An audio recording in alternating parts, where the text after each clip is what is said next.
Chapter 0, Prologue. Jin Runcandel often had this thought.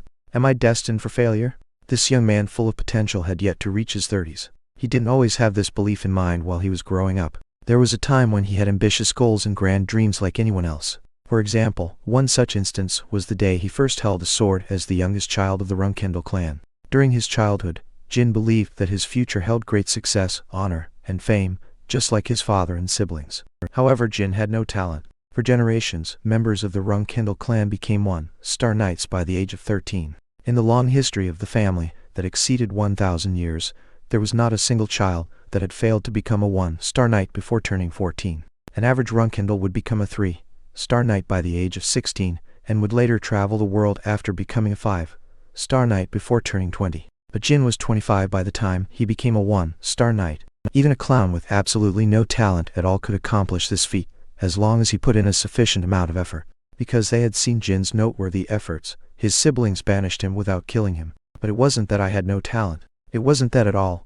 After leaving his family, Jin was surprised to learn that his talent lay within a field other than the sword. Magic. Jin was extremely talented in magic. While he was wandering aimlessly, he accidentally became a magician's disciple, and within 3 years of training, the God of Shadows offered him a contract. He was on a solid path to becoming the grand magician of his era. The God of Shadows Solderit was a being that all magicians yearned for. Furthermore, Jin learned that he was also gifted with the sword from Solderit. Contractor, it seems that someone bore a grudge against you since your childhood. You haven't been able to use your full potential due to a trivial curse. That might have been the reason why I was so captivated by you. Trivial.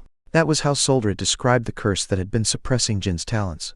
A 9-star magician was the cause of the curse in question, which was called the Bladed Illusion. Needless to say, Jin was unaware that he had been cursed until Solderit informed him. Solderit easily dispelled the curse that had been tormenting Jin. The blood-red chains hidden inside Jin's body were absorbed by the shadows. You can now become an unparalleled magic swordsman, Contractor. I'll be watching over you with excitement. It was true. Following Solderit's words, Jin picked up the sword he had once thrown away. With every swing, he was reaching new levels of mastery. The greatest failure of Runcandel's history, Jin Runcandel, was no more. In one hand magic, in the other a sword. Within 10 years, he would become so powerful that he wouldn't have to hide from his clan, the family that had thrown him aside. All that was left to do was to become history's strongest magic swordsman and to rule over the world. Seems like I truly am destined for failure. Cough. Jin spat out a mouthful of blood. He was bleeding everywhere, including his eyes, nose, and ears. Death was looming over him. He hadn't even had the chance to use his magic or Solderit's power. 3 9-star knights had attacked the Akin Kingdom's capital out of the blue, and Jin had received a fatal wound during their rampage in his sleep. In his sleep, a single 9-star knight could raise a nation the size of the Akin Kingdom within half a day. And since 3 of them had raided the capital city, there was nothing Jin could have done. He couldn't even react, because he had just finished training and had fallen asleep from exhaustion. What a ridiculous death he had. He wanted to cry out in madness due to the absurdity, but all that escaped his blood-filled mouth was delirious laughter. He was on death's door, and nobody was by his side. Not his teacher who cared for him, not his siblings and family who had cast him aside, not a single person. Even Solderit showed no response. Why did the heavens bother giving me an opportunity just to take it away immediately? And so, Jin Runcandel closed his eyes. While he held no lingering feelings, he had many regrets about his life. Chapter 1. Runcandel's Superstition. Wah. Is it normal to hear a baby's cries as you die? Jin thought to himself. Was he having auditory hallucinations from the blood loss? Or was the neighbor's child crying from the 9-star knight's attack? If it were the latter, then it was unfortunate. The Akin Kingdom would fall today, so there was no way a newborn could survive the destruction. I'd love to save it, but I'm in no condition to help others. My body was cut in half. I hope I'll be reborn in a blissful world instead of a miserable one. Wah! The wail was getting louder and louder. It wouldn't surprise him if the baby died of asphyxiation from crying at the top of its lungs. What a pathetic death. I couldn't even save a baby in front of me. His vision was filled with darkness. There was no sign of the baby stopping. As he endured the shame and listened helplessly, Jin wondered why he wasn't dead yet. Not only had he received countless fatal wounds, his body had been sliced in 2 at the waist. There was no way he could have survived for another 10 seconds. Nonetheless, the wailing never stopped. Wait, the sound is coming from my body. He couldn't understand what was happening. Jin was the one letting out those cries.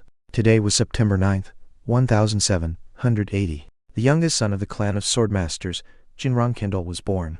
100 days have passed since his rebirth. Jin could now skillfully crawl around, and he had no choice but to accept the truth unfolding before him. He had been reborn after his death. There was no other explanation. And there was no way he could explain it to others, as he could barely form any words. And even if I tell people after I become 5 years old, no one would believe that I have 28 years worth of memories in my head. They would just dismiss it as a child's joke or delusion. If he were to mention the detailed history or secrets of the family, then some people could potentially believe him. However, the chances of him being treated as a cursed child were extremely high. Therefore, Jin was once again destined to live as the youngest son of the dreadful Runcandel clan. The youngest child of the Runcandel clan. It was an incredible privilege. Most people living in the world would consider being born as the Runcandel's youngest an extraordinary blessing. However, Jin was at a loss.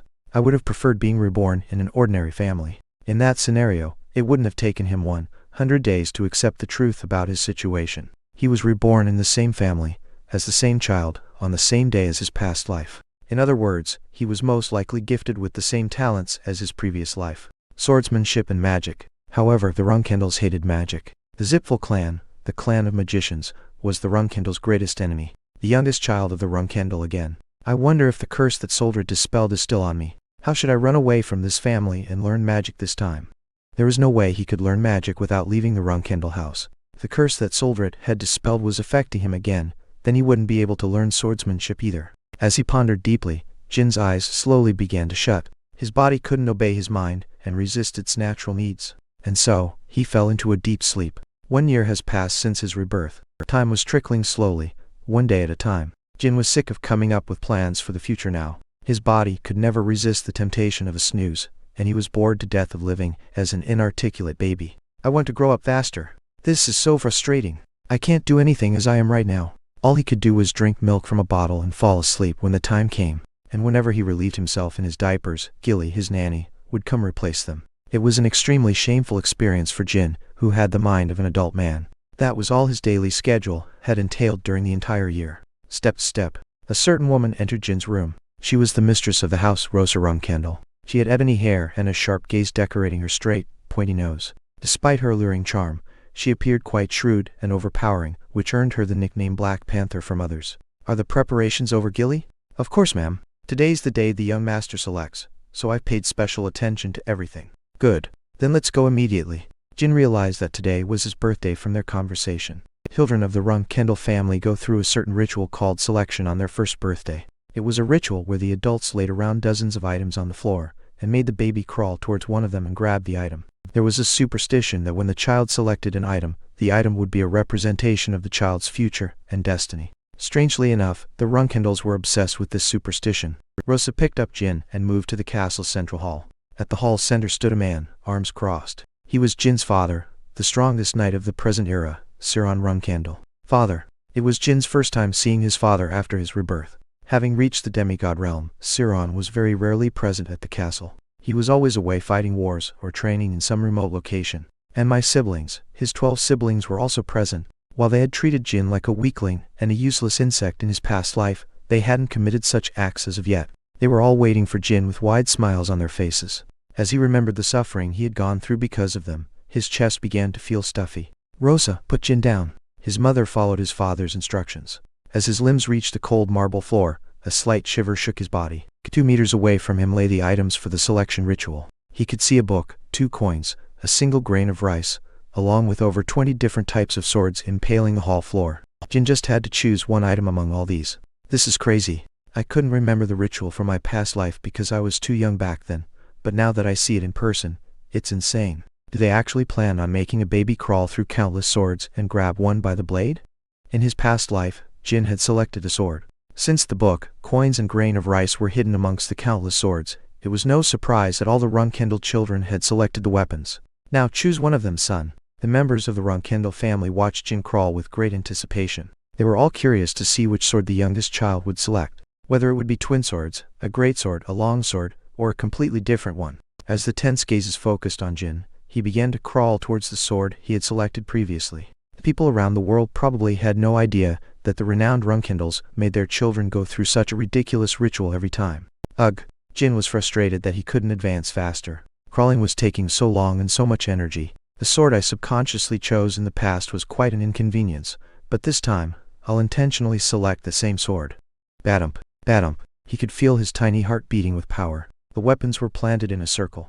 The item Jin wanted was in the middle. As he rolled and crawled around, Jin passed by the sword closest to him. The eyes of all the observers in the hall went wide. Even if the child were from the renowned clan of Swordmasters, babies would almost always select the item closest to them. However, Jin was zigzagging through the forest of swords, and the others couldn't help but gulp with each of his movements. They were all thinking the same thing. Could he be going for that sword? Jin continued swerving through the blades, as the eyebrows on Siron and Rose's frozen faces began twitching in response to each sword he grazed. Gaga! Jin had finally selected his sword. Blood began dripping down the fingers touching the blade. Everyone's gazes slowly moved from the baby towards the sword in question, and the siblings' jaws instantly dropped. They all believed that Jin had coincidentally selected that sword, but the truth couldn't be more different. He had crawled like a madman to reach the specific weapon. He ended up depleting all his energy, as controlling a 1-year-old's body wasn't simple, even with the mind of an adult. Crawling all the way here intentionally was so exhausting, so how on earth did I accidentally select this sword in my previous life? His hand was touching Barzada. It was the sword's name, and was the clan's emblem. For many generations, this sword could only be wielded by the Runcandel patriarchs. To be more specific, the patriarchs that had been recognized and acknowledged by all the members of the Runcandel clan. The number of times Barzada had been selected during the ritual in Runcandel history could be counted on one hand, and every single child that had selected Barzada grew up to become the patriarch of the Runcandel house. Every single child except for Jin Runcandel from his first life. Jin chose the founder's sword. Siron spoke in a solemn tone. A few people were cheering in joy, and a few others were trying their best to hide their displeasure. This was what the Runcandel superstition was about. The ritual is over, and bring Jin to the Storm Castle. Chapter 2. Stormy Days, at the Castle 1. 6 years have passed since the day Jin selected Barzada. He no longer had to experience the shame of having his nanny replace his diapers, but it was still difficult for him to imitate the attitude of a child. I want to escape from this Storm Castle already. The Storm Castle. A castle detached from the Runcandel clan's main castle. Every Runcandel child cannot take a single footstep outside the Storm Castle until they turn 10, to protect them from assassination attempts. What kind of madman would try to assassinate the Runcandel children? Even their worst enemies, the Zipfels, wouldn't dare to. In actuality, there was a certain case around 200 years ago when someone had attempted it. The Kunjin clan, another clan of swordmasters, had attacked the Runcandels, and 9 young children of the Runcandel clan ended up getting killed. However, the very next day, the entire Kunjin clan was annihilated, including every family member and the extended families of the servants, and disappeared into the annals of history. Ever since then, it had been a tradition and rule within the Runcandel household to have every child remain within the Storm Castle after their selection rituals, until they became 10 years of age. I'm so bored. The atmosphere in the Storm Castle was indeed worthy of its name. It was located at the peak of Mt. Murakan, which was presumed to be the tallest mountain in the world. As its name suggested, a tempest was surrounding the castle at all times, during all 4 seasons. The rain, gales, and lightning constantly affected the mountaintop. This place isn't suitable for a child's emotional growth. No wonder my brothers ended up becoming so violent and brutal. It's because of this goddamn place. There were only 2 other Runcandel children residing in the castle with Jin. His 10 other siblings had all exceeded the age of 10. Jin and his 2 brothers, the 5 elite knights protecting them, their nannies, and the 10-ish servants were the only people occupying the Storm Castle. Jin! As soon as he heard the voice calling him, Jin's frustration and irritation increased exponentially. The boy calling for him with that annoying voice was Daytona Runcandel. He was older than Jin by 2 years. Why are you alone without your incredible Barzada? Did you lose it? Kohaha.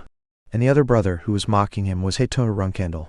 As their names implied, the 2 were identical twins. The Tona twins of the Runcandel clan. During his first life, everyone who had dealt with these twins unanimously agreed on one statement, that they were the devil's spawn. These annoying brats. Jin turned around to face them. He had not a single good memory about the Tona twins. They had bullied him from an early age solely for selecting Barzada during his ritual, and one would be severely mistaken to underestimate the 9-year-old brats and their harassments.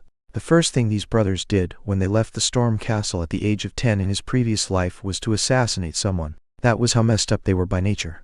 As Jin didn't react to their mockery, the Tona twins continued to harass him. Gilly, Jin's nanny, had temporarily left the Storm Castle today. The twins had been eagerly waiting for this day to come, and had no intention to let Jin spend the day in peace. Why, we're talking to you. Where is Barzada? The Tona twins had begun to torment him 1 year ago in this life. It had started off as some light harassment that Gilly wouldn't notice. Some examples were locking the door when Jin went to the bathroom, or pouring a bunch of salt in his soup. But afterwards, it began to escalate.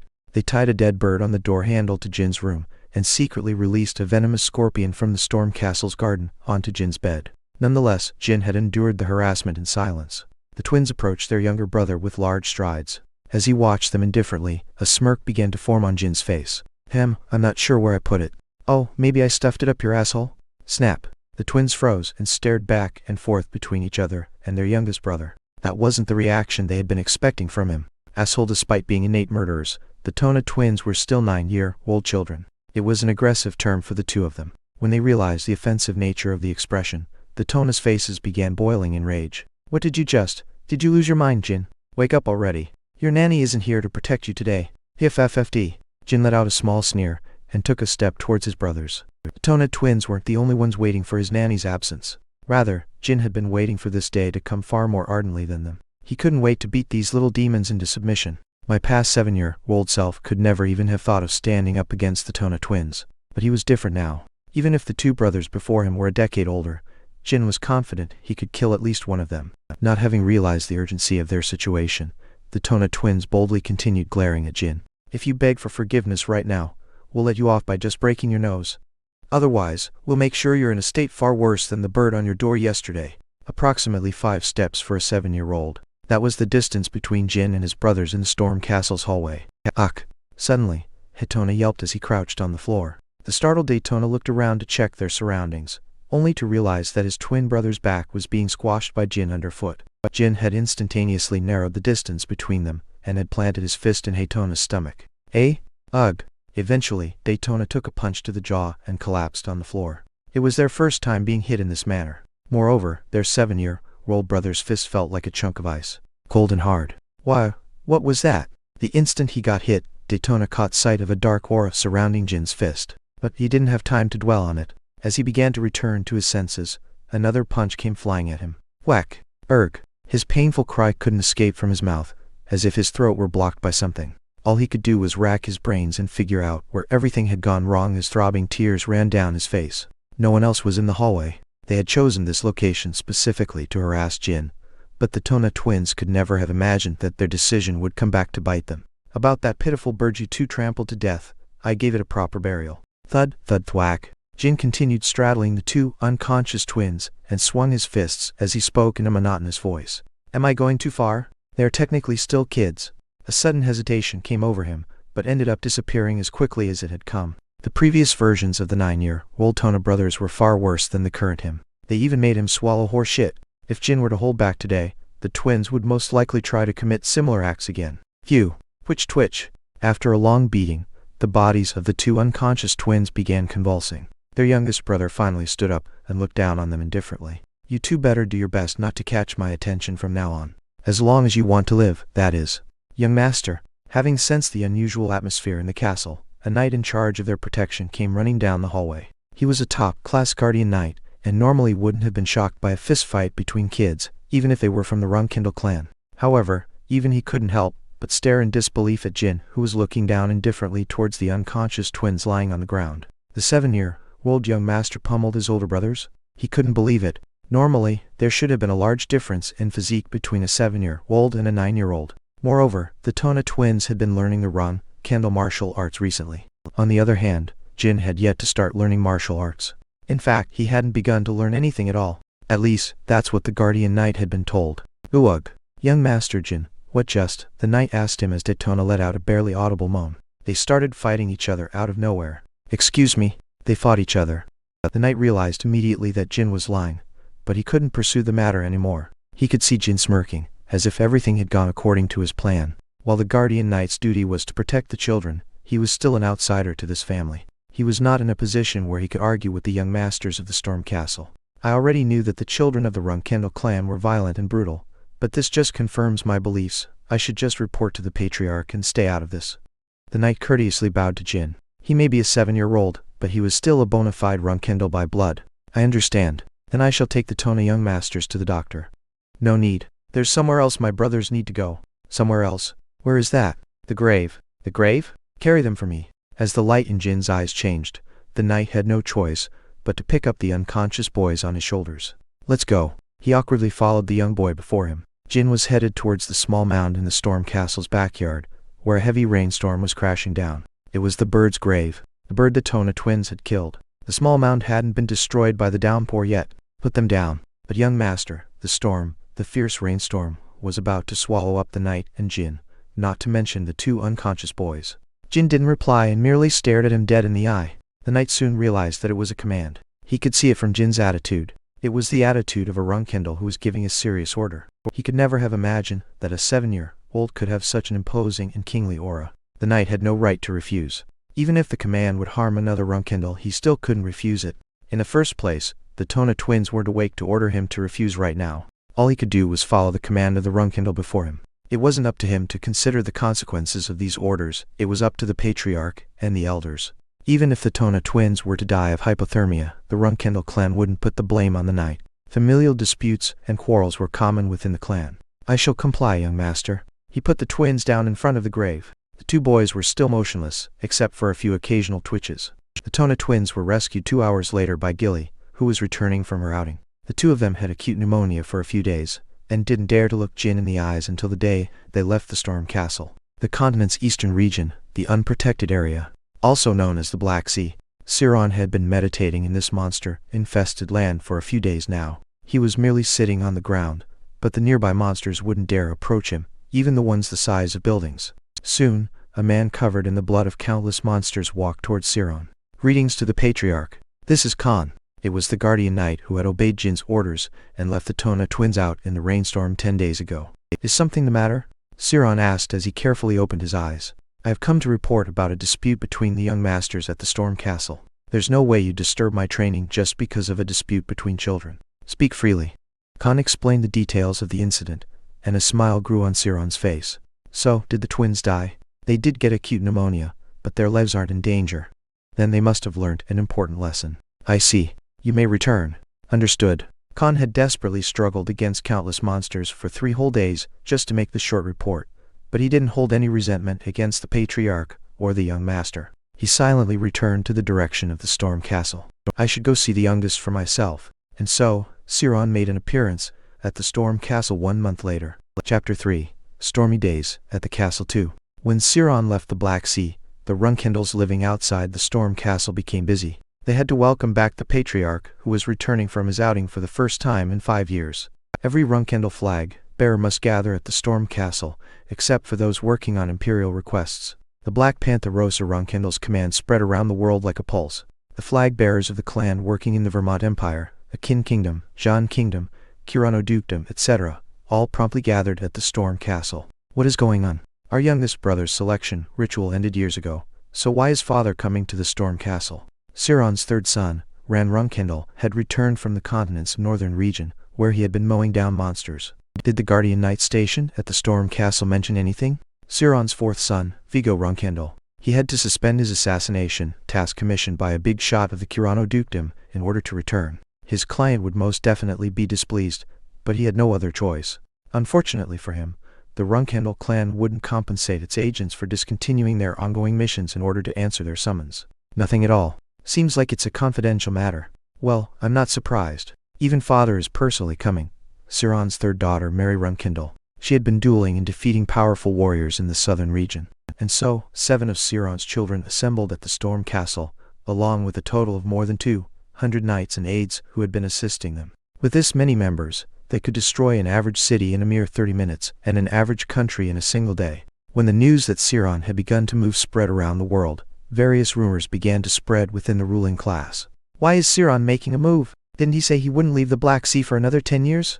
Are the Runcandels finally planning to dominate the world? Did the Zipful clan show any reaction to this? The world's one and only Genesis Knight, Siron. Siron's offsprings, the Runcandels. The ripple effect of these names was huge. Siron's children and the clan's guardian knights were standing in 2 rows on both sides of the stairs leading up to the Storm Castle. Under the heavy rainstorm, the look in everyone's eyes was serious. They all appeared determined, as if they were about to go to war. Greetings to the Patriarch! Greetings to the Patriarch! As Siron arrived at the Storm Castle's entrance, they simultaneously raised their swords in the air. The mountaintop shook with their resonating voices, as if landslides would occur everywhere. With a slight nod, Siron began ascending the stairs. Father's mood is odd. Is something extremely important about to happen? The Runcandel children exchanged glances, sharing their thoughts without any words. As Siron passed by them, They slowly followed his footsteps with serious expressions. The guardian knights remained behind and guarded the storm castle gates. However, none of them were aware of the truth. The reason Siron had come to the storm castle was simply to see his youngest child. Hatona. Yes, father. Siron summoned the Tona twins first. The sick brothers knelt before their father as their runny noses caused snuffles to resound in the throne room. Tell me what mistake the two of you made. Jin was waiting inside his room with Gilly, so he couldn't hear the conversation. The Tona twins hesitated to answer. As seconds passed, Siron's eyebrow twitched slightly. I asked you to tell me what mistake you made. That's in Jin's previous life. The Tona twins had committed their first murder right after leaving the storm castle at the age of 10. And as they grew older, they killed an average of 50 people every year. They were, quite literally, homicidal maniacs. However, as of right now, they were just 9-year-old brats. They were at the age when their strict father terrified them. Moreover, the word strict couldn't do their father justice. Not only that, their father had asked for their mistake. They had gotten pummeled by their younger brother. They had to blame something or someone. It was Jin. The twins seemed to have forgotten how they had harassed their brother before. As they reached this conclusion, the Tona twins made up their minds. We haven't made any mistakes. Tona gathered his courage and answered. Siron propped his chin on his hand, as if he were waiting for his son to finish speaking. Jin used some unknown power to punch Hatona and me. That's right. He used a power that wasn't aura. Hatona intervened as he accentuated the second half of his sentence. Power that wasn't aura. In this world, there could only be one answer when it came to a power that wasn't aura. Magic. If the 7-year-old Jin had used aura in order to beat them, he would have been praised by the others. However, it was an entirely different case if it were magic. A child with Runcandel blood using magic was blasphemy. Therefore, the Tona twins were trying to convey the fact that Jin had used magic to defeat them. My sons. A gentle tone resounded. Yes, father. The twins answered brightly, as if they were criminals who had found a loophole to take advantage of. Realizing that their father's voice was gentle, they believed that they had a chance to seize victory. However, Siron completely ignored the Tona twins' excuse and spoke in a mellow voice. I shall give you two a piece of advice that you should engrave in your hearts. If you keep behaving like this, you will never survive within the Runcandel clan. We apologize, father. Go call Jin for me. As he walked down the hallway, Jin thought about the Tona twins who had come to fetch him. They were completely shriveled up and looked close to collapsing, as if they had fallen into a beast's cage and had barely escaped with their lives. I used to wear the same expression in my previous life whenever I met up with father. I can imagine what those two went through. Jin hadn't heard the conversation between the twins and Siron, but he had an idea about what had been discussed. Father most likely asked them a question, and the twins weren't able to give him a satisfying answer. Well, it's understandable since they're still kids. That was how Siron educated his children.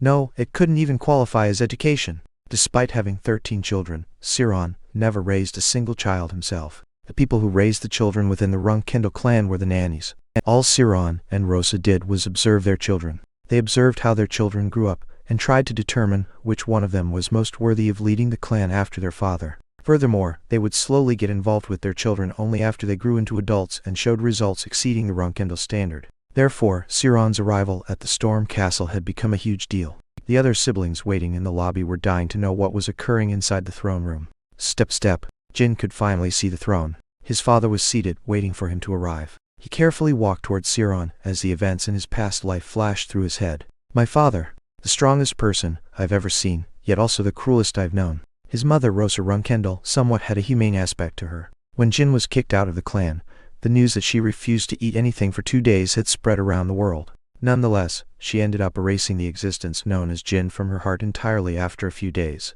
However, Siron was different. He still had some human aspects to him, such as twitching his brows when he got angry or slightly smiling when he found something entertaining. Jin had also heard that when Siron was younger and hadn't become the patriarch yet, he could get frustrated, happy, and also struggled for his life. However, when he reached the demigod realm and became the Genesis Knight, those emotions slowly faded away. All that was left within him was an unconditional concern for the clan. It's a funny story. Even though he's reached the demigod realm, he's still protecting the clan as eldest brother hasn't taken over. Jin was clenching his teeth so hard, he could hear them grinding. He had lived a miserable life in the clan until he got banished. Even when they ate at the same dinner table, the other clan members treated him like air. However, he couldn't continue acting like this. Siron would definitely notice it. There's no way he wouldn't realize his youngest son was grinding his teeth as soon as he saw him. He may be my father, but I'll make sure he can't look down on me in this life. Jin knelt before Siron as he vowed this to himself, and greeted him. Greetings to the patriarch. He was behaving like the adults of the clan, who had long since departed the Storm Castle. He was welcoming Siron not as his youngest son, but as a member of the clan. Siron nodded in satisfaction and spoke to his son. "Why did you call me patriarch instead of father?" Jin pretended to ponder for a while. He had already predicted Siron's reaction to his greeting. "My elder brothers, elder sisters, and the guardian knights numbering over 100 returned to this castle to welcome you. So, I inferred that the patriarch's visit to the castle was a formal one." Siron's eyes widened. "Excellent." Jin didn't respond to his father's exclamation and slightly lowered his head to show his gratitude. While it was unthinkable for a 7-year-old to show such impressive manners, Siron didn't suspect anything. He merely believed that Gili had educated Jin properly, and that his son had a keen insight, just like how he had selected Barzada during the ritual. However, Jin wasn't a genuine 7-year-old. He had the mind of an adult from his past life. Siron was unaware of that fact, despite having reached the demigod realm. As he gazed at his son vacantly, Siron spoke once again. "Just now, I asked your brothers what mistake they had made. They weren't able to answer my question." "Yes, Patriarch. However, I feel like I should try asking you that same question. So, what mistake did Detona and Hatona make?" Once again, Jin pretended to think to himself. He had somewhat foreseen the conversation developing in this direction. No. In fact, he had completely predicted this outcome, because Jin Runcandel would not hesitate to treat his sick children like war veterans who had been through countless hardships. The answer Siron wanted to hear had already been decided from the beginning. "It's revenge." "Him?" Siron's wide eyes glinted in astonishment.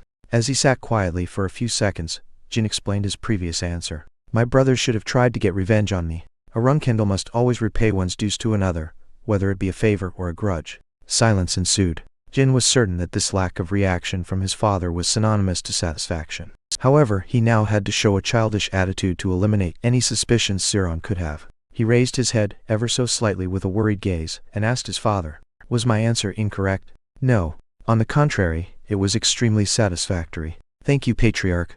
At his son's words, Siron showed hints of sadness in his eyes. "You may call me father for now. Our clan members may have gathered at this castle to welcome me, but my visit here is purely for personal reasons."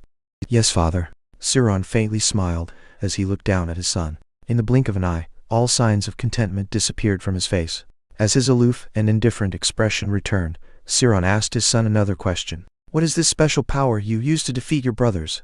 Chapter 4. Stormy Days at the Castle 3. "I do not know either," Jin responded in a calm tone. "You don't know?" Siron raised his head. He hadn't expected this reply from his clever son, who had been getting satisfactory answers all this time. "Yes, father. This power is an aura, so I'm not sure what I should call it." Once again, the flow of the conversation had been predicted by Jin. He had shown a childlike innocence on purpose, just like he had done earlier. Swoosh! The sound of flames swirling resounded. Jin had generated a handful of dark energy atop his palm. It was the power he had used to pummel the Tona twins. He had gained this power, spiritual power, through his contract with Solderit, the god of shadows. Despite acting like an ignorant child, Jin knew better than anyone what this power was. He also knew that Siron would recognize this power. "May I request, father, to give this power a name?" Jin looked up to Siron with twinkling eyes. Siron's jaw dropped for the first time since he reached the demigod realm and became a Genesis Knight.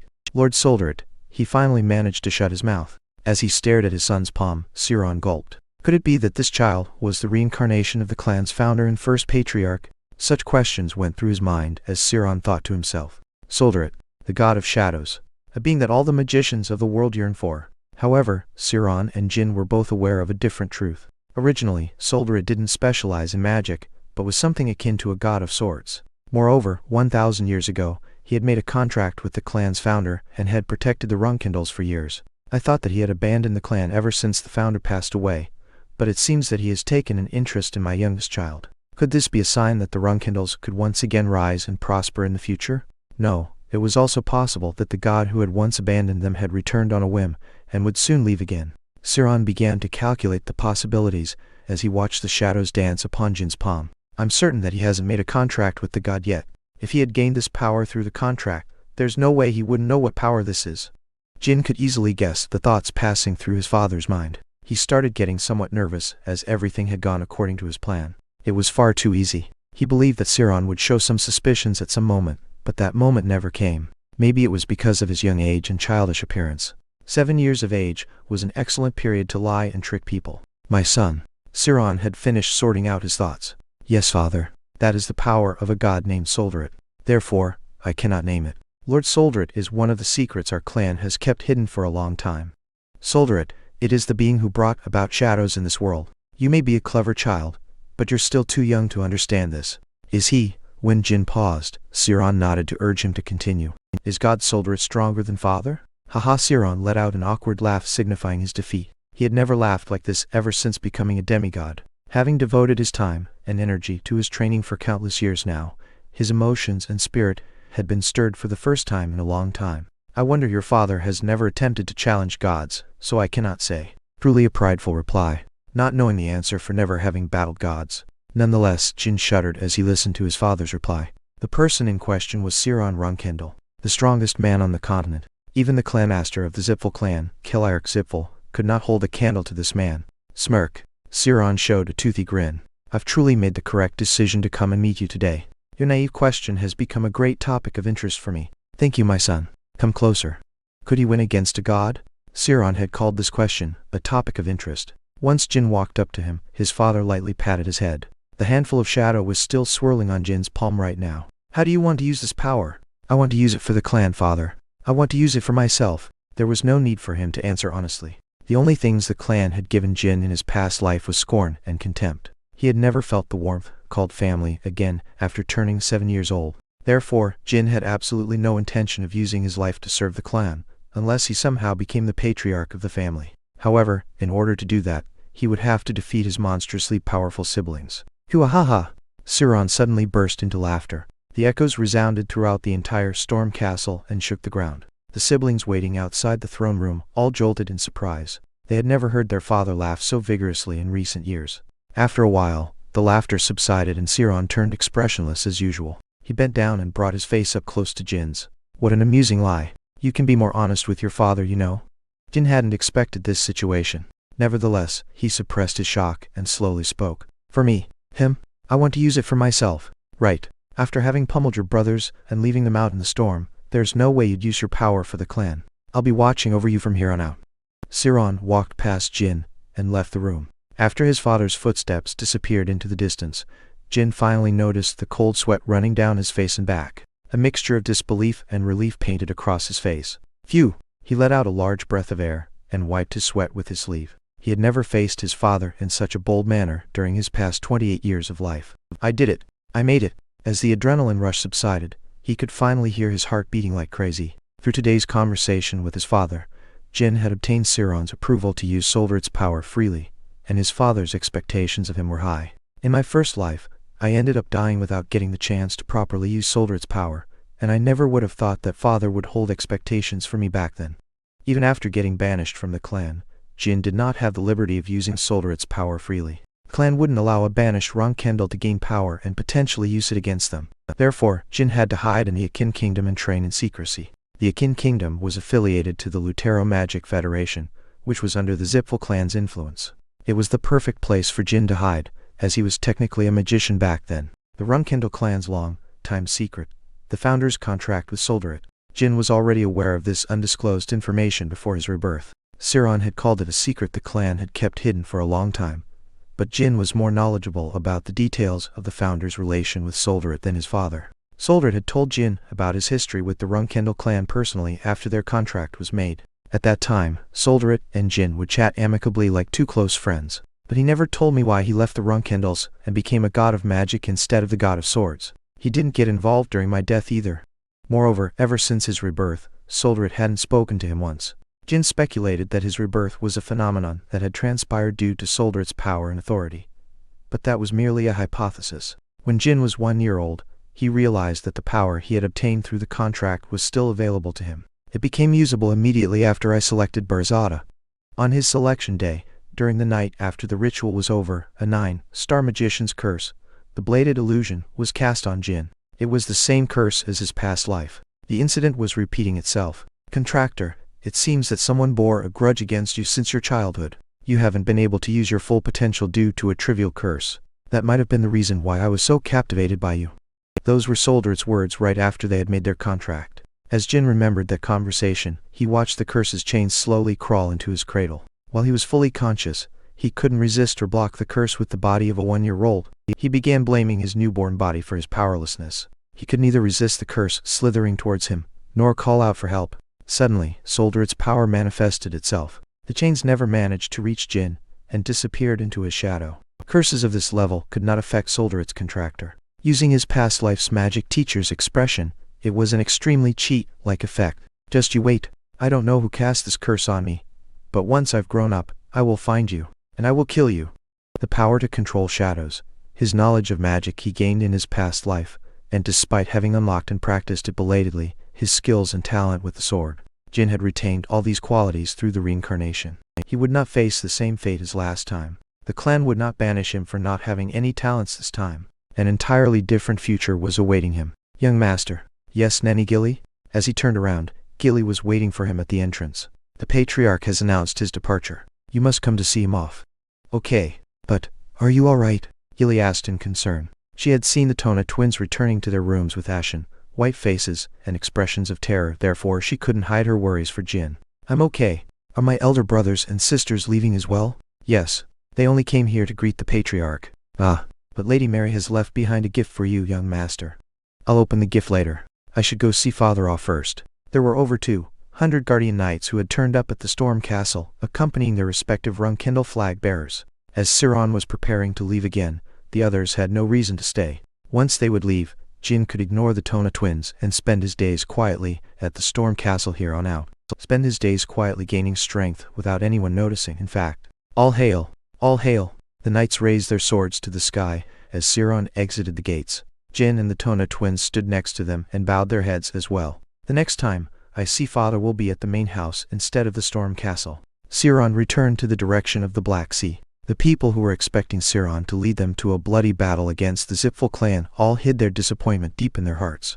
The Runcandel flag bearers each returned to their original whereabouts, followed by their guardian knights.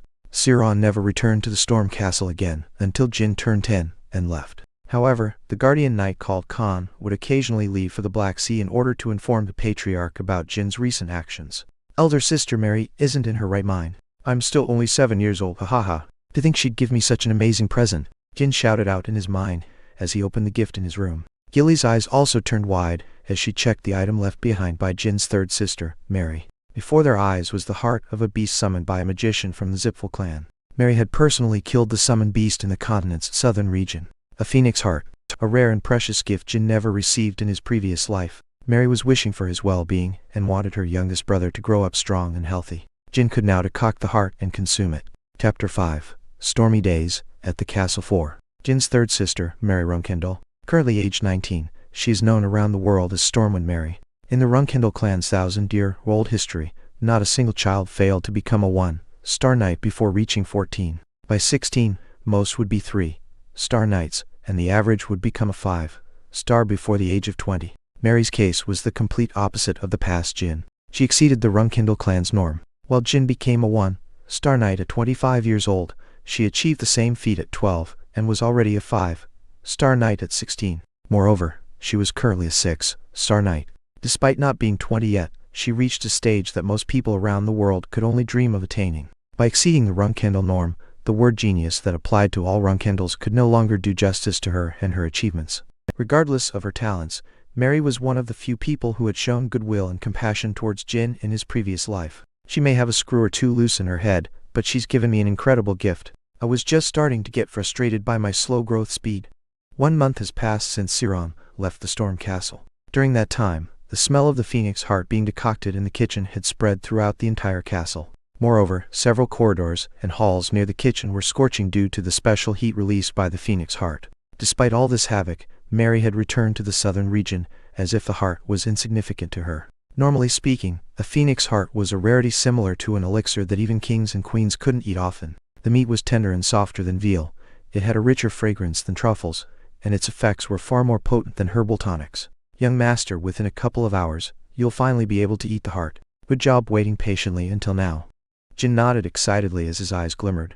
It had taken Mary's gift a month to be fully cooked. Gilly hadn't been able to sleep properly during this entire month because she was busy simmering the phoenix heart for her young master. Nevertheless, she was ecstatic. Jin's happiness was her happiness. A nanny within this clan was responsible for a Runcandel child's growth, and their future depended greatly on how strong and dependable the child became. Due to this tradition, Jin felt guilt-ridden towards Gilly. In his previous life, his nanny's life had taken a turn for the worse after his banishment from the clan. Her future was bleak, and her lifestyle had completely crumbled. You may not be aware, young master, but the Phoenix Heart is an elixir that is especially effective on children. You can increase your tolerance against flames only by eating it at a young age. Lady Mary has given you a truly priceless gift.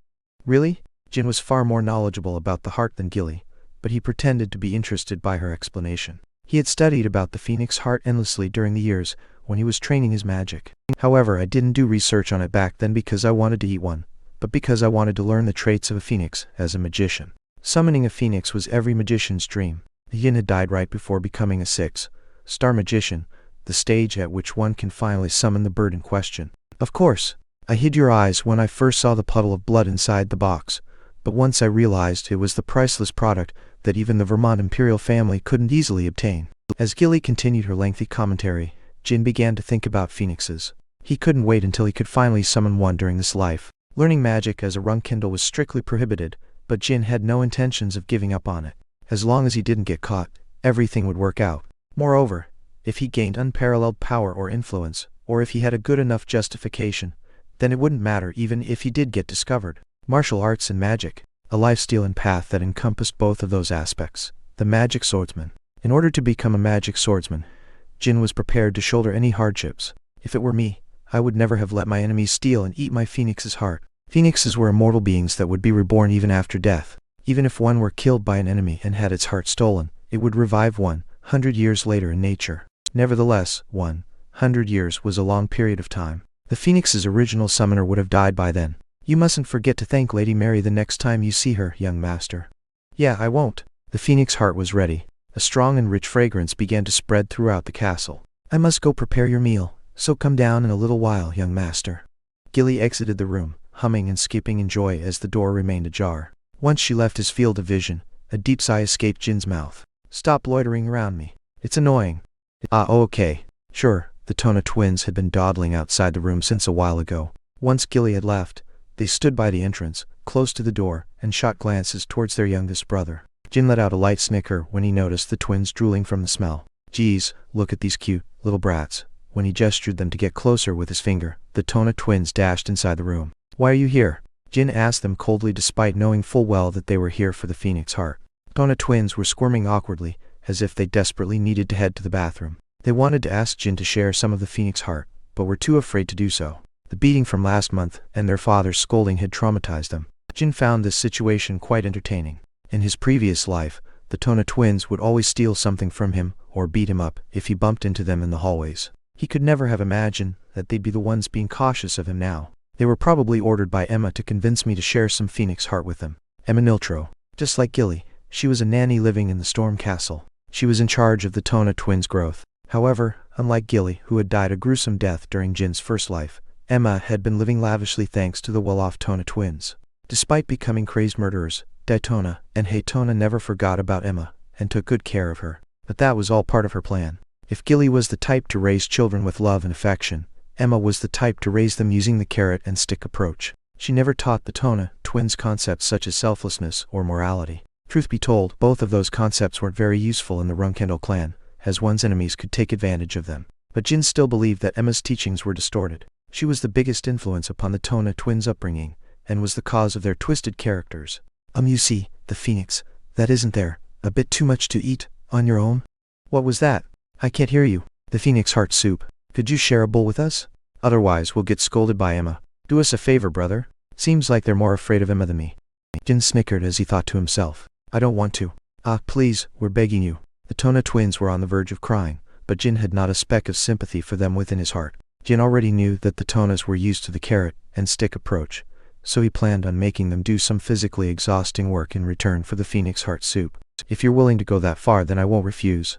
But I have a condition. Oh, what is it? What is it? Remember that grave I made? Tona twins shuddered and turned pale at the word grave. The memories of being pummeled and left out in the rainstorm in front of the grave had resurfaced. If you look carefully, there's a small hole behind that grave. A hole? Yeah, like a burrow. I want you two to dig into that hole and make it deeper. You have until nightfall. Of course you can't rest at all. The task Jin had given to his 9-year-old brothers was, quite literally, a waste of time. Why do we need to dig there? I want to bury the bird you two killed in a deeper hole and give it a better grave. The twins lost strength in their legs and felt them wobble. However, if they didn't have to face their terrifying brother in another fight, and could eat the phoenix heart soup with such a trifling task, then they had no complaints. How deep do we need to dig? I told you to dig until nightfall with no rest, didn't I? All right, so if we dig until then, you'll share some phoenix heart soup with us? Of course I will, but you need to do your best. If I'm not satisfied by the depth of the hole, this agreement is invalid. Oh, by the way, there are plenty of shovels in the warehouse. You should use those.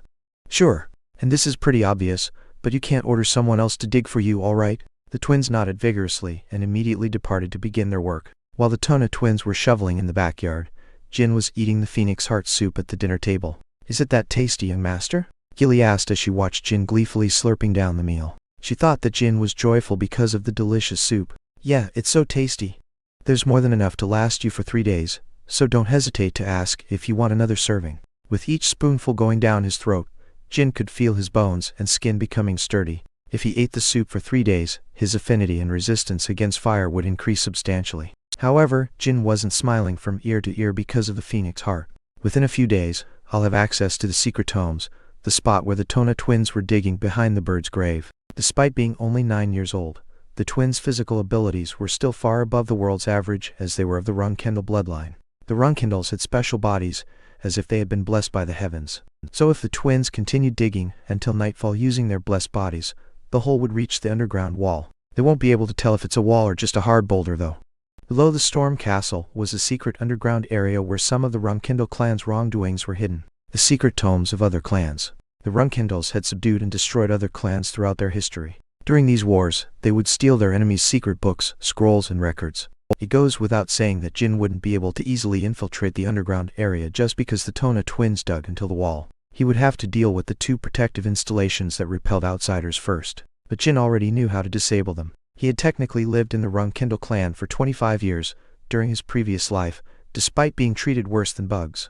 He had picked up some information and a few tricks here and there within the clan. I'll just study those books until the day I leave the storm castle. Jin had emptied 2 bowls of soup for dinner. Nanny Gilly. Yes, young master? Could you share some of the phoenix heart soup with the twins when night falls? Ah, how much should I give them? 1 spoonful each. Oh, 1 spoonful? Why bother sharing some with them in that case? You should eat it all on your own instead. I must keep my promise. If they complain about it, and ask for more, tell them I said this. I'll show you how kind and gentle Emma is compared to me.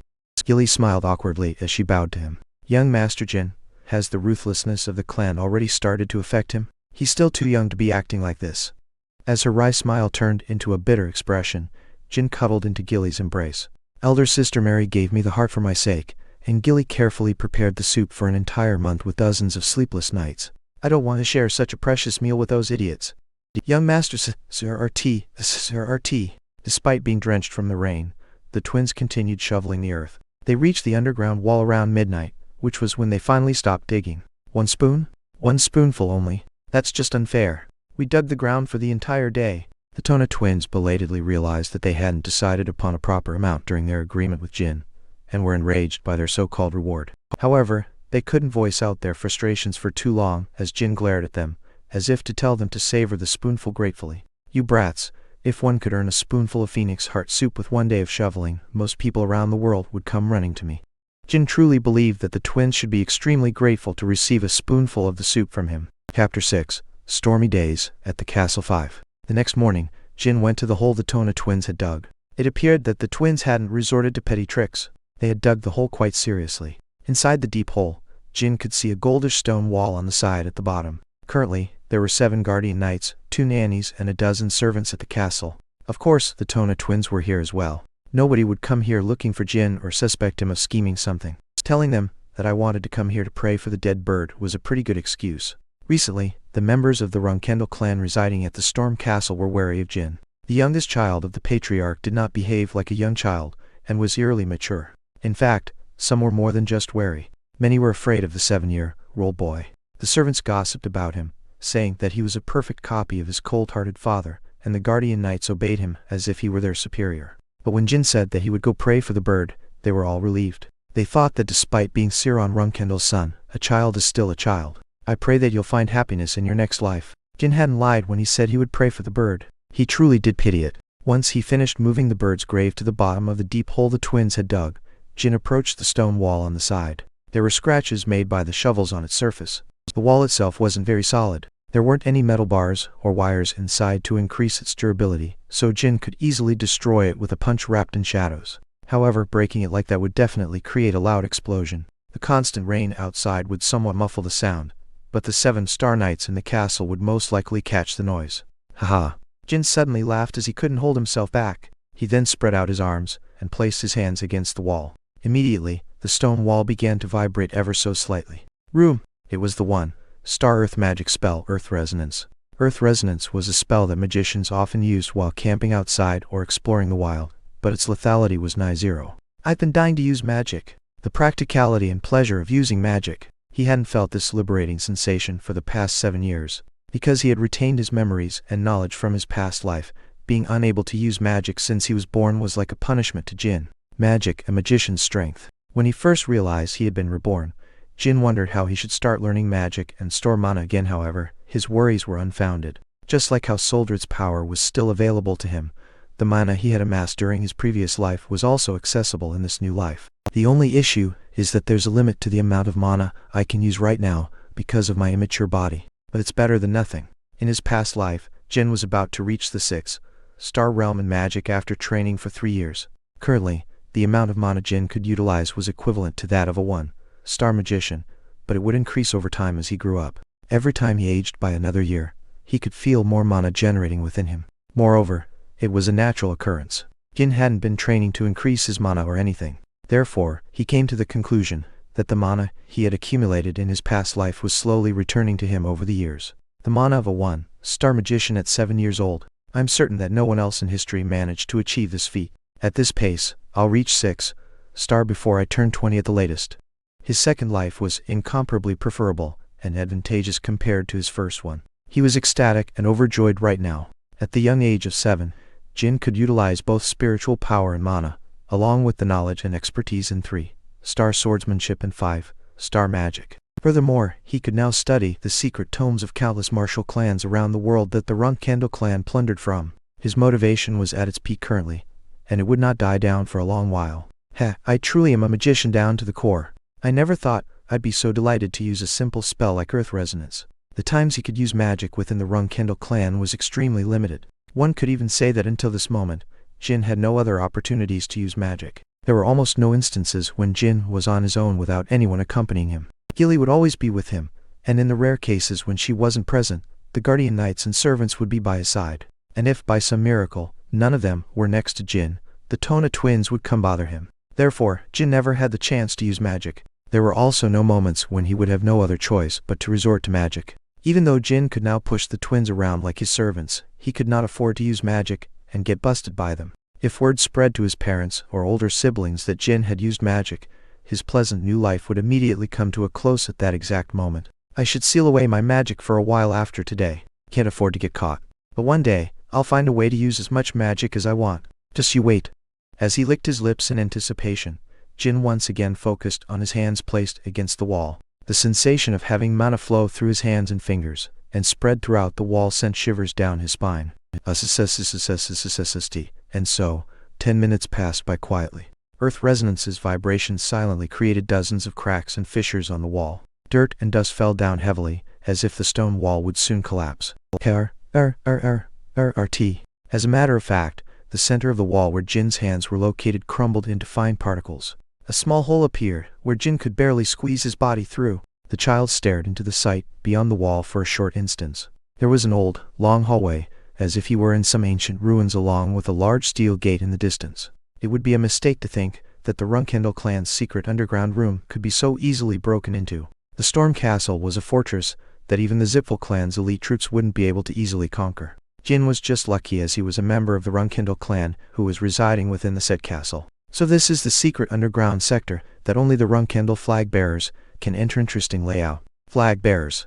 They were the clan's representatives who stood on the front lines, waving the clan's emblem. All the children of the Runcandel clan became flag bearers when they reached a certain level, barring the few exceptions like the previous Jin who was deemed incompetent. Jin had heard countless stories about this underground room from his siblings. He who could only imagine the wonders hiding inside, could finally see it with his own eyes. Jin slightly choked up, as if something deep within his heart had surfaced. I didn't think it would affect me this much, but seeing it for myself my emotions reacted subconsciously.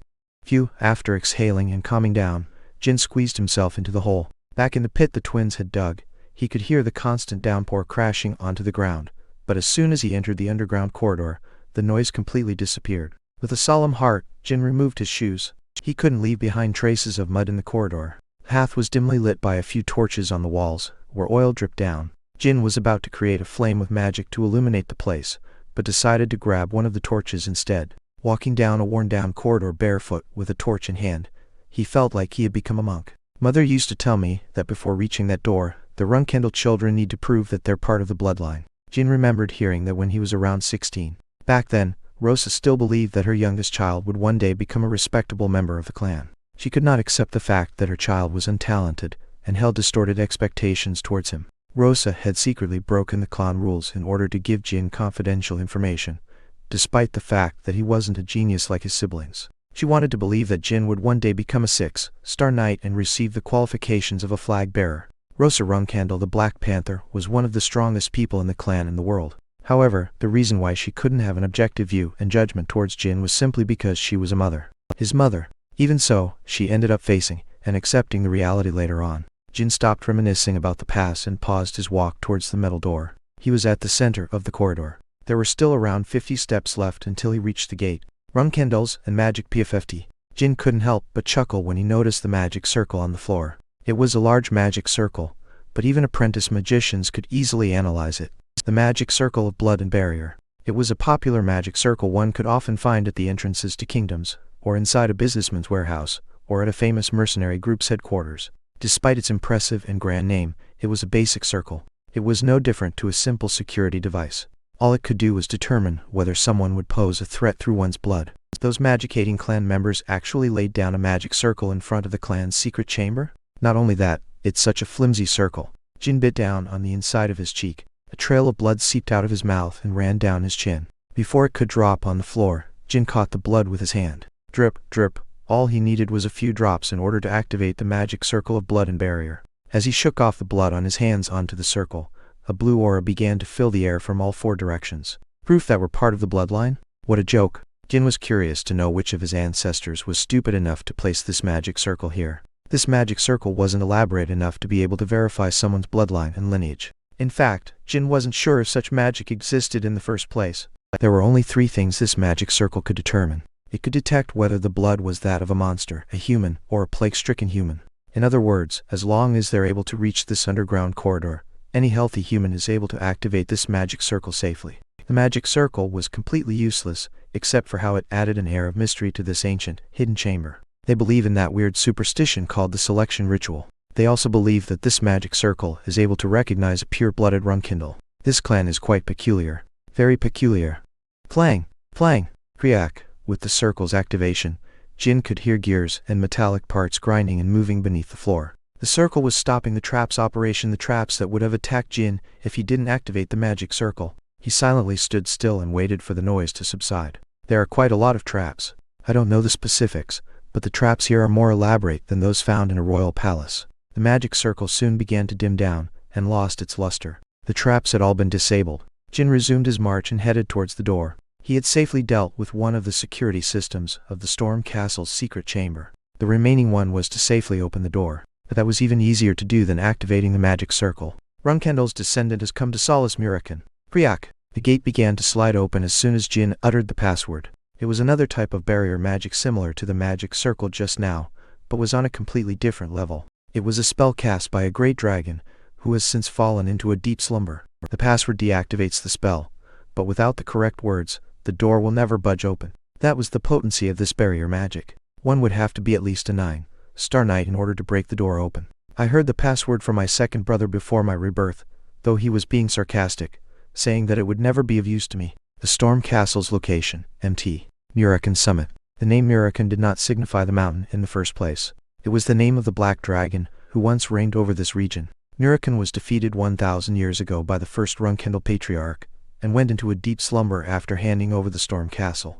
This story was the most popular legend of the Runcandel clan, known to everyone around the world. The first thing Jin saw when the door opened wasn't a shelf with countless books, but a glass coffin. Inside the glass coffin was a human body. It was Murakan who had transformed into a human before entering a deep slumber. Nobody told me about this, ba-dump. Having come across an unexpected sight, Jin's body froze in surprise and unease. He then slowly began approaching the glass coffin. Chapter 7. Black Dragon Murokan 1. I remember hearing the story that the Black Dragon Murokan was defeated by the first patriarch and fell into a deep slumber, so he was sleeping here. Jin didn't know a lot about Murokan. The legends and myths of the clan rarely mentioned him. They just didn't care much about a dragon that had long since disappeared into the annals of history. The currently active dragons were more worrisome and troubling. The glass coffin was sparkling clean, without a single speck of dust on its surface. But it wasn't being cleaned every day by a maid. The spotlessness was due to the mana surrounding the coffin. Jin touched the mana with one hand, and chills immediately ran down his spine. As he swallowed his saliva, Jin took another step forward. That was an interesting sight. There was nothing Jin could learn from Murokan. If it were an awake and active dragon, things would have been different. But Murokan was a hibernating dragon inside a coffin, so Jin was more interested in finding the secret tomes. This place is bigger than I thought. The underground chamber seemed larger than the central hall at the Storm Castle. However, it felt empty as there were no decorations furbishing the place. Jin quickly began searching for the tomes. Ryuk, he pushed open the sliding door and located the library. Actually, it was far too shabby to be called a library. The Runcandel secret library only contained one bookshelf and a few chairs. However, that was more than enough space to house the secret tomes. There could only be so many books written by other martial clans around the world. The library would have no use of extra shelves. The tomes.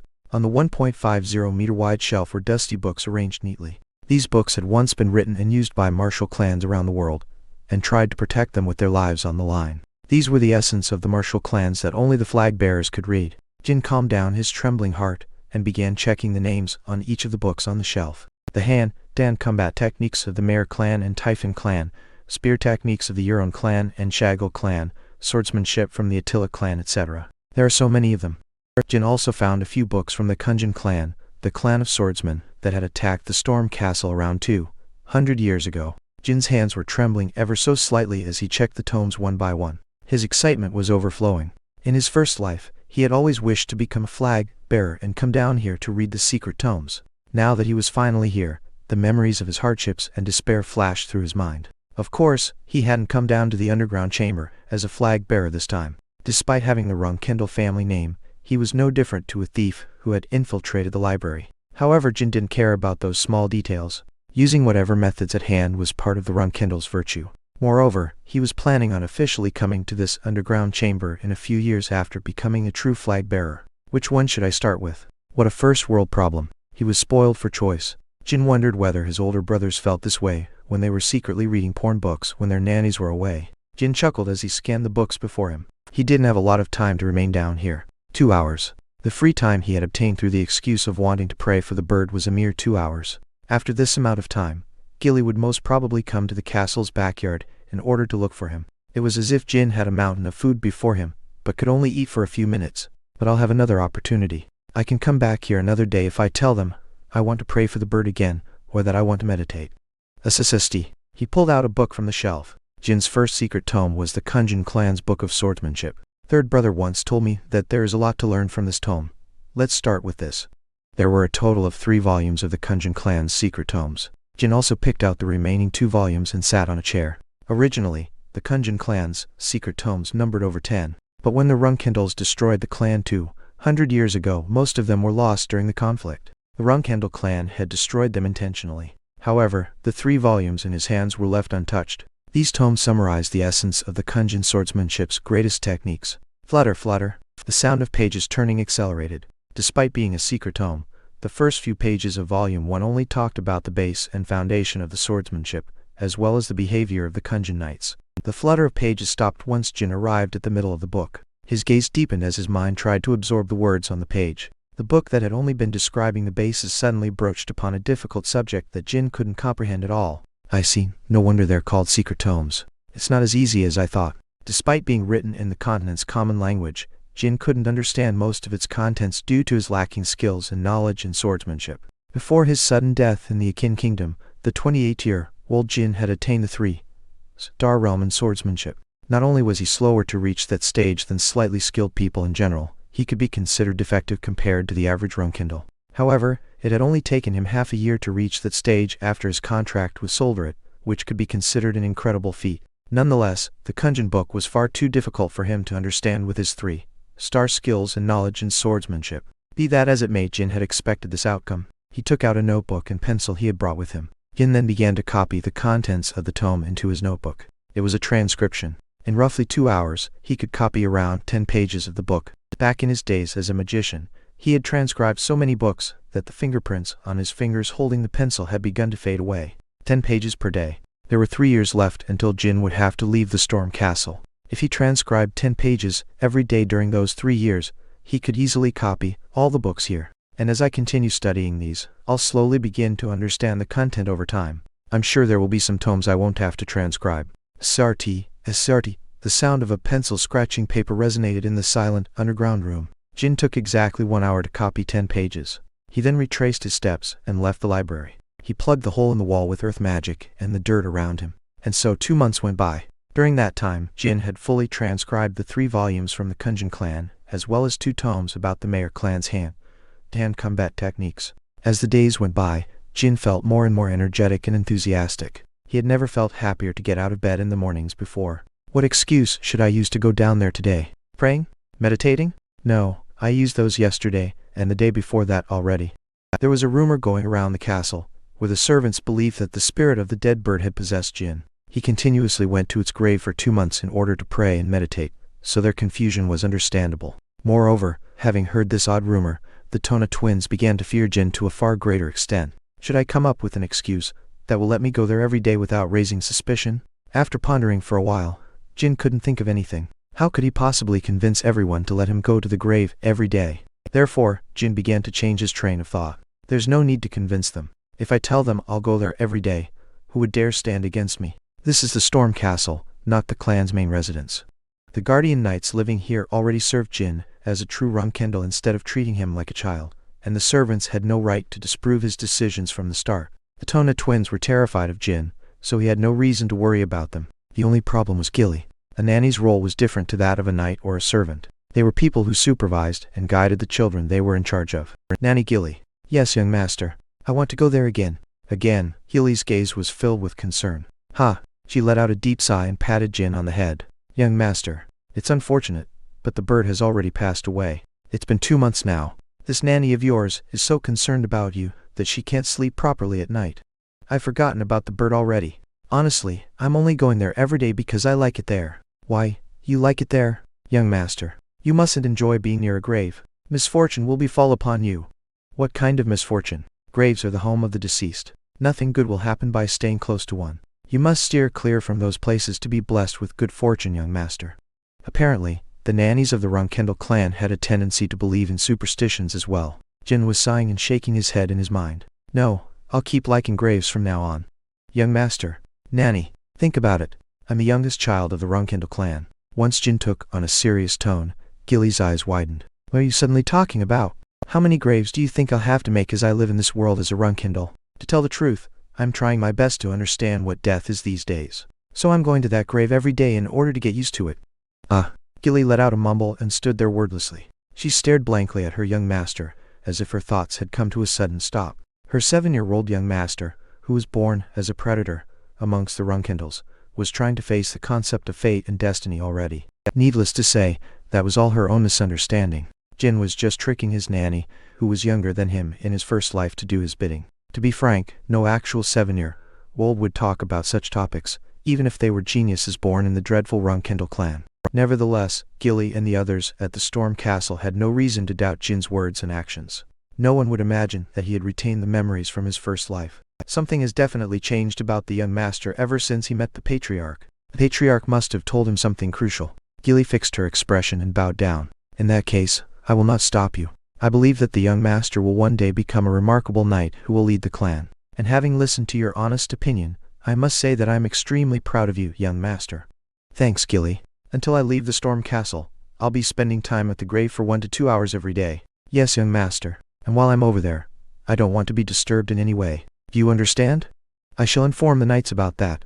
Also, young master? Yeah?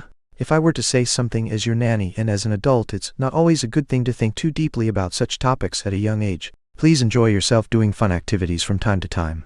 All right, Gilly. In that case, I want a strawberry pie as a snack later. with lots of honey on it. Gilly's stiff expression finally loosened as color returned to her face. I'll bake the best strawberry pie in the world. Have a good time. Jin smiled brightly and immediately left the room. I did it. Now I can concentrate on transcribing without having to worry about anything. During the past 2 months, Jin was always nervous when he entered the underground chamber. If the knights or Gilly came looking for him and discovered the hole, chaos would descend upon the clan. Since I managed to catch father's interest, they probably won't execute me even if they find out about this. But it would still be extremely troublesome and unnerving. A humming sound escaped his nose unconsciously. Even the earth resonance spell felt like it was creating a rhythm as it destroyed the underground wall he had resealed the previous day. He was planning on transcribing the final volume of the Mare clan's tomes on hand-to-hand combat techniques. Scribble, scribble. As he rejoiced at how his remaining 3 years at the castle would be peaceful, he copied the contents of the page. His reincarnation was truly a blessing to him. The Mare clan's hand-to-hand combat technique doesn't seem as difficult to understand as the Kunjin clan's swordsmanship. But this passage about merging one's physical body with aura, I don't get it. Oh well, I'm sure it'll become clear with time. An hour went by inside the underground library. Having transcribed several pages without rest, Jin's thin and soft fingers were throbbing. As he decided to take a 3-minute break, click, he heard a noise behind the sliding door. Jin immediately stood up in surprise and focused his senses. It was the sound of the glass coffin opening. Chapter 8. Black Dragon, Mirakan 2. During the past 2 months he had spent transcribing the books underground. The only sounds that resounded down there were that of his pencil scribbling on paper, and the occasional wind blowing. Therefore, despite being separated by the sliding door, Jin instinctively knew that Mirakan's glass coffin was opening. Anyone else in Jin's situation would have come to the same conclusion. Goddammit. Why is Mirakan waking up now of all times? Badump, badump. His heart accelerated like crazy, as if it had lost complete control over itself. The calm and safe Storm Castle's underground area had suddenly become menacing and hazardous. A chill ran up his spine as cold sweat slid down his face. Could it be that I misheard it? As silence ensued, Jin began to doubt his ears. The previous sound could have been something else, or Jin might have imagined it from the beginning. However, his hopes were destroyed, as another click rang beyond the sliding door. As a matter of fact, that wasn't the only noise this time. He could hear clothes brushing against the glass coffin, along with the sound of someone's feet touching the ground. There was no way the dragon who had been sleeping for 1,000 years was suddenly sleepwalking. It could only have woken up for a clear reason and purpose. Or it could be that its slumber was finally over, and that the timing was a complete coincidence. Calm down, calm down. I've never offended Mirakan before. It shouldn't be hostile towards me. He didn't remember Mirakan waking up in his past life. There's no way Jin couldn't have heard of the news of Mirakan's awakening, especially since he was still living in the Storm Castle back then as well. In that case, this incident is because of my return in time. My guess is that Mirakan woke up because of my constant appearance here. There was a famous story around the continent. It said that one shouldn't disturb a sleeping dragon. Otherwise, one's life would be forfeited. Needless to say, despite being a famous story, people rarely came across dragons in real life. In any case, the moral of the story was that dragons have terrible personalities. Hey, flinch. A low and deep voice reached Jin from behind the door. Jin was still pondering on how to survive this situation. A few chaotic seconds went by. He made up his mind on how to behave towards Mirakan. Be respectful yet brazen. Even if Mirakan tries to attack me, I just need to buy time until the knights arrive. But that was only for the worst-case scenario. And even if the worst-case scenario were to occur, Jin was confident that he could survive with his life intact at the very least. He could easily buy time with Solderit's spiritual power, his own magic, and his silver tongue. It was unlikely that he would die. As soon as he reached that conclusion, the stress weighing down on his shoulders eased up. Mirakan could also be different from what he imagined. The dragon could be friendly with him instead of being hostile. CRT. Jin stood up and slid the door open to face Mirakan.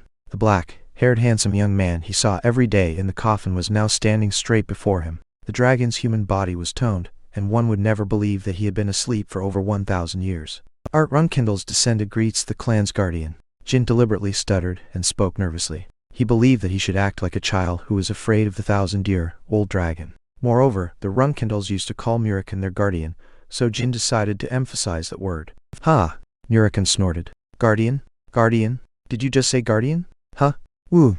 All he had done was speak out loud, but the mana inside the room began to tremble and spin around like a vortex. Say that again, you shitty brat. Did you just say that I'm your clan's guardian? Mirakan's body disappeared into a handful of black smoke, only to materialize right before his eyes. Are you not Lord Mirakan? I've been told that the Black Dragon Mirakan is the Runcandel clan's guardian. When Jin answered properly, Mirakin stared at him and blinked several times. He felt like there was no need to stutter and act scared anymore. Sigh, I see. Those damned Runcandel bastards, so that's what you told your descendants. Ha. And it's not like I can take out my anger on this chestnut-sized kid. This is driving me crazy. Jin was relieved after hearing the dragon's reply. Looks like he's not completely merciless against children. Nevertheless, the murderous intent within the dragon's black ears were an indication of his character. If Jin were in his original 28-year-old body, Mirakin would have broken a limb or two without hesitation before continuing the conversation. But why on earth did the black dragon wake up now? It doesn't seem to be because I've been coming down here every day. Could there be some other reason? Maybe it's because of Solderit's power? Spiritual power. The power of shadows. That was the only thing Jin could think of as the reason behind Mirakin's awakening from his 1,000-year slumber. Jin didn't use spiritual power outside of special circumstances, but there was always a subtle amount of spiritual energy swirling around him, an amount that humans wouldn't be able to detect. Come to think of it, the contractors of gods generally have a guardian dragon by their sides. Other than certain exceptional cases, contractors of the god of flames Shinyu receive the favor of fire dragons, while contractors of the god of wind Melzair are favored by wind dragons. That was the reason why the Zipfel clan was slightly more advanced than the Runcandel clan.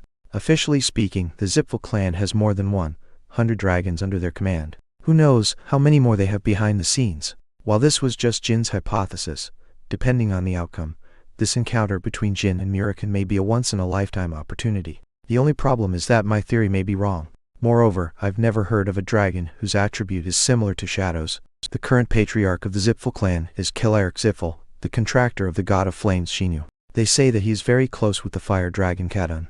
The contractor of the god of wind Melzair is the current second in command of the Zipfel clan, and is famous for handling a wind dragon. According to these two examples, dragons try to look for contractors who have a similar attribute as them. However, Jin had never heard of a story associating Solderit with a dragon. Even during his conversations with Solderit in his first life, the topic of Mirakin was never brought up. Let's test it out for now. Thankfully, this isn't the worst-case scenario. If Mirakin had truly woken up due to Jin's spiritual energy, then there was nothing for him to be afraid of. Mirakin suddenly took in a deep breath, just like a dog who got a whiff of something delicious, or a heavy smoker who finally managed to light a cigarette. Anyways, this child isn't to blame for any of that. This energy smells nice. For some reason, it makes me feel great. What's your name, kid? It's Jin Runcandel, Lord Mirakin. Good. Jin, you say? Honestly, I couldn't care less about your name. You're a Runcandel, right? Then, lead me to Solderit's contractor right away. Solderit's contractor? That's right. This deep energy. Only the contractor could have such strong spiritual energy. I just hope this contractor isn't as rude as Temur, that son of a bitch. Temur Runcandel, the name of the first patriarch. Jin almost accidentally cried out in joy. It seemed his second life was going to be smooth sailing. To think that his earlier questions and concerns would be answered and resolved so quickly. It's certain now. He woke up because of the spiritual energy. Moreover, his reaction. It means that I'm the one in power in this relationship. Sniff, sniff, sniff. Mirakin was now completely ignoring Jin. He closed his eyes and focused on sensing the energy. Meanwhile, Jin pondered for a moment. Should I tell him I'm the contractor? Or should I say that I don't know what he's talking about? The first option would be preferable. With the first option, Jin would be able to order Mirakin around like a servant in the future. The second option would be a lot more troublesome. If Jin acted ignorant, the dragon would tell him to bring an adult of the clan. And if Jin did bring an adult down here, he would have to explain how this situation occurred in the first place. In that scenario, he would have to kiss these peaceful days goodbye. He wouldn't be able to transcribe any more books. Moreover, his fateful encounter with Mirakin would have amounted to nothing. Whoosh. A small ball of energy that danced like flames appeared on Jin's palm. Sniff. Whoa. It's like my mind is getting clear, huh? Mirakin savored the energy sent before opening his eyes. Immediately, he couldn't hide his surprise. It seems that I'm the contractor you're looking for, Lord Mirakin. Impossible. This is madness. Solderit made a contract with a kid like you? Mirakin began to retreat in fear. He almost fell down from tripping on his own feet, as the panic in him began to grow. This is crazy. Unacceptable. Oi, Solderit. You're listening, right? Did you finally go batshit? Explain yourself. While Mirakin was freaking out, Jin created a second cluster of shadows on his other hand. My father told me that this power was given to me by the being who brought shadows into this world. Erg. Thump. Mirakin fell on his behind and looked up at Jin. Silence ensued. Jin wanted to continue their conversation, but the mood wasn't right. He couldn't bring himself to do so when he saw Mirakin's composure fall apart in real time. Denial. Anger. Doubt. Fear. Surrender. His expressions were changing in that exact order. Oi, soldier it. This is a joke, right? This isn't right. Say something. Why is the promised contractor of 1,000 years this kid? Soldier it never showed himself. His silence was also one of Jin's concerns. Back when they had made their contract, the two used to chat like good friends. But ever since right before his death, Soldier it never spoke to Jin again to this day. In any case, it seemed Murica needed some time to accept this reality. However, he was a dragon. Despite his short temper and wicked personality, he was still a dragon who had lived for thousands of years. He had a keen insight, along with an indomitable spirit that wouldn't despair at unexpected situations.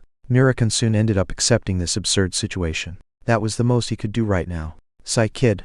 Yes, it seems that you're the individual with whom I must adjust my breath, as according to my promise with Soldier it. A dragon's breath. A dragon had personally declared as such to Jin. And it was Murican, the black dragon the first patriarch had defeated, to boot. Back when he was a magician, his heart used to beat so loudly whenever he heard rumors of magicians fighting side by side with the dragon. Jin's nose began to itch as his emotions intensified. He couldn't control the heat rising to his face in excitement, so he ended up lowering his head. By adjusting your breath, you mean? Sigh, you're still too young to understand the details, and I'm not in the right mind to explain it to you right now. Jin silently nodded at his answer. First and foremost, as a friend of Soldier it's, allow me to formally introduce myself to Soldier it's contractor. Whoosh, a heavy wind blew in the room. A dark energy began to form in the air and swirled around Murican's body. He was transforming into his dragon form. The dark energy covering Murican expanded like a cloud, and a huge black dragon that completely filled up the underground room entered Jin's vision.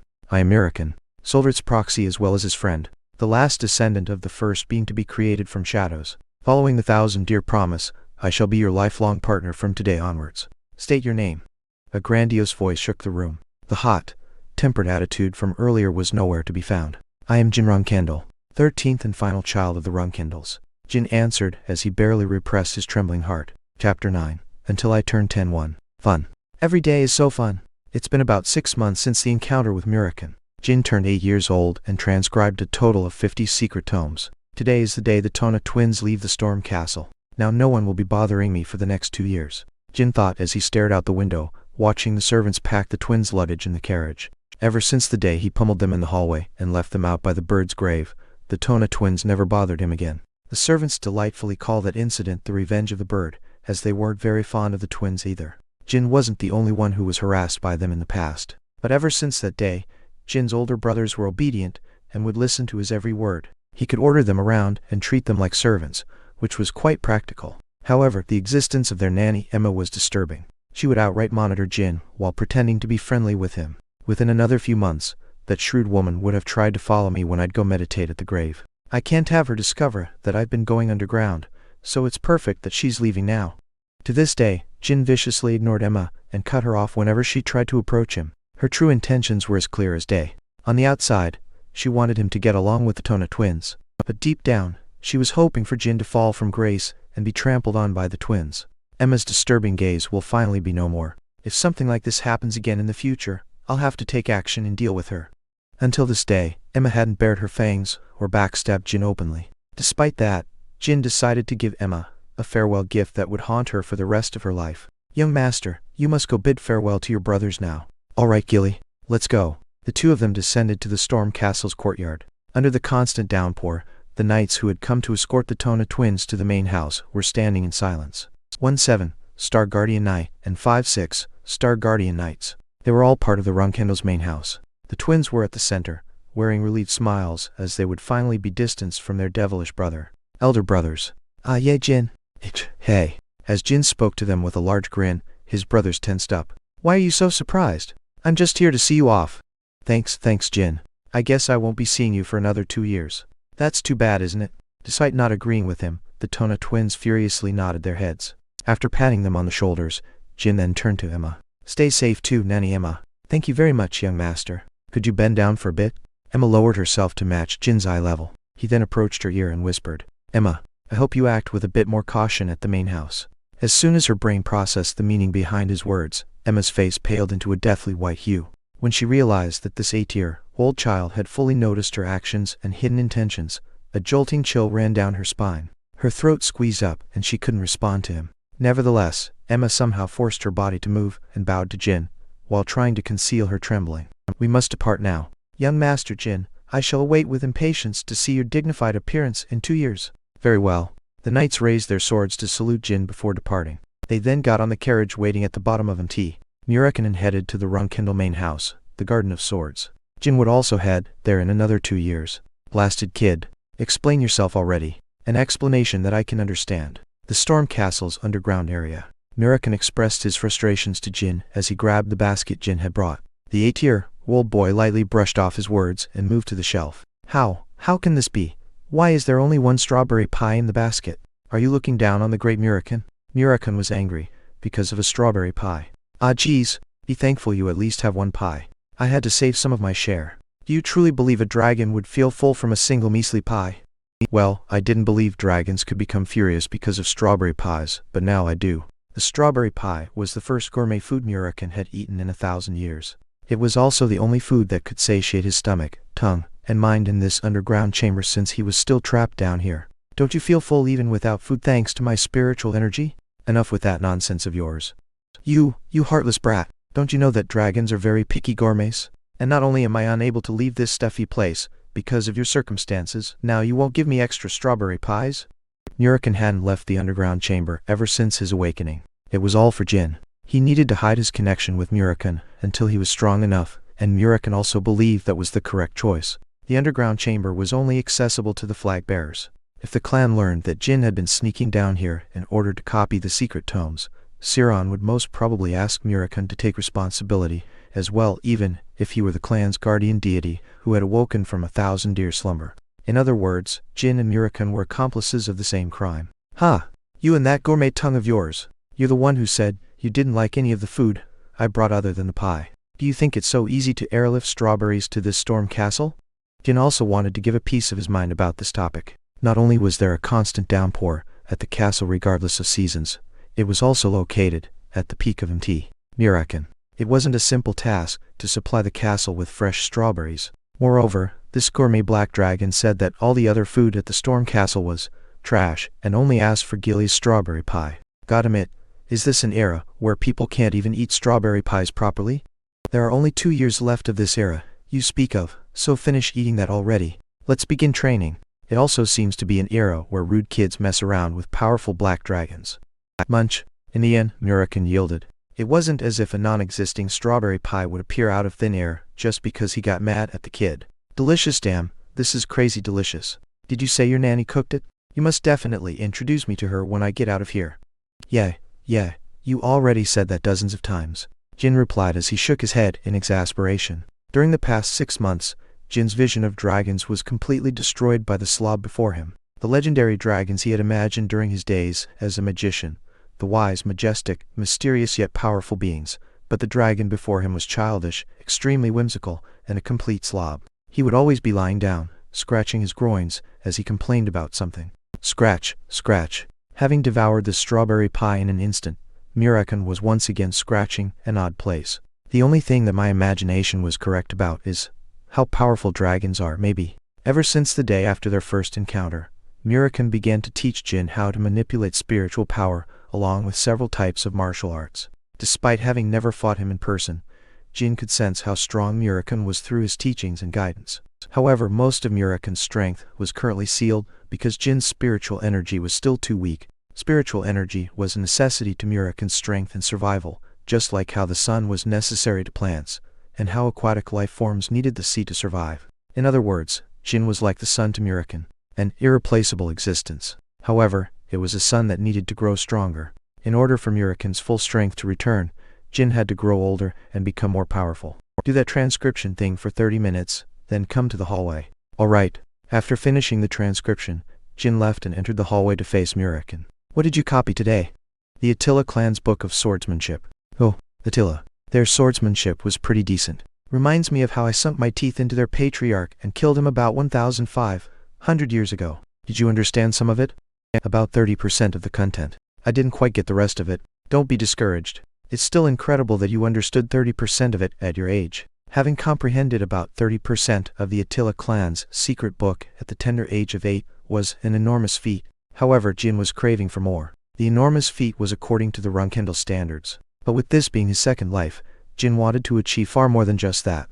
If he couldn't exceed the normal genius standard, he would once again be unable to overpower his 12 genius siblings. How much of this book would the first patriarch have understood at my age? Hoo ha ha. Right. You did say that you chose Temir's sword during the selection ritual. Is that why you keep comparing yourself to him? No, it's because I've heard people endlessly say that the first patriarch was the strongest man in history. So much that the phrase is engraved in my mind now. That's why I'm comparing myself to him. The strongest man in history, you say, fair enough. Temir truly was incredibly strong. Even your father, who's called the Genesis Knight, is probably one level weaker than Temir. That was a realm of strength that Jin couldn't even imagine. Despite Jin's rapid growth speed during his final 3 years of life after making a contract with Solderit, he still had a long way to go to reach the Genesis Knight realm. Even if he became an unparalleled magic swordsman like Solderit had said, Jin still wasn't sure if he could defeat his father.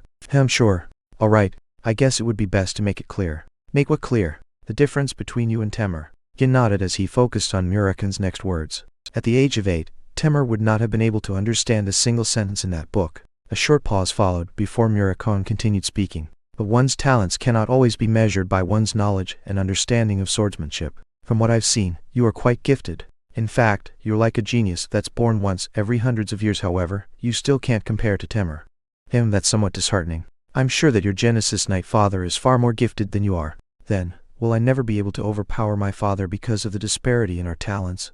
To overpower his father. That was the reborn Jin's biggest and most ambitious goal. If he couldn't win against Siron, Jin would have no choice but to live while trying not to stand out again, so that he doesn't incur the Runcandel's wrath. The pathetic death in his first life. 3-9. Star Knights who had attacked the Akin Kingdom. Jin's hypothesis was that Siron had secretly dispatched those 3, even though he strongly wished it were false. Indeed, you won't win against your father if it purely comes to swordsmanship. If it purely comes to swordsmanship? That's right, you brat. Don't think that the world solely revolves around swordsmanship. You also have spiritual power and magic at your disposal. True enough. If you master magic and spiritual power to the extreme limits, it may be possible to become stronger than Temir, let alone your father. So don't be impatient. I'm not impatient. I just wanted to know my limits. You're still thinking about your limits, even after gaining Solderit's spiritual power? Maybe it's because you're still a kid. You're just too unaware. Solderit's nickname amongst the gods is the Infinite. Infinite? That's right, infinite. The potential you have is far greater than anyone else in the world. It's infinite. Limitless. That's why, just focus on growing up for now. You have to leave this suffocating place and explore the world in order to experience life. In that case, what's today's training about? Releasing your spiritual energy. You can always learn the basics of martial arts later on. So from today onwards, till the day you leave the Storm Castle, you will only train your spiritual powers. Chapter 10. Until I turn 10 too. Aside from aura and mana, there are some people in this world who wield other special powers, although they are few and far between. Amongst these special powers, spiritual power is the rarest of them all, and the beings who control spiritual power can be separated into 2 categories. Those who were born from Solderit, just like Murakan, and people who made a contract with the god, just like Jin. During his prime, Murakan could use spiritual power to fend off 5-9 star magicians simultaneously without having to escape. Jin couldn't even picture the dragon's full power. In other words, now that Solderit was refusing to show himself, Murakan was the perfect teacher for Jin. People like you and me, who can use spiritual power, can release spiritual energy. It's the first and last technique we need to know. First and last? It's a basic technique yet also a lethal move. The principle is easy. It's similar to how a magician uses mana. When magicians reach the 3-star stage, they could release mana. In other words, if someone could release mana, they had reached the 3-star stage. Since Jin was a 5-star magician in his past life, releasing mana was a piece of cake for him. However, while Murakan knew that Jin had mana within him, he didn't know that the child had the knowledge and skills of a 5-star magician. Jin had yet to tell the dragon about his rebirth, and he wasn't planning on telling anyone from here on out. But as far as I know, magicians don't use mana release as a lethal move, do they? Just because they both use the word release, and are similar in style, doesn't mean mana release is on the same level as releasing spiritual energy. In any case, before you learn how to release spiritual energy, you must learn how to release mana first. How come? At Jin's question, Murakan simply shrugged. You need to begin with learning the easier techniques. Would you try to learn how to swing a steel sword when you can't even lift a wooden one? Aha! Jin nodded as he grasped the meaning, despite his reluctance. He had already mastered how to release mana in his previous life, so he was feeling impatient. Well, I should just think of this as a revision. I haven't tried to release mana ever since my regression either, so this is a good opportunity. Once Murakan sat straight before Jin, he suddenly burst out in laughter. FFF'd, how amusing. I never would have thought I'd teach magic to a Runcandel child. If your father ever finds out about this, you and I are both as good as dead. Learning magic as a Runcandel signified treason. Most martial clans disliked magic, but not many of them despised the very thought of magic as much as the Runcandel clan. Ever since the death of the first patriarch, the Runcandels considered magic and its usage a taboo within the clan. Clan members' thought process was that if one learned magic, one wouldn't be able to reach the pinnacle of swordsmanship. In actuality, several magic swordsmen had appeared throughout history, but none of them achieved incredible feats. They slowly disappeared, and all traces of them vanished. It was the same for the magic clans. While magic clans didn't ban martial arts, they highly looked down upon the usage of aura. It was believed that aura would dirty and muddy the purity of mana. However, these beliefs were flawed. The true reason why the Runcandels had banned magic was due to a humiliating and disgraceful pledge made with the Zipfels 1,000 years ago. During the era when Temur was still alive, the Runcandels were a clan of magic swordsmen. Back then, the Runcandel clan wasn't as famous as it was today, and history wasn't as distorted and fabricated. The only ones who were aware of this truth were Jin the Regressor and Solderit's contractor and Murakan, along with some key figures of the Runcandel and Zipfel clans. My father will kill us when he realizes I learned magic from you. Not if he kills me before that for secretly coming down here without authorization. Indeed, if what you've told me about your father is true, then I have no doubt he'd kill you. Since we are accomplices, let me tell you a secret before we begin training. The people around the world believe that despite being rare magic swordsmen can never become truly powerful, right? They certainly do, oddly enough. Jin pretended to be ignorant, to which Murakan chuckled. That's all bullshit. It's a lie made up by those Zipfel morons who are far more evil than the Runcandels. Why you need a precondition to achieve it, magic swordsmen are the ultimate powerhouses. Your clan was once a venerable and respected clan of magic swordsmen. Really? First time hearing this story. Are you not surprised? Murakan asked in a disappointed voice. Albeit belatedly, Jin let out a gasp and wowed at the dragon, who just shook his head at the child's terrible acting. Haha, nothing could ever top the surprise I felt the day I met you. Anyways, you said something about a precondition? Geez, you really aren't cute at all, kid. So you need to have a great affinity with mana, sensitivity to aura, and an excellent physical body. Oh, and a contract with a god. So I already cleared the conditions. Now that you understand, there's no need to be afraid of learning magic from here on out. But promise me one thing, kid. You must never reveal your magic to the clan until you're strong enough. There's no need to make me promise that. I already know of the potential consequences. I've only just turned 8, and I don't plan on biting the dust anytime soon. Good. Then from now on, your objective in life is to stand at the summit stronger than anyone else in order to let me live comfortably and in luxury. Let's begin training now. First, let's try to stimulate and awaken your mana. In order to do that you need to Wuang. Jin created a mana sphere the size of a walnut on top of his palm, and Murakan could only stare in disbelief. This crazy twat, what in the world? How could you do that in a second? You didn't even let me finish explaining. Jin also couldn't hide his surprise. He was planning on holding back and showing the dragon only the bare minimum in order to satisfy him, but had created the mana sphere subconsciously. It was more difficult to minutiously control the body of an 8-year-old compared to that of a 28-year-old. Moreover, he hadn't used magic in a long time, which was another cause of this mistake. Before Jin could come up with an excuse, Murakan clenched his fists tightly and stood up. I see, Solderit. I finally understand why you chose him as your contractor after 1,000 years. Cool, haha, he's really something. He's truly unbelievable. Kid, you make my heart beat so fast in excitement. The mistake seemed to have benefited Jin. In order to continue his childish act, Jin scratched the back of his head and wore an awkward smile. Is this something that impressive? Is that even a question? I've only ever seen 3 people succeed in creating a mana sphere so early in their childhood. The first time was with the Zipfel clan's first patriarch, the second was with the 4th patriarch. And finally you.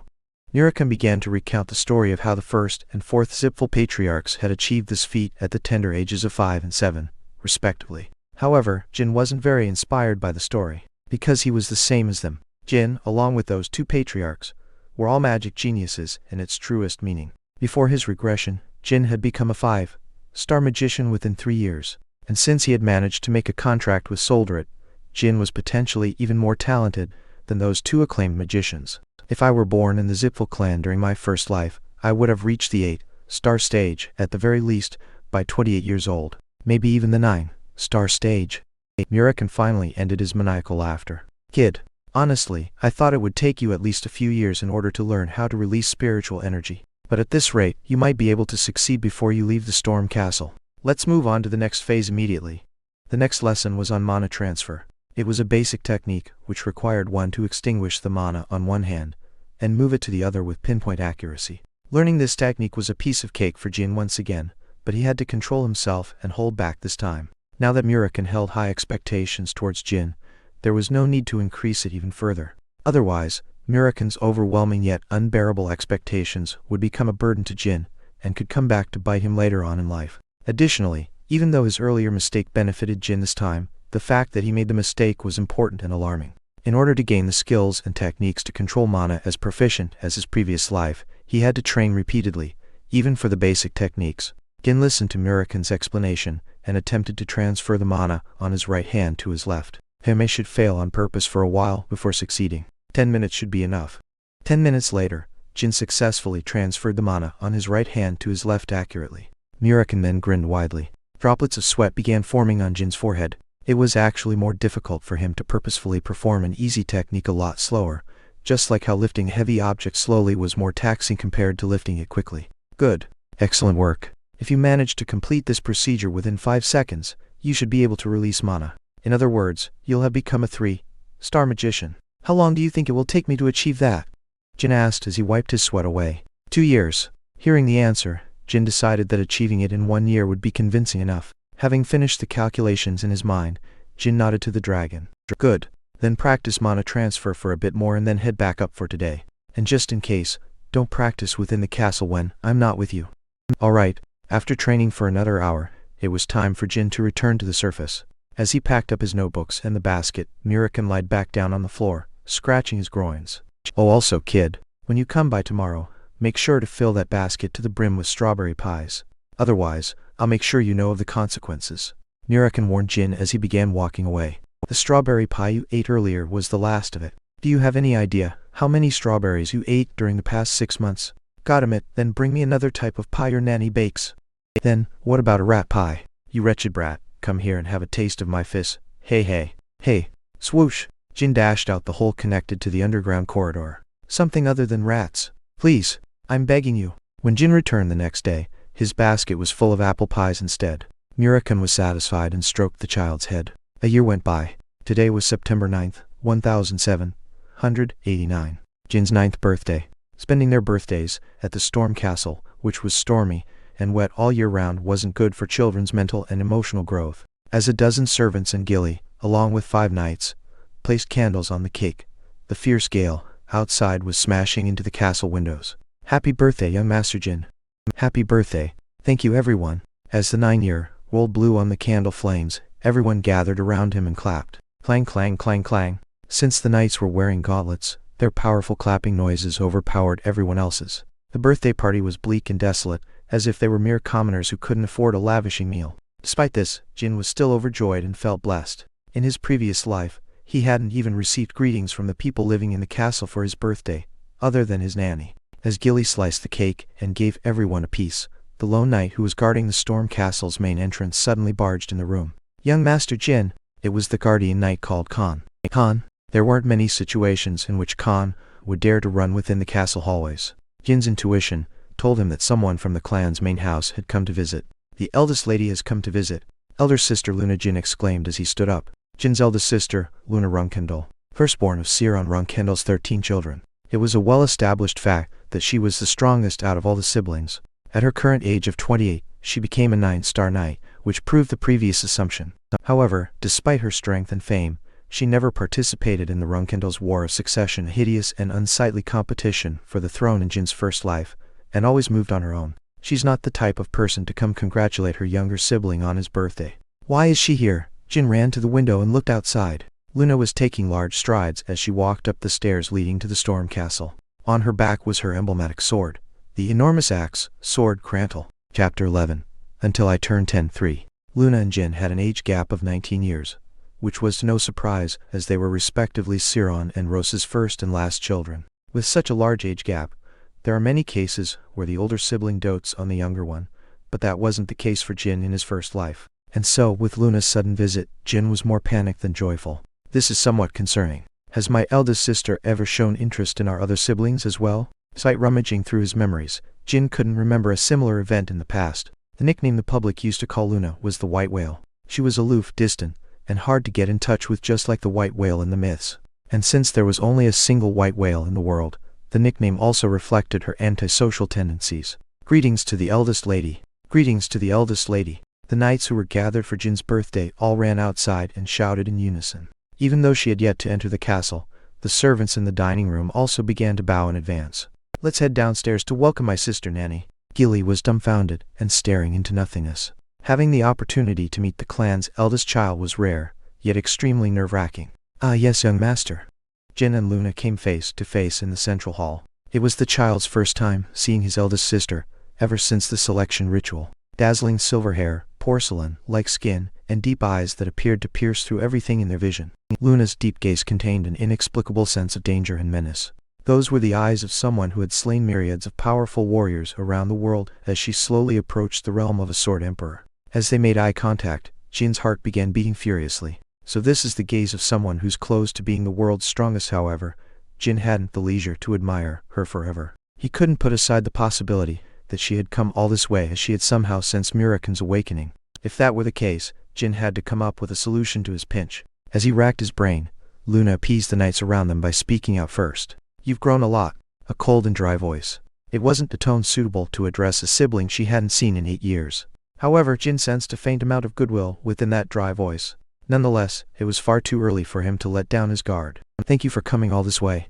We would have prepared a far more suitable feast had you notified us in advance, elder sister. That's cute, but there's no need for such hospitality when I'm simply visiting my younger brother. Luna replied as she patted her brother's head. To think that his eldest sister, with whom he had barely talked to in his past life, was patting him, Jin couldn't understand what was happening. Just why? Why? Why is she acting like this? The same question kept repeating itself in his mind. When Siron had come to visit, everything occurred as he had predicted, but he just simply couldn't read through Luna's true intentions. However, just because it was difficult didn't mean he had to stop trying. No matter how incredible of a fighter she was, Luna was still a 28-year-old lady. As for Jin, this was his 37th year alive in total, so there was no need to feel pressured. That's true. There's no need for you to do that when you're merely traveling within Runcandel territory, elder sister. But honestly speaking, since I don't know you well enough, I was subconsciously feeling nervous and on edge. The hand that was stroking Jin's head froze.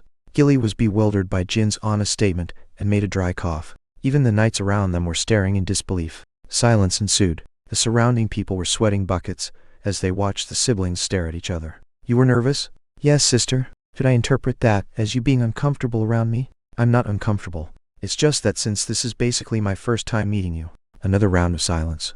The atmosphere around Luna was ambiguous. The knights and Gilly all thought that she would be furious, but it was the opposite. They could never have predicted the emotions they saw in the woman's deep ocean eyes. Sorrow, regret, and bitterness. Those were the emotions surfacing on Luna's face. You're right, I was being inconsiderate. You may be young, but you're still Runcandel. How could I forget that? I'm sorry. Even Jin was taken by surprise by her reaction. Runcandel, this large clan of swordmasters, wasn't a family where siblings would support and love each other, and sacrifice oneself for a brother or sister. Monitoring each other, stealing from each other, and dragging another down were the family traditions. Therefore, having heard Jin's explanation, Luna believed that the young child thought of her as an obstacle and a hindrance. That was the reason behind her sorrowful gaze. Everyone, give us some space. Actually, never mind. Can I ask your knights and Nanny to leave the hall, Jin? Luna bent down and matched her eye level with her brother's. Once Jin nodded, the knights and Gilly emptied the place. While he still couldn't read her true intentions, Jin believed that Luna didn't mean him any harm. My youngest sibling. Yes, sister. The reason I came looking for you so suddenly is because I have something I must tell you, and today happened to be your birthday as well. Jin let down his guard visibly. Something to tell me. Due to father's interest in you, all of our siblings are keeping an eye on you. And seeing your attitude today, it seems I don't need to explain what that signifies. Every Runcandel was paying great attention to Jin, and it was to no surprise. It was widely known that Siron had come all the way to the Storm Castle last year in order to see his youngest child. Moreover, Jin had chosen Barzada during his selection ritual, so it would be weirder if they weren't keeping an eye on him. Yes, I am aware. You mean that once I leave the Storm Castle, our siblings will try to keep me in check, right? Luna removed the axe, sword Crantle from her back, and placed it on the floor. Thud. Despite her best attempt at being quiet, it still ended up creating a large echo in the hall. That's right, so you know already. You must have been on guard against me for that same reason as well. Jin didn't answer and stared back into Luna's deep blue eyes. But this is what I wanted to tell you. I truly hope from the bottom of my heart that you won't take part in this dirty family feud and let your happiness slip away from your grasp. Her words came crashing down on Jin's mind. Is this what eldest sister has been thinking all this time? Is this why she didn't participate in the bloody succession war in my past life? Being the strongest of the siblings, Luna could easily take the throne from their other siblings. However, Jin didn't find her true intentions absurd or hard to believe. Luna did indeed steer away from the bloody succession war before, so there was a speck of credibility in her words. He was simply surprised from hearing those words from the person herself. He still felt some revulsion towards her mindset.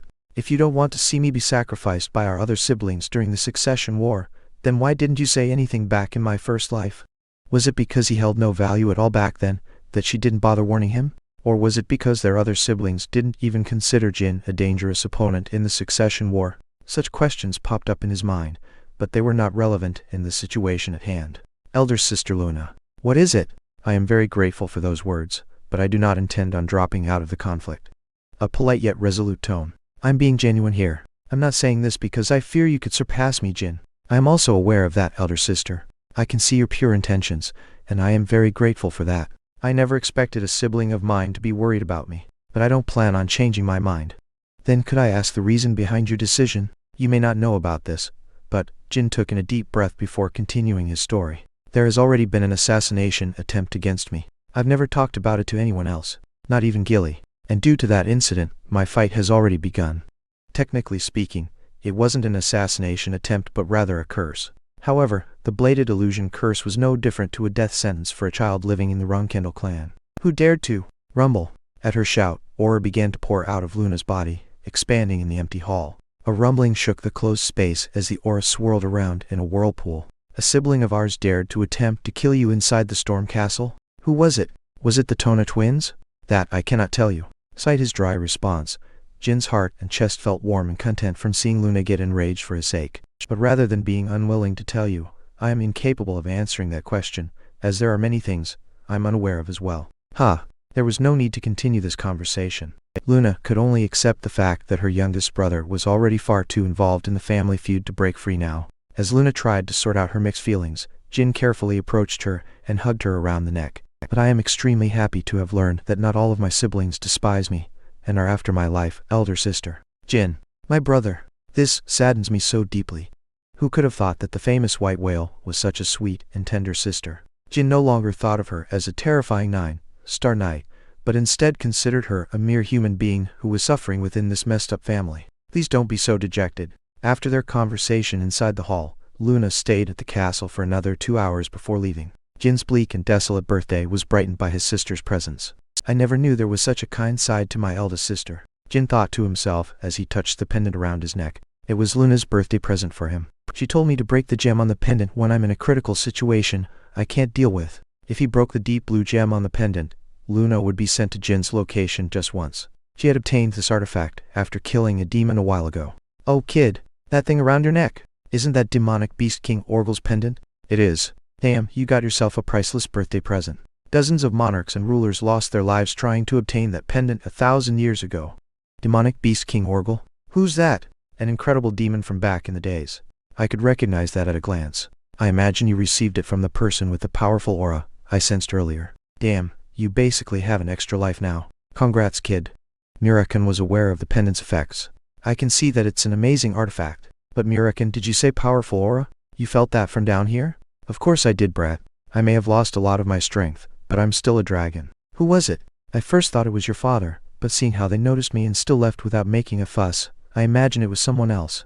What? Wait a second. My eldest sister noticed you? The bewildered Jin asked back. Haha, so that aura's owner was your sister? I see that this clan is still as crazy powerful as ever. I was even thinking of grabbing you and running away if things went south. Well, seeing how she gave you Orgul's pendant, I don't think your sister will tell the other clan members about us. Today was a great day. So, you think my sister will just let it pass? I bet 100 apple pies on that. If she were narrow-minded, she would never have given you that pendant in the first place. You have a great sister. Ugh, I'm so jealous of you, kid. Whereas my sister is. As Murakan began describing his elder sister, Jin pondered on what to do if in the 1 in a million chance Luna decided to tell the clan about Murakan's existence. However, he soon remembered Luna's last words before leaving, and soon calmed down. I just want you to remember this, Jin. My brother. No matter what you do, no matter what you become, I will always be rooting for you. Chapter 12. Departing the Storm Castle 1. And so, another 6 months went by. March 12, 1790. In the Middle Kingdom located south of the Storm Castle, spring was finally here. In another half a year, Jin would turn 10 years old and leave the Storm Castle. In the end, Luna never informed the clan about Mirakan's existence, just as he had bet 100 apple pies on it. However, he didn't get a single apple pie for winning that bet, as Jin also ended up betting that she wouldn't betray them. So technically, Jin had also won the wager. The past 6 months were a period of peace and boredom for the knights and servants working at the Storm Castle. On the other hand, it was a period of growth and development for Jin, for whom time went by in a flash. I'm sick of this. I'm so freaking sick of this. Mirakan spoke as he stared blankly at the soon-to-be 10-year-old. Not only did you manage to reduce the time it takes you to transfer mana from 10 minutes to 5 seconds in a single year, you also learned how to release mana in half a year. And you act as if it's so easy for you. I can't believe my eyes. Just as Jin had planned, he mastered mana transfer in 1 year instead of the 2 years Mirakan had predicted, and mastered mana release within the 6 months after Luna's visit. Jin successfully held himself back and learned how to fine-tune his control over mana. And that wasn't the only favorable result. In his past life, he rushed to quickly reach the 5-star stage within a mere 3 years, so he had no time to train and practice the basic techniques. Since he was already 25 years old by the time he began learning magic, he didn't have the leeway to take his time learning the basics. However, now that he had repeatedly practiced mana transfer while making sure he had full control over his speed, Jin felt like he had attained a new realm of magic. It was like the difference between sprinting and taking the slow stroll. The scenery one sees during those two instances are completely different.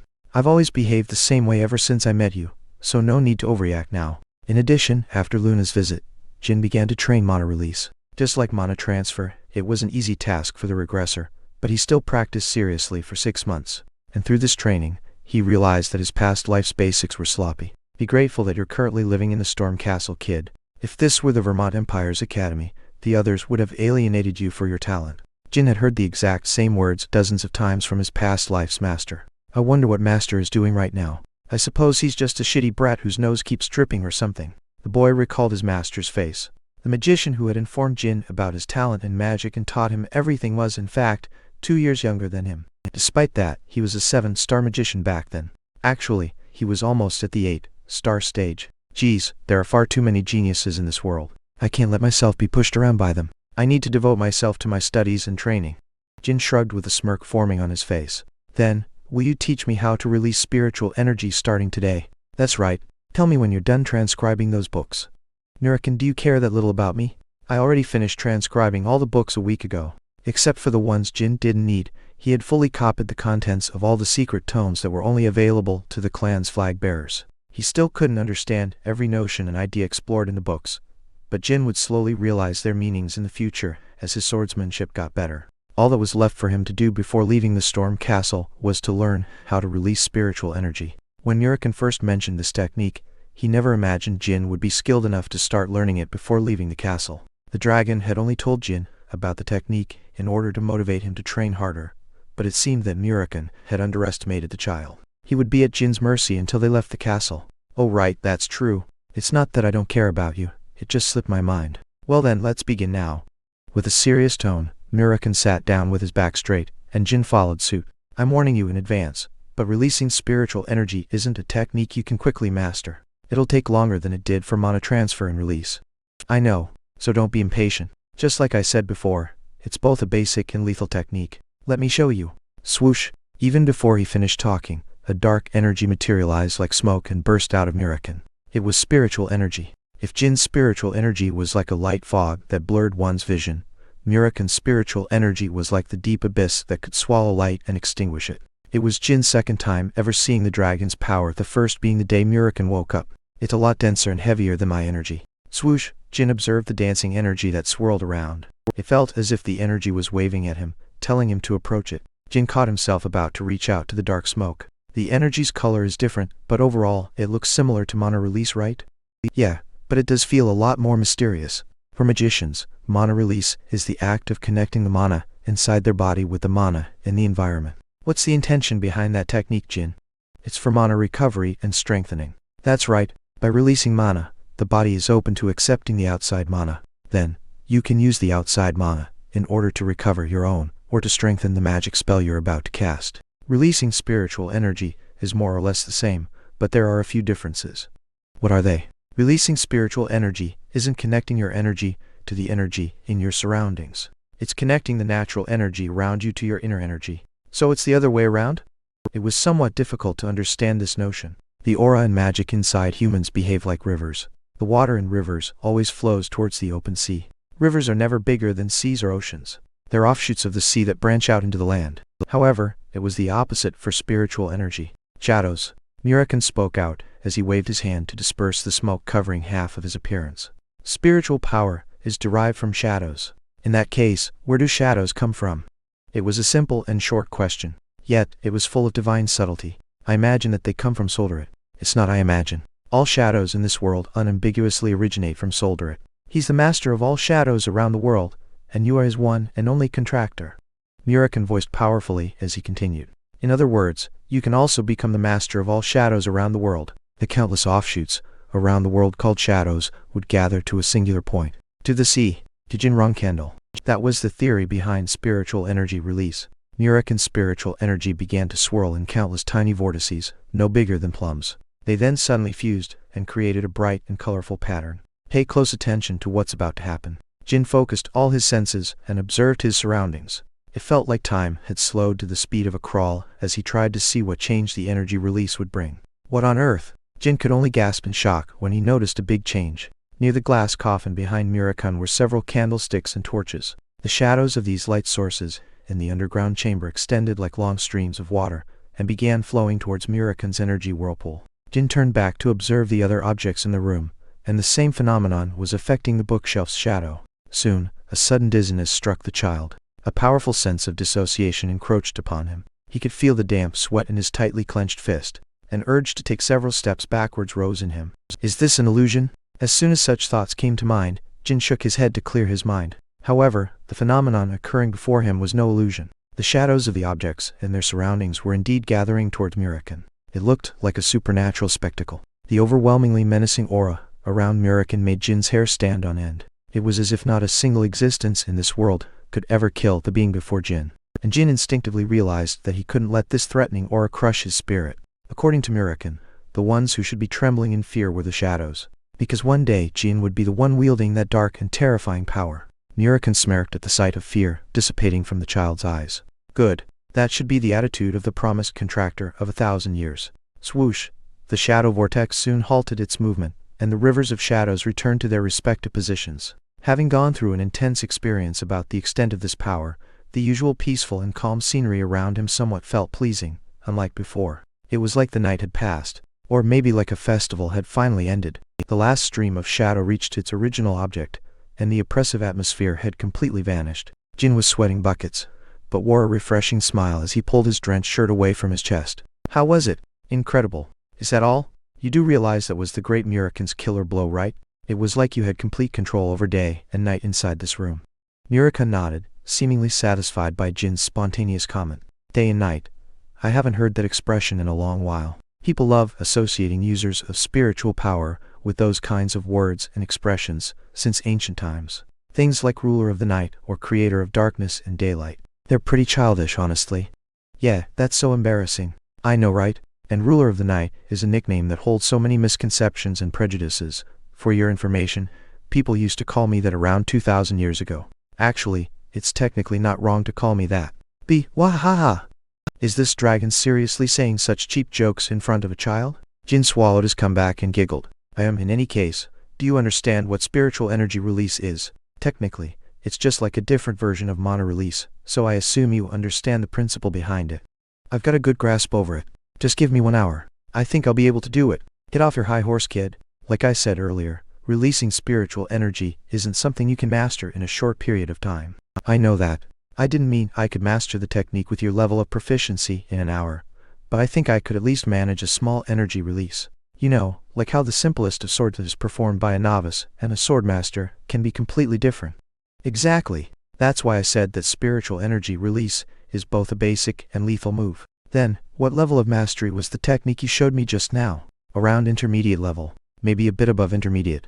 Intermediate. Jin was sure of himself. Even if a grand magician from the Zipful clan were to perform a 9-star magic spell, it wouldn't be any stronger than the energy release he had observed just now. Murakhan hadn't used the spiritual energy to destroy anything in order to show its strength, so Jin had no concrete proof to back his opinion. However, even if he didn't see its destructive power with his own eyes, he could accurately sense the spiritual power's superiority over 9-star magic. If you fully master this technique, you could even completely annihilate an army of 1 million in an instant. Having the shadow taken away from a life form is synonymous to death. Crack! A couple of torches placed in the corridor suddenly broke apart and fell to the floor. And having the shadow taken away from an object is synonymous to destruction. Jin couldn't hide his shock, and blankly stared at the broken torches. Still, damn it, I did my best to hold back, so that nothing would get destroyed. So why did those torches break? We'll have to fix those before leaving the castle. What a pain in the ass. Crack, crack. Torches weren't the only things that broke down. Some parts of the glass coffin Murakhan was slumbering inside of had large fissures across them. Fuck. A deep sigh escaped the dragon's mouth as he frowned. He now had small chores to do while waiting for Jin from here on out. Chapter 13. Departing the Storm Castle 2. Orwell's pendant, the Phoenix Heart, and the manuscript of the secret tomes. These were the physical gains Jin had obtained during his stay in the Storm Castle. And according to Murakhan's explanation, Jin could use the pendant to summon Luna once. Moreover, the artifact's effect also provided him a powerful immunity against 5-star or lower attack spells. Additionally, the pendant could amplify the effects of magic buffs cast on its user. 2 years have already passed since Jin ate the Phoenix Heart, but it had yet to be fully absorbed by his body. 1 month after he ate the heart, Jin tested how much his body had absorbed its effects every day by placing his finger on a candle flame. Lady Mary would be very proud of you if she were here, young master. And sure enough, Jin placed his index finger above a candle flame today as well. The flame that touched the tip of his finger had absolutely no effect on it. Jin felt no burning sensation. It was as if he had placed his finger in warm water. Gilly was thrilled by this sight, and slowly approached the young boy. Gilly, it's also my first time seeing the effects of the Phoenix Heart. And as your nanny, I'm overjoyed to know that the beneficiary of the heart is you, young Master Jin. A wide smile drew on Gilly's face. Jin truly believed that amongst the nannies working for the Runcandel clan, she was the most honest and sincere. If my knowledge from when I was a magician doesn't betray me, I seem to have absorbed around 50% of the heart. Should he absorb 100% of the heart, Jin would be able to withstand a fearsome firestorm that could burn down an entire castle, let alone a candle flame. In other words, Jin would be near perfectly resistant to all flames that don't contain mana. To put it another way, Jin wouldn't be fully resistant against flames generated with magic. Needless to say, unless it's a high-rank fire magic spell cast by a 6-star or higher magician, they wouldn't be able to break through the heart's flame resistance effects. However, there is another reason why the Phoenix Heart is considered such a crucial item amongst magicians. If I fully absorb the heart, I won't be restricted when I summon a phoenix in a few years. The flames that are constantly swirling around the mystical beasts known as phoenixes generally have the force of 5-star spells. So whenever a phoenix flaps its wings, it's no different from having 5-star fire magic being shot out constantly. And unfortunately, these flames can also injure the magician who summoned the phoenix. So even if someone were to become a 6-star magician, it would be difficult to summon and use a phoenix unless they have a high resistance against flames. In other words, one had to eat a phoenix heart to have complete control over a phoenix familiar and make full use of it. I can't wait. To this day, Jin was far more interested in magic than in swordsmanship. Before his regression, the last 3 years of his 28 years of life were far more enjoyable than the initial 25. You seem to be quite loved by your sisters, young master. There's Lady Luna as well as Lady Mary. I wonder how you will repay their affection, ho ho ho. Jin nearly snorted from hearing Gilly's words. He couldn't help but laugh to himself when he remembered the stories about Mary Runcandel from his past life, along with her unique personality. I'm sure that Mary gave me the Phoenix Heart to speed up my growth, so that I can challenge her later on in life. That was how Jin's third sister's mind functioned. She was a battle-crazed, muscle-brained maniac. Moreover, she loved fighting against other Runcandels or enemies from the Zipful clan. That was why she became a 6-star knight and roamed around the continent challenging powerful opponents despite not being 20 yet. She stirred trouble everywhere she went, which earned her the nickname Stormwind Mary. Initially, it was the southern region's madwoman. However, Mary slaughtered everyone who called her that, so she received a cooler-sounding nickname. Not only does she want me to challenge her after I become powerful, she also gave the heart away because she believes that she doesn't need it, so it was a gift that originated from her pride and self-confidence. Mary's one hell of a prideful nutcase. Jin grinned as his thoughts reached a conclusion. I should repay them the way they want me to. Luna wanted Jin to grow up strong and healthy, and to survive the family's deadly feud. Mary wanted Jin to grow up strong and healthy, and attempt to cleanly slice off her head with his sword. Therefore, Jin had to repay them by doing exactly what they expected of him. Knock, knock. Someone was behind the door to Jin's room. This is Khan, young Master Jin. It's time for your training. Oh, so it's already time. I'll be there. Currently, Jin was training 2 skills simultaneously. He was learning spirit energy release from Murakin in the underground chamber, and was being taught the Runcandel martial arts by Khan, a knight at the castle. As a result, Jin had no time to rest on a daily basis. When he opened the door and exited his room, Khan politely bowed. What will today's lesson be about, Khan? In the morning we'll study combat footwork. Around noon, it will be the different striking techniques using both punches and kicks. Then, we'll tackle joint lock techniques in the evening together with some general physical training.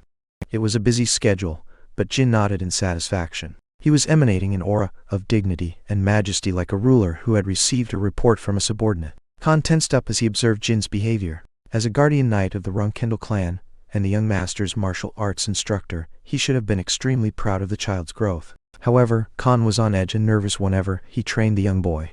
I mustn't slack off and idle around while teaching young Master Jin. Khan had taught the clan's combat techniques to a total of 6 Runcandel children in the Storm Castle. The Tona twins, who had left 2 years ago, Jin's 6th sister Yona, his 5th sister Anne, his 4th sister Mayu, and finally Jin himself. Except for the twins, the other 3 had already left the Storm Castle when Jin was still a baby. I've never felt like this when I was teaching the others. They were all busy keeping up with the training program, and all I had to do was evaluate their growth. But for young Master Jin, he's the one evaluating me. There's something different about him. Evaluate. Normally, the instructor is the only one with the right to evaluate his student, similar to the relationship between a boss and a subordinate. But Khan could sense that Jin was inversely evaluating his teaching skills. And it happened on a daily basis during their training sessions ever since their first lesson. During the exhausting physical training when Jin would sweat buckets, during the exercises where he'd get bruised and his youthful skin would tear and burst, even during the spars when he'd get thrown onto the floor, Jin would always be closely observing Khan's teaching skills. This was a first for Khan. However, he didn't find it unpleasant or uncomfortable. On the contrary, Khan believed that Jin possessed all the virtues a pure-blooded Runcandel should have. No wonder the patriarch shows great interest in him. I mustn't let down my guard today as well. Khan focused his attention as a flame of enthusiasm sparked in his eyes. He and Jin then moved to the training grounds inside the castle. Young Master Jin, speak freely, Khan. It's a great honor to be able to instruct you, young master. I promise to provide you the best possible training regime and guide you to the best of my abilities in the next few months until your 10th birthday. I appreciate your thoughts. I'll be in your care until then. It was only after the combat training session had ended that Jin could go visit Murakin, despite his complete exhaustion. He then practiced the spirit energy release technique under the dragon's guidance. Today was a grueling and demanding day, but still a joyous one. Huh! Murakin let out a cry of excitement and amazement. Jin wondered how many times Murakin had been astonished already. According to a quick calculation, it was over 20 times during the past hour. Are you that happy, Murakin? Murakin turned his head back and stared at Jin. Is that even a question, kid? I can finally get out of this boring and stuffy place. And it's tomorrow. 2 years have passed since the Tona twins left the castle. But for Jin, the 2 years went by in a flash. He had countless more things he wanted to learn and practice, so he would have loved to stay for a few more years. He's right. Up until the day I met him down here, I also found every day boring as hell in this castle. He had graduated from Khan's combat lessons 10 days ago, with his instructor's recognition, and he had achieved double the progress Murakin had expected Jin to accomplish when it came to spiritual energy release. In the clan's history, there was not a single Runcandel who had achieved as many feats as Jin during their stay in the Storm Castle. Normally, the only training the Runcandel children could receive at the castle was combat training. Thus, it was to no surprise that Jin was the highest achiever ever. However, the boy in question was still not satisfied. I wanted to reach 5-star in mana and 2-star in spiritual energy before leaving the castle. Oh well, I guess I was being too impatient. He was indeed being impatient. Even in the entire world's history, there was not a single individual who had gained such powers at the age of 10. Stay calm. Don't rush. My achievements so far are already impressive enough. If the world knew about my powers, everyone would treat me like an unprecedented genius. Today was October 30th, 1790. Tomorrow, the Runcandel clan's guardian knights would arrive to escort Jin back to the clan's main house, the Garden of Swords. By the way, if you leave this place, what do we do about your empty coffin, Murakin? It'll be fine. Those who come down here will just read those books and won't notice that I'm not inside. How will they not notice it? Even though you fixed the glass coffin, the insides are still empty. Kuhaha. Your knowledge in magic is still lacking if you're worrying about such things, kid. Sheesh, fine. Then tell me what your safe plan is. I just need to create an illusion of myself lying down inside the coffin using draconic magic. Holy cow, you can do that? Jin almost spontaneously shouted that out, but barely held himself back. According to his knowledge, illusion magic couldn't recreate elaborate images. Who do you think I am? I'm a dragon. Moreover, the shadow dragon. Creating an illusion like that is as easy as blowing my nose into your shirt. Amazing. Is it possible to maintain the illusion over a long period of time? That might be harder even for me. Oh well, what other choice do we have? I'll just do my best to sustain it for as long as possible, until you grow old enough to protect yourself. So be grateful, alright? Respect and revere me, alright, kid? That's exactly why I brought you a little special something today. As Jin opened up the basket, stars shone in Murikin's eyes. The basket was filled to the brim with strawberry pies. Gilly had made them using the Middle Kingdom's first harvest. Strawberry pies, my strawberry pies. Jin grinned as he watched Murikin wolf down the pies before him. He then took out a few bottles from the cloth bag that usually held his notebooks. Those bottles. Don't tell me, is that alcohol? Yep. Since today's our last day here, I stole some without letting my nanny know. So you do have some humanity left in you, kid. My time spent educating you was worth it. Ha ha ha. He was such an easy dragon to manipulate.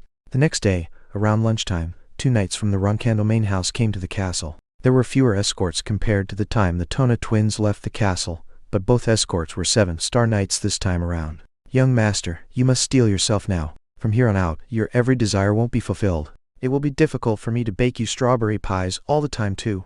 Gilly spoke in a solemn tone as she stared directly into Jin's eyes. The main house won't be as tranquil and peaceful as our days here. You must keep that in mind. Jin's days at the Storm Castle were rarely tranquil and peaceful due to his constant training sessions, but he adjusted his attitude to the serious atmosphere. I know. Don't worry, Gilly. I'll keep that in mind. I will faithfully assist you to the best of my abilities out there, young master. Well then, let us go. Guardian Knights Jerome and Holtz greet young Master Jin. The 2 of us will safely escort you to the Garden of Swords. The knights from the main house politely saluted the young boy. A steel, horse-drawn carriage was waiting for them at the bottom of the mountain. Later during the night, a group of unidentified assailants attacked the steel carriage belonging to the Runcandel clan. Chapter 14, Attack. Jin's days at the Storm Castle were accompanied by constant rain. However, once they descended the mountain and reached the bottom, the scenery was white. It was the Middle Kingdom's first snowfall. Moreover, a heavy snowfall. Within hours, the snow had piled up to knee level. Due to this pure white landscape, the carriage had to slow down its pace. The knights Jerome and Holtz got off and began to sweep the snow in their way with their swords. We should take refuge in a village nearby and wait for it to stop snowing, young master. Even if we were to reach the capital without stopping, we wouldn't be able to use the transfer gate due to the snow. You're right, we've got no choice. Although this was Jin's first time seeing snow in a long while, he wasn't particularly excited about it due to their grave circumstances. A carriage advancing slowly, and a snowfall that seems to be attempting to swallow the entire world whole. Jin was flipping through his notes the transcripts of the secret tomes at the Storm Castle in order to kill time. But in the middle of the night's whoosh, Nieg, suddenly, the 2 horses pulling the carriage screamed out in horror. The 3-star magic spell icicle shot had pierced the horses' flanks. The carriage shook as if it were about to flip over, and in the next second, the coachman was killed by the same spell. We're being attacked. Please stay inside the carriage, young master. It's an attack. Jerome and Holt shouted out loud. Immediately, Gilly covered Jin with her body and observed the situation outside. The usual gentle and kind gaze was nowhere to be seen. Her eyes appeared to be burning with rage as she showed fierce killing intent. We'll be alright, young master. You have me and 2 7-star guardian knights to protect you. No need to worry. In a calm and relaxed voice. Jin had seen Gilly behave like this a couple of times in his past life. It would happen every time the Runcandels got attacked and Jin was in danger. There are around 20 assassins. They seem to be composed of magicians and warriors, but we cannot eliminate the possibility that they have archers with them. I have yet to determine whether there are 7-star or higher enemies. Gilly reported her own observations of the situation. The Runcandel nannies were all 7-star or higher warriors. Before long, Gilly's weapon, a claw, revealed itself from within her sleeve and gave off a sharp glow. What a mess. An attack as soon as we left the Storm Castle? Who are they? Although Gilly was trying to reassure Jin, he was far more composed than the nanny was. Feared due to the sudden attack? There was no way that was possible. He had 3 7-star combatants by his side protecting him, and if the worst was to come, he could use Orgel's pendant. As long as the pendant was with him, he could definitely survive any threat a single time. If they're willing to attack a Runcandel carriage, these attackers aren't nobodies. Since the knights couldn't detect them beforehand, there must be at least a 6-star magician amongst them. Jin was calmly evaluating the situation outside. The carriage wasn't attacked after those first few spells, and I can hear weapons clashing in the distance. In other words, the enemies were hiding in the distance, and Jerome and Holtz went after them to counterattack. As his thought process reached that conclusion, Jin realized that something was wrong. Gilly. Yes, young master? Jerome and Holtz. Those two weren't sent by the clan. That were their traitors. Young master, what are you talking about? Everyone at the Storm Castle knows of their faces, including me. They're definitely Jerome and Holtz of the clan. Even Jin knew of their faces. He had come across them a few times in his past life. Nevertheless, Jin had his reasons for treating them as imposters or traitors. Gilly. The guardian knights of the clan never leave the Runcandel children unattended like this, even if the nannies are with them. One of those two should have stayed next to the carriage. But Jerome and Holtz both went out to engage the enemies. They're either traitors or imposters. Gilly checked the situation outside through the window. Just as Jin had remarked, Jerome and Holtz had left their positions as soon as the attack began. Crack! Gilly's face distorted in fury as she grinded her teeth. The anger was directed towards the two traitors, as well as to herself for noticing the situation only after Jin had pointed it out. I apologize, young master. I will make sure to receive severe punishment for this oversight of mine once we return to the clan. As of right now, Gilly McRollan will protect young Master Jin as a member of the Runcandel clan. Please be patient and lenient even if my protection ends up being somewhat drastic and violent. While it's important to get us out of danger, it's also crucial to learn who these assassins are, since they may be allies who are here to rescue us from those two traitors. Yes, young master. I will not bring dishonor to the clan. Slash! Gilly suddenly swung her claw diagonally while still being seated. The steel carriage was cleanly bisected and easily fell apart. Jin could now see the sky from inside the carriage. She then immediately carried her young master and jumped out of the metal, running like an arrow flying with the wind. Since the traitors had prepared the carriage, there could have been hidden features to prevent them from escaping. Therefore, the nanny had to be quick in order to avoid all the potential traps. Due to the darkness of the night and the heavy snow, their visibility wasn't any better outside. All they could see was some flashes and sparks about 200 meters away from them. Since the both of them left to fight the attackers as soon as the battle began, they must have judged that they couldn't stop the enemies alone. If the opponents that Jerome and Holtz were fighting against were Jin's allies, then the boy and the nanny were about to be saved. But Jin couldn't discard the possibility that the attackers were, in fact, other enemies who had different goals than the two traitors. Nevertheless, Gilly carried the boy and ran towards the battlefield. Find Jin Runcandel. Team 3. Lock the one on the left. The voices of those who had attacked the carriage. At a closer look, Jerome and Holtz were fighting on equal grounds against 20 or so opponents. Young master, why did you leave the carriage? This place is dangerous. Please return to the carriage for now. Jerome and Holtz shouted towards Jin when they noticed him. Shut it, you dirty, treacherous bastards. On whose orders are you two here? How dare you attempt to kidnap the young mass? Gilly wrapped aura around her claw and glared furiously. The face of the two traitors, distorted visibly, and smiles began forming on the attackers' faces who had surrounded the 7-star knights. That woman is Gilly McRollan. Jin Runcandel's presence has been confirmed. All men prioritize the protection of Jin Runcandel. The attackers were indeed the boy and nanny's allies. Jin felt somewhat relieved. If Gilly joined forces with him, he wouldn't have to break Orgel's pendant in order to activate it. The battle came to a sudden standstill with Jin's arrival. During this short moment in time, the boy scanned the armors and robes of his presumed allies. A leaf and a black grebe. It's the Yuta clan and the Black King mercenaries.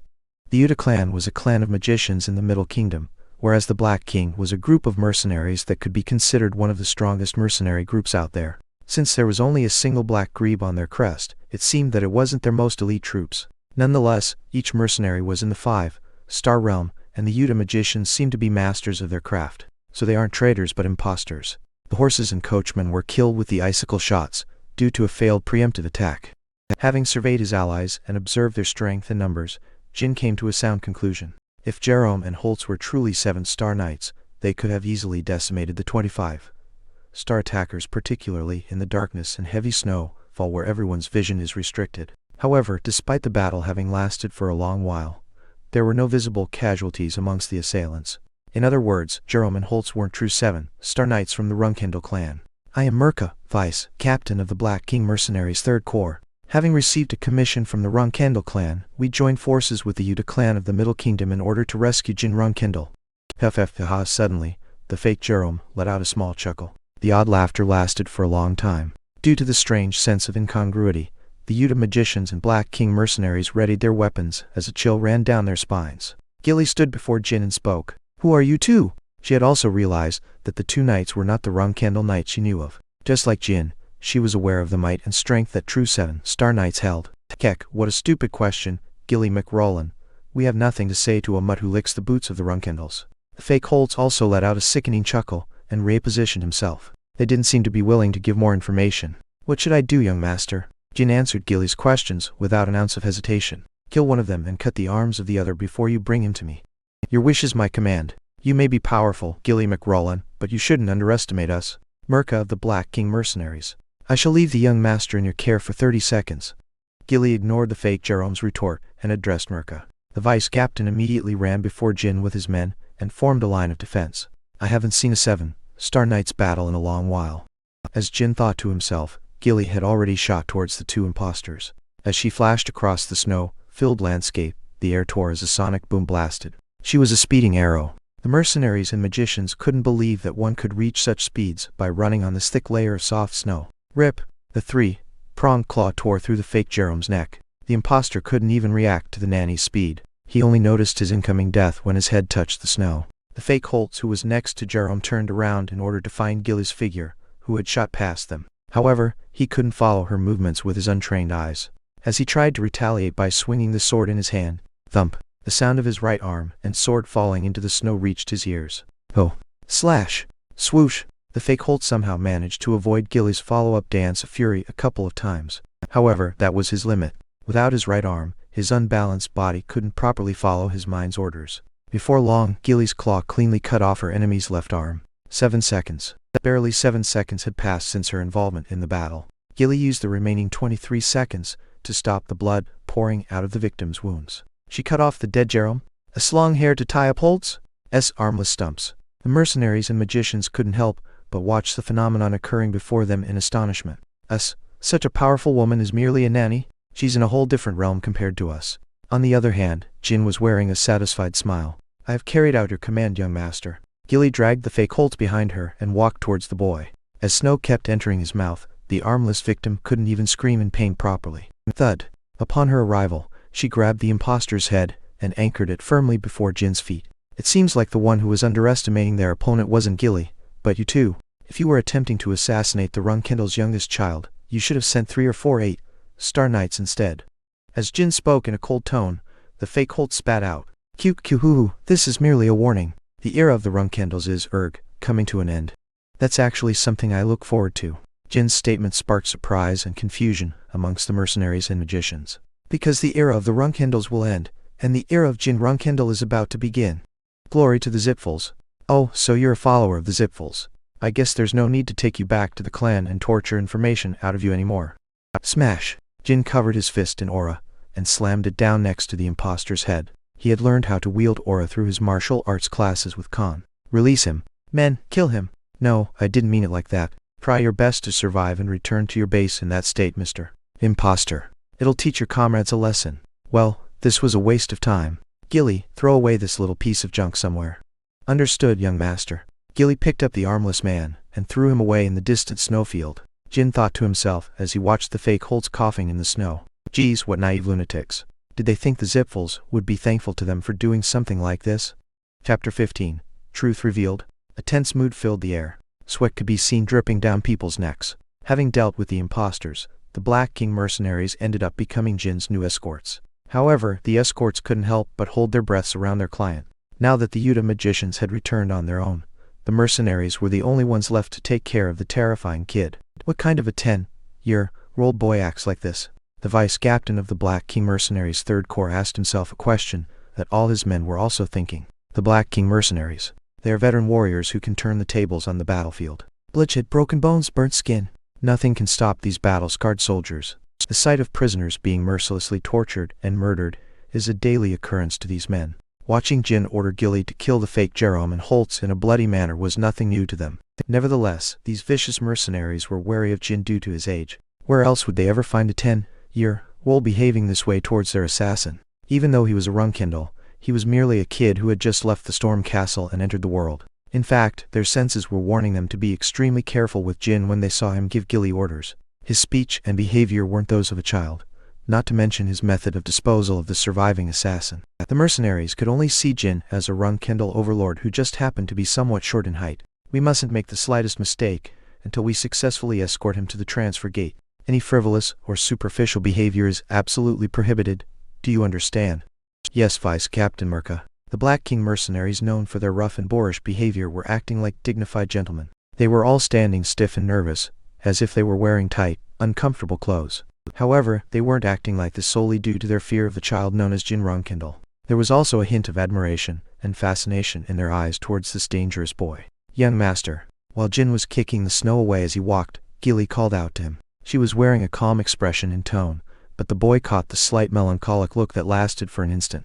We'll reach the village in about 2 hours. Once we arrive, it would be best to wait for the snowfall to die down before continuing our journey. Let's do that. Jin brushed off the snow piling on his shoulder. Oh, Gilly? Yes, young master? Don't worry about what happened. It wasn't your fault. Jin truly believed so in his heart. Even Khan hadn't noticed that Jerome and Holtz were imposters back at the Storm Castle, so there was no way Gilly would have. In addition, the fact that Jin knew better about the Guardian Knight's rules than his nanny wasn't much of a problem either. At the very least, Jin didn't think so. Yet, Gilly was still dwelling on this incident. I apologize. Once he heard her reply, Jin wore a bitter smile as he recalled some memories. Gilly never makes excuses. She never brings up justifications such as I've lost my touch from spending 10 peaceful years at the Storm Castle, or I was feeling under the weather, which dulled my senses. In my first life, Gilly was the same, always apologizing for something that wasn't her fault. Made me feel sorry for her. All the torment she must have gone through before his regression. The only person within the clan who unconditionally cared for Jin was Gilly. When Jin was banished, her life took a terrible turn, and she became miserable. Nevertheless, Gilly never blamed her young master. Even when her 7-star aura was sealed, and she was kicked out of the clan with Jin, she repeated the same sentence as today. I apologize. Once we return to the main house, I shall accept any punishment for. Enough. I told you not to worry about it, didn't I? It's an order. Gilly lowered her head. I understand. You may be my nanny, but you're also my lone guardian knight right now. If you continue brooding over a minor mistake, which doesn't bother me, you won't be able to protect me to the fullest extent. I hope I won't have to repeat myself. Jin didn't want to talk to Gilly in such an overbearing manner, but it was the only way to get her to listen. In this life, it was his turn to protect his nanny. Even if Jin had to act cold-blooded at times, he had to make sure the harsh reality wouldn't crush her kind and warm heart. It was the boy's turn to lead his nanny to a better life. Your wish is my command, young master. Gilly answered as she bit her lower lip. She was aware that Jin's indifferent tone was due to his goodwill towards her. Why did such a bright and intelligent young master have to get stuck with a dull and slow nanny like me? I should come to my senses and make sure no other troublesome matters bothered the young master today. Becoming a person worthy of the young master. As she made a pledge to herself, Gilly tightened her fist and raised her head. Feeling relieved by her resolute face, Jin began to think about the assassins. The fake Jerome and Holtz. They were part of a radical group of Zipful followers and had perfectly disguised themselves, fooling everyone at the Storm Castle. It was impossible to create such a perfect disguise with magic. Transformation was a special privilege granted only to dragons, and even with that power, it was impossible to perfectly replicate and imitate another individual. In that case, how did the assassins recreate the knight's appearance without any imperfections? Once they verified the deaths of the real Jerome and Holtz, the Runcandel main house immediately dispatched the Black King mercenaries who were on stand-by in the Middle Kingdom, and began to investigate the identities of the imposters. However, Jin didn't expect them to discover anything. The entire world was crawling with followers of the Zipful clan. Blaming and executing them all would be impossible to achieve, both practically and politically. Moreover, revealing the assassination attempt on Jin and arranging a search warrant around the world would be unfavorable to the Runcandels. Therefore, the Runcandels will definitely do as usual. They'll find a random group of Zipful followers and punish them to make an example out of them, and instill fear in the others. However, Jin already knew who the mastermind was. Bouvard Gaston. Technically speaking, he wasn't the mastermind, but the culprit behind the excellent disguises. According to Jin's knowledge, Bouvard Gaston was the only person in this world who could successfully create a perfect transformation. By the time Jin turned 20, Bouvard's identity was revealed to the world. The Vermont Empire had dispatched a group of special forces in order to track down the unknown criminal behind the transformation crimes, and finally captured him after a 10-year pursuit. Jin still remembered how the news about the transformation criminal Bouvard spread around the entire world in his first life. In the future, people would come to learn about Bouvard. However, Jin was the only person who knew about him in his current life. His perfect transformations would be quite useful to have. If I win Bouvard over and make use of his skills. But Jin then shook his head. He's a complete lunatic. When Bouvard was imprisoned in Vermont, he wouldn't stop proclaiming that he's an artist, and no criminal. It would be best to get rid of him instead. At this point, he's already raised his blade against me. Bouvard was an existence that only created chaos in the world. Chaos for the sake of chaos. That was his inspiration and art style. Now that he had remembered everything terrible about this lunatic, Jin was starting to get a headache. Fortunately, there was no need for Jin to spend years searching for Bouvard. He already knew that Bouvard was pretending to be an ordinary citizen, and remembered the location of the fragmented workshop the artist was managing. We will arrive soon. If there is anything you need, please don't hesitate to tell my subordinates. As soon as one of Jin's escorts spoke to him, the morning sun began to rise. Jin had a simple meal composed of soup and eggs at the inn, before taking a rest in his room. Despite having trained his magic, spiritual arts, and martial arts at the Storm Castle, walking under heavy snowfall for several hours was still an exhausting task for a child's body. Meow, meow, meow. November 2nd, 1790. 3 p.m. The heavy snowfall lasted until noon, but completely vanished soon afterwards, as if it had never existed. Now, a certain black cat was meowing. The cat was outside the third-floor window of an inn. Inside, it could see a certain boy quietly sleeping on the bed. The adorable little feline raised its front paw and began tapping on the window. It didn't look any different from your ordinary cheerful cat. Now awake, Jin sat up and rubbed his eyes. Having slept for several hours, his body now felt as light as a feather. Meow tilde meow. Noticing the change, the cat was now violently scratching the glass with both its front paws, as if it wanted to desperately get inside. FFFD.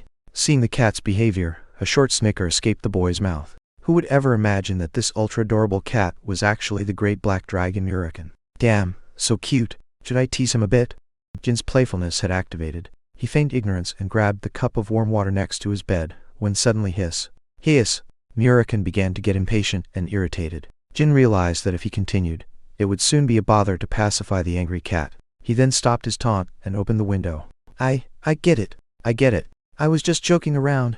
No need to get so mad, poof. Murican instantly transformed back into a human, and did a faceplant on the floor. Wabam! A heavy sound shook the room, and the nanny who was on stand by next to the door immediately rushed inside. Young master. Clang! As soon as the unknown human on the floor entered her vision, she swiftly took out her claw. It was already covered in a layer of abyssal blue, ready to engage the enemy. We fucked up. God, why? It was all over. An unexpected situation had completely foiled his plans, and put him between a rock and a hard place. Before Jin and Murican could utter any word, Gilly shot towards the man lying on the floor and pressed her claw against his nape. Who sent you? Speak before I tear you to shreds and slice you into 1,000 pieces. She mistakenly believed that Murican was an assassin. There was not a single speck of hesitation in her mind. As he stood agape, Jin could feel something slowly escape his mouth. It was most probably his soul and his hope for the future. Gilly. Please stay back, young master. He is an extremely skilled assassin. To think he sneaked into your room without a single trace of his presence. It was not surprising that Gilly hadn't sensed Murican's presence despite standing guard in front of the room the entire time Jin was sleeping. Because moments ago Murican was merely a small cat. In an instant, Jin came up with dozens of excuses he could use in order to deal with this unplanned situation peacefully. None of them were good excuses. It's impossible. There's no way to handle this situation without telling her the truth. Sigh. Jin took in a deep breath before opening his mouth. Gilly, that man isn't an assassin. Retract your claw. The nanny's eyes opened wide. She then swiftly stood up and took a few steps back. Murican, who had his arm twisted backwards until a few moments ago, was now coughing and writhing on the floor. Young master, who is, once you've apologized properly, greet him with respect. He is the clan's guardian, Black Dragon Murican. Gilly couldn't believe her own ears. This shabby-looking pathetic man who was still grunting on the floor was the great Black Dragon Murican. This man, who was still agonizing due to that small arm twist, was the clan's guardian. The reason Murican was in so much pain wasn't due to Gilly's overwhelming strength, but because of the side effects of his transformation. There was no way Gilly would know that. In fact, even Jin wasn't told about these side effects. After observing Jin's expression, Gilly obediently followed his order. As a lowly member of the Runcandel clan, I have shown great disrespect to the clan's guardian. Please have mercy on me. Murican flipped around and stared blankly at Gilly. I forgive you. Strawberry pie. Strawberry pie. As soon as she heard those words, Gilly finally realized the truth. The reason why Jin was always craving for strawberry pies. The reason he'd always go down the burrow in the Storm Castle's backyard, and why he'd always take those pies with him. She had no definite proof, but her intuition had already come to a conclusion. Whoosh! A gust of cold wind blew from the window. In the quiet winter air, the three individuals only exchanged awkward glances and stares. Gilly. Yes, young master. I'll tell you the entire truth, so could you close the door? Creak. Once the deed was done, Jin began recounting and explaining his recent years spent at the Storm Castle. Although he didn't mention his regression, he did tell her about his transcription of the secret tomes and about his status as Soldred's contractor. Surprisingly, Gilly stayed calm and composed during Jin's story. She did, however, nod intensely during the entire time. So now, you're also an accomplice. I cannot let the clan know about Mirakan's awakening, nor about my connection with him yet.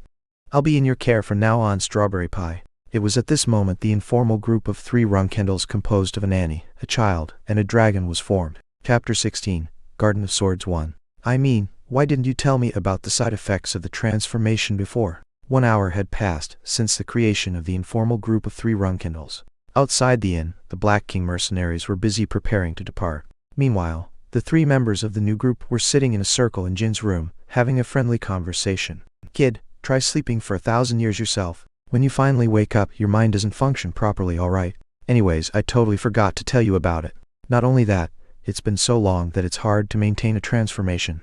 You crazy dragon. You almost ended up staying in the form of a cat for eternity. A special privilege given to dragons only.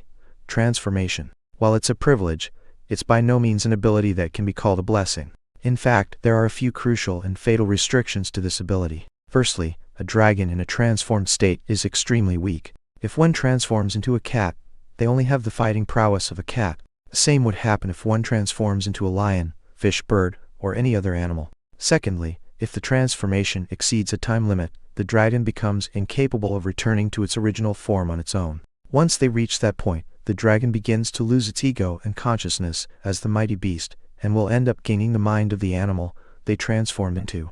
That was close. Too close. I was freaking out. In the past, I once saw a dragon transform into a fish and enjoy a leisurely life, but they ended up getting caught by a fisherman. I laughed for around 200 years because of that, but damn, I almost ended up having the same fate. Haha, I can't believe there are actually such stupid dragons out oops. After accidentally letting her inner thoughts escape, Gilly immediately fixed her expression and attitude. Apologies, young master, Lord Mirakan. Why are you apologizing, Strawberry Pie? It was unmannerly of me to laugh out loud while on duty. Geez, are you some sort of golem, Strawberry Pie? Every human should be allowed to laugh, no? Oi kid, did you not even allow your nanny to laugh thus far? Lord Mirakan, the young master isn't at fault. He treats me very well, all the time. If he treats you badly from now on, don't hesitate to tell me. I'll teach him a lesson. They're getting along pretty well, Jin lightly chuckled to himself. He hadn't seen Gilly be so lively in a long time. By the way, Mirakan, do the restrictions not apply when you're transformed as a human? Yeah. There aren't any huge limitations when it comes to transforming into a human. In fact, it's more comfortable being a human. When we're in our original forms, we continuously consume mana. It takes a lot of energy to maintain such a large body. Why are there no restrictions for human transformations? The gods were being considerate to us dragons. When we're born, we look the same as humans, you know. In our dragon forms, it's difficult to propagate as a species and satisfy our various desires, so. Yeah, that's already too much information. For some reason, Mirakan was cracking up on his own as if he had heard a hilarious joke. Surprisingly, the corners of Gilly's mouth were trembling as she tried her hardest to hold back her laughter. I'm so done with them. Although that thought came to Jin's mind, he didn't really mean it. Even though this team was formed on the spur of the moment, Jin didn't dislike their strange interactions and atmosphere. In fact, he quite enjoyed being with them. Having trustworthy comrades he could share his secrets with was convenient and pleasant. Anyways, we'll be leaving soon. Transform into a cat again. Mirakan grumbled as he became an adorable black cat again. He would have to continue doing this until Jin became strong enough. For the next 2 days, the Black King mercenaries properly escorted Jin and company to the Middle Kingdom's capital. It wouldn't be an exaggeration to compare the mercenaries to actual knights for their surprising dignity and the courtesy they showed to their clients. However, they never understood why their client picked up a black cat halfway through their journey. The Black King mercenaries just came to the conclusion that the tiny yet merciless overlord called Jin also had a childish aspect to him. Thank you for your work, Vice Captain Merca of the Black King Mercenaries 3rd Corps. The Runcandel clan's main house will properly reward you for escorting us, which wasn't part of the original commission on a later date. This mission was also a good experience for us, Gilly. I can't wait to see the future of the young Runcandel you serve." Gilly and Mirka exchanged their farewells while Jin watched from a distance with a cat on his shoulder. "By the way, Gilly McRawlin." "What is it, Mirka?" "I may be overstepping my boundaries, but I've come to admire you after seeing you in battle. Therefore, as a warrior who makes a living by fighting, I must ask you, why did the McRawlin clan do such a thing to why?" Gilly's expression immediately darkened. Mirka swiftly shook his hand and coughed loudly. "I apologize. I shouldn't have. Only I could punch myself from 10 seconds ago. It's fine." "Well then, I wish you the best." As soon as the Black King mercenaries took their leave, Gilly sighed deeply. Once she fixed her appearance, she joined Jin and Mirakan, and they went to the administrative office of the Middle Kingdom's Transfer Gate. "Welcome to the Middle Transfer Gate. Do you have any identification?" Gilly presented a dagger with the Runcandel emblem, the black sword, engraved on it. "Oh, so you belong to the Runcandel clan. It's an honor to meet you. Are you headed to the Hufester Alliance's Karlon city?" Karlon is the city where the Runcandel main house, Garden of Swords, is located. In addition, the Hufester Alliance was a group of nations under the rule of the Runcandels. "Indeed. Please come this way. I will lead you to the first-class seats." Since the Middle Kingdom was part of the Hufester Alliance, it was basically part of the Runcandel clan's territory. The manager of the transfer gate guided Jin and his companions with a beaming smile, as if it was the greatest thing to happen in his life. "We will depart in 2 hours and arrive in the blink of an eye. I hope you have a comfortable journey." The Middle Special Transfer Gate had a waiting room, which was as luxurious as a rich noble's living room. There was no other client using the first-class waiting room. Jin leaped onto a soft sofa and took out his notebook as his body sank in it. He had gained the habit of using any free time to study from his days as a magician in his past life. "Sigh, young master." "What?"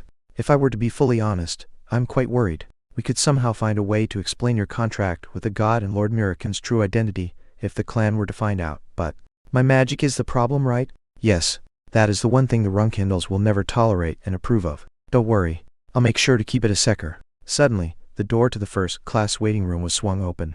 It was a young boy who appeared to be from a noble family. He had light brown skin and seemed taller than Jin by 20 centimeters. He was accompanied by 2 escorts. As soon as they stepped inside the room, the atmosphere changed. Tension grew in the air as Gilly and the noble boy's escorts glared at each other. This situation was inevitable, as Runcandels and Zipfels had come face to face in person.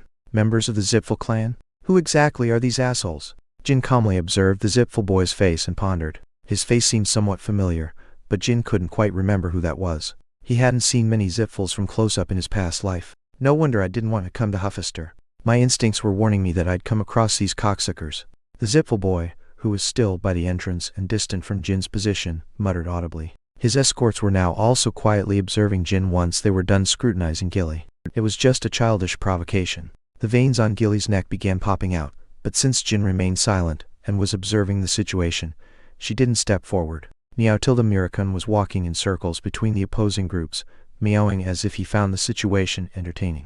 "Oh, at least the cat they're raising is cute. Those cowards don't deserve to raise such a cute pet. Come over here, Kitty Tilda Meow." The tiny Mirakan leaped into the Zipfel boy's arms. He let the boy stroke him for a moment until, Kea! The cat brandished its claws and scratched the boy's nose before quickly escaping his grasp. "FFT!" Seeing this spectacle, Jin couldn't help but burst out in laughter. "Erg! 8th young master."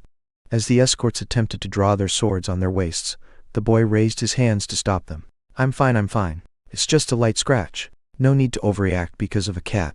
I guess I deserved it for provoking them." "Yuan, good, I like this kid. No one should hurt pets, especially cats. Cats are the bestest tilde." As he wiped the blood on the bridge of his nose, the boy continued speaking. "And above all, drawing your swords before Runcandels is a foolish act." The boy shrugged and directed his gaze to Jin. "I was mistaken. He's not a coward, he's calmly watching us. No, maybe he just doesn't care about us." The boy had intentionally provoked Jin as soon as he entered the waiting room in order to check Jin's reaction. He wanted to know whether the youngest child of the Runcandels, who had just left the Storm Castle, was promising and showed potential or not. The boy promptly made his mind about the Runcandel before him. "Well, aren't you an interesting one, Jin Runcandel?" The boy approached Jin and extended his hand. "I'm Baradan Zipfel. I only provoked you to test you, but allow me to apologize properly." Baradan Zipfel. As soon as he heard the name, Jin finally remembered why the boy before him looked so familiar. In his past life, Baradan became a 9-star magician by the age of 30, and was near unanimously chosen to become the next Zipfel patriarch. As he was a famous and influential figure, Jin had often seen his face in the newspaper along with news of his achievements.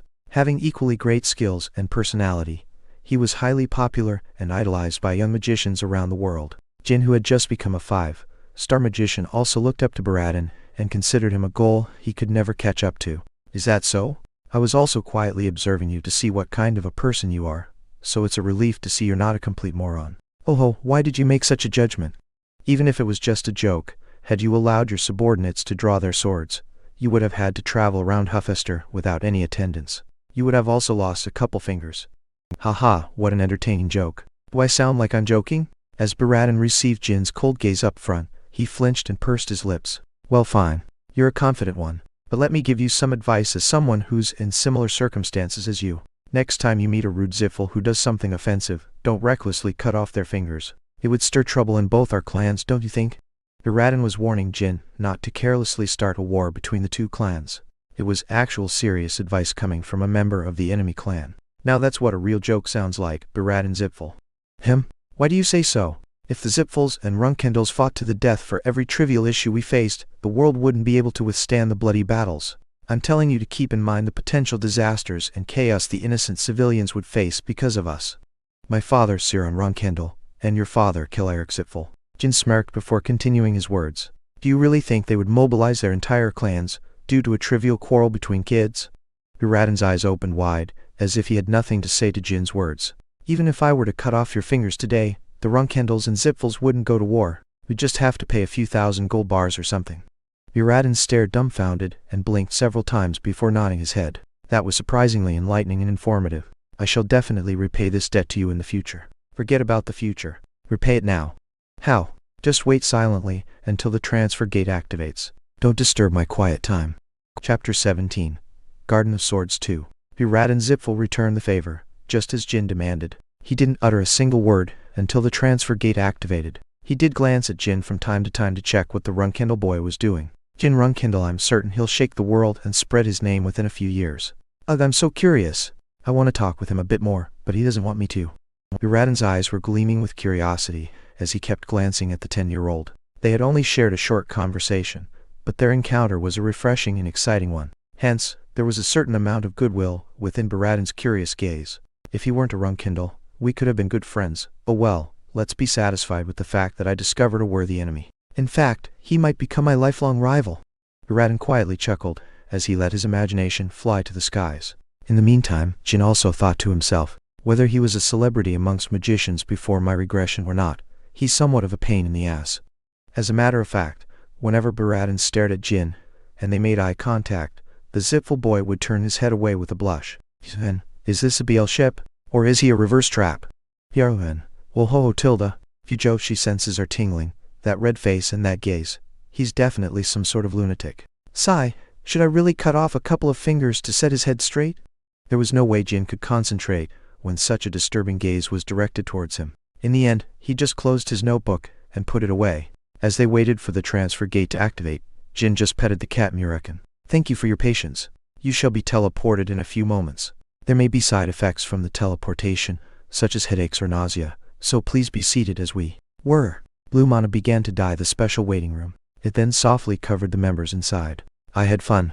Let's meet again, Jin Runcandel, Baratin shouted with an excited voice. Since their destinations were different, this was the only opportunity he had to bid Jin farewell. Yeah, whatever. But Baratin couldn't hear Jin's reply. He was sent to his destination and had to deal with formalities for his entry in the country, whereas Jin and his companions were directly sent to another first-class waiting room. The Runcandel clan held absolute power within the Hufester alliance, along with a great reputation.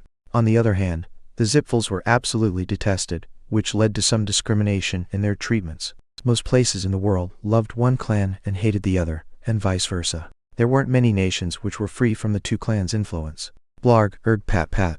Gilly was awkwardly patting Murekin's back, unable to do anything else to help. Geez, you're one pathetic dragon, Blarg erg cuke. We didn't have these kinds of devices in my era. Erg, it's like my organs were flipped around. It had only been 100 years since magicians had developed transfer gates, but since the gates were invented based on humans, it wasn't quite suitable for dragons. After retching for a while, Murekin exhaled deeply as if he could finally breathe properly. Are you all right, Lord Murekin? I'm fine. It's been 1,000 years since I last threw up. In the past, There were even some morons who'd use dragon puke as ingredients for perfume. They still do that today. If you gather what you just puked and take it to some nobles, they'd instantly buy it with gold coins. Oh, they still do it today. Is there anything you want, strawberry pie?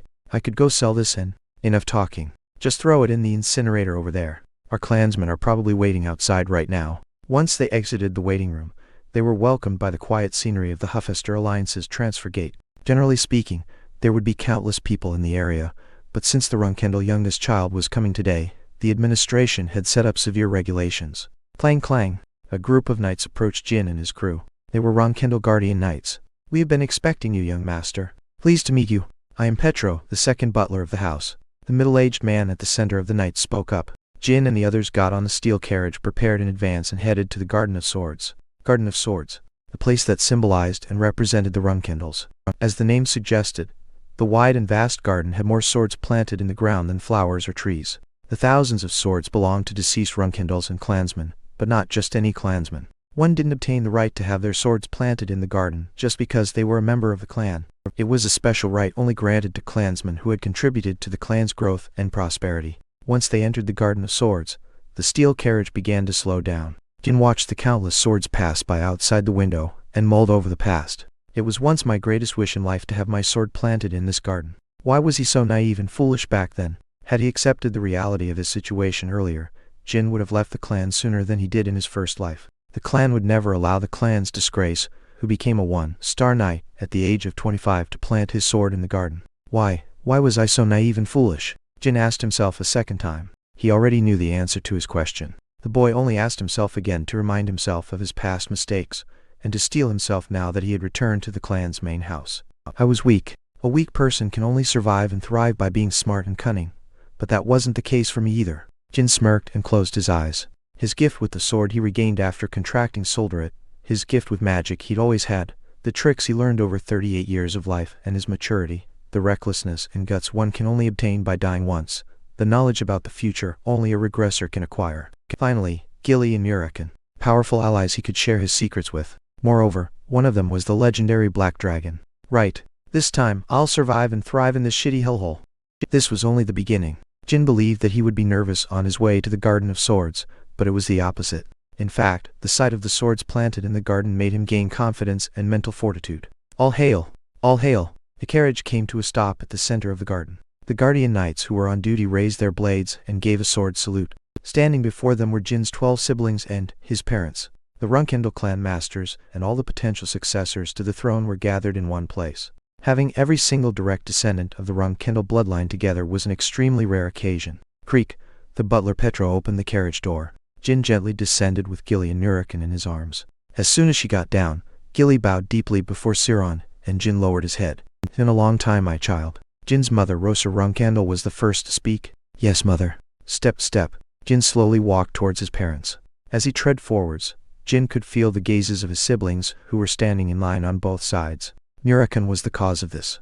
Their youngest sibling, who had caught their father's attention, was lovingly caring for a cat. They showed a mixture of surprise, amazement, and ridicule.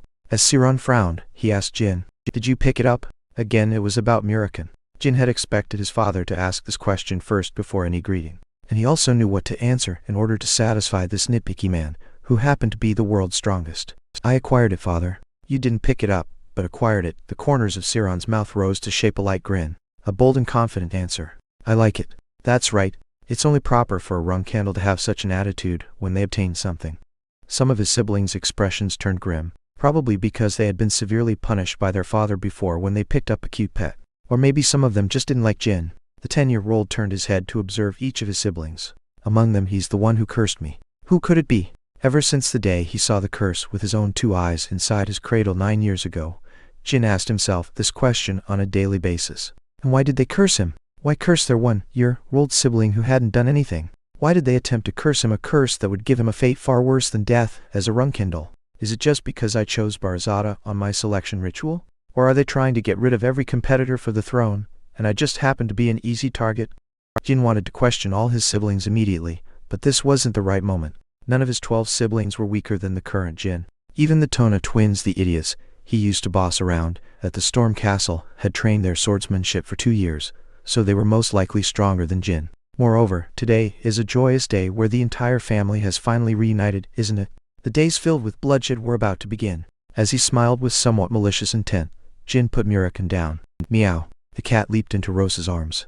Surprisingly, she simply caught it and began calmly stroking its fur. Son, what is this child's name? His name is Nabai Runcandel, mother. Yun. Nabai means butterfly in Korean. FFT. Rosa couldn't hold back her laughter, and most of his siblings wore a sinister look. Siron stared at Jin in silence. Father, mother? No matter how young he is, this is unacceptable.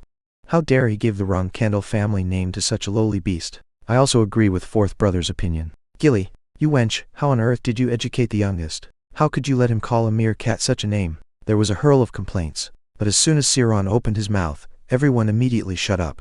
Why did you give it the Runcandel family name? Jin made eye contact with Siron and answered. It was to give myself a sense of responsibility. He may be a mere cat, but he is the first living being I've acquired. Thought that I should give him a name with meaning and weight.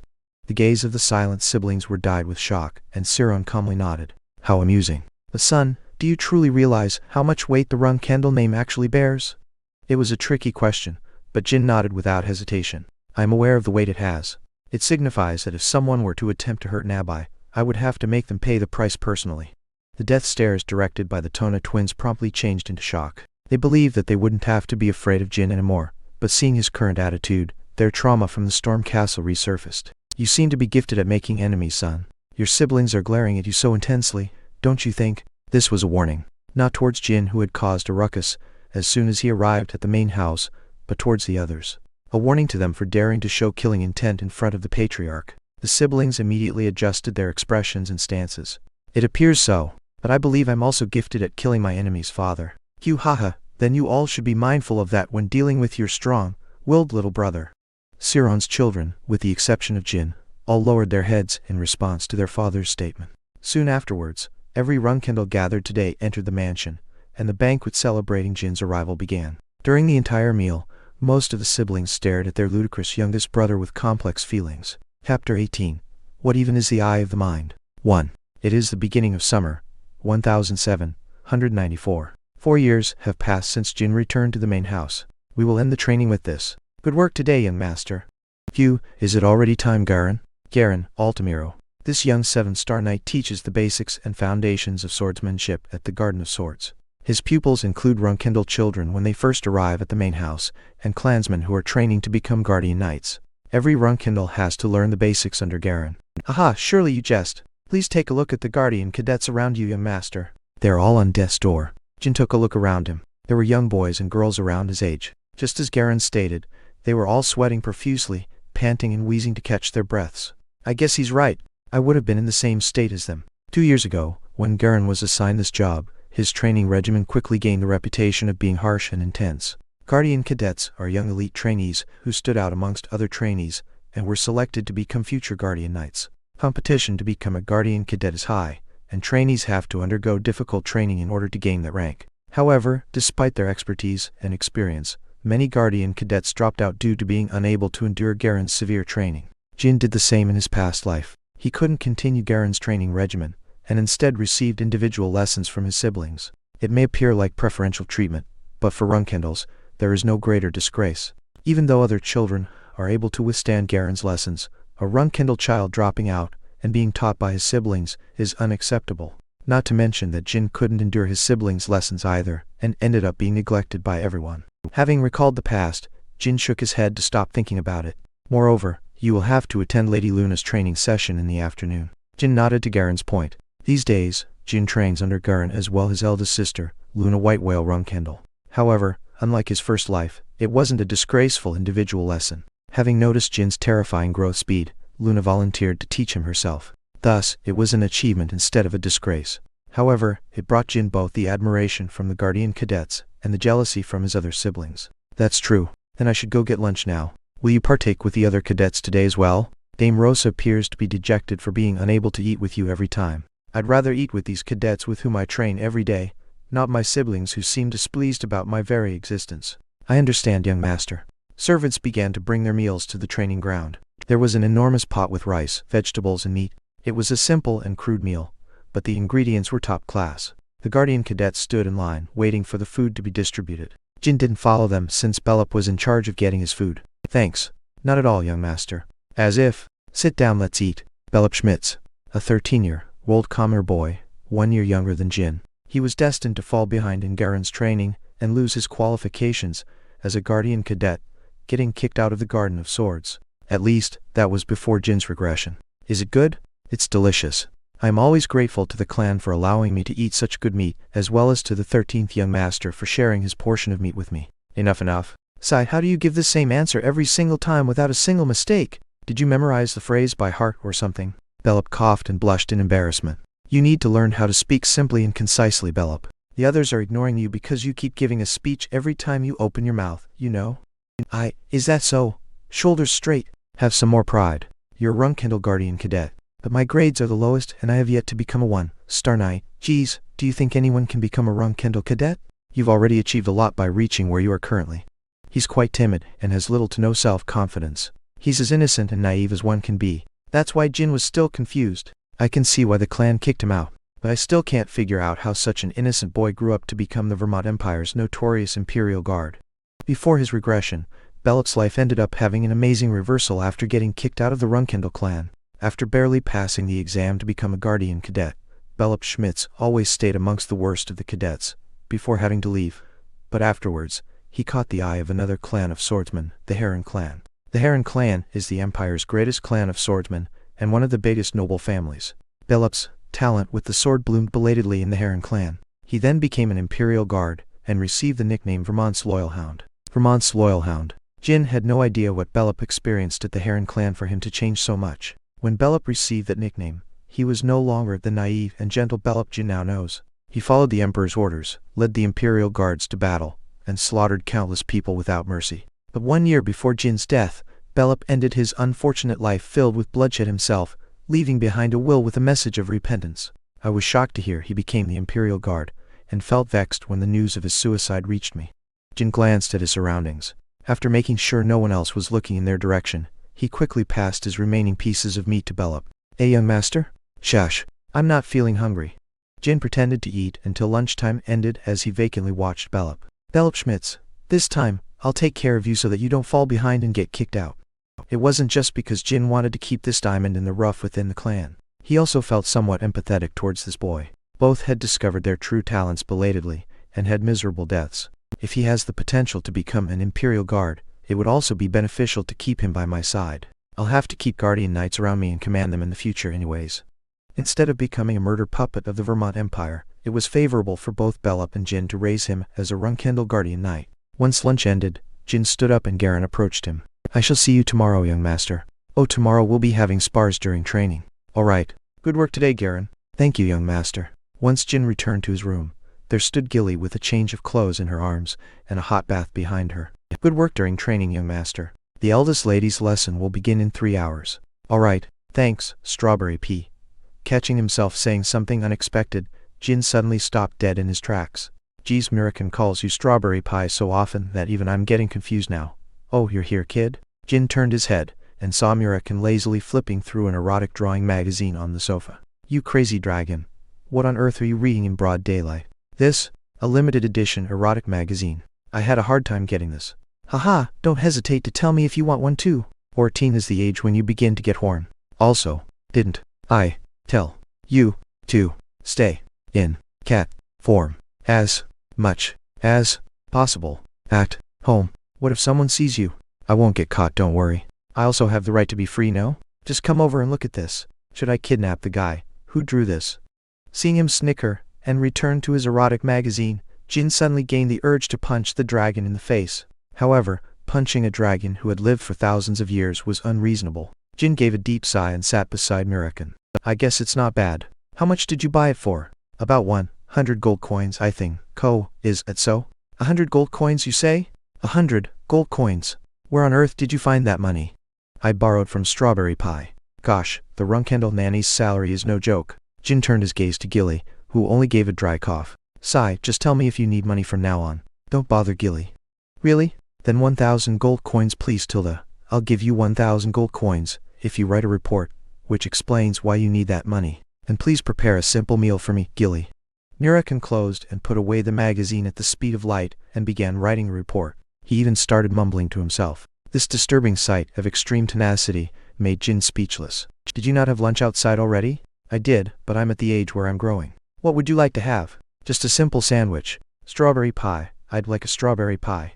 An hour had passed by the time Jin finished eating. During the 2 hours until Luna's lesson, Jin sat in his room and practiced releasing his spiritual energy. "I'm about to reach 2-star in spiritual release, 4-star in mana, and 2-star in swordsmanship."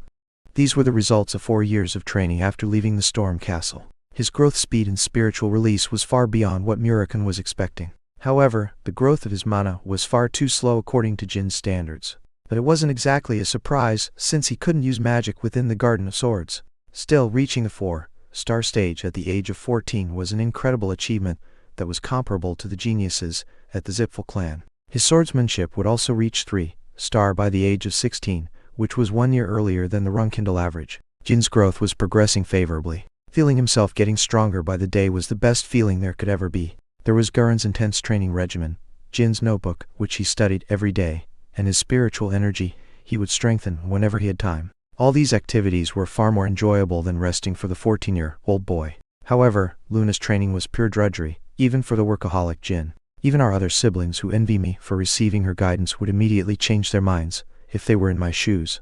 Jin smiled bitterly in his heart before looking up at Luna. "My dearest brother." "Yes, sister? Today's training will be the same as yesterday. I'm aware, but you will have to change your approach and methods every day during this repetitive training." "Yes." Luna walked towards Jin and closed her eyes.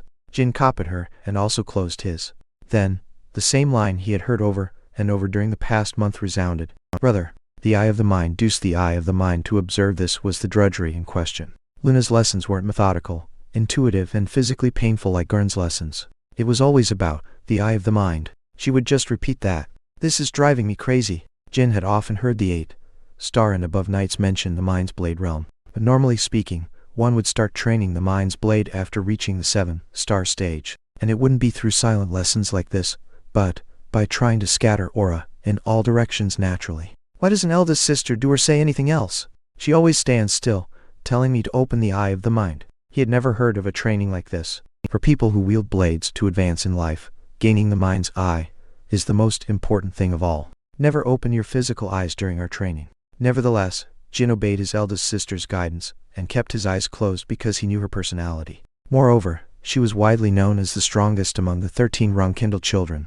If any other sibling were to teach Jin like Luna was currently doing, he would have thought that they were trying to obstruct Jin's growth with some bullshit. Or maybe that they had become a fanatic of some pseudo-religion. "I'm sure the day will come when I finally understand eldest sister's guidance." The two of them stood facing each other, eyes closed, until evening came. Once their lesson ended, Luna wore a refreshing smile. "You did good today. You can head back now, brother." Jin had absolutely no idea what he had done well, but he could only nod to her statement. Jin began walking away and Luna pondered as she watched his back. The incredible concentration he shows when he closes his eyes, and the tenacity to maintain that posture for several hours. With Jin's potential, he should realize it within a few years. "Keep growing like this, Jin." Luna wore a satisfied smile and closed her eyes once again. Even as a 9-star knight, she had yet to have the second enlightenment necessary to reach the mind's eye realm. Chapter 19. What even is the eye of the mind? 2. What even is the eye of the mind? Whenever his training with Luna ended, Jin never failed to ask himself this question. He continued pondering about this for days and weeks since the start of the training, due to which his head hurt and frustration grew inside. This time, his concern lasted until the very next day. Luna's training most definitely had some sort of effect and aim. There was no way the famous genius among geniuses would make him practice so much for no reason. My body feels heavy. Must be because I spent the entire night asking myself that question. Let's cool my head down during morning training and stop worrying for a while.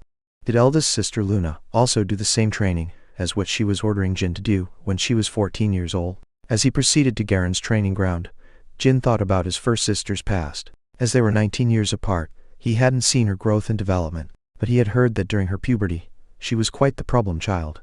Either way, eldest sister must be making me do this training because she believes I can figure out the meaning and goal behind it.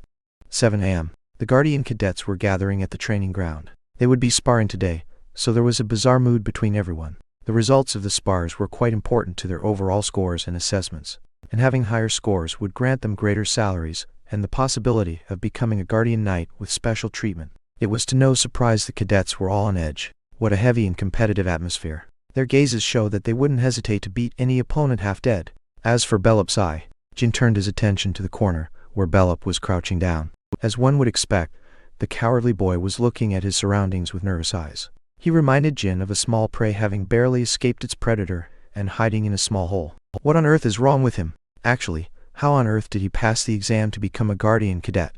After passing the exam, Bellup must have probably been called a genius by many outside the Garden of Swords. So Jin couldn't understand the reason behind his shyness. For him it might be that he once believed he was a genius, but found out that there were far better and stronger geniuses than him here, which made him lose confidence.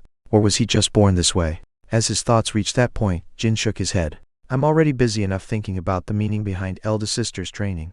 I don't have the time and energy to figure out what his deal is. I just need to make it so that he doesn't get kicked out, which should be more than enough. Garen arrived at the training ground, and the cadets immediately stood in line. After a simple warm-up and physical exercise, Garen announced the order of the spars and the schedule. There will be 3 rounds of spars. You will be changing opponents each time, and the 10 most notable winners will be able to challenge young Master Jin one at a time.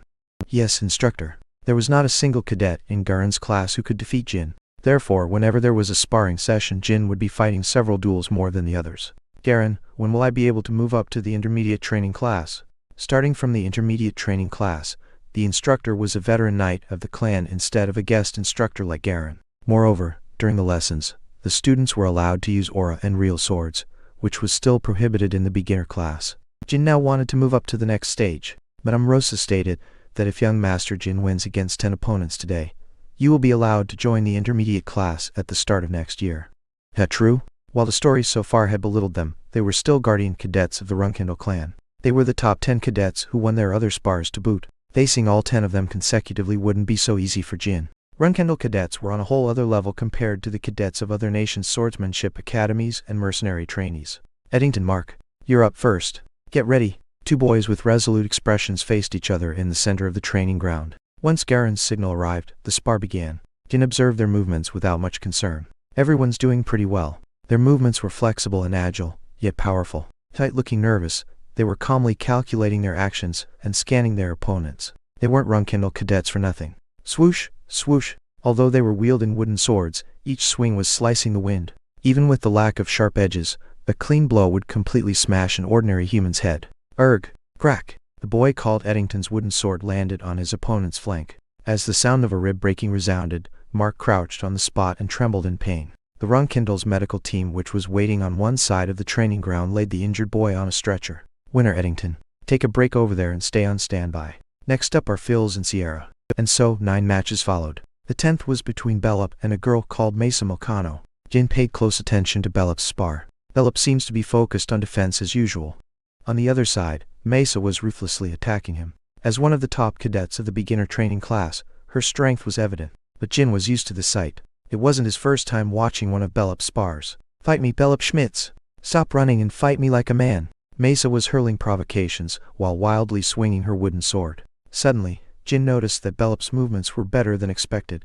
He then realized that it was the result of the development of his eyes. Bellup, that prick! He's not just getting pushed back. He's going easy on her. Jin instinctively got up. It looked like Bellup was barely blocking Mesa's attacks at the last moment, but Jin could see that Bellup's movements were somewhat easygoing. During this exchange where their swords clashed 20 times, Bellup had the chance to counterattack 3 times. They weren't by chance either. Bellup guided her movements to create those opportunities himself. So why won't he fight back? While Jin was racking his brain, the other cadets were just waiting for Mesa to deal the finishing blow. They didn't think there was anything to learn from such a one-sided battle, especially since it was Bellup on the receiving side. Could it be? Jin carefully observed Bellup again. He scanned how Bellup avoided and parried the attacks, along with his expression. Overall, he wasn't looking good. His nervous eyes were showing pain, and his clenched jaw showed how he wanted to get out of this situation as soon as possible. However, his movements were far better than Mesa's. While it appeared as if he was getting pushed back, his actions were carefree at times. As long as he wished for it, he could turn the tables on her at any time. Nevertheless, he didn't counterattack, a discrepancy which confused Jin. Other than the Runcandel boy, the others were completely oblivious to Bellup's actions. Soon Jin figured out the origin of this discrepancy. He's not scared of getting hit or feeling pain. There was no reason for a human to feel fear due to another being that was obviously weaker than them. And from Jin's perspective, Bellup was stronger than Mesa. He's worried about hurting his opponent. That's why he's being so passive in this fight. Other than that, there was no other way of explaining this odd spar. Knowing his personality, he's not being overconfident in his skills and going easy on her on purpose. He just doesn't know what to do, and can only defend without attacking, which ended up looking like he's going easy on her. As Jin's thoughts came to a conclusion, Belop's wooden sword was stabbed in the ground. Mesa immediately flew forward and slammed him in the chin with her knee. Stop. Winner, Mesa. Wait over there. Yes, instructor. These spars continued for another 2 hours, and it was finally Jin's turn. Amongst the 24 winners, Garen selected the top 10. Please get ready, young master. All right. As Jin stood at the center of the training ground, the eyes of the cadets shone. He was the youngest child of the Runcandels they would have to serve, and an extremely skilled monster. According to the cadets, being able to witness Jin's skills was the highlight of the sparring sessions. Eddington, Sierra, David, Macy, you will be facing young Master Jin in that order. Jin grabbed his wooden sword and faced his first opponent. So I need to defeat 10 cadets. His highest score so far was 8. By increasing that number by 2, he would be allowed to attend the intermediate classes his siblings were taking by next year. If this were a real battle to the death instead of a spar, he could easily take down 20 of them without question. But during a spar, he couldn't use spiritual power and magic. He could only use pure swordsmanship in order to win. Moreover, he couldn't kill his opponents. Even the Tona morons entered the intermediate class last year. It goes without saying that the twins entered the intermediate class faster than Jin, not because they were more skilled than him. While they could overpower Jin when he first arrived at the Garden of Swords, their younger brother could easily turn them into rags during spars 1 year later. However, they went out with their other siblings on commissions and made achievements, which allowed them to advance to the intermediate class. Furthermore, Jin believed that there were still a few more things he could learn from the beginner class until recently. And having seen through Belop's movements today, Jin realized that he had made the correct decision to stay behind a little longer. If you shall allow me, young Master Jin. Yes, Eddington. I'll be in your care.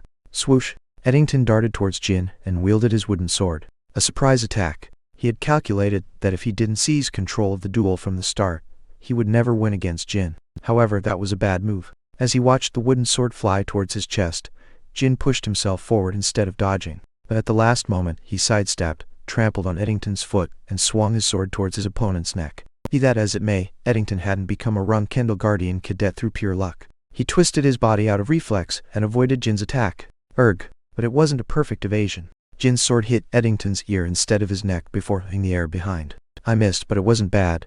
After having put some distance between them, Eddington gripped his sword tightly. But because of the injury, his eardrums were ringing and his sense of balance took a turn for the worse for a short while. If Jin were facing only a single opponent, he could have waited to let Eddington recover. But he had another 9 spars to fight.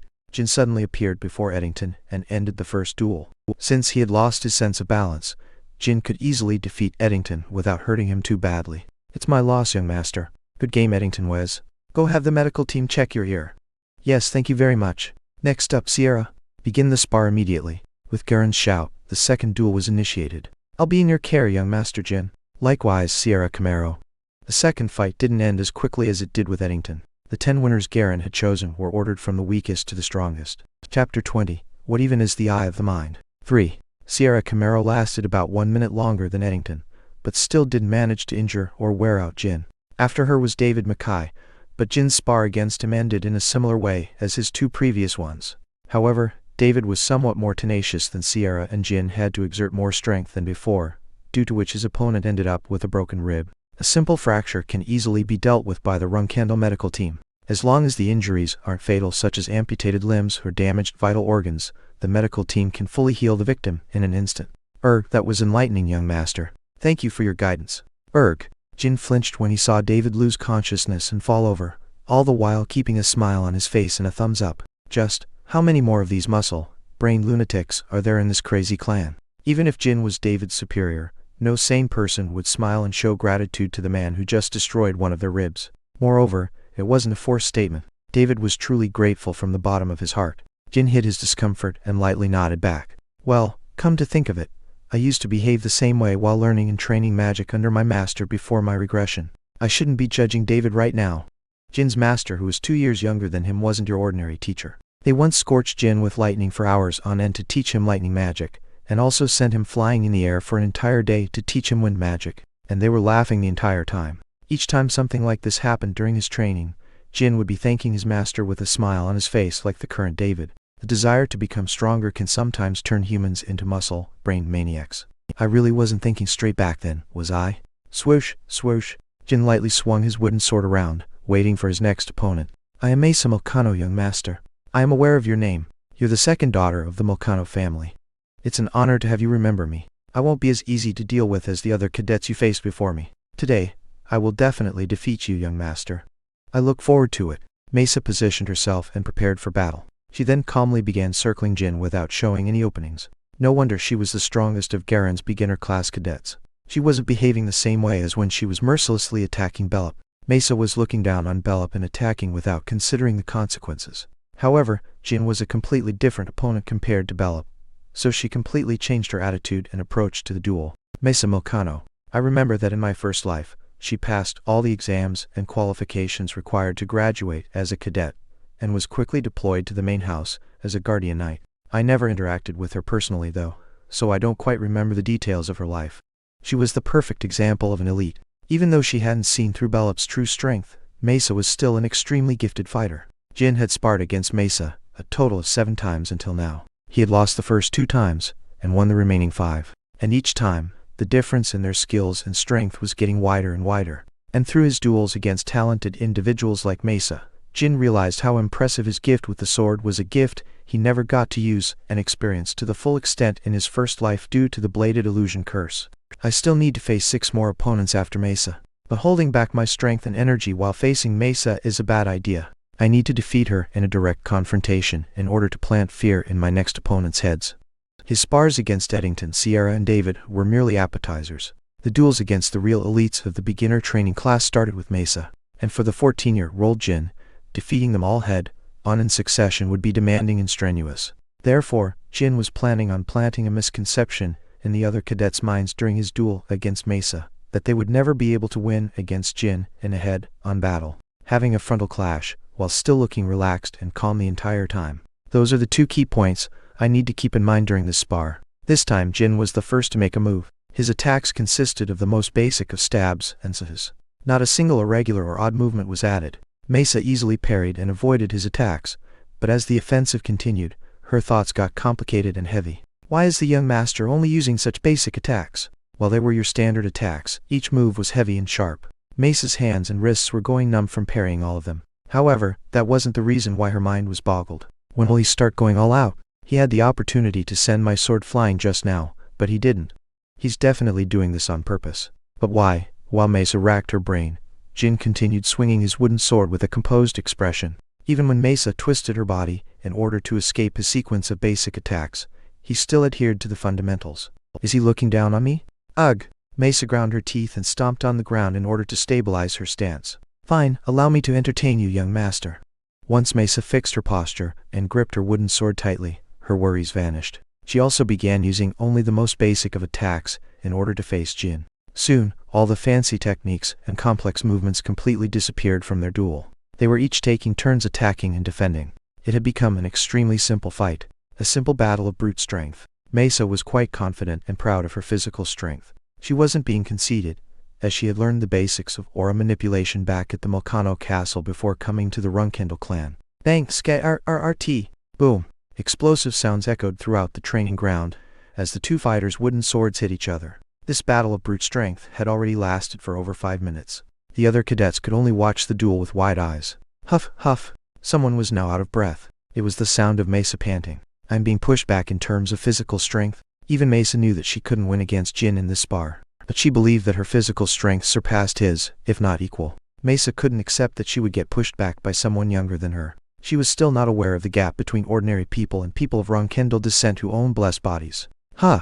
Mesa suddenly shouted loudly as she swung down her wooden sword. She was attempting to regain full control of her emotions, but it ended up being the cause of her defeat. Jin didn't avoid the strike containing the entirety of Mesa's strength, and received it head-on. Mesa had expected him to step back in order to dodge her attack, so she was planning on swiftly dashing forward to deal the final blow after her swing. But even if Jin received her frontal attack head-on, Mesa had a backup plan. She would let go of her sword at the last moment, grab his sword arm, swing her legs upwards, and catch his neck and shoulders in a front triangle choke. In other words, this was Mesa's trump card. Even Garen judged that her plan was reasonable. However, the situation didn't develop the way Mesa had been expecting. Crack! Aye, the wooden sword she was swinging downwards with all her strength shattered as Jin's sword hit it in an upward swing. How come?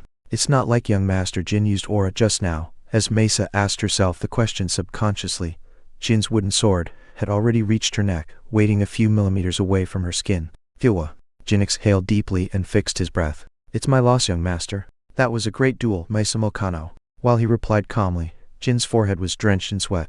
Mesa then shifted her gaze down to her broken sword. This was neither a trick nor an illusion. Jin hadn't used aura either, so why was her wooden sword the only one that broke? Damn it. As she watched Jin head to one side of the training ground to get a new wooden sword, Mesa finally realized the reason behind this phenomenon. I can't use this one anymore. Every onlooker believed that the duel between Jin and Mesa was one of brute strength, with no intricacy or elaborate techniques. However, there was one hidden truth within the battle. While Jin and Mesa were exchanging blows one after another, the boy had aimed for the center of Mesa's blade each time. On the other hand, Mesa's attacks had affected the entire surface of Jin's wooden blade. Jin's resolve to break Mesa's sword versus Mesa's resolve to face him in a head-on battle. Mesa's wooden sword breaking was by no means a coincidence. She had believed that this was a battle of brute strength, but in reality, it was a battle of accuracy. There wasn't a big difference in their strength and stamina. However, the cause of her loss was the difference in their accuracy and persistence. Is this even humanly possible? Mesa asked herself as she bit her lower lip. A few seconds later, she came to the conclusion that it was indeed possible to achieve such a feat. As long as one was more skilled than their opponent and predicted the development of the battle, it would be easy to achieve. However, she had never thought it would be possible to pull it off right here, right now. Despite being in the renowned Runcandel clan's training class, it was still the beginner training class. No one was supposed to be skilled enough to pull this off. So, is this what it means to be a Runcandel? I'll have to devote myself to my training, and next time, I'll definitely. Mesa returned to her seat. Even if one was expecting to lose, actually experiencing the defeat always left a bitter taste in the mouth. Mesa's heart was filled with pain from the defeat, but also gratitude for having learned an important lesson from Jin. Following his duel with Mesa, Jin faced the remaining 6 cadets. However, he was able to win without much difficulty. No one else faced him head-on like Mesa. Therefore, none of them could steal control over the flow of the battle from Jin. When the final opponent fell before Jin, the other cadets all gulped audibly. In their eyes, Jin had easily defeated all the challengers after Mesa. However, it wasn't as easy as it appeared to be. Having faced 10 extremely talented cadets one after another, Jin was somewhat out of breath after his final battle. Great, I still have some energy left. Jin hadn't made an example out of Mesa, just to save his energy as much as possible because he feared he couldn't defeat all 10 cadets. Even if he hadn't planted a misconception in the other challengers' minds by breaking Mesa's sword, he could have still defeated them all. Excellent work, young master. With this, you shall be permitted to attend the intermediate training class starting next year. Congratulations. Huff, thanks, Garen. I'll be in your care until next year. Should we end the morning training session now? It's almost time for lunch. How long until lunchtime? There's about 10 minutes left. Is something the matter? There's one more person I want to face. Garen froze at Jin's words and stared at the boy's eyes. Who do you have in mind? Jin slowly turned his gaze to the cadets. In one corner of the group was a boy sitting with a blank expression, scratching his head. Bellup Schmitz. All the cadets' gazes turned to Bellup in an instant. Garen's eyes opened wide as the name escaped Jin's mouth. Has the young master seen through Bellup's hidden talent? The person in question was looking around, dumbfounded. He and the other cadets had no idea why Jin had chosen him. Get up. Come on over and fight me. Jin lightly threw a wooden sword towards the startled boy. Why, young master? I'm Bellup Schmitz. Jin suddenly yelled his name, to which Bellup instinctively stood up. You cannot survive within this clan if you continue acting like that. Get over here. I'll knock your sleepy head awake. Chapter 21. What even is the eye of the mind? 4. Bellup stood before Jin, squeezing his wooden sword's handle as cold sweat ran down his face. His eyes kept darting around as he wiped his forehead with his sleeve. He hadn't received so much attention ever since becoming a guardian cadet, which explained his restlessness. The other spectating cadets could see Bellup's soul escaping through his mouth already as the stare-down with Jin continued. Everyone couldn't help but think back on the words the Runcandel boy had told the coward. You cannot survive within this clan if you continue acting like that. Why did the young master tell me such things? Is it because I'm too weak, or because I'm too timid? Such questions went through Bellup's mind. Is young Master Jin trying to humiliate Bellup since he gets on the young master's nerves? Is he warning Bellup that he won't survive in the Runcandel clan because he's such a weakling? Young Master Jin is crueler than I thought. The cadets were all in agreement. Nevertheless, Jin's eyes were fixated on Bellup, and he tightened his grip on the sword. Bellup. Oh, why, yes, young master. Snicker. Some suppressed scornful laughs echoed amongst the spectators, but the cadets who reacted immediately corrected their expressions and attitude, as they feared Garen would chastise them. However, never mind Garen, even Jin didn't give them a glance and kept his eyes on Belop. I've already lost a lot of stamina from sparring against 10 cadets. Yes, young master. Having barely come to his senses, Belop answered respectfully. And you are still unscathed? Yes. In spite of that, Jin began walking towards Belop before continuing his sentence. I am probably stronger than you right now. Excluding Garen, I would most likely win against anyone here in one last duel. Belop didn't know how to reply to that, so he simply nodded quietly. That is the reason why I want to fight you right now. Young master, I still do not understand what you urge. Thud. Jin instantly reduced the distance between the two. His wooden sword flew towards Belop's shoulder, but the latter somehow managed to avoid the blow at the last second, despite his panicked footwork. Following that, the attacks continued non-stop, like an endlessly flowing river. Belop parried and avoided the sword while retreating. Good moves. Thank you very much, Erg. Whoop. Jin suddenly grabbed a handful of sand on the training ground and scattered it in Belop's face. As Belop tried to resist the urge to close and rub his eyes, he tightened his hold on his wooden sword and stood strong. Why, young master, but Jin didn't answer and darted towards Belop again, grabbed his shirt, and slammed his shin into his opponent's thigh. As the impact resounded, Belop let out a deep groan and collapsed to the ground. I didn't call you here to have a spar. As I said, I want to fight you. Jin approached the seated Belop, who could barely open his irritated eyes and look up to the Runcandel boy. I also said that I would most likely win. That I would most likely win against anyone here in one last duel. That means that I'm not 100% certain about it.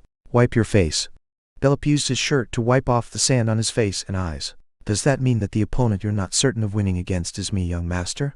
Finally, we're on the same page. This isn't a spar, this is a real fight. So it's time you wipe off that incredulous expression and face me seriously. I could have killed you countless times while you were on the ground. Young master, the only reason I didn't deal the final blow yet is because I'm showing mercy, for you are incapable of comprehending my intentions. Stand up. I won't go easy on you again. His tone was far too dreary for this to be considered a prank of bad taste. Jin turned around and began to widen the space between them once again. Belop lowered his face and let out a deep sigh, before lifting himself up and wielding his wooden sword. The cadets who were spectating so far began to wonder whether Jin was actually deranged. No matter how foolish and cowardly Belop was, the young master was going too far, or so thought some of the observers. Some even expected Garen to intervene and stop the bloodbath that was about to begin. Nevertheless, the instructor only stood on the side, carefully watching the scene before his eyes. Seeing his lack of mediation, frustration grew in the cadets' hearts as they became disheartened. Simultaneously, anger sparked in their eyes. The 7-star knight, who also happened to be a swordsmanship instructor of the clan, couldn't stop Jin Runcandel. So what on earth could the lowly cadets even do on their own? Nothing at all. Yet they couldn't stop anger from forming. Anger and dissatisfaction that the training class's strongest Jin Runcandel could allow himself to bully the weakest of the class, Belop. Where had the dignity and honor of the Runcandels gone? Was the act of throwing sand at a cadet far weaker than oneself also part of the Runcandel's glory? All the spectators' faces twisted in fury and despair as they watched the two extremes face each other. However, the next moment, all their expressions collapsed into shock and astonishment. Beam! Belop's wooden sword was shining with aura. It was pale and dim, but true aura nonetheless. Even with that little amount of aura, a swordsman's power would increase exponentially and become fatal. Aura, the weakest of the class, the eternal loser. That boy was suddenly wielding aura, so the cadets were shocked and confused. At this rate, one of the two fighters could potentially perish during this duel. Instructor, we must stop them. This is a training class, not a battlefield. Instructor Gar, swordsmanship instructor, Garen Altamiro. Jin turned to Garen and yelled at the top of his lungs. Yes, young master. You must keep what you see today a secret and take it to your grave. You cannot inform any other Runcandel of this incident. I understand. In the meantime, Belop put out the aura covering his wooden sword. However, his face wasn't dyed in fear anymore. He seemed dispirited yet furious. Is this what you truly wish to happen, young master? So you are able to use aura. In that case, you shouldn't hold back and make the most of it. Jin versus Belop. The two of them had a short stare down. The cadets who were complaining all shut their mouths and watched the inevitable clash as cold sweat ran down their cheeks. Belop was the first to make a move. He instantly zoomed across the field and appeared before Jin, with surprisingly agile movements. Crash! Jin blocked Belop's heavy wooden blow. As their swords got tangled, the battle came to a standstill as it became one of strength. The veins on their arms bulged as their muscles contracted, and the wooden swords trembled under the equal pushing forces. If you wanted to duel me, you've made a grave mistake, young master. S-C-R-R-R-R-T. Jin's wooden sword began slipping and cracking as Belop coated his sword in oil once again. You should have challenged me before dueling the others.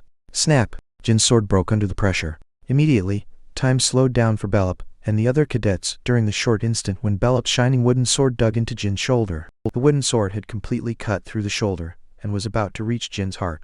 As he saw the blade dig deeper and deeper, Jin caught sight of Belop's expression twisting into despair. Despair for having gotten on the wrong side of the youngest Runcandel. In addition, despair for cutting down young Master Jin, who had taken good care of him for so long. Belop's innocent eyes were filled with such hopeless thoughts. As if I'd let you. Bang! A sudden heavy blow hit the side of Belop's sword. The Runcandel hand, Tan combat technique, deflect strike. It was Jin's strong palm. As the sword flew away, the recoil shook Belop's body. Having lost his balance and footing, Jin swiftly grabbed him from behind and choked him. Puke! The other cadets didn't realize what had happened in that short moment, omitting a few top-class cadets like Mesa Mulcano. The fuck? Are you for real? He's nuts. Mesa couldn't believe what she saw. Although her spar with Jin had astonished her earlier, it couldn't compare to the shock she received from seeing Jin's current superhuman movements. Erg! Belop couldn't do anything but struggle for air as he got choked from behind. As the other cadet stood up to stop him, Jin released his arms on his own. As he coughed and gasped for air, Belop turned around to face Jin with a displeased look. Why did you stop? You said you wouldn't go easy again. Don't stop, young master. You won this fight, have you not? Are you satisfied now? Is it fun messing around with others, huh? Belop's pent-up anger all burst out. Jin shook his head. It's not. If it's not fun, then why having to push you beyond your limits is also unbearable for me. Unbearable and agonizing. What do you even know about me? Why do you torment me like so? I don't know much about you, but there's one thing I know. Being considerate is something you can only afford once you've become an extremely powerful figure. Belop froze. He then recalled the words Jin had told him before the start of the fight. You cannot survive within this clan if you continue acting like that. You've probably realized just now, but you're weaker than me. You're also kinder than me. I like that aspect of you. But you cannot survive in this hellhole by being a bootlicker. As Jin spoke, the other cadets couldn't even utter a sound. In consequence, Belop's weeping and tearful sobs echoed around. Belop Schmitz. Look at me. Lift your head and look into my eyes. He raised his head and their eyes met. I truly wish from the bottom of my heart that... Jin paused and placed his hand on the boy's shoulder. You gain enough power and strength to protect that good-natured and kind heart of yours, along with the others here. Lastly, I'm sorry. Belop nodded at his words. Actually, it looked more like he was shaking his head. No, never mind. It was a mix of both movements. Thus, Jin couldn't figure out whether it was an affirmation or a denial. The boy with tears running down his face walked towards the other cadets. Suddenly, the servants carrying large pots of crude dishes appeared at the training ground. The atmosphere seems a bit. Should we come back later, Instructor Garen? Young Master Jin? As the servants hesitated on what to do, Belop spoke up. Please go get your serving on your own today, young master. Jin chuckled awkwardly. All right. In fact, I'll bring your portion too today. As lunchtime came to an end, Garen quietly approached Jin before the afternoon training session began. So, you've awakened Belop Schmitz. The boy has outstanding talents, but his heart and mind were a bit weak, so I wasn't sure what to do. I am grateful to you, young master. It must have been a great stimulus for him. Garen. Yes. Don't run your mouth thoughtlessly. Awakened him, his heart and mind. No matter what my intentions were, it must have been a traumatic experience for Belop. Your actions and behavior today were befitting of a Runcandel. Please do not worry too much about that. He is but a guardian cadet. He is not worthy of your pity, his soon-to-be master. Jin stared at Garen before letting out a small sneer. Swordsmanship instructor of the guardian cadets, Garen Altamiro. The only field you are allowed to judge and evaluate me in is swordsmanship. Do not overstep your boundaries and keep those impertinent opinions to yourself. Garen felt his stomach drop as Jin stated his point. The Black King mercenaries I met before once described him as a young overlord, and sure enough, he's one terrifying predator. Garen smirked and immediately lowered his head. My sincere apologies, young master. As you have ordered, I shall take today's events to the grave. Chapter 22. What even is the Eye of the Mind? 5. The unique Genesis Knight in the world, Jin Runcandel. After he welcomed his youngest son at the Garden of Swords 4 years ago, he immediately left for the Black Sea again. The question the boy had asked before was still weighing on his mind. Is God Solderit stronger than father? I can be stronger than a god. The monsters at the Black Sea didn't attack Jin. They didn't even approach the center of the Black Sea where Jin was currently sitting.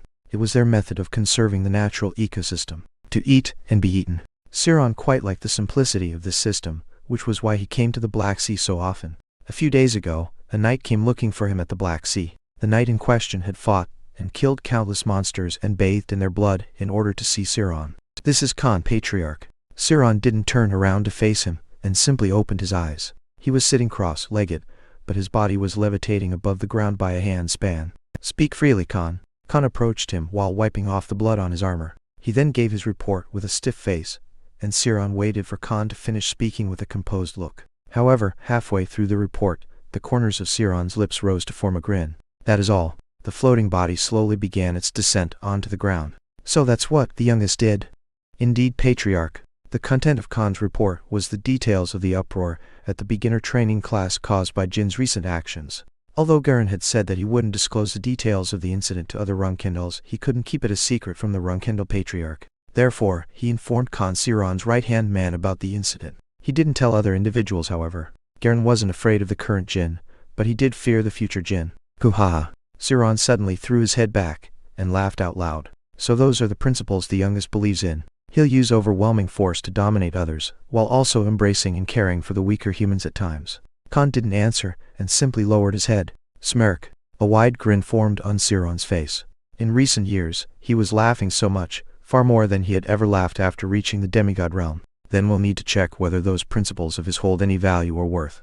Yes, Patriarch. Return and tell this to Garen. Before he moves up to the intermediate training class, have the youngest do a in consequence. Khan had to spend another several days getting out of the Black Sea and fighting monsters in order to relay the command to Garen. January 1795. Jin, now 15 years old, was acknowledged as a 3-star knight, and was enjoying the final break of the beginner training class. Every year, cadets receive a 2-week vacation during the first month. It was their one and only break, as the cadets trained every single day the rest of the year. It was more or less a vacation. Most cadets return to their hometowns during this period. Competent cadets train on their own and inspect their equipment, whereas outstanding cadets roam around the Hofester Alliance's smithies and order custom-made swords.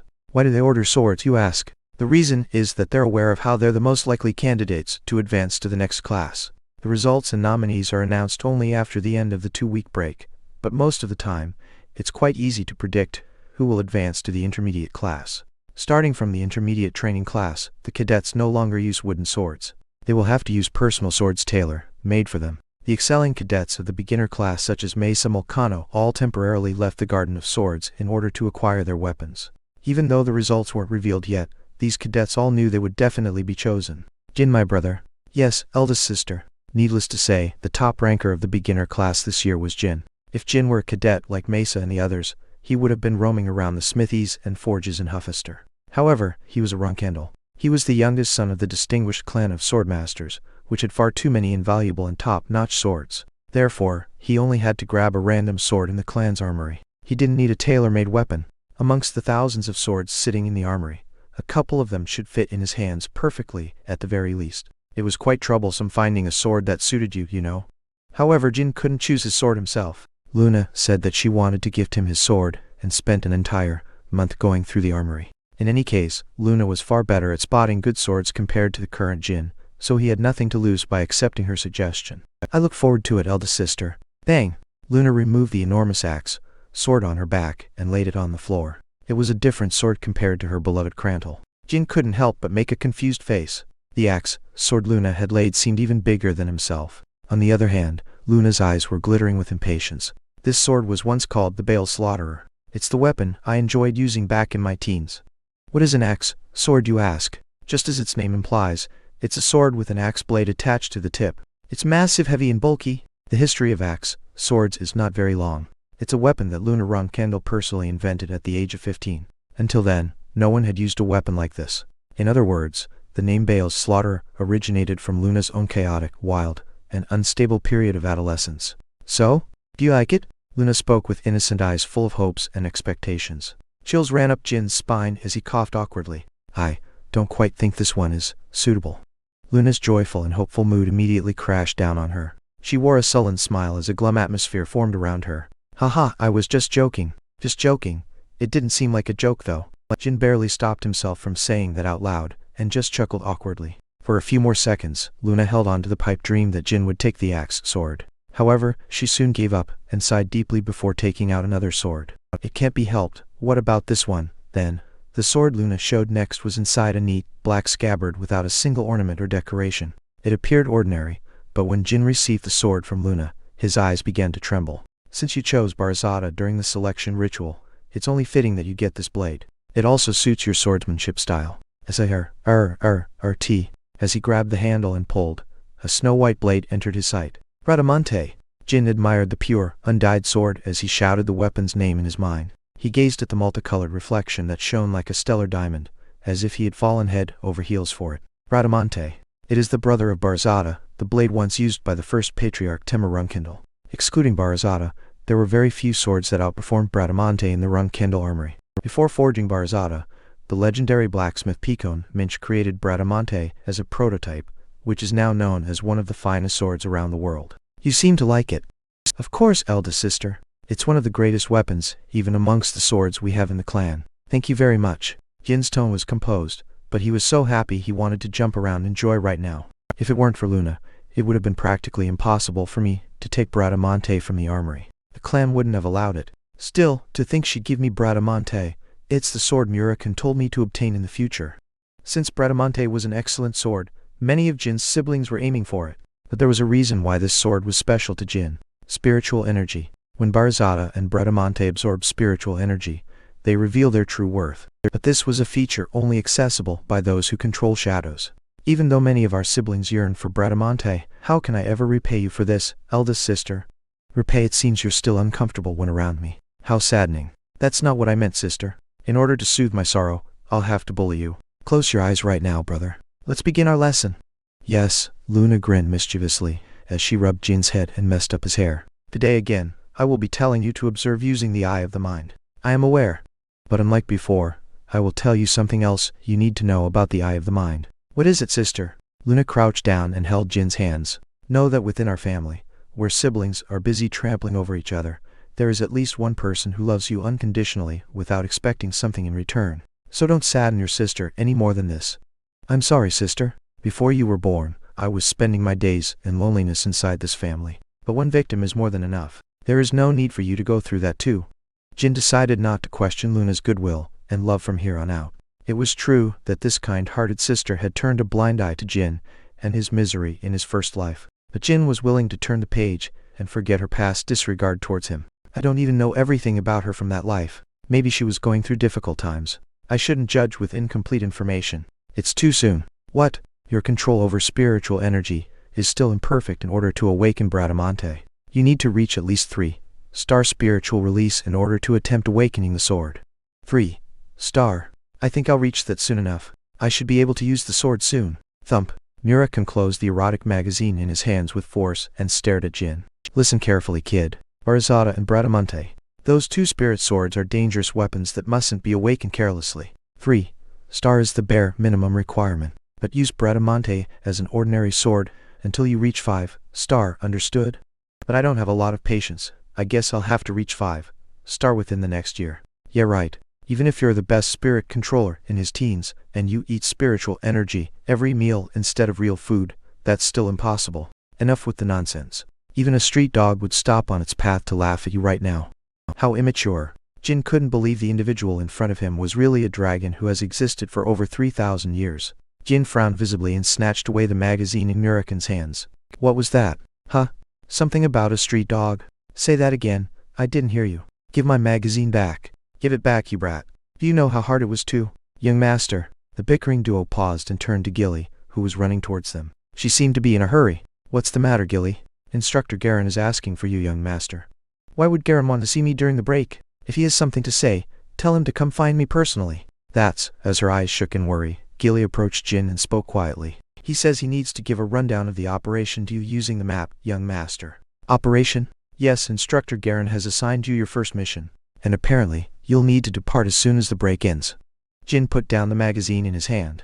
A mission true now that I'm a 3-star knight. It's about time I was given my first assignment. But leaving as soon as the break ends? Something was fishy. Missions were given starting from the intermediate training class.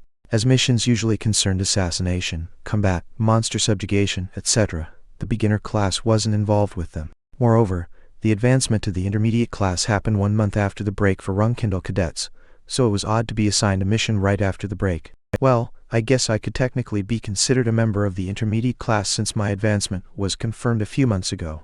Maybe they judged that it wouldn't matter to give me an assignment. Once Jin sorted out his thoughts and nodded, Gilly gave him additional information. And the participants of this mission are 10 members of the beginner training class, including you, young master. Something is amiss. You should quickly go talk to Instructor Garen. Chapter 23. Jin, the cadets, the beastmen, and 1. There were already 3 cadets inside Garen's office. They were standing stiffly and nervously from the sudden summons. Garen was explaining the mission while looking at the map on the wall. Due to the excellent results of this year's beginner class, this mission was specially assigned to Ah. You've arrived, young master. With Jin's arrival, Garen wore a faint smile and bowed. While the beginner class normally doesn't receive missions, this case wasn't the first time it had happened. If the beginner class's cadets showed outstanding performance and results, they were issued missions on rare occasions. The current batch of beginner class cadets could only show so much growth worthy of being sent on a mission due to Jin's influence. During Jin and Bellup's duel last year, the latter wasn't the only individual to be awakened. While it wasn't Jin's intention or plan, the battle from that fateful day had greatly impacted the other spectating cadets. We were given a mission, Garen? Yes, young master. This mission involves 10 beginner class cadets including you. Jin turned his attention to the world map behind Garen. The red symbol must be the mission's destination. That location is someplace near the Jin Kingdom. The Jin Kingdom was in proximity to the land of the Beastmen. In fact, it was adjacent to the headquarters of the most dangerous race, the White Wolf tribe. Travelers avoid that area, adventurers flock to it, and mercenaries detest it. I've also contacted the cadets who have temporarily left the Garden of Swords. There are 10 participants including you, young master. You will have to carry out the mission in 2 different groups. You'll divide the 10 participants of the beginner class into 2 groups. Indeed, you will be the leader of Group 1, young master. Group 2 will be led by Scott Lemon. Scott Lemon. While the results hadn't been announced yet, everyone predicted that Mesa or Scott would be the runner-up cadet of the beginner class behind Jin. Even so, Scott is only at the level of a 2-star knight. If it's a mission near the Jin Kingdom, it's highly probable that it'll involve beastmen. Something was off. Even if they were Runcandel cadets, they were merely rookies between the age of 14 to 16. They weren't the appropriate participants to carry out a mission dealing with beastmen. Did one of my siblings bribe Garen to assign us on a difficult mission? No. Seeing Garen's confident face, I'm pretty sure father personally instructed him to do so. But why would Siron do that? Jin calmly thought to himself. I highly doubt it's simply because I'm connected to Soldred, or because of my high scores. In that case, the incident with Bellup was probably relayed to father. I see. I'm starting to see the full picture now. Jin calmly nodded. Then one group must be composed of 5 members. Who will I be working with? Yes. Group 1 is composed of Bellup, Phils, Eddington, Sierra, and you, young master. Scott's group is composed of Mesa, Kiko, Taemont, and Jushin. Having heard the formation of the groups, Jin immediately saw through Siron's intentions. The 4 cadets of his group were all middle to low ranked within the beginner class, with the exception of Bellup. Having awakened with the duel against Jin, Bellup was now part of the mid-upper ranks. On the other hand, Scott's team was composed of top-ranked cadets. There was only one explanation behind this uneven formation of groups. Father wants to test me. He wants to check if my principles of leading those weaker than me won't change during this mission. In that case, this mission was certain to be troublesome. As Jin's intuition told him so, he spoke up again. Give me a rundown of the mission and operation. The mission is to scout the vicinity of the Jin Kingdom's southern border. It seems a certain tycoon's son went missing in that area. The groups will be in charge of separate areas, and as soon as you find the missing person or clues, you must report back to me. The cadets in the office all calmed down when they learned that the mission was simply a search and report task. And after having reported, if the victim's survival is confirmed, we will dispatch Guardian Knights in order to perform a rescue operation. In the meantime, Groups 1 and 2 will return to base. But if the victim is reported dead, the mission will come to an end as long as there aren't additional requests from the client. Sounds simple enough. Yes. However, you must move with prudence as the chances of encountering beastmen are high. I assume so. And since the Jin Kingdom's southern border is where the White Wolf tribe is most active, we'll have to be extra careful. The White Wolf tribe. Just as their name implies, they are a race of beastmen who look like wolves with white fur. They're famous for being the most talented and skilled amongst beastmen in combat. Young master, if you encounter White Wolf beastmen during the mission, you are to abandon the mission and retreat immediately. That goes for everyone else too. I also know that. No matter how outstanding this year's batch of cadets are, we're no match to the White Wolf warriors. No need to worry. Garen smiled at his words. I am not concerned. I've personally witnessed how much this year's cadets have grown, including you, young master. However, one never knows what kinds of unpredictable dangers are lurking around oneself. Jin stared straight back at Garen and also smirked. You talk as if a dangerous incident will definitely occur during the mission, Garen. You've caught me. Personally, I can't wait to witness your marvelous figure as you overcome the situation, young master. You're a good teacher. Inform me when the cadets who aren't at the garden have all returned. Understood. 3 days later, the cadets' break ended. Without further ado, the beginner class's mission began. Jin and 9 other cadets went to the transfer gate in order to depart to the Jin Kingdom. It's an honor to be able to carry out our very first mission with you, young master. Group 2 will do our best not to inconvenience you. Scott approached Jin and spoke as they waited for the transfer gate to open. Aha, are you putting pressure on me, Scott Lemon? That's absolutely not the case. I am simply showing my gratitude towards the young master for giving us the opportunity to carry out our first mission while still in the beginner class. I'm just kidding. Scott was extremely loyal towards the Runcandels, and his admiration and respect towards Jin were immense as well. However, Scott wasn't the only one to hold Jin in high esteem. Hey, Group 1, make sure you don't get in young Master Jin's way, and assist him to the best of your abilities.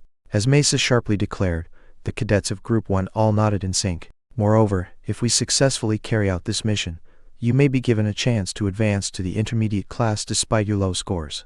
Do you understand? We understand, Mesa. We'll do our best. Jin smiled to himself as he watched their interactions. It may seem like Mesa was being rude to them, but she truly hoped from the bottom of her heart that all the members of Group 1 would advance to the next class with her. She behaved like the disciplinarian of the class. It seems she has an aptitude for it, but in truth, she was a big-hearted cadet, one who cared most about her comrades. There certainly was something special about this year's batch of beginner class cadets. They all had developed strong bonds centered around Jin. This was a rare case within the competitive system of the Runcandel clan. Moreover, in most cases where strong bonds formed between cadets, they excluded the young masters and ladies from the group. However, during the past few years, Jin had completely made these cadets his subjects. Quiet, everyone. As the transfer gate will soon open, I shall issue a command. Yes. The cadets gathered around Jin in a circle. As soon as we arrive at the southern border, we will set camp at the center of the area. Once everyone's done preparing the campsite, Groups 1 and 2 will go their separate ways and begin surveying the area in earnest. Jin pointed at the map before continuing his speech. The camp's use is for sharing information between us and reporting casualties. Each group will send a member to the campsite in order to share information once a day, at a prearranged time. Understood, young master. You shall refer to me as captain and not young master during the mission, and members other than casualties are not to rest at the campsite. However, each group may take breaks at their own discretion. Any questions? None, Captain. That is all. Let us hope that our target is alive and well. A few moments later, the transfer gate activated and everyone's bodies were surrounded by glowing mana. Once the teleportation was completed, the cadets and Jin found themselves at the transfer gate in the central, southern region of the Jin Kingdom. Normally speaking, they would have had to go through all the administrative procedures after arriving, but as soon as the employees saw the robes the cadets were wearing, they skipped all the procedures. The robes had the Runcandel's black sword emblem on it. 3 days have passed since they arrived in the southern region of the Jin Kingdom. The cadets had constructed the campsite and were surveying the area, but to no avail. The Jin Kingdom's southern region was a land composed of grassy plains and forests. They were thoroughly searching through the open, grassy fields, but finding traces of a single missing human wasn't a simple task. It seems we'll have to focus our search inside the forest. There isn't a single clue in the grasslands. Captain Eddington says he saw watertail beastmen earlier. Watertail beastmen? They're here. It's unlikely we'll encounter white wolf beastmen. Watertail tribe beastmen are a docile and gentle tribe that catch fish in rivers or seas using their harpoon-shaped tails. They aren't found in areas where white wolf beastmen or red tiger beastmen reside. Watertail beastmen always avoid predators when building their villages. The one who will return to camp and meet Group 2 today is Bellop, right? That is correct. Bellop depart for the campsite 2 hours earlier than usual today. You'll be slowed down by the sleet, and once you're done exchanging info, go to Area 13 instead of here. We'll be surveying that zone. Understood, Captain. Groups 1 and 2 were meeting up at 9 p.m. every evening at the camp in order to exchange information. Once Bellop left the group, the other members also began moving towards Area 13. Area 13 was a woodland that hadn't been surveyed yet. Something's off. Even though Father personally gave us this mission, nothing has happened so far. Was I mistaken thinking that he was trying to test me? No incidents happened at Area 13 either, and they couldn't find any clues about the missing person. The only special incident that occurred was that they were gifted roasted fish from the Watertail tribe village they found by coincidence. Missing human? We not know. Watertail tribe, nice. You all miserable look. Fish take. Gift. Yeah, I know. Thanks. They're well cooked. We'll repay you next time we come over. Having searched the area well past midnight, the members of Group 1 were now waiting for Bellop to return in the rain as they wiped their wet swords. As the sleet continued, they found it meaningless to continue the search in the darkness in this weather. Since we didn't find anything, even after surveying Area 13, we'll have to approach the Beastman's territory in order to continue the mission. However, surveying the Beastman's territory wasn't a mission a beginner-class cadet could do. There's no need to do such an unreasonable thing just to obtain good results. It's foolish to go so far. We should spend the remaining 3 days checking the surveyed areas again, before ending the mission. Belop finally returned from the camp, as the watches neared 2 a.m. Young Master Jin. He was in such a hurry that he had completely forgotten about calling him captain. The cadets on standby stood up and rushed to Belop as well. What's the matter, Belop? Group 2 was attacked. Even Kiko, who was sent to the camp by them, had minor injuries. Everyone prepare to move. Was it Beastman? The cadets immediately stood in line, ready to start running at any moment. No, they say it was humans. Group 2 cannot use their flares as they have gone into hiding, so we must hurry to them. Chapter 24. Jin, the cadets, the Beastman, and 2. Their numbers? They've confirmed 3 individuals. There's no way a mere 3 idiots would attack Runcandel cadets. There are definitely more of them somewhere. Eddington David, once we get near the campsite, search for the assailants. Yes. If you find them, do not engage. Report back to me as fast as possible. Jin hadn't expected the cadets to be attacked by humans instead of beastmen. If they still attacked us despite our Runcandel robes, are they radical Zipful followers? As they urgently ran, Jin continued to listen to Belop's report. The assailants were all wearing masks, so Group 2 couldn't identify them. But they did mention that the attackers were using the most widespread and common long swords in the Jan Kingdom. In that case, it was likely this was the work of insiders from the Jan Kingdom. But he still couldn't put aside the possibility that Zipful followers were behind this attack. It was possible that they had purposefully used weapons manufactured in Jan in order to confuse us. If Group 2 managed to escape after the battle, the enemies mustn't be 5-star knights or higher. The problem is that we don't know who they are. Why had they attacked Group 2? They were indeed radical Zipful followers, and if they had come here after hearing that Runcandel cadets were carrying out a mission in this area, then they would have targeted Group 1 first, as Jin was part of it. After running non-stop for 3 hours, the campsite was finally in sight. They would have arrived faster if they had traveled through the grasslands instead of the woodlands, but they couldn't afford to get discovered by the enemies. Eddington and David separated from the group in order to search for the attackers. The only ones remaining near the camp were Jin, Belop, and Sierra. 5 a.m. If they headed towards Group 2 hiding place now, dawn would arrive. Since they still didn't know the number of enemies and their forces, the cadets and Jin would be at a disadvantage if light returned. I hope Group 2 hid themselves properly. They're all skilled kids, so I shouldn't have to worry too much. The remaining 3 members of Group 1 began to move again. They planned on joining Group 2 at their hideout and waiting for Eddington and David to return with details on the assailants. Jin and the others swiftly arrived at the hideout, but Group 2 was no longer there. All that was left was a letter at the entrance to the cave and puddles of blood on the ground. Why, young master, this looks like they got found already. Jin clenched and ground his teeth at the sight. These motherfu. I don't know who you are, but I will find you and I will kill you all. Jin hadn't felt anger in a long time. Even during his sudden death in his first life, he felt more despair than rage. And after his regression, he was busy making the most of his new life every day and had no time to think about his emotions. But this time, his head heated up with rage in an instant. The bloodstains around the cave all came from children in their teens. Moreover, those children were his subordinates who were following him. Jin closed his eyes and composed himself before acting rashly. He had to keep a cool head in order to find the enemies and avenge the cadets. Calm down, Belop. The blood hasn't fully dried yet. It hasn't been long since they were found. Jin spoke to Belop, who was gasping heavily. There was so much blood that he thought Group 2 had all been killed. There's a lot of blood, but no pieces of flesh or bones. And there aren't any traces of bodies falling onto the grass. Group 2 managed to escape during the battle. There are many footprints here, but looking at the sizes, it seems there were only a couple of enemies who were searching this area when they were discovered. Sierra calmly nodded to Jin's observations. She was already tracing down Group 2 movements by examining the footprints and bloodstains. They seem to have gone west, young master. And there's a piece of bandage here. Bandage? Jin quickly joined Sierra's side and observed the strip of bandage. It was most definitely manufactured in Huffister. There was one attacker. He must have wounded Group 2 before escaping first. Group 2 seems to have stayed here for a moment in order to tend to their wounds, but had to escape as they predicted the attackers would return. Looking west, Jin would see a long path of grass being stepped on. Since there were no traces of horse hoof prints and only human footprints along with bloodstains, there was no reason for Jin to hesitate. Sierra, hide in this area and wait for Eddington and David to return. Then come rejoin us. We'll go after them, Belop. They were puffing and blowing as they ran at full speed. As none of them had slept a wink and spent the entire night running and searching, their stamina was nearing its limits.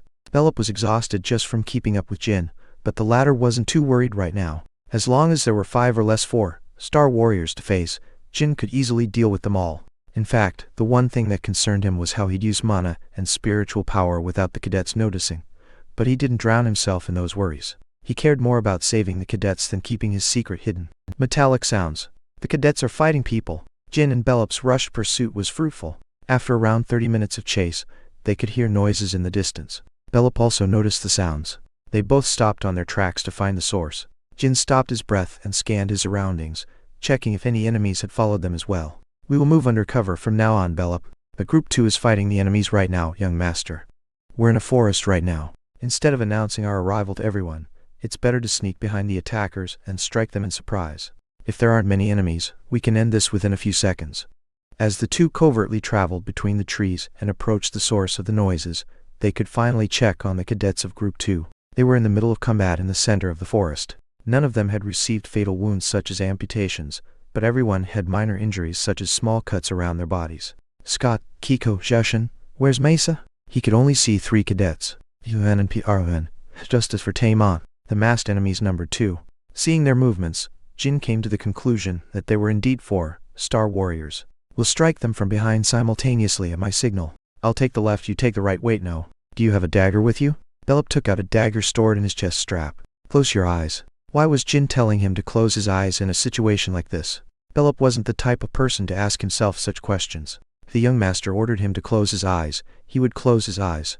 Once Belop did so, Jin covered the dagger in spiritual energy. Spiritual power could enhance the cutting and destructive power of a weapon like aura. However, it had one more effect. When a weapon is covered in spiritual energy, the object's existence and presence thins out. Therefore, it could greatly increase the chances of success of a surprise attack, especially if one accurately threw the dagger without making a sound. Listen carefully, Belop. As soon as I'm done talking, wait for 2 more seconds and go attack the enemy on the left. Swoosh! As soon as he finished whispering, Jin threw the darkened dagger. The blade cut the wind as it zoomed across the forest and lodged itself in the back of the rightmost enemy's head. Erg! The attacker that was swinging his sword around immediately stopped moving. But before his ally on the left could even turn his head to check on him, Belop ran up to him from behind and swung his sword down the surviving enemy's back. The assailant quickly noticed the attack and turned around to parry Belop's sword, but had his Achilles tendon cut by Jin's follow-up surprise attack. Arg! Thud! Thump!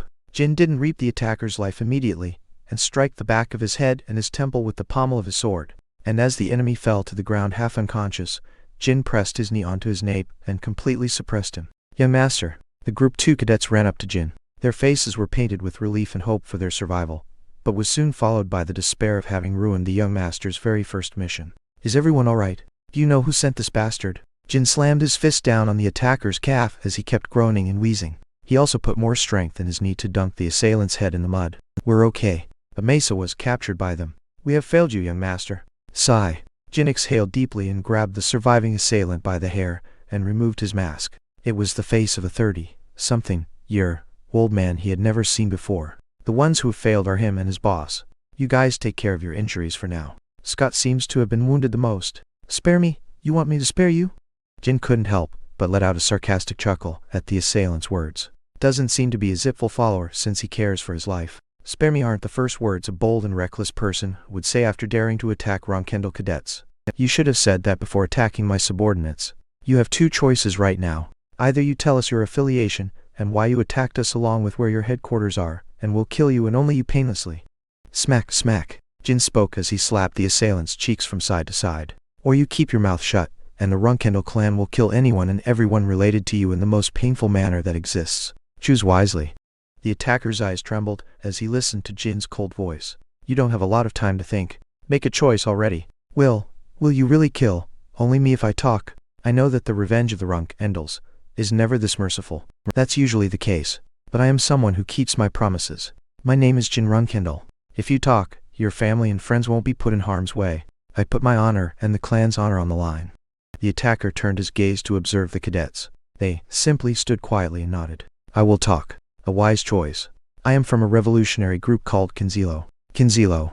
As soon as he heard the name, Jin remembered an incident which created an uproar and shook the Zhan kingdom in his first life. It was the large-scale terror attack committed by the self-proclaimed revolutionary group Kinzilo. Kinzilo was different compared to the radical followers of the Zipfel clan. The Zipfel followers only targeted the Runcandels when performing terror attacks, but Kinzilo's area of activity was all around the world. They were crazy lunatics who believed that their king had to become the king of the world in order for their revolution to be complete. Kinzilo had ties with the Beastmen and caused so much chaos. They became famous for assassinating the king of Jan and massacring so many civilians. However, Jin didn't know what happened to Kinzilo afterwards. He only knew that they were still active and thriving around the time he died.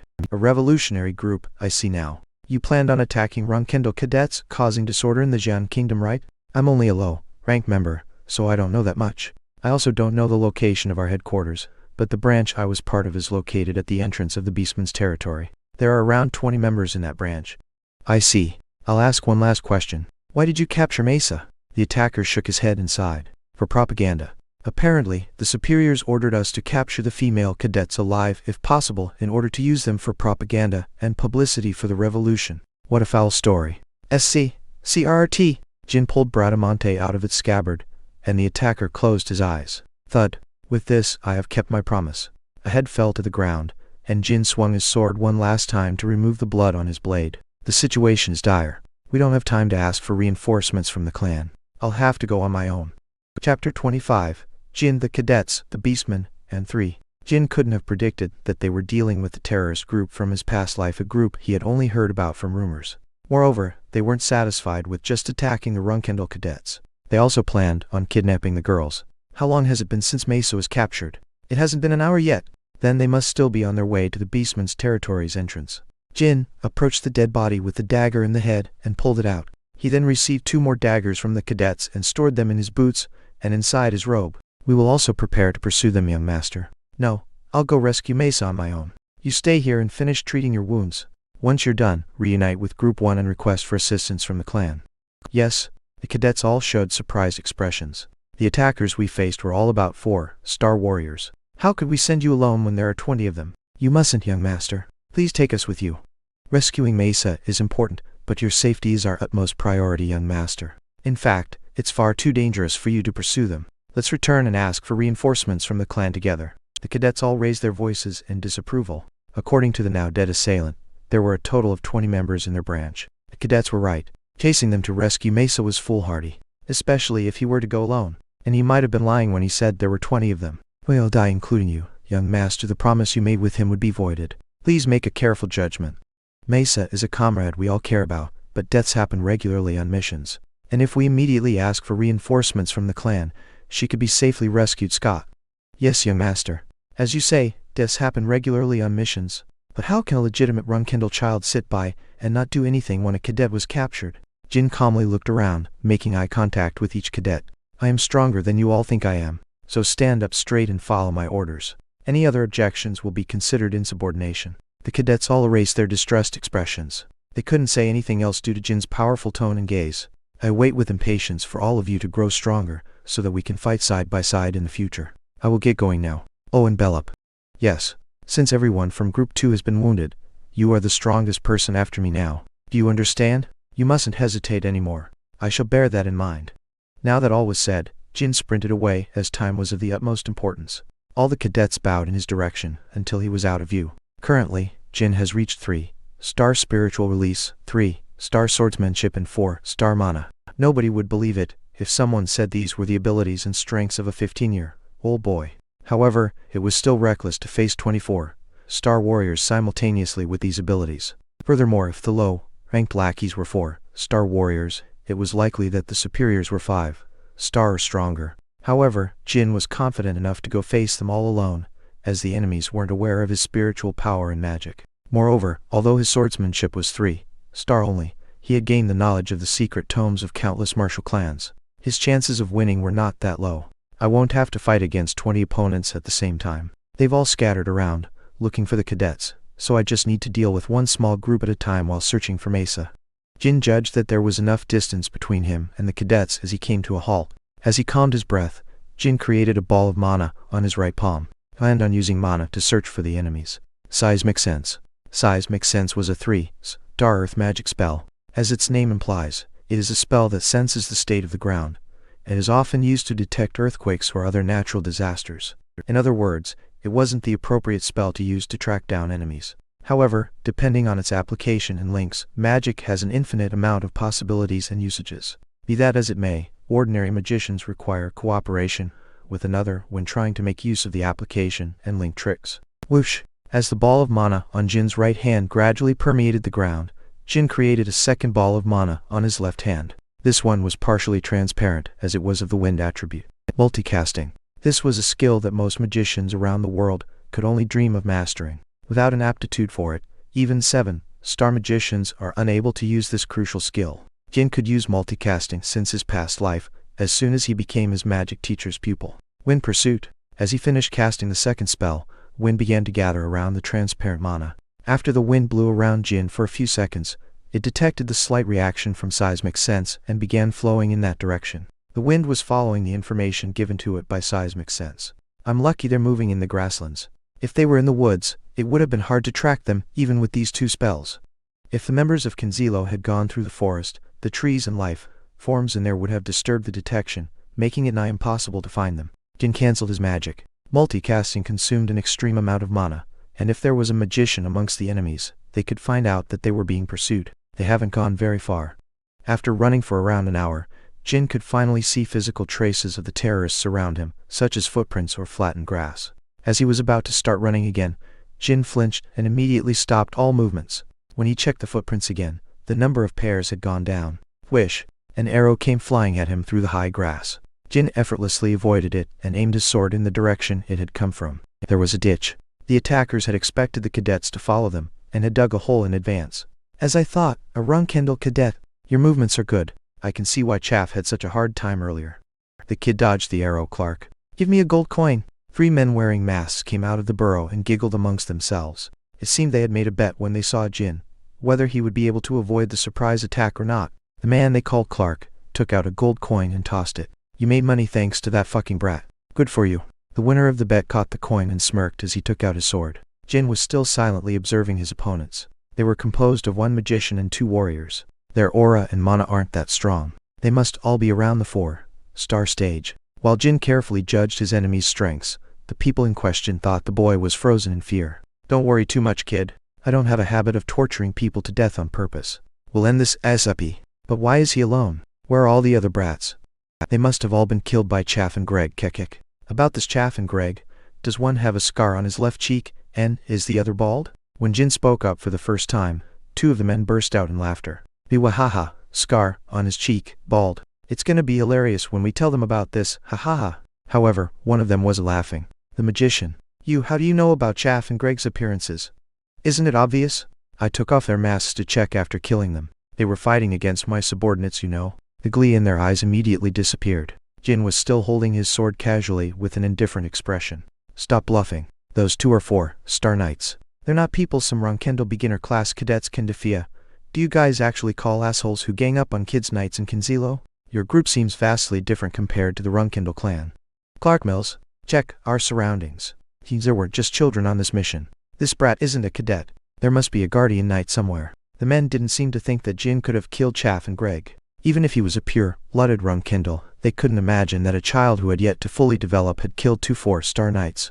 Thus, the 3 of them immediately steeled themselves. Death could arrive at any moment for them. Before joining Kinzilo, they were either mercenaries or knights.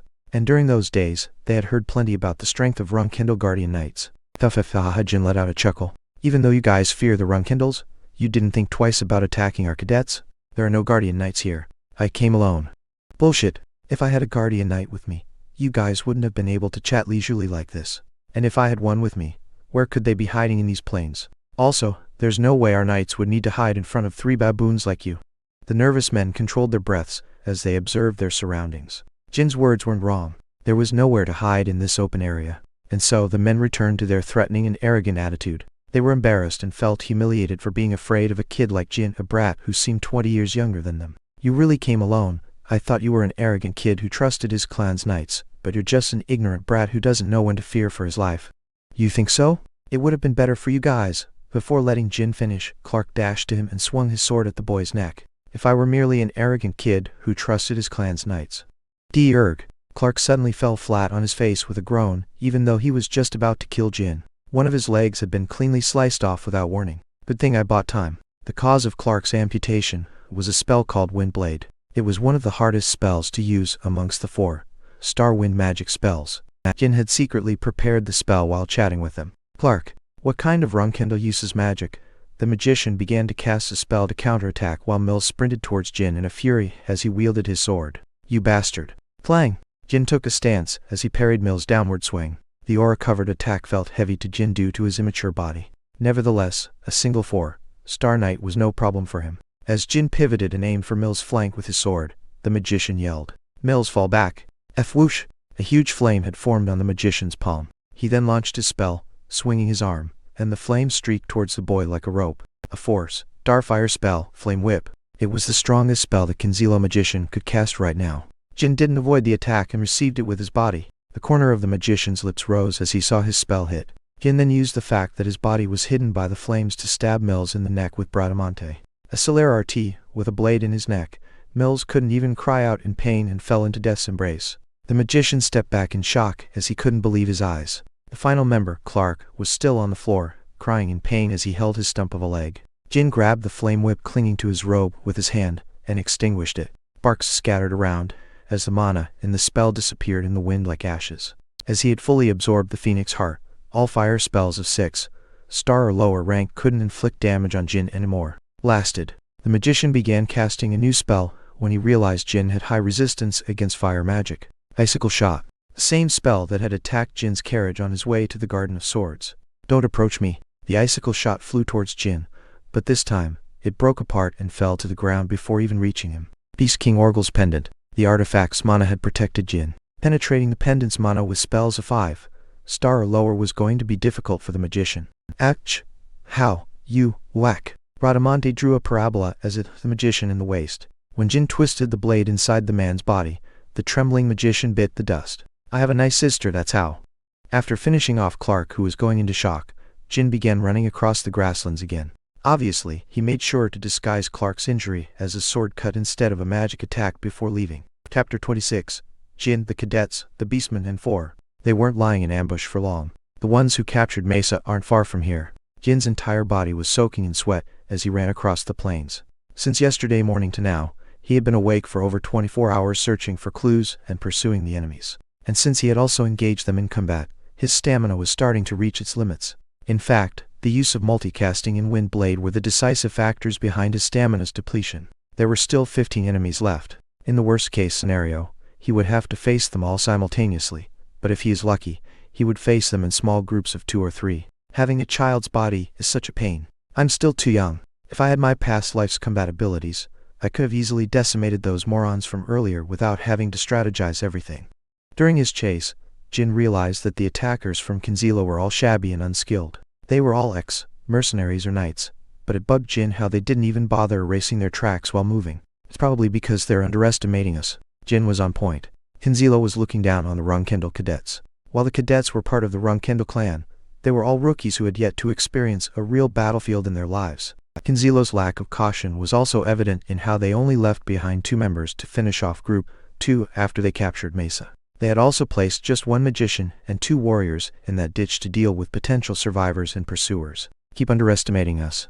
I'll make sure you regret it later, though. Jin's greatest weapon right now was the fact that they were underestimating him. That was why he wasn't afraid of facing them all in battle despite his low stamina. He ran for another hour. This time, he was keeping an eye out for ambushes, but the footprints remained unchanged. In fact, he could now see the wheel tracks of a carriage in addition. Jin stopped for a moment in order to inspect those tracks. The ones who captured Mesa reunited with another group here. They probably locked her in the carriage. Now that a carriage was involved, it would be much easier for Jin to catch up to them. The ground was uneven due to the sleet from the previous night, so they wouldn't be able to advance quickly. As he followed the wheel tracks for a while, Jin came across an unknown path that continued into a forest. It was a road that led to the beastman's territory.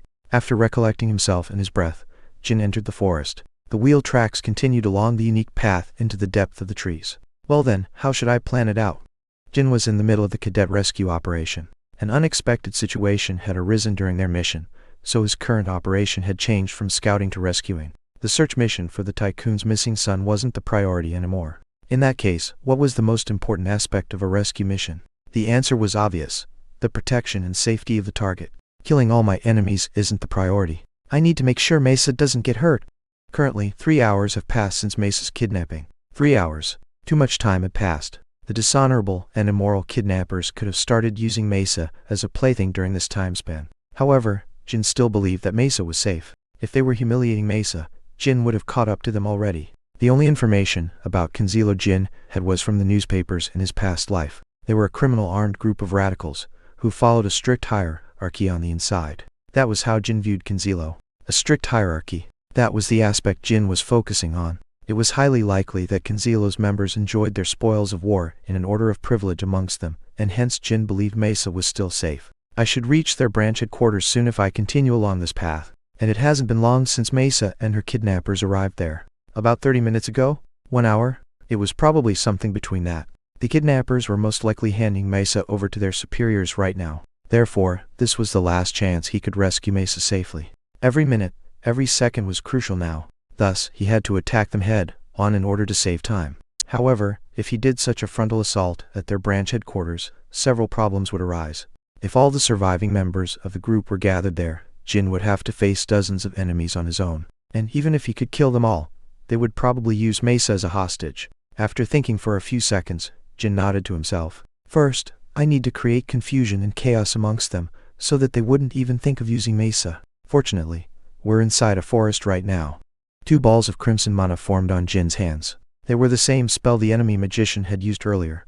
The 4-star fire spell, Flame Whip. Good thing I reached 4-star in magic before this mission. It would have been difficult to burn down a damp forest with just the firepower of a 3-star magician. Whoosh! Jin swung his 2 flame whips in all 4 directions. The spell has decent firepower, but its real advantage is that once it hits a target, it doesn't get detached so easily from it. In other words, there was no better spell than this to burn down a drenched forest. Jin cast the same spells over and over again. Magical arson was a serious felony in this world. However, such restrictions didn't matter to Jin Runcandel. Once the area was ablaze, Jin then conjured wind mana. Wind Wave, another 4-star spell. Once he finished casting it, a bluish wind filled with mana began blowing the blaze forward. Just like the name implied, it was a spell that created a huge gust of wind that undulated forward like a wave. The blaze encroached onto the forest. Initially, it was unable to burn the damp trees, but once the flames grew large enough, it began swallowing everything in its path, wet or not. And so, Jin advanced through the forest as he burned it down. He concealed his body behind the flames, taking advantage of his resistance provided by the Phoenix Heart. His mana had greatly diminished due to blindly casting 4-star spells, but his plan was extremely successful. Now he could see a building in the distance. It was Kanzilo's branch headquarters. People were exiting the building in panic one by one. Fire! The forest is burning. Report to the captain. And gather the magicians. Water! We need water. Why is there a fire? Kanzilo's members were running around chaotically. As the fire hadn't reached the headquarters yet, they planned on extinguishing it beforehand. I don't know who their leader is, but he's probably not crazy enough to enjoy the spoils of war during a forest fire. Now, he just had to kill them one by one and rescue Mesa. Jin removed the 2 daggers in his boots and covered them in spiritual energy. In the meantime, Kanzilo had no idea someone was aiming for their lives. People usually can't think rationally while in a state of panic during a sudden disaster. If there were a single cool-headed individual amongst them, they would have realized this forest fire was created artificially. However, the warriors were hastily pouring water on the fire, whereas the magicians were busy casting water or ice spells. Jin easily managed to get near them, as he was hidden amongst the flames. Swoosh! A shadowy dagger flew and stabbed a magician in the neck. The victim let out a yelp, but it was camouflaged by the sound of crackling branches and the panicked shouts of the others. That's one down. Jin threw the corpse into the blaze and set his eyes on his next prey, an out-of-breath warrior holding buckets of water. He perished the same way as the magician. Detecting the dark blade flying through the flames was difficult for mere 4-star warriors. Jin retrieved one of the daggers he threw, including the one in his robe.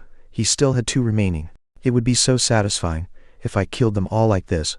But even these morons would notice something if people keep disappearing like this. Jin lowered himself and observed the situation amongst the enemies. A man who appeared higher ranked than the others seemed to have noticed something. He began leading the others and giving out orders. I should kill him first. As the man yelled something that was inaudible to Jin, the men around him all took out their weapons. They then scattered around the building. He had 2 magicians and warriors stay to put out the fire, and had the others stay on alert around the building. Not a bad decision. Well, it would have been a great decision if Jin were within the fire. Jin flew towards the commander, who was left alone like a whistling arrow. He hadn't removed Bradamante from its scabbard yet on purpose. The metallic sound, and Bradamante's white blade would have ruined his surprise attack. Streak! As Jin suddenly appeared from within the fire, the commander swung his sword around in shock and panic. The boy bent down to avoid the blade, but he couldn't dodge the kick that followed. Damn! As Jin rolled on the ground, the man continued his flurry of attacks. You rat! So you're the one who set the forest on fire. Stab! Slash! The man kept aiming for the boy on the ground, and Jin rolled his body to avoid the attacks without a moment to rest. The man then threw his sword away and jumped onto Jin, seizing him. You fucking brat. I'll definitely kill Y. But Jin had allowed himself to get captured on purpose. He had also initiated this hand-to-hand fight on purpose by leaving Bradamante sheathed. Despite the man's entire body weight pushing down on Jin's body, he wriggled around like a flexible snake. Before the man could realize what was happening, Jin had already snapped his neck after deforming his body into an unnatural position. Crack! With the sound of the neck bones snapping, the man flopped onto the ground as saliva dripped out of his mouth. It was my first time using the Mare-style martial arts. Fuck, it hurts. Jin could only deform his body beyond its limits to kill the man thanks to the Mare clan's martial arts. He dislocated his own shoulder in near instance, and passed his legs in between their bodies to twist the enemy's neck. It was one of the techniques written in the Mare clan's secret tomes, the Revenant's assassination. He had killed the man who appeared to be the leader. All he had to do now was deal with the underlings who were mindlessly running around the blaze and the morons who were nervously guarding the building's surroundings. After fixing his shoulder, Jin set his gaze on Kanzila's branch headquarters. The old stone building was slightly smaller than the residence of middle-class nobles. Jin speculated that there weren't many enemies left inside. He also had all the keys. After going through the leader, like man's corpse, Jin found a keyring and some gold coins. He threw the body and the coins into the fire and approached the building's front gate. Kriak! As he opened the rusty iron door, the first thing he saw were candles. And on the walls were bizarre drawings he couldn't understand the meaning behind. They were Kanzilo's symbols. What an unpleasant bunch of people. He stuck to the wall and walked down the corridor. Not long after, Jin realized that he couldn't sense anyone in the area. At the very least, there wasn't anyone on his floor. And after using the keys to open every room he came across, there was a single key left untouched. Is it a key that leads to the basement? As the building structure was fairly simple, Jin quickly found the entrance to the basement. The remaining key fit perfectly inside the keyhole. Once he descended the stairs, he saw Mesa chained to the wall. Mesa. As soon as he saw her, Jin felt relieved. She hadn't experienced anything concerning yet. She was still wearing the cadet's uniform. However, her face was bruised all over from being seemingly beaten. Clang! Clang! Jin imbued aura into Bradamante and cut the chains tying her against the wall. It's dangerous, young master, why are you? When he heard the very first words she spoke to him, Jin couldn't help but clench his fist and grind his teeth. This isn't the moment to worry about me, Mesa Mokano. Can you walk? I don't think I can run. I see. For now I'll support you, so let's. Boom. The two of them flinched and raised their heads. With that sudden explosive sound, the entire building began trembling. Chapter 27. Jin, the cadets, the beastmen, and 5. Shit, what's going on now? After propping one of Mesa's arms over his shoulders, Jin was about to get up. Boom. Boom. But due to the sudden explosions, they had to stay crouching. The Kanzilo branch headquarters shook as if it were about to collapse on itself. An earthquake? Or did someone upstairs accidentally blow up some explosives? Jin stared at the ceiling and sharpened his senses. He had a bad feeling, but kept his composure. Young master, please escape first. Silence, Mesa. Please promise me one thing. Mesa spoke as she stared directly into Jin's eyes. If we're confronted with a life-threatening situation, you must abandon me. You cannot lay down your life here. Jin nodded silently, but that didn't mean he agreed with Mesa. If he actually agreed with her, he wouldn't have come to rescue her on his own in the first place. However, he judged that pretending to agree with her was the best way to calm her down in this situation. We need to figure out what's happening up there first. Could it be magicians attacking the building? It feels like it'll collapse at any moment. The magicians here don't have this much power. The reverberations and explosions continued throughout their conversation. We're going up. Unfortunately, I won't be able to support you. Concentrate and stay right behind me. The two of them sneaked up the stairs. The impacts were happening on the outside, but the walls inside the building already had fissures and cracks all over them. The murals with Kanzilo's symbols were destroyed as pieces fell to the floor. However, oddly enough, despite the critical situation on the inside, not a single member of Kanzilo had entered to check up on the building. They're either still outside trying to figure out what's happening, or they're already dead. Jin exited the headquarters accompanied by Mesa. Once they were outside, he finally understood what was going on. It was the latter. When he opened the iron gates, he was greeted by the corpses of the Kinzila members. They appeared to have been by large claws, as their bodies were covered in scratches and lacerations. They were killed while trying to return to the building. And this is the work of beastmen. They ended up encountering the one group of foes he wanted to see the least. Jin felt a bitter taste in his mouth. The outside was synonymous to hell. The blaze Jin had caused had already reached the building, and the small paths that weren't burning between the flames were covered in corpses and hideous states. Mesa. Yes, it's the beastmen. Looking at the corpses, it's a tribe that fights with their claws. Shush, don't say anything. Follow that path and keep walking. I'm sure you can avoid the flames, your shit. Having stopped midway through his sentence, Jin unsheathed Bradamante and raised it. Something was slowly walking out of the inferno, not too far from them. His fur was far too white to belong to someone who had just stepped out of the fire behind them. A height that exceeded 2 meters and eyes that shone blue. The White Wolf tribe. Their opponent held an enormous hammer in his right hand, and that weapon was the cause of the tremors so far that shook the entire building. With his Herculean strength, a characteristic that belonged to their tribe specializing in combat, he had smashed a hammer around the building the entire time, as if to get some cornered mice to reveal themselves. Huh?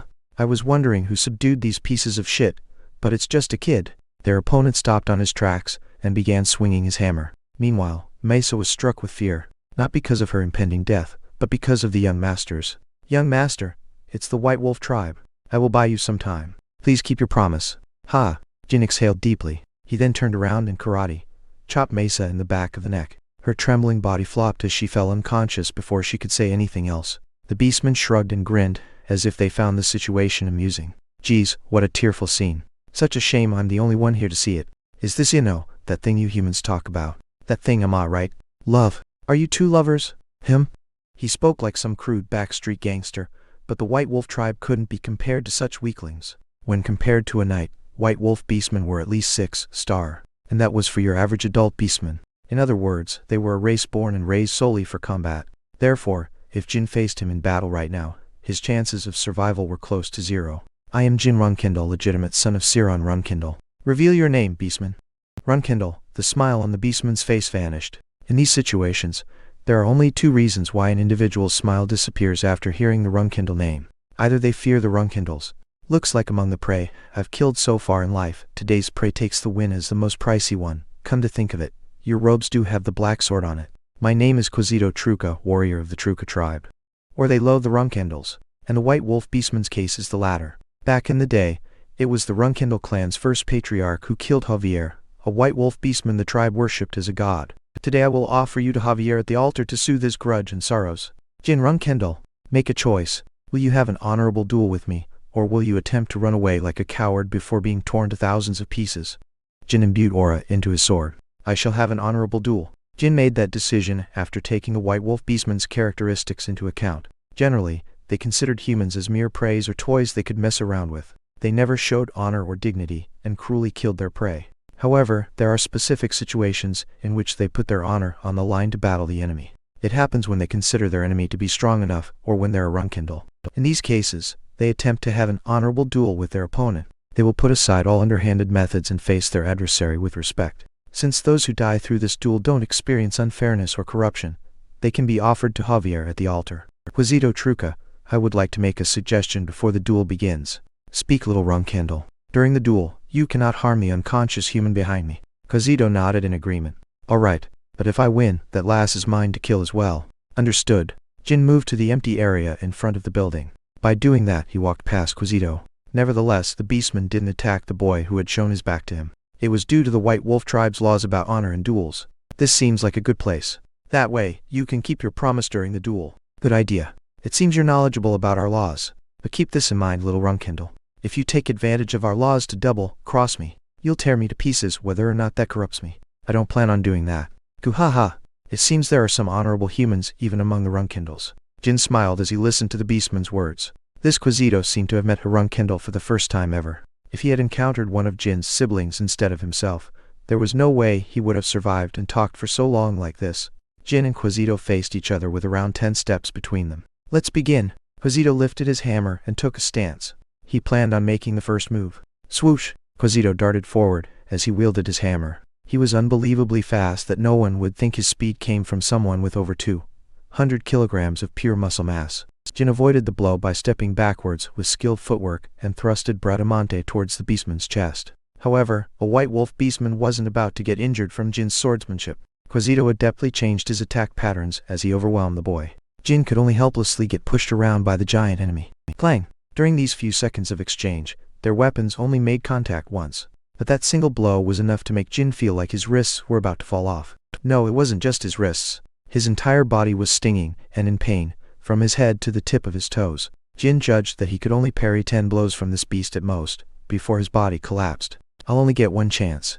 If he had no chances at winning at all, Jin would have immediately broken Oracle's pendant to summon Luna. And if his eldest sister were here, a weakling like Quasito wouldn't have lasted a single second against her. But this crisis wasn't life-threatening enough that he'd break the pendant. Moreover, if he couldn't overcome a simple crisis like this, he wouldn't have the right or qualification to become the world's most powerful magic swordsman in the future. All the powerful and mighty individuals Jin knew overcame deadly crises in their lives and became symbols of strength. In cases like this, having a weapon that the opponent wasn't aware of was always an advantage. There were two crucial things Quasito didn't know about Jin: the fact that he could use both spiritual power and magic. I can't use magic though. Magic was out of the question. If he missed the opportunity and failed to kill Quasito, he would have to break the pendant to summon Luna.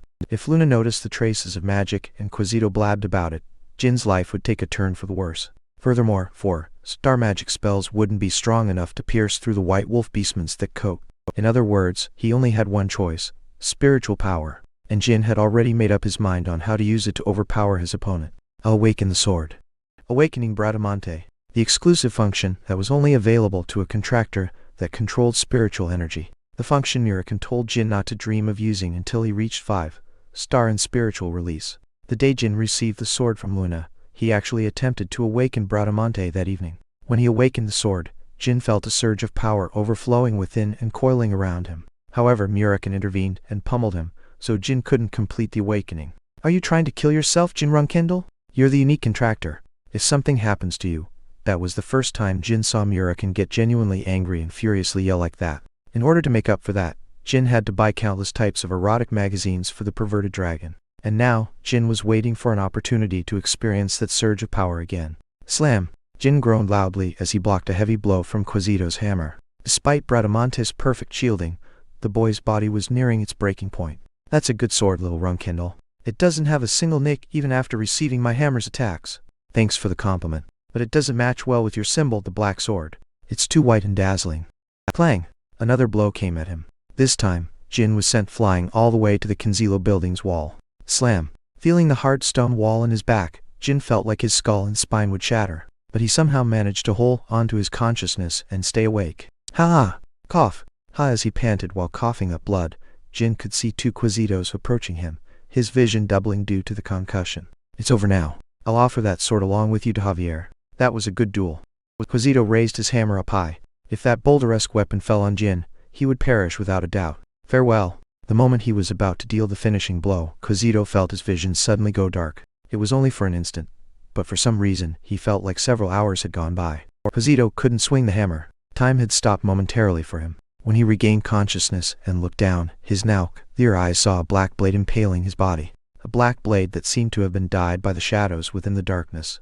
And on the other end of the sword was Jin, whose hair was swaying in the air like a blazing fire being fueled by a warm wind. Just when, I didn't know why a black sword was the clan's emblem either until recently. Quasito coughed and red blood splattered on the ground. Suddenly, Jin let out a horrible shriek. Once he calmed down, he spoke in a voice that was completely different than usual. A coarse, rough and unsettling voice. That was a good duel. Rah! The dead Quasito's shadow. Mesa's shadow in the distance. The shadows of the burning trees. They all flew towards Jin before getting absorbed by him. The shadows moved as if they were avoiding the light and taking cover inside the boy. Chapter 28, Class Advancement, Welcoming Ceremony 1. Fortunately, Jin successfully awakened Bradamante. Unfortunately, as all the shadows in the area were sucked into him, Jin felt the searing pain of his body tearing into thousands of pieces. His mouth was screaming on its own volition, and his limbs were subconsciously twisting around. Whether he opened or closed his eyes, he still saw the same muddled and dizzying darkness. Jin wondered whether this was going to be the end of him. It was a miracle he hadn't fainted yet. Jin realized this was the spiritual energy congestion Murakin had warned him about. When the boy first attempted to awaken Bradamante and Murakin became infuriated, the dragon later sat down and calmly explained the dangers of the sword. When individuals with insufficient spiritual energy try to awaken the sword recklessly, they pay the price for it. If one experiences spiritual energy congestion, 9 in 10 people immediately perish. It wasn't as if Jin had forgotten about the energy congestion when awakening Bradamante during the fight. He simply didn't have any other solution to win and survive, other than Orgel's pendant. But Jin didn't want to break it yet, as it could only be used once in his lifetime. The sudden mission issued to the beginner class cadets. The appearance of Kinzilo and a white wolf beastman. Jin believed that while Siron hadn't predicted Mesa's kidnapping, his father had planned for this unexpected incident to occur to examine Jin's handling of the situation. This mission wasn't to test the cadets. Its true objective was to evaluate Jin, and Jin only. If I had used the pendant to survive the life-threatening situation, father would have given me the worst possible score. Jin's father, Jin Runcandel, was an extremely cold-hearted person. The patriarch was only showing interest in Jin because the boy was connected to Solderit and because of his prominent results and skills in class. However, if Jin disappointed his father a single time, Siron would ruthlessly abandon all hopes and interests in his youngest son immediately. In truth, Jin was hoping for that to happen. As long as Siron's interest in him persisted, the boy would have a harder time to act covertly and train his magic. Jin didn't really hold any attachments towards the clan and his reputation in the first place. However, today wasn't the right day to disappoint his father. Jin still had a lot to learn and receive from the Runcandel clan. Jin cried out in agony again as he bent his back on the wrong side. Each time a shadow got absorbed in his body, Jin thought that death wouldn't be a bad solution to escape this pain. If there truly were punishments waiting for sinners in hell, would it feel like this? The boy was experiencing the sensation of being burned alive as well as having his organs frozen at the same time. I can't lose consciousness. If I do, it's over for me. Stay focused. He had never experienced such pain even in his first life. The suffering wasn't as bad as this back when his teacher struck lightning at him for several hours to make him understand the essence behind lightning magic. Jin had no idea whether time was flowing or not. He wasn't sure whether a couple of minutes or several hours had passed since the agony began. He couldn't resist this forever. Jin had to do something in order to overcome this crisis, and the answer to this something was obvious. Spiritual release. The boy barely managed to sit cross-legged on the ground, and began gathering the spiritual energy inside his body to one location. Dark red blood poured out between his trembling lips, and his eyes had completely rolled back, unable to return to their original positions. He constantly coughed and gasped for air. Jin could feel that he was walking on a thin line between life and death right now. However, he couldn't control the violent and chaotic spiritual energy inside him merely with 3-star spiritual release, a stage he had just recently reached. Having started the spiritual release, Jin spat out a clot of dark blood and fell forward. Again. Keep your cool. A strong dizziness took over him as he began to hear auditory hallucinations. Most of the hallucinations were related to the events in Jin's past life. Stuff like you're the disgrace of the clan, or a failure like you shouldn't have been born in our clan. Those kinds of auditory hallucinations kept constantly bothering him. However, such words and slander had no effect on the current Jin. He completely ignored what his ears were telling him and concentrated on the spiritual energy inside him. Hot energy on one side, cold energy on the other. Jin instinctively separated the spiritual energy inside his body to the right and left according to their properties, as if he were sorting out pebbles on the ground according to their colors. The violent pain rooted in his brain slowly started to dissipate. His eyes rolled back to their normal positions and light returned to his vision. Jin's intuition was telling him that he was about to successfully gain control over the spiritual energy congestion inside him. As the agony diminished, Jin slowly inspected his surroundings.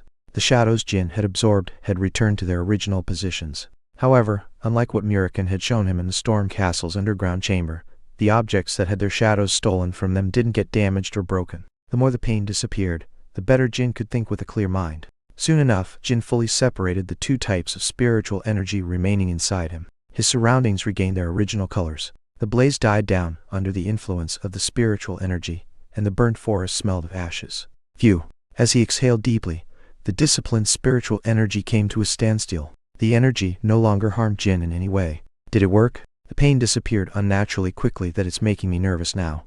Jin stood up and started stretching his body. He felt nothing out of place. In fact, everything was as usual. However, the one difference compared to before was the abundant spiritual energy inside him. It felt like it was about to leak, even if Jin stood still, doing nothing. In any case, I don't think I'll have any problems moving around now. I should quickly head back with Mesa. Mesa was still unconscious in front of the Kinzilo building. In other words, not much time had passed since the beginning of his battle against Quizito. As he passed Mesa's arms over his shoulders, Jin suddenly turned around to face the building again. "Who's there?" He had detected someone. Someone was walking down the corridor, inside the building towards the front door. However, unlike the Kinzilo members he had fought against earlier, this person didn't feel like a trained fighter. The unknown individual was walking carelessly as Jin heard their ragged breath. "Please save me." As Jin ripped the door open, he saw a terrified young man raise both his hands in defense. He looked delicate and weak, as if he hadn't faced any hardships in life. Jin couldn't help but tilt his head in confusion. "Who are you? Another Kinzilo member?" "No, absolutely not. I am Sember Bill, from the Bill clan of the Jan Kingdom. So it's you. I almost missed you. Nice to meet you." Jin grinned as he spoke. Sember Bill. He was the heir of the Bill merchant clan of the Jan Kingdom. He was the missing individual the cadets were searching for. "Why, you are Jin Runcandel. I was looking for you after receiving a request from your father." "Runcandel? Thank the heavens." As soon as Sember heard Jin's name, his eyes began to glisten in tears. "You have saved my life. I, Sember Bill, will never forget this favor, Lord Jin. Thank you very much." As he received the heartfelt gratitude, Jin could only stand awkwardly and feel guilty. Ever since the Kinzilo members had attacked the cadets, he had completely forgotten about Sember's existence and their mission to search for him. "There's no favor to repay. We received this mission after being remunerated. Now, stop crying. It's time to go home." Sob sob. Sniff. Yes. And so, Jin and Sember left the ashen forest, as the former carried Mesa on his back. Sember only recovered his senses a while after they had left the forest. "Come to think of it, how did you get captured by them, Sember? We only heard that you had disappeared in this area." If it's difficult to talk about, you don't have to." "Not at all. In truth, it was because of my lover. But I'm not sure whether Lord Jin will believe me." "Why wouldn't I believe you? Did you elope with her, or something?" "No. I came to the southern border, because I was following my lover, who passed away 2 years ago." Jin stopped nodding along and froze in his footsteps. "You followed your deceased lover here? What do you mean? Had he lost his mind from the shock of being kidnapped?" Jin thought to himself as he observed Sember's gaze. However, his eyes seemed clear and alive. "I'm also wondering whether I saw a ghost or not, but it was definitely her. She had the exact same face, and also had the 2 moles on her wrist. She gave me a note that told me to come here. And you know what happened afterwards?" Sember awkwardly turned to Jin. "Haha, as I thought, you don't believe me. I'm also not sure whether I should tell my clansmen about this or not once I'm home." "No, keep talking. The woman who gave you the note, was it really your lover?" "That's what I've been saying. There's no way I wouldn't recognize her. Her face, voice, her gaze as she looked at me. Everything was exactly the same as before." At those words, Jin thought of a single name. Bouvard Gaston. This seems to be that transformation master's handiwork. The transformation crimes. A series of uncommon crimes that shook the world in his past life. When the Vermont Empire's special forces revealed Bouvard Gaston's crimes to the public after capturing him, a majority of them were kidnapping cases. And there was only one reason why he would kidnap a rich tycoon's son. He was planning on demanding a ransom. What is the relation between Bouvard and Kinzilo? Jin couldn't find the answer to that right now. The boy decided that it was about time he went to find Bouvard himself. Ever since the Zipful followers tried to kidnap Jin, when he left the Storm Castle, he and Bouvard were fated to meet one day. However, Jin hadn't gone to find the criminal until now, as he was still growing and had no opportunities. The fragmented workshop he manages is located in the Kirano Dukedom's capital. "I should find an opportunity to go see him while I'm in the intermediate training class." Jin felt a sense of incongruity whenever he thought of Bouvard. If the criminal was truly connected to Kinzilo and the radical Zipful followers, Jin couldn't recklessly stir trouble with Bouvard, as the backlash would be immense. "I need to meet him face to face and find out what kind of person he is. It would also be a good idea to obtain more information about him that wasn't written in the newspapers in my past life." Having finished recounting his story, Sember smiled bashfully. "Thank you for taking me seriously, Lord Jin. In truth, I thought no one would believe me if I went back home, which was giving me a heavy heart. But seeing you listen earnestly is a breath of fresh air. That's a relief to know." After walking for another 2 hours, Jin took out a flare from his chest pocket and shot it in the sky. The main house must have sent some reinforcements by now. "Let us wait for them to arrive here." "Huh? Lord Jin, did you actually call for Runcandel Guardian Knights just to rescue me?" Sember was moved by Jin's sincerity, and appeared as if he would willingly pay several golden crowns to Jin if the latter asked for it. Jin didn't have the heart to say that it was all for Mesa, so he only nodded awkwardly. "Ignorance is bliss. I will never forget today, Lord Jin. If you ever need my help in some way, please don't hesitate to come to me." Sember Bill spoke as he extended his hand. Jin didn't think the Runcandels would ever need the help of a mere clan of merchants, but again, he didn't say that out loud. Jin replied positively as he shook Sember's hand. Chapter 29. class advancement welcoming ceremony 2. As soon as the beginner class cadets finished reporting the results of their mission, chaos descended upon the Garden of Swords. As Garen announced the mission's flawless completion to Rosa, she wore a satisfied smile. The other Runcandels who were waiting at the main house couldn't hide their shock and disbelief. What? Jin fought against a White Wolf warrior beastman and won? Impossible. Must have been some bandit wearing wolf fur or something. How could a brat who just became a 3-star knight kill a White Wolf beastman? The fourth daughter Mai Runcandel and fifth daughter Anne Runcandel were chatting amongst themselves.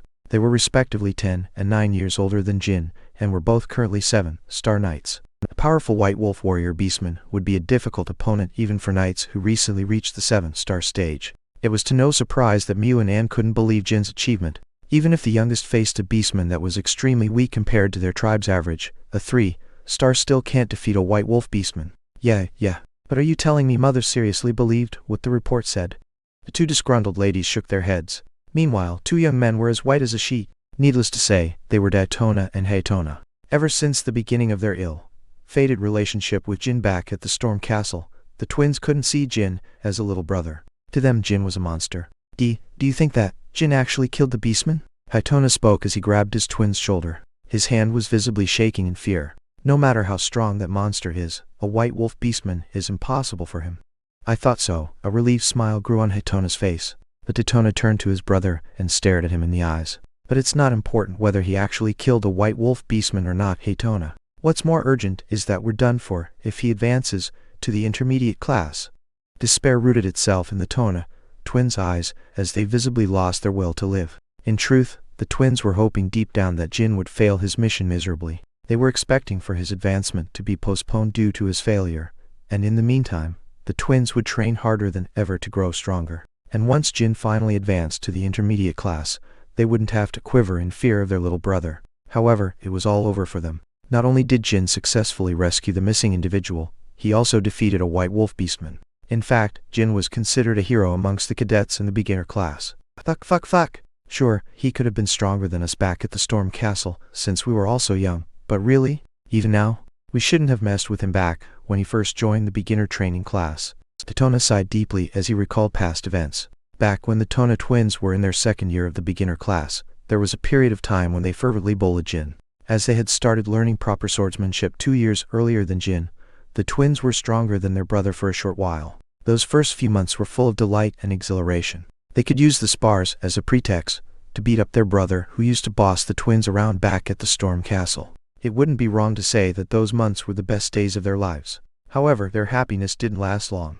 A few months after Jin joined the training class, the twins got clobbered and thrashed by their little brother in front of the cadets almost every day. And now that nightmare was about to start over again, as their devil of a brother would soon join the intermediate training class. This is depressing, Haytona spoke as he recalled the same events as his twin. His voice was weak and feeble, as if his soul was escaping through his mouth. Wait, no, it might be alright. We might be able to win against him. Our hard work so far in the intermediate class won't go to waste. Haytona spoke with hope as he changed his mind. No, we can't win against him. Honestly, I can't believe that he defeated a White Wolf beastman. But I'm sure that story has some level of truth behind it. The twins lowered their heads once again and sighed. They were fully aware that they were below Jin in the food chain. While the Tona brothers stood in dismay, Miu and Anne snorted and sneered. Right, I forgot we had these morons within the family. Sheesh, are you actually terrified that the youngest is advancing to the intermediate class? Kaha! Hiik! The twins glared back at them with tomato-red faces, but that only lasted for 2 seconds. Since they were in the middle of the 3-star stage, they wouldn't dare anger their 7-star elder sisters. Daytona, you just went hick and squealed like a pig, right? Want me to break your arm and put you in the pig pen? That's not it. Oh, aren't you missing something there? That's not it, elder sister. The sisters laughed as they watched the Tona twins. After a while, Miu and Anne grabbed one Tona each and kissed them on the forehead. Geez, we're just kidding.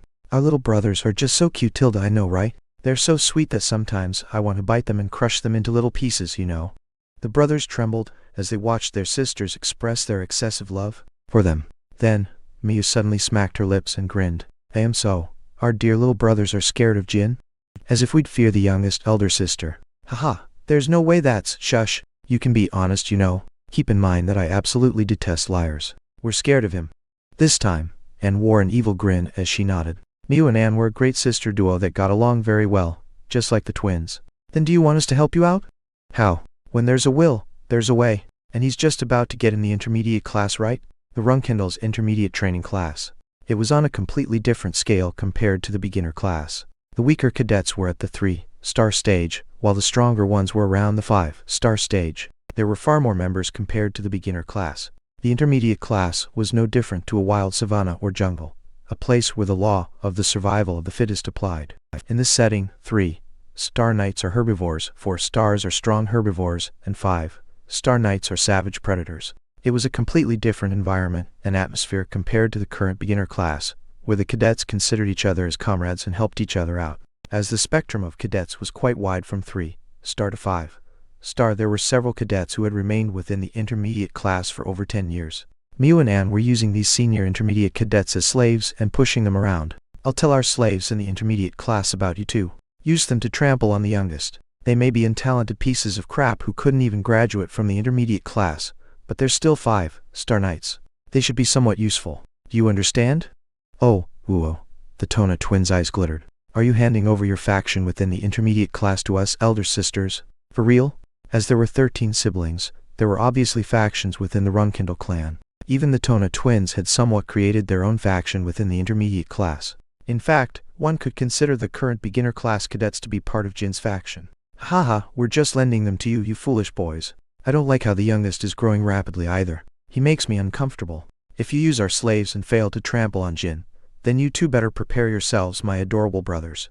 The Tona twins squeezed their fists tightly and nodded. If they used their sister's 5-star cadets, then destroying Jin wasn't just a pipe dream. Is someone talking about me? Jin thought as he scratched his ear after finishing his report. In Korea, there's the superstition where people believe that if their ears are itchy, it means someone is talking about them behind their back. I hear you successfully completed your first mission. Congratulations, young master. Your nanny is so proud of you. Thanks, Gilly. Can you prepare the warm water? I want to take a bath. Everything's already been prepared. You're the best. Yes, and being at home was the best as well. Jin began humming to himself. As he had been camping outside for an entire week, he missed taking a warm bath with pleasing soap scents. Oi, kid! But before Jin could enter the bathroom, an angry Murakin stood in his way. Oh, my dearest Nabai Runcandel. I missed you so, Moo. Did you lose your freaking mind? I don't see what you're talking about. Jin flinched and avoided making eye contact with Murakin. How many times did I tell you not to awaken the sword? You could die if things go wrong, alright? Are your ears the problem here, or is it your head? Answer me. I'll get rid of one of those two for you. Haha, why would the great black dragon talk of such grim stuff? There were some Some circumstances? So, those circumstances were more important than your own life? Where in the world are there circumstances that are more important than Solderit's one and only contractor?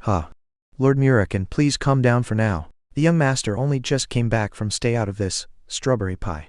This is a serious conversation between us two. Understood.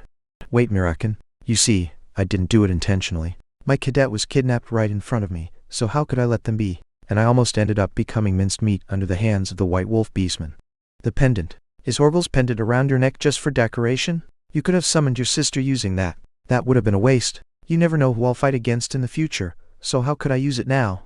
Hey, a waste? Do you value that pendant more than your own life? My head hurts from talking with you. Ugh. Murakin held his head with his hands and fell. A flustered Gilly quickly ran and caught him. Are you okay, Lord Murakin? Hey, you alright? Don't faint for something like this. Whatever. Fuck, what's done is done. It's a waste of time for me to get angry now. It just overheats my head and makes me collapse. However, as Gilly supported him, Murakin grinned from ear to ear. It was such a satisfied smile that Jin wondered whether he was actually mad at him, or whether he was just acting to get some skinship with Gilly. Hen, my man with the moves. Him, by the way, Murakin. How did you know I awakened the sword? Your spiritual energy suddenly spiked up to the 4-star middle stage, so how could I not know? You blasted kid. Do you think the promised contractor of 1,000 years can just jump up a rank after a simple week-long outing like that? I did feel stronger than before after experiencing the spiritual energy congestion, but I didn't know it was by a whole rank. Jin could only scream in delight on the inside. In truth, he was secretly concerned as his spiritual energy had suddenly increased, but seeing Murakin's reaction, it seemed there were no side effects to worry about. Be thankful to Solderit for being interested in you. I've seen 10 people experience spiritual energy congestion in my lifetime, and 9 out of 10 died from it. No, I guess it's 9 out of 11 now. Who's the other person who survived? First Patriarch? No, it was me. Temur would have died from it too. HFFT. Murakhan and Jin chuckled simultaneously. Anyways, I dare you to attempt to awaken the sword again. Aren't you happy that you've jumped to 4-star in mere instants? Well, that's the reward for putting your life on the line. So I dare you to try awakening the sword again before reaching 5-star. Because you'll definitely die this time around. I don't want to go through that painful experience a second time either. Anyways, are you finished scolding me? I'm gonna take a bath now. Jin darted away and ran to the bathroom. Strawberry pie, don't give him dinner today. We need to starve him for at least 2 days in order to set his mind straight. Understand? Murakhan spoke as he saw Jin scurrying away. I apologize, Lord Murakhan. I cannot ignore my duties of serving the young master. Geez, I'm so jealous of him. It's driving me crazy. That kid was born with such good fortune that he's overflowing with luck now. Chapter 30. Class Advancement. Welcoming Ceremony 3. As he relaxed in the warm bath, Jin thought about the fruits of his latest mission. He had strengthened the cadets' admiration and faith towards him. Where else would someone find a Runcandel who would willingly put their life on the line to rescue a mere cadet? Normally speaking, 100 cadets would be forced to risk their lives to save a single Runcandel. Many of the beginner cadets held great potential. Mesa and Bellup were obviously very promising. But most of the cadets who participated in the mission were also very gifted. None of them would ever forget Jin's valor when rescuing Mesa in their lifetime. I didn't necessarily act like I did to gain their trust or admiration, but it doesn't hurt to have those. Rescuing Mesa wasn't a calculated scheme. Jin has lived for 43 years, if you include his past life. So as a skilled, strong, and mature human being, he couldn't sit by and do nothing as a young girl got kidnapped and almost had terrible things done to her. If Jin hadn't saved Mesa during this mission, he would have been plagued by a sense of guilt and shame for a long while, and he hadn't regressed to relive a life of such disgrace. He had experienced more than enough feelings of helplessness in his first life. It was now time for him to live a different lifestyle. Swoosh! A black ball of energy formed on top of his wet, soapy palm. So this is 4-star spiritual energy. It didn't appear different on the outside from back when it was 3-star. However, the weight was different. The ball of spiritual energy pulsating on his hand felt substantially heavier than before. 4-star spiritual energy had as much destructive power as 6-star aura and mana. It was on a different level compared to ordinary forces.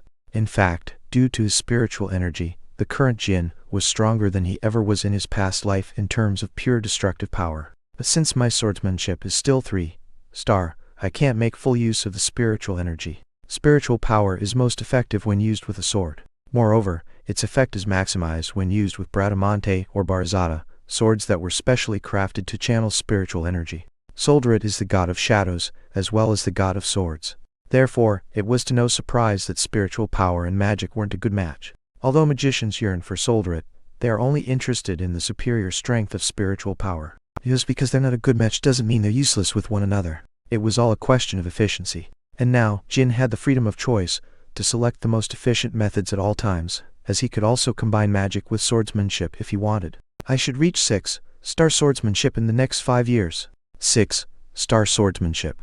It is commonly known that 1-star to 2-star are considered novice knights, 3 to 4-star are common knights, 5 stars are superior knights, and finally, 6 stars are elite knights. The rankings for magicians are more or less the same as for knights. 7-star onwards are master knights. However, there are countless masters around the world, which comes to no surprise as the continent has a population of 2 billion people. 7-star is only considered a transcendental realm amongst ordinary people. However, amongst warriors, the 8-star stage and onwards is truly considered exceptional. There are noticeably less people who have reached 8-star around the world. As for the 9-star stage, there probably exist less than 100, even if one were to find every single eccentric hermit training in seclusion. Needless to say, there are far less than that at 10-star. Finally, the stage where there exists only one person. The unique realm Genesis. That is the realm where one has transcended the limitations of humanity and has become a demigod. Even. The Korean word the author uses for Genesis has several meanings, and they didn't specify which one. Previously, the same Korean word was used for Jin Runcandel's title True Holy Knight. So technically, we should have translated it as True Holy. But according to the context here, we decided that True Holy wasn't the right one, and changed it to Genesis. So from now on, Jin will be called the Genesis Knight. I'll definitely reach that realm in this life. No, I'll surpass that realm. In order to do that, Jin first had to successfully deal with his siblings' schemes and ruses once he advanced to the intermediate training class. Although Mayu An and the Tona twins were conversing in a secluded area earlier, Jin could already predict the twins' movements. He was already anticipating all their possible plans of action. As someone who had lived at the bottom of the Runcandel food chain for 25 years in his past life, there was no way Jin didn't know about their schemes. Jin had never experienced the intermediate training class in his first life due to dropping out of the beginner class. But he was more than aware that the intermediate class was like the wilderness, a place where only the strongest survive. In other words, logic and reason were unnecessary in the intermediate training class. It was the same in the jungles around the continent. Although there are some smart and cunning animals at times who use their brains to survive, most of them are in the middle or bottom of the food chain. In that case, which animals live peacefully in the jungle without being bothered? I'll dominate the intermediate class with pure power. The ferocious predators that hold absolute strength. Translator, Coconut Moth. Proofreader, Herc Beetle February 1795. The cadets' results and scores have been announced. All the members who accompanied Jin on the mission have advanced to the intermediate class. As the valedictorian of the beginner training class, Jin received a medal and the encouragement of the Runcandel clan's elders.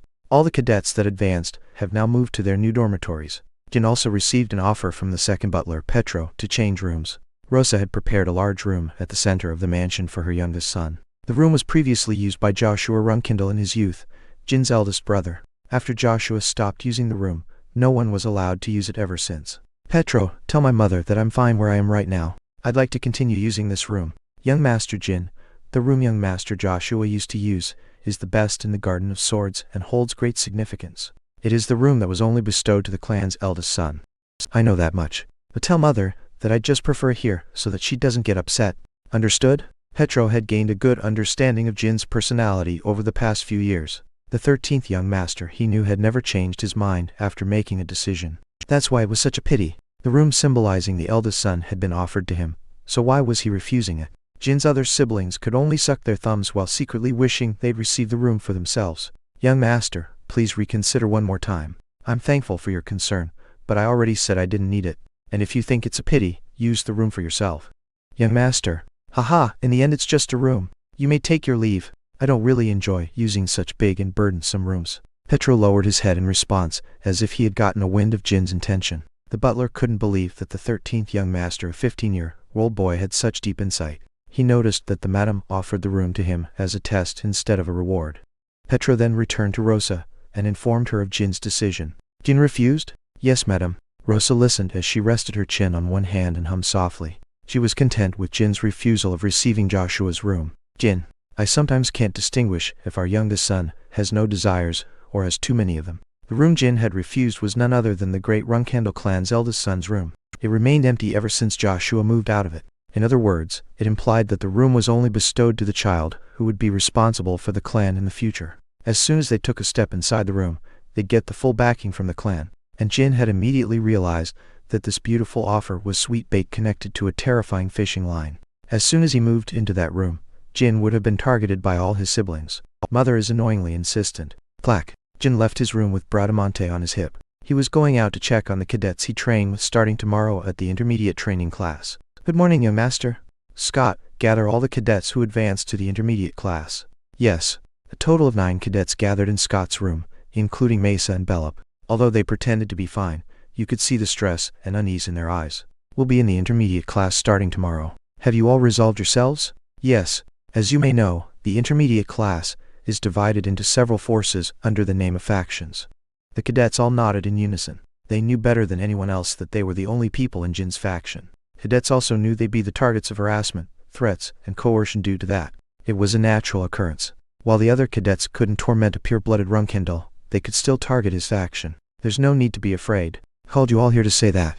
Yes, the cadets answered with determined faces. Jin found their behavior adorable and endearing. It was obvious who would be the first to aim at these kids starting tomorrow. First off, the Tona twins.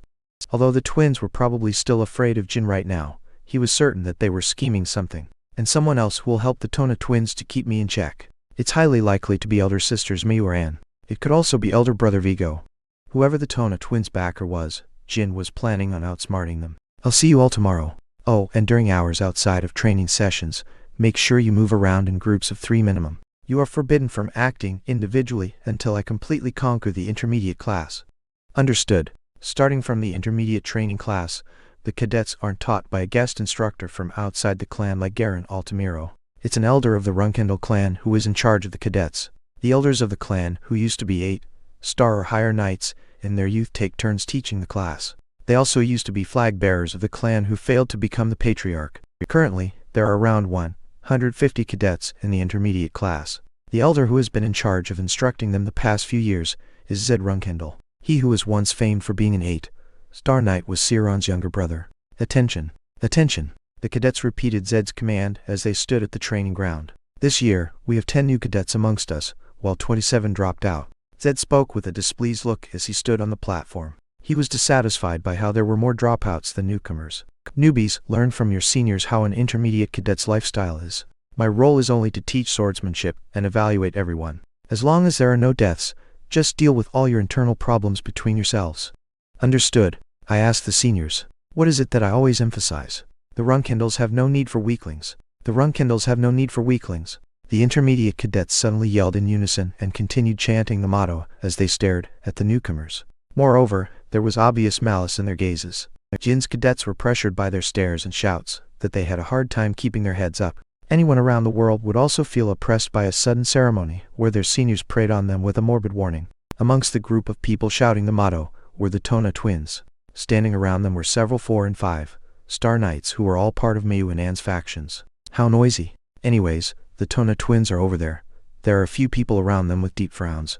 Ah, they're from elder sister Anne's faction. The Runcandels have no need for weaklings. The Runcandels have no need for weaklings. The chanting continued endlessly. The intermediate cadets seemed to be planning on shouting the warning until the newcomers all lowered their heads. Suddenly, Jin stepped forward and approached the twins. His steps were light and relaxed, as if he were taking a mere walk. Why is he coming over here? Don't be afraid. Just think of destroying him starting from today. The Tona twins communicated with their gazes and began yelling louder than ever. Zed watched Jin with great interest as he stroked his beard. Jin's pace didn't slow down. It appeared like he wouldn't stop until he stood centimeters away from the twins. The other intermediate cadets shifted their gazes from the newcomers to the Runcandel boy. Eskai, RRRT. / Jin unsheathed Bradamante out of nowhere and cut something. Ag. The cadets' deafening chanting ended instantly. Their jaws dropped as they watched the astonishing scene before them in shock. The Tona twins were petrified like stone statues. Zed's hand also froze halfway down his beard. Jin had sliced off a forearm. The forearm that belonged to one of the cadets standing around the twins. As a member of Anne's faction, he was a 5-star knight. In other words, he was at the top of the food chain in the intermediate class. Until now, there was no way the cadet could have predicted or defended himself from that surprise attack. Even if one were a pure-blooded Runcandel, who in their right mind would brandish their sword on their first day in the intermediate class. During the warning welcoming ceremony organized by Jin Runcandel to boot, as blood gushed out of the cadet's wound, the Tona twins couldn't do anything as they panicked. The heat and excitement that was overwhelming the training ground moments ago had completely vanished. The 150 pairs of gazes were all concentrated on Jin, but the boy in question didn't give any explanation for his actions and simply sheathed his sword. Instead, he spoke with a composed tone. Call the medical team. Jin thought to himself. The ones that needed a warning weren't him and his cadets. It was their seniors. Chapter 31. Fight, win, enjoy 1. Tug. Arg. Everyone stood quietly in shock as the amputated cadets' groans echoed in the training ground. The other cadets just couldn't believe what they were witnessing, that they doubted their eyes and ears. Arg. What do you think you're doing? Stop wasting time. Go call the medical team. The Tona twins raised their voices, although it was one step too late. Jin was still standing before them, with an indifferent look. Jin, you bastard, did you lose your mind? Why did you swing your sword without warning? Although the twins objected to Jin's actions, their eyes were trembling in anxiety. Did he already notice that we borrowed our elder sister's lackeys? But how could he pinpoint them so accurately and cut one's arm? All the twins could think of right now was dealing with this problem no matter what. Otherwise, they'd have to handle 2 catastrophes. Firstly, they had let one of their elder sister's lackeys get injured on their very first day.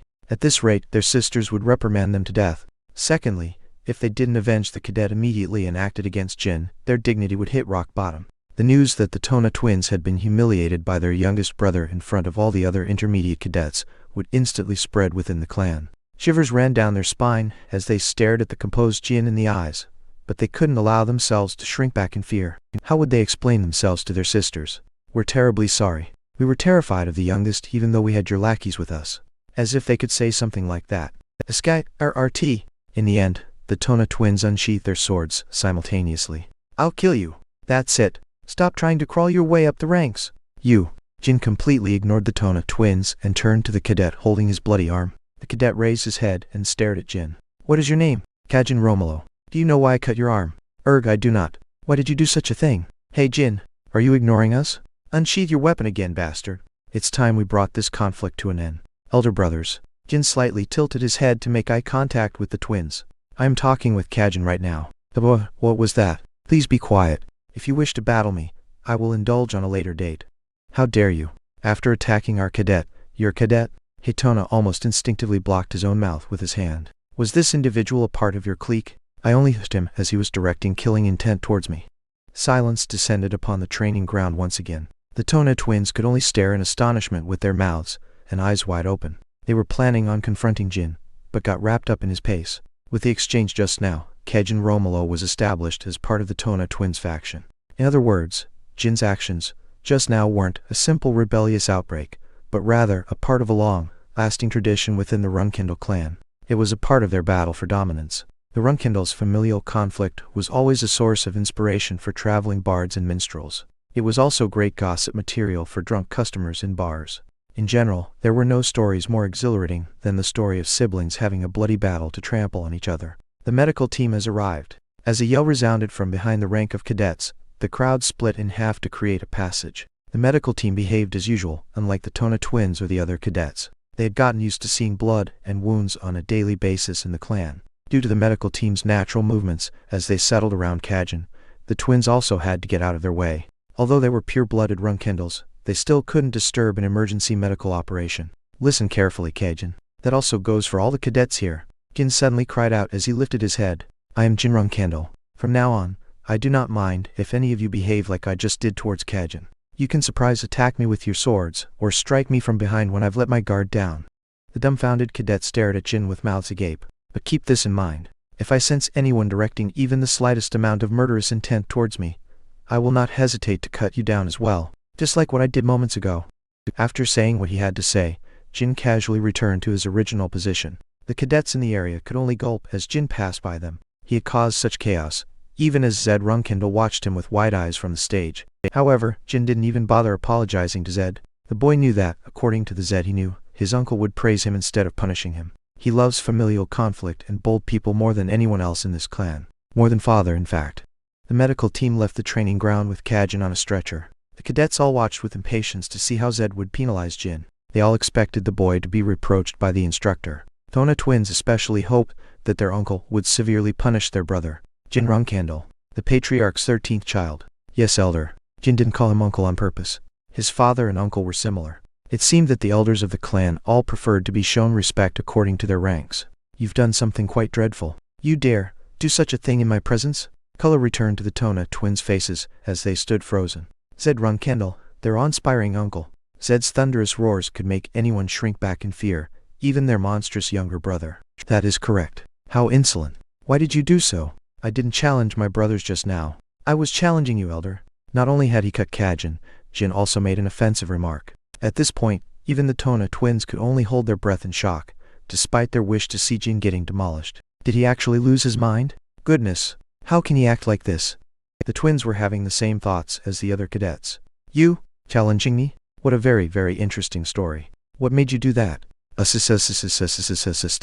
white sword took shape in Zed's hand. Forming a sword of pure aura was something that only outstanding 8-star knights could do. "Speak. Depending on your answer, I may cut your head off immediately." Despite the fact that I was amongst the new cadets, you organized a special intermediate class welcoming ceremony. I perceive that as a challenge and attack from you, elder. Swoosh slit. Zed lightly swung his sword, and a small gash appeared on Jin's left cheek. But the boy stood still and waited for a reply from his uncle. "So, you were offended by the ceremony I organized and caused all this confusion and chaos? You thought I was challenging and attacking you?" "While I was not offended, that is exactly it." "In that case, why did you attack a cadet instead of me?" "Because I cannot win against the elder yet. Had I had a real chance of winning, I would have you instead of Kajin or my brother's elder. You don't seem to care about your life, or maybe you trust your position as the patriarch's son too much. Just because my opponent is stronger than me does not mean I should sit back and get abused by them. I merely believe such thoughts aren't a part of the Runcandel's virtues and standards." The legs of the cadets nearby were on the brink of trembling. They had no idea on what basis this 15-year Old Rookie could stand his ground and run his mouth as such. Zed only spoke again, after thinking to himself for a few minutes. So you mean that one's life may only be temporary, but one's honor lasts forever? How foolish. The sword-shaped aura on his hand dispersed and scattered away. But this uncle of yours quite likes your foolish audacity. Good, I shall admit it.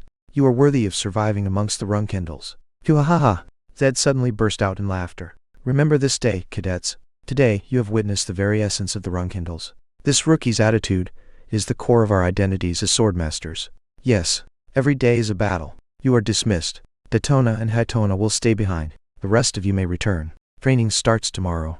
The cadets began to exit the training ground in an orderly fashion. The Daytona twins felt like their blood was being drained from their bodies. As Jin passed by them, he spoke. As your little brother, I'd like to give you some advice. The twins turned their heads to face him with blank expressions. Always think about the future. You may be more afraid of our older siblings than me right now, but that may change later on. Don't you think so? The Daytona twins couldn't even answer Jin as he smiled gently. Whoa, I gotta say, his drive and willpower were amazing. Were we dreaming just now? I still can't believe that happened. Do you think the rumors that he killed the White Wolf warrior are true? Putting how we could join his faction aside, we definitely shouldn't have him as an enemy. But he's still the 13th amongst the 13 Runcandel children. We don't want to ruin our entire lives by joining the wrong faction. The other Runcandels are all already distinguished. That's not wrong. But still, he was quite the sight to behold. Just who would ever be brave enough to act like that in front of Elder Zed? And have you heard? They say that young Master Jin may one day be the successor of the clan. It's an open secret that the Patriarch has been dissatisfied by Lord Joshua, so... Shush! What if someone hears us? You're gonna get us all in trouble. The recent incident in the intermediate training class immediately spread amongst the cadets. Every single intermediate cadet in the dormitory was talking about Jin's behavior today. Meanwhile, Scott, Mesa, Bellup and the other cadets who had advanced with Jin this year were already being called the youngest division. In other words, they were the object of their seniors' sharp and pressuring gazes. The new intermediate cadets were moving around in groups at all times, just as Jin had told them to. Since young Master Jin cut Kajin's arm, they may retaliate to get revenge within the day. Keep an eye on your surroundings at all times and stay sharp. Mesa, the unofficial leader of the group, gave out orders to the rest of them. And around an hour later, a group of intermediate cadets came to the room where the youngest division was gathered. The youngest division members exchanged nervous gazes and took their stances as one of them carefully opened the door. Just like what young Master Jin had done in class today, they were prepared to swing their fists as soon as they detected the slightest bit of murderous intent. Nice to meet you, juniors. However, the intermediate cadets standing before the door were holding cigarettes, alcohol, and all kinds of food and snacks. It was as if an enemy nation had sent an ambassador in order to build a friendly relationship between the two countries. The youngest division was in shock and couldn't help but receive the basket of food with blank expressions. In truth, after experiencing the welcoming ceremony earlier today, the newbies were extremely nervous about the chaos and violence that would ensue in their dormitories. They weren't afraid of being beaten by their seniors. In fact, they couldn't care less about themselves. Instead, they were worried that if they got beaten down by their seniors every day, it would sully young Master Jin's dignity and reputation. We didn't know what you like, so we just got a bunch of different stuff. The cigarettes were made in Mila, and the alcohol is from a famous brand in the Kirano Dukedom. They were expensive, you know. We didn't put poison or anything in them, so we'd be grateful if you accepted these. Why are you suddenly giving us such things? Why, you ask? Because we're currying favor with you. We're not affiliated with any faction, so while we can't participate in the family dispute, we do want to root for young Master Jin. In the Runcandel clan, being unaffiliated to any faction meant that the cadets were not skilled enough, and despite being in this non-committal situation, these cadets had come looking for the youngest division because of the Daytona twins. These cadets had experienced all kinds of torment and bullying ever since the Daytona twins had advanced to the intermediate class 1 year ago. Therefore, they wanted to express their gratitude to Jin. The Daytona twins only behaved like obedient sheep in front of Jin or other Runcandel children, but most of the time, they were tyrannical madmen. They weren't known as the nefarious homicidal maniacs for nothing in Jin's first life. Well then, we'll be going. I hope that your future is brighter and more promising than ours. Chapter 32. Fight, win, enjoy too. Phew, wah. Having returned to his room, Jin let out a long sigh. He shut the door and leaned against the wall as the tension left him. In fact, he was glad he could finally express his stress and nervousness ever since the beginning of class. Sheesh, I thought my heart would explode. As he recalled his conversation with his uncle, Jin Runcandel, Jin could only stare at the ceiling in astonishment. Thanks to his regression, Jin was aware of his uncle's personality and thought process, so he knew what to say exactly to satisfy the instructor. However, knowing what to say and actually having to say it in front of his uncle were completely different problems. Had Jin shown even the slightest hint of fear on his expression before Zed, one of his limbs would have been sent flying immediately. In fact, his uncle might have even cleanly sliced Jin's head off like he had said. However, Jin had successfully resolved the situation. He had planted a powerful and intense image of himself inside Zed and the other cadets' minds. Moreover, Jin had already declared war on the Tona twins faction over the hegemony of the intermediate class.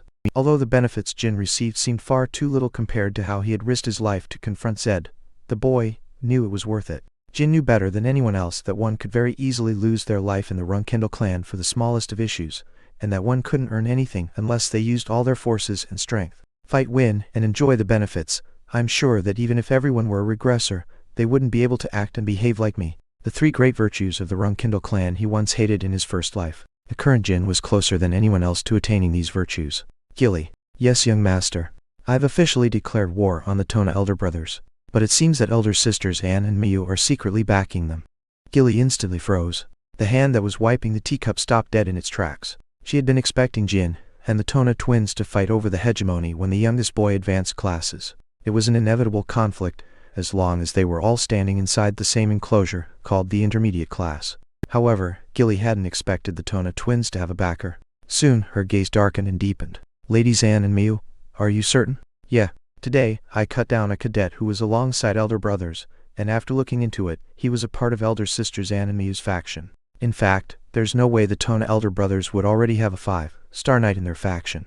Even if someone is a part of the Runcandel direct lineage, a knight of the clan won't be willing to subordinate themselves to someone weaker than them. However, the Tona twins were still only at the 3-star stage. I didn't expect them to already start trying to keep you in check, young master, since they're already active flag bearers. Miyu and Anne were 7-star knights who had already fought on many battlefields. Due to their numerous contributions, they received the flag bearer qualification from the clan. Amongst Jin Runcandel's 13 children, only 4 had yet to become flag bearers. Jin, the Tona twins, and Siron's youngest daughter Yona. Gilly fiddled with the dry tea towel with complicated feelings. It's actually good news that my elder sisters are trying to keep me in check already. It means that they're already concerned by me despite our age gap. Even so, it's unreasonable. You're only 15 years old, young master, and it's an unwritten rule that flag bearers should only fight between themselves and not get involved with their youngest siblings.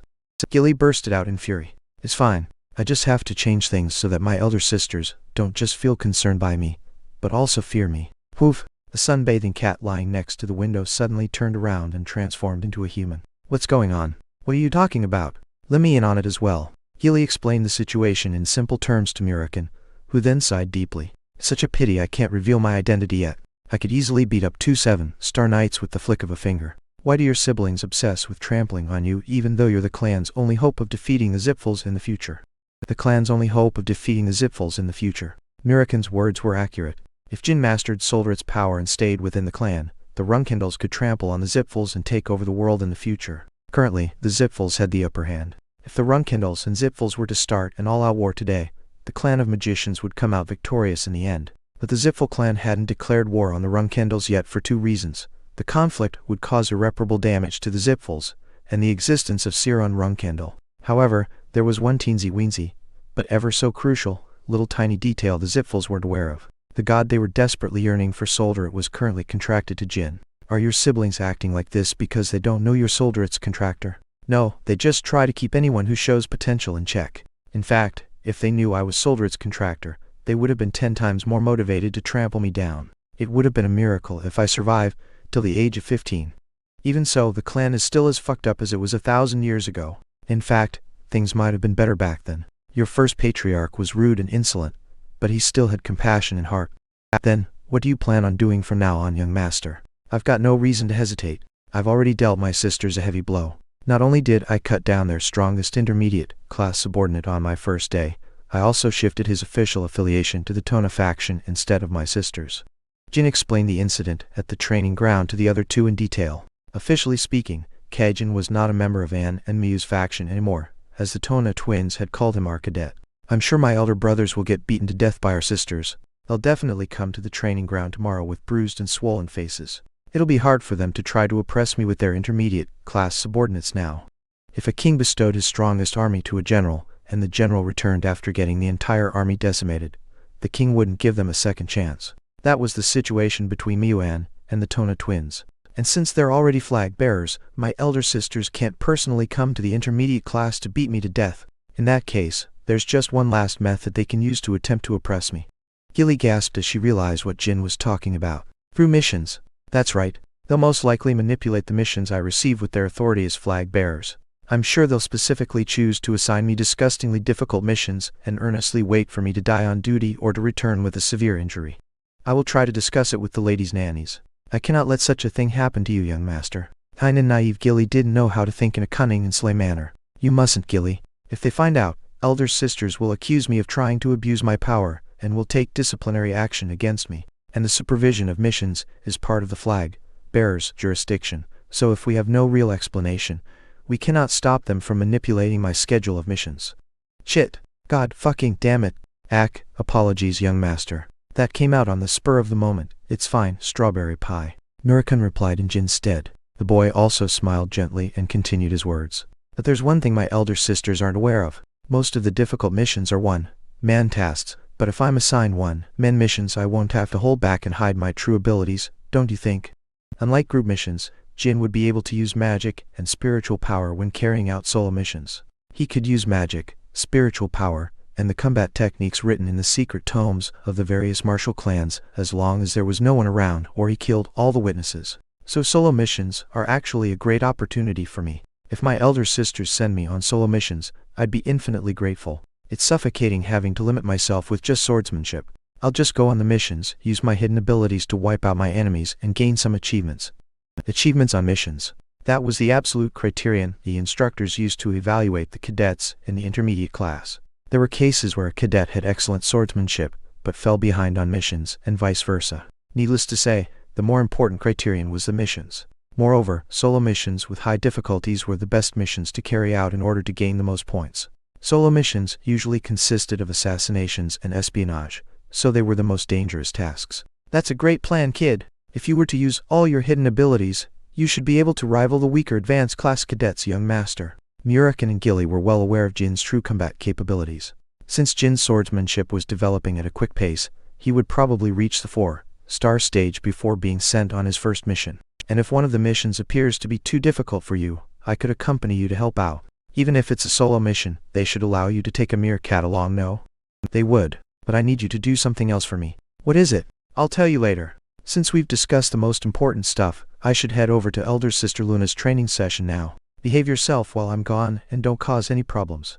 The intermediate class began its training in earnest. Compared to the beginner training class, there were no particular differences in the regimen other than the fact that the cadets used real swords and that the difficulty was higher. However, when the afternoon classes began, Jin and the Tona twins were led to a hidden area inside the training ground and were taught the Runcandel swordsmanship. This was a privilege only available to direct Runcandel descendants.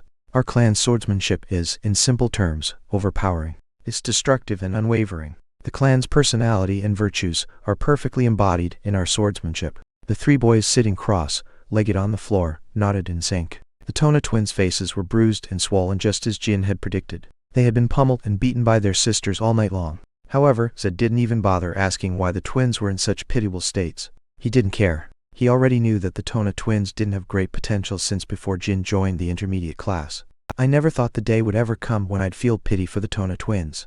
Still, they reap what they sow. They were crazy homicidal maniacs in Jin's past life, and were growing up to become the same homicidal maniacs right now. However, the twins were treated as outstanding, genius kids in the outside world. Yet, they fell short in Zed's eyes, and their uncle couldn't care less about them now. Moreover, the twins had gotten humiliated by their little brother yesterday, so Zed couldn't be more displeased with them. However, it wasn't as if Zed held absolutely no sense of affection towards them. Do not confront the youngest until you two are strong enough. That is, if you wish to live long. That child isn't someone you two can rival. Yesterday, after telling the twins to stay behind after class, Zed warned Jin's older brothers as so. You three must already be aware, but our clan's swordsmanship doesn't have a single style or form. While we do have secret techniques and decisive killing moves, those are only taught once you become flag bearers. The swordsmanship that is taught to the direct Runcandel descendants is a formless style of swordsmanship. It was different compared to the style taught to the cadets. There were no patterns, no footwork, and no real shape or form. This was the biggest difference between the Runcandel clan and other martial clans. Do you know why our clan's swordsmanship is formless? It is due to the special physical capabilities and sensory faculties that the Runcandel bloodline possesses. Correct. The Runcandel lineage possesses blessed bodies. We hold special sensory faculties towards our own bodies and the sword that no ordinary human could understand. No one else. Not a single person out of thousands or tens of thousands. The timing at which the bloodline's blessing blooms and the overall effect on one's talents were different for each individual. However, the blessing did indeed bloom in every single Runcandel since 1,000 years ago. No one was exempted from it. However, the bloodline's affinity with magic was incredibly low. Jin was an extremely rare exception to the rule amongst the Runcandels. Zed continued his words and finished his explanation. And so, what I'm about to teach you three is extremely simple and unsophisticated. Get up. Chapter 33. Fight, win, enjoy 3. Zed pointed next to the three kids. Over there were roundish balls of metal piled up like mountains, and several tables standing next to those piles. Bring those tables and steel balls here. How many of them should we move? Zed smirked maliciously at Haytona's question. 4 tables, and as many steel balls as you can. The three boys began moving the tables and balls towards the center of the hidden area. Steel balls were heavier than your average person. Moreover, when they picked one up, they felt something dense moving around inside. What are these? As he moved the steel balls, Jin scanned through his memories, and confirmed that he had never seen these objects in his past life. Yet he wasn't surprised about that. From what he had deduced, these steel balls were used to teach the direct Runcandel descendants the clan's swordsmanship. However, Jin wasn't talented enough to enter the intermediate class and train with his uncle in his first life. Thud thud. Each time they dropped a ball to the floor, it left dents on the hard ground. Zed only told them to stop after the three boys moved around 50 of those steel balls. Do you know what these balls are? He asked as he placed one of them on a table. The ball was now sitting slightly below the height of Zed's waist. No, sir. These steel balls are called clear stones, because you can hear a clear echo resounding when you hit them. The Tona twins tilted their heads in confusion. They couldn't understand why they needed these stones in order to train their swordsmanship. Meanwhile, Jin didn't show his emotions, but he was curious to know how they'd end up using these clear stones. Zed slowly unsheathed the sword attached to his waist and placed it against the clear stone. I will swing my blade down onto this ball a total of 3 times. Try comparing the sounds that are created. First swing. Zed didn't put much force behind his sword and simply lowered his blade onto the ball lightly. Thump, a rather thick and murky sound echoed in the room. It felt as if one would feel nauseous by listening to it for an extended period of time. Not a pleasant sound, isn't it? Soon enough, Zed struck the ball again. This time, his swing contained far more strength and speed than before. Clang! This time, a pure and elegant sound worthy of the clear stone's name resonated in the room. It felt like the sound entered their ears and soothed their entire bodies from the inside. Ooh! The twins exclaimed simultaneously. Jin's eyes also widened as he stared at the clear stone. It's also quite pleasant for me to listen to. It's been a while since I last heard this sound. As you have seen, the clear stone emits a thick and murky sound when you hit it weakly, but creates a beautiful sound when hit with the perfect amount of strength. It was a simple principle, but Jin was concerned about how Zed didn't tell them what this perfect amount of strength was exactly. Thus, he soon realized the purpose behind this training method. The goal of this exercise is to create that beautiful sound every single time you strike the clear stone. Striking it with the perfect amount of force and speed once would be easy to achieve, but after observing Zed's behavior, it seemed that achieving it every single time was a much harder exercise. They would have to strike the ball countless times until they found the perfect strength. However, the boys would most likely be distracted by the unpleasant sounds created by their imperfect strikes every time. Even so, just because their concentration has been disturbed doesn't mean they could abandon this exercise. In other words, this exercise was also to train their willpower and mental strength. But why did he say he'd strike it 3 times? The first and second swings were to show the importance of fine control over one's strength. The third swing would most probably be for the same objective. Jin couldn't see another reason behind hitting the clear stone. We're doing this exercise since it fits the Runcandel's physical capabilities quite well. Uncle said that this training was simple and unsophisticated. However, there's far too few dangerous hazards in this exercise. The Runcandel-style swordsmanship was all about overpowering another and ruling by force. In other words, their techniques were powerful enough that it could potentially harm its user. Thus, there was no way the training exercise that was only accessible to pure-blooded Runcandels would be so safe and risk-free. There was definitely something shaking around inside the clear stones when I picked them up. It felt and sounded like some piece of metal. Jin found the answer to his question as Zed raised his sword one last time. He then immediately grabbed the back of the Tona twins' neck standing on both of his sides and pushed. And now, the third strike. Get down! Jin shouted as he shoved them forward. The surprised twins fell to the ground along with their little brother due to his strength. As soon as they touched the floor, the twins were about to hurl curses at Jin, but could only blink their eyes in shock as they watched the situation unfold. Boom! With Zed's final swing, the clear stone exploded with a deafening roar. From within it came hurling out dozens of steel marbles. They flew in all directions like arrows. An average person would have easily died from being pierced by all these powerful projectiles. Hey, huh? Wah! The astonished twins stared at their surroundings. They felt their heart drop as the marbles rolled around on the ground. The youngest has great instincts. These clear stones have been designed to explode if they sustain too great of an impact. Zed spoke with a pleased smile on his face. Jin got up and dusted himself off, seeing that his uncle wasn't in his right mind either. He had put his nephews in life, threatening danger without a word of warning beforehand. Was anyone in this clan actually sane? In any case, Jin began to ponder. Every Runcandel has gone through this training. Since most of my siblings have been taught by Uncle Zed as well, they somehow survived this hazardous demonstration. In Jin's case, he had survived the explosion by getting on the ground in time thanks to his instincts. The Tona twins had survived thanks to their brother. Then what about all the others? You three are the first ones not to get injured during the Clear Stones demonstration session since Luna. Other than her and you boys, all your other siblings were gravely wounded by the steel marbles. You can think of this as a rite of passage. As they watched Zed laughing out loud, the Tona twins once again realized that their upcoming adventures in the intermediate class were full of pain, agony, and struggles. Meanwhile, Jin felt proud by the fact that they were the first ones to be unscathed after Luna. Uncle, may I ask you how eldest sister Luna avoided these steel projectiles? You'll get upset if you hear about it. At least, all your other siblings got upset when they heard what she did. I do not mind. Technically speaking, Luna couldn't avoid the marbles like you. In fact, none of your siblings managed to avoid them all. She just received them head on, but didn't get injured. She was just that robust and strong. Just as Zed had warned them, it was a somewhat disheartening story. Even so, Jin was quite satisfied. Had one of his siblings avoided all the pellets while being ignorant of the dangers of this demonstration, it would have meant that they were more gifted and talented than Jin himself. In any case, I assume that you three have understood the content of this exercise. From today onwards, you boys will spend your afternoons swinging your swords onto the steel balls every day. You'll only stop when you're able to strike the clear stones in any circumstances and successfully create a clear and beautiful sound each time.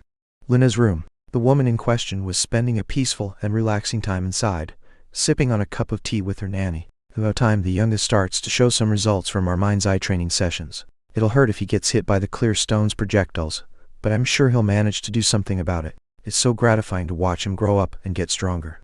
Siep. Lady Luna. Yes, Nanny? I believe that Lady Anne and Miu are quite suspicious. There was the incident where they tried to keep young Master Jin in check to take into account.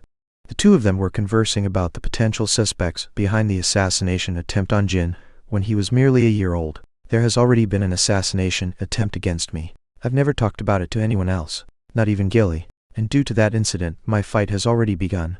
Ever since Luna first heard Jin's words when she visited him at the Storm Castle, she has been searching for the culprit to this day. She hadn't given up even after 5 whole years. It was because she greatly cared about her youngest brother, but that wasn't the only reason. It was a long-established and traditional taboo within the clan for a pure-blooded Runcandel residing in the main house to aim for the life of a family member that had yet to leave the Storm Castle. If Luna informed Siron about this incident, it would cause great chaos within the clan. However, she judged that doing so wouldn't benefit Jin, so Luna decided against reporting to her father. Moreover, they had no evidence to show Siron about this attempted assassination. It's true that those two are very domineering and tend to step over their boundaries, but I don't think so. Would they be crazy enough to attempt to assassinate someone inside the Storm Castle? Technically speaking, Jin hadn't been the target of an assassination attempt, but rather the target of the bladed illusion curse.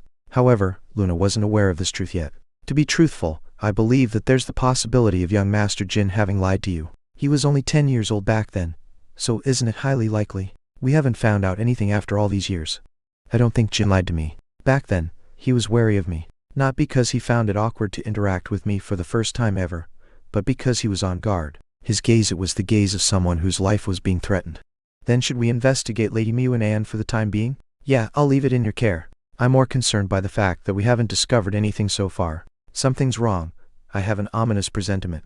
I feel the same way, but I'm more concerned for you, Lady Luna. I'm worried your siblings will break your heart again. Haha, I'm already in my 30s, Nanny. Luna hid her bitter smile with her teacup. And so, a day went by.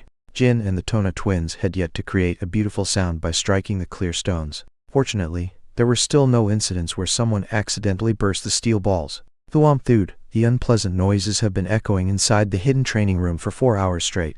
I can declare with certainty that amongst all the training I've done in my life, this is by far the nastiest. These abominable sounds had been disturbing his concentration. The twins had already vomited on the ground a couple of times. In the meantime, Jin was sweating buckets, but somehow managed not to let go of his sword and drop to the ground. In the morning, he had experienced the intermediate class's hellish training, and in the afternoon, he was constantly hitting the clear stones. Jin was on the verge of death. He couldn't get used to these unpleasant sounds and echoes no matter how hard he tried to. Take a 5-minute break. As soon as the words left Zed's mouth, the 3 boys sat cross-legged on the floor. However, the Tona twins' posture was terrible as they were exhausted both mentally and physically. In fact, the 5-minute break wasn't quite a break. According to Zed's training regime, the boys had to hold their swords straight and cover them in aura while sitting upright, and maintain that position during the so-called break. So the break was, in other words, an exercise where they were training their aura. Jin's hands were trembling as they squeezed the sword's handle, whereas the Tona twins couldn't even hold on to theirs properly. While it was the nastiest training Jin had ever experienced, it wasn't the most difficult one. In his past life, Jin had trained several dozens of times more than others in order to become a 1-star knight by the age of 25. Compared to his despairing and miserable days back then, this exercise with the clear stones was somewhat bearable. The purpose of this training was to increase our aura's destructive power in the first place. Zed had destroyed the clear stone without using any aura, but that was only possible because he was an 8-star knight. The 3 boys first had to train and develop their auras in order to strike the clear stones with enough force to make a beautiful sound, let alone make them explode. Datona, Hatona, sit straight. If you can't endure this, you won't be able to survive within the clan. As Zed spoke calmly, the twins fixed their postures with tears in their eyes. It was tear-jerkingly difficult for them, but Jin knew that they would successfully become flag bearers of the clan thanks to his past life's knowledge. Even my stupid brothers managed to become flag bearers in the past, so there's no way I won't be able to do it. Therefore, there was no need for Jin to feel impatient. The boy closed his eyes and focused his senses on the aura covering his sword. Thwomp, thwomp. Even though he could hear the residual auditory hallucinations from the echoes earlier, Jin kept his eyes closed and concentrated. He was quite good at erasing all distracting thoughts and keeping his eyes closed. I noticed it the first day as well, but that kid, he's quite something. The Tona twins aren't doing so badly either, but this one, he might even break Luna's record. Zed praised Jin in his mind but didn't express it out loud. He could always praise the boy when he broke Luna's record. Chapter 34. Fight, Win, Enjoy 4. The clear stone training session only ended at 9 p.m. after the Tona twins collapsed side by side. They had completely exhausted their physical and mental strength that they ended up falling unconscious. Pathetic. Zed clicked his tongue and called the medical team. Meanwhile, Jin didn't fully agree with his uncle's statement. It's quite impressive they've lasted this long in the first place. Jin was still standing on both feet. His legs were trembling like crazy, and the unpleasant ringing was still echoing in his mind, but he was standing. The attitude and dedication the twins had shown today were praiseworthy. In all honesty, even Jin was on the verge of collapsing. If the training had continued for another 30 minutes, he would have surely flopped onto the ground. The medical team placed the twins on stretchers and took them out. Make sure you tell your brothers that if they plan on fainting during tomorrow's training as well, they shouldn't come to class in the first place. I understand. Jin exited the hidden training room and pondered to himself as he walked back to his dorm. Seeing Uncle's reaction, I was close to disappointing him as well. Had the training been slightly longer, I would have fainted, and Uncle would have considered me a failure as well. I should be more careful tomorrow. However, Zed was having different thoughts than what Jin was predicting. He hid behind in the hidden room, staring at the spots where his 3 nephews had been standing until moments ago. The Tona twins ended up collapsing far later than what I was initially expecting. Kekik, their Runcandel's alright, but the youngest, despite being 2 years younger than the twins, he had managed to endure the training today without falling unconscious. It was an incredible feat, considering his body hadn't developed as much as theirs. A shame. Such a shame. Why did he have to be born as the youngest? According to what Zed had witnessed today, Jin was the most talented child amongst Siron's 13 children. While it was debatable whether or not he was better than Luna, he was far more gifted than Joshua, the soon-to-be patriarch. However, he was too young. Jin was only 15 years old. Even if he trained seriously and became a 9-star knight by the age of 30, Joshua would already be leading the clan by then. These days, the patriarch's authority and power were slowly beginning to be transferred over to Joshua already. Very slowly, but steadily. If only he were born 10 years earlier, he would have had the Runcandel clan in his grasp. Currently, Jin's talents and growth speed were seeds that would sow chaos and havoc in the clan.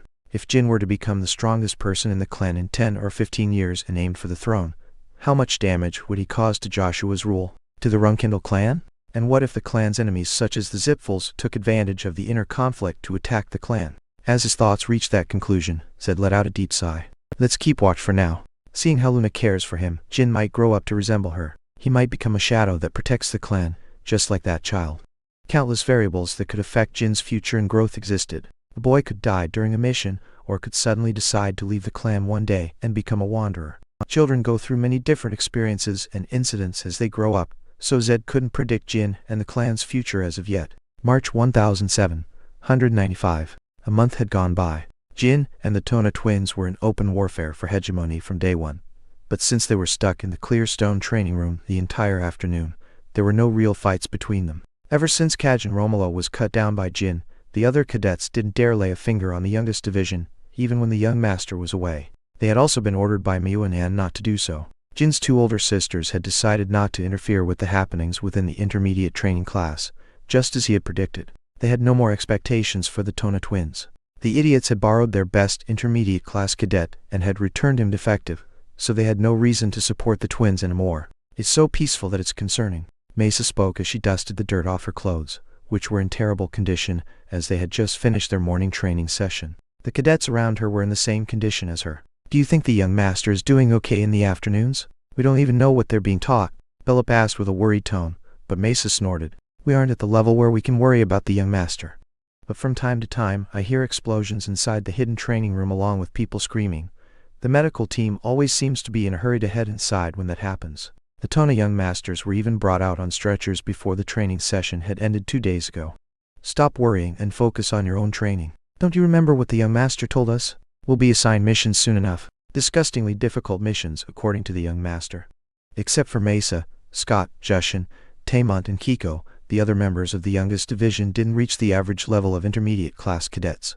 In other words, Eddington, Sierra, Phils and Bellup weren't supposed to be sent out on missions yet. Well, technically speaking, Bellup was skilled enough. He just hadn't recovered a good enough mental strength yet in order to utilize his abilities to the maximum. I do not wish to be a hindrance to the young master from now on. So we should focus on our own problems right now. We all need to reach 3-star at the very least before we're given our first missions. She's right. And it's thanks to young Master Jin that we're not being harassed or persecuted during this faction war. The cadets nodded with resolute expressions. Attention! The intermediate training class's assistant instructor, Male Trassel, yelled out loud. There were a total of 3 assistant instructors in the intermediate class, and they were all guardian knights of the Runcandel clan. Male was the main assistant instructor. The first missions of this year's intermediate class have been issued. There are a total of 5 missions. I will now call out names. The cadets who have their names called must step forward. There are a total of 60 cadets who will be dispatched this time. The cadets who had spent several years in the intermediate class didn't show any particular reactions. However, those who were in their 3rd year or less were showing tense expressions. The first is a monster subjugation mission. The subjugation targets are goblins. You shall hear the details of the mission from Petro, the 2nd butler. The cadets involved are Denkello, Adam John. The second is a bodyguard mission. The commissioners that need protection are the rookies within the Minch Smithy Association. It would be beneficial to some of you if you get friendly with them. Those involved are Houston baiting. The 3rd mission is another monster subjugation. Targets are orcs this time. The area of operations is an unprotected zone as well. The cadets involved are, Male's hand stopped once he flipped the page. He frowned before making sure he had read the names right on the document. The area of operations is an unprotected area, but all the cadets are newcomers. Young Master Jin will be displeased by this. It'll be difficult for everyone to return alive. But it's not like we can complain to the flag bearers. Male coughed awkwardly before finishing his sentence. Mesa, Scott, Taemont, Kiko, Jushin, Eddington, Sierra, Phils, and David. Petro will inform you about the details as well. I bid you all Godspeed. A ruckus began amongst the intermediate cadets. Not only were the targets orcs, but they were to enter an unprotected zone. Half or more of the youngest division would certainly die during this mission. However, there wasn't a single word of protest addressed to the assistant instructors. Since the flag bearers had chosen this lineup, they had no say in this. If someone were to object to this, it had to be the faction's leader, Jin himself. If Jin were to go find the flag bearers personally in order to complain, he could easily change the members of the 3rd mission. He could either make a deal or make use of Luna's authority and influence. However, that would end up biting him back later on. he would be publicly admitting that his faction's members weren't skilled enough to be sent on official missions. And if he made use of Luna's authority, Jin would be proving that he himself had no power or qualifications. In this case, Jin would checkmate himself. Thus, the youngest division had no choice but to go along with it and carry out the mission. Instructor, what are the 4th and 5th missions? Those were assigned to the young masters. You need not concern yourselves. Dismissed. Once you've had lunch, the cadets who were assigned missions may take a break from class until they depart. You will be dispatched in 2 days. Once the assistant instructors made their leave, a commotion began within the cadets. Damn good luck to those kids. There's gonna be at least 4 or 5 deaths. It would have been better for them to not be a part of any faction. Didn't I say so? If you join the wrong faction, you'll only see a sea of blood. The poor kids. The cadets who were part of Mew and Anne's faction, like Kaijin, all wore suspicious grins as they nodded between themselves. We'll have to prepare some coffins. Heck, we should have a proper funeral for them. Since they have 2 days left, let's have someone paint their portraits in advance. Oh, and they shouldn't forget to write a will. Wahaha. Have a good trip, you cutie pies. Otherwise, you could ask young Master Jin for some help. Please save us. Please save us. The cadets in Mew and Anne's faction giggled between themselves as they stared at the youngest division. Tama was about to stand up and face them, but Mesa grabbed him by the shoulder and held him back. Endure it. We still can't win against them, and starting a fight right before we leave on a mission will do us no good. But those bastards were shut up and sit down, Tamont. You don't want to cause problems for the young master, do you? Do I really have to spell it out to you? A fuming Tamont sat back down. What do we do? Sierra sighed deeply. The other members of the youngest division were also wearing distressed expressions. Is that a question? This is the Runcandel clan. If they want us to go out and fight, we go and fight. We'll do whatever we can to accomplish the mission successfully and return alive. That's the one and only way we can trample on those bastards' pride and humiliate them. Mesa spoke as she ground her teeth. Despite her confident front, her hands were trembling lightly. No, she wasn't afraid of death. She was simply disappointed in herself that she could only be a hindrance to young Master Jin and cause him problems. Boom! Arg! Hatona! Erg! Hatona's clear stone had exploded. This was already his 3rd stone today. The steel marbles grazed Hatona and headed towards Jin, who was concentrating on his own sword and steel ball. Hatona was hit in the chest, and Jin in the flank. Had it been his own steel ball exploding, Jin would have avoided the projectiles. But someone else's ball exploding and marbles flying at him from the side, even that was unavoidable for him. Zed was sitting in the corner, calmly reading the mission documents, as if he didn't care what was happening to them. Erg, fuck. Are you okay? Yeah, I'm fine, Hatona. I'm sorry, Jin. I didn't do that on purpose. Hatona fearfully approached Jin. Hatona followed suit as he scratched the back of his head. As he watched their actions, Jin began to wonder if they were truly the same nefarious homicidal maniacs from his first life. I'm fine, but from now on, I want you two to practice in that corner over there. Sure. The Tona twins grunted as they pushed their tables towards the corner. There was a reason why the twins were so obedient to their little brother. After having spent time training together for an entire month, they soon realized that their uncle's words were correct. Do not confront the youngest until you two are strong enough. That is, if you wish to live long. The Jin they had witnessed so far was a beast. Today, the Tona twins had finally gained enough strength to make the clear stones blow up 3 to 4 times per session. However, Jin had already been blowing the stones up since a couple of days ago, creating 5 to 6 explosions every session. Today I will definitely create a clear sound. Definitely. His flank was throbbing from the pain. He didn't feel his ribs cracking, so he was physically fine. However, his breath was completely erratic now. Jin closed his eyes and regulated his breathing. He could subconsciously see the clear stone surface, its rigidity, and its weight in his mind, despite the darkness. As the pain in his flank kept disturbing his focus, Jin felt a sudden change. A strange sensation overtook his senses. For some reason, he could precisely see the direction the steel marble had flown to hit him despite his closed eyes. It was being drawn in his mind. What is this? Why do I suddenly feel like, as he was about to open his eyes and verify the marble's actual trajectory, Zed suddenly stood up. Jin and the Tona twins immediately ran before him and corrected their stances. The details of your missions have been delivered. Chapter 35. Receiving his first solo mission. The Tona twins' mission was to attend a ceremony. They were being ordered to attend several events and parties organized by the Vermont Emperor and the Empire's dukes to curry favors with them. In truth, calling this invitation to parties a mission was an embarrassment. There was absolutely no risk of them seeing any blood or conflict during this mission. All they had to do was eat the excellent dishes prepared at the parties and have fun in the Empire. Ugh, a ceremony? In the Vermont Empire at that, however, the Tona twins' faces crumpled once they heard the details of their mission. Attending ceremonies was a type of mission that was only assigned to direct members of the Runcandel lineage. The clan could ignore invitations and the like from your average nation, but the Empire's invitation was a different story. The Runcandels couldn't refuse them so easily. Thus, one of the Runcandel children had to accept the invitation and attend the events. So whenever an invitation arrived from the Vermont Empire, the Runcandel children prayed to avoid being chosen. None of them wanted to attend those sickening and boring parties. My condolences, boys. Thanks to your sacrifices, your siblings won't have to go to the Empire and dance around aimlessly. As the sigh, I hear. Although it's an invitation to parties, this is a bona fide mission. If you show this sort of attitude again, I'll beat you two up so badly you'll beg me to kill you. The Tona twins nodded as they hid away their disgusted expressions. This mission was more or less a punishment for them. Their elder sisters were punishing them, as they had failed to trample on their youngest sibling even after borrowing a 5-star cadet from their faction. Attending parties was a drudgery for the twins, as they didn't have an ounce of oratory skills and hadn't learnt the subtle art of surviving in social situations. Geez, elder sister Mayu and Anne are so ill-natured.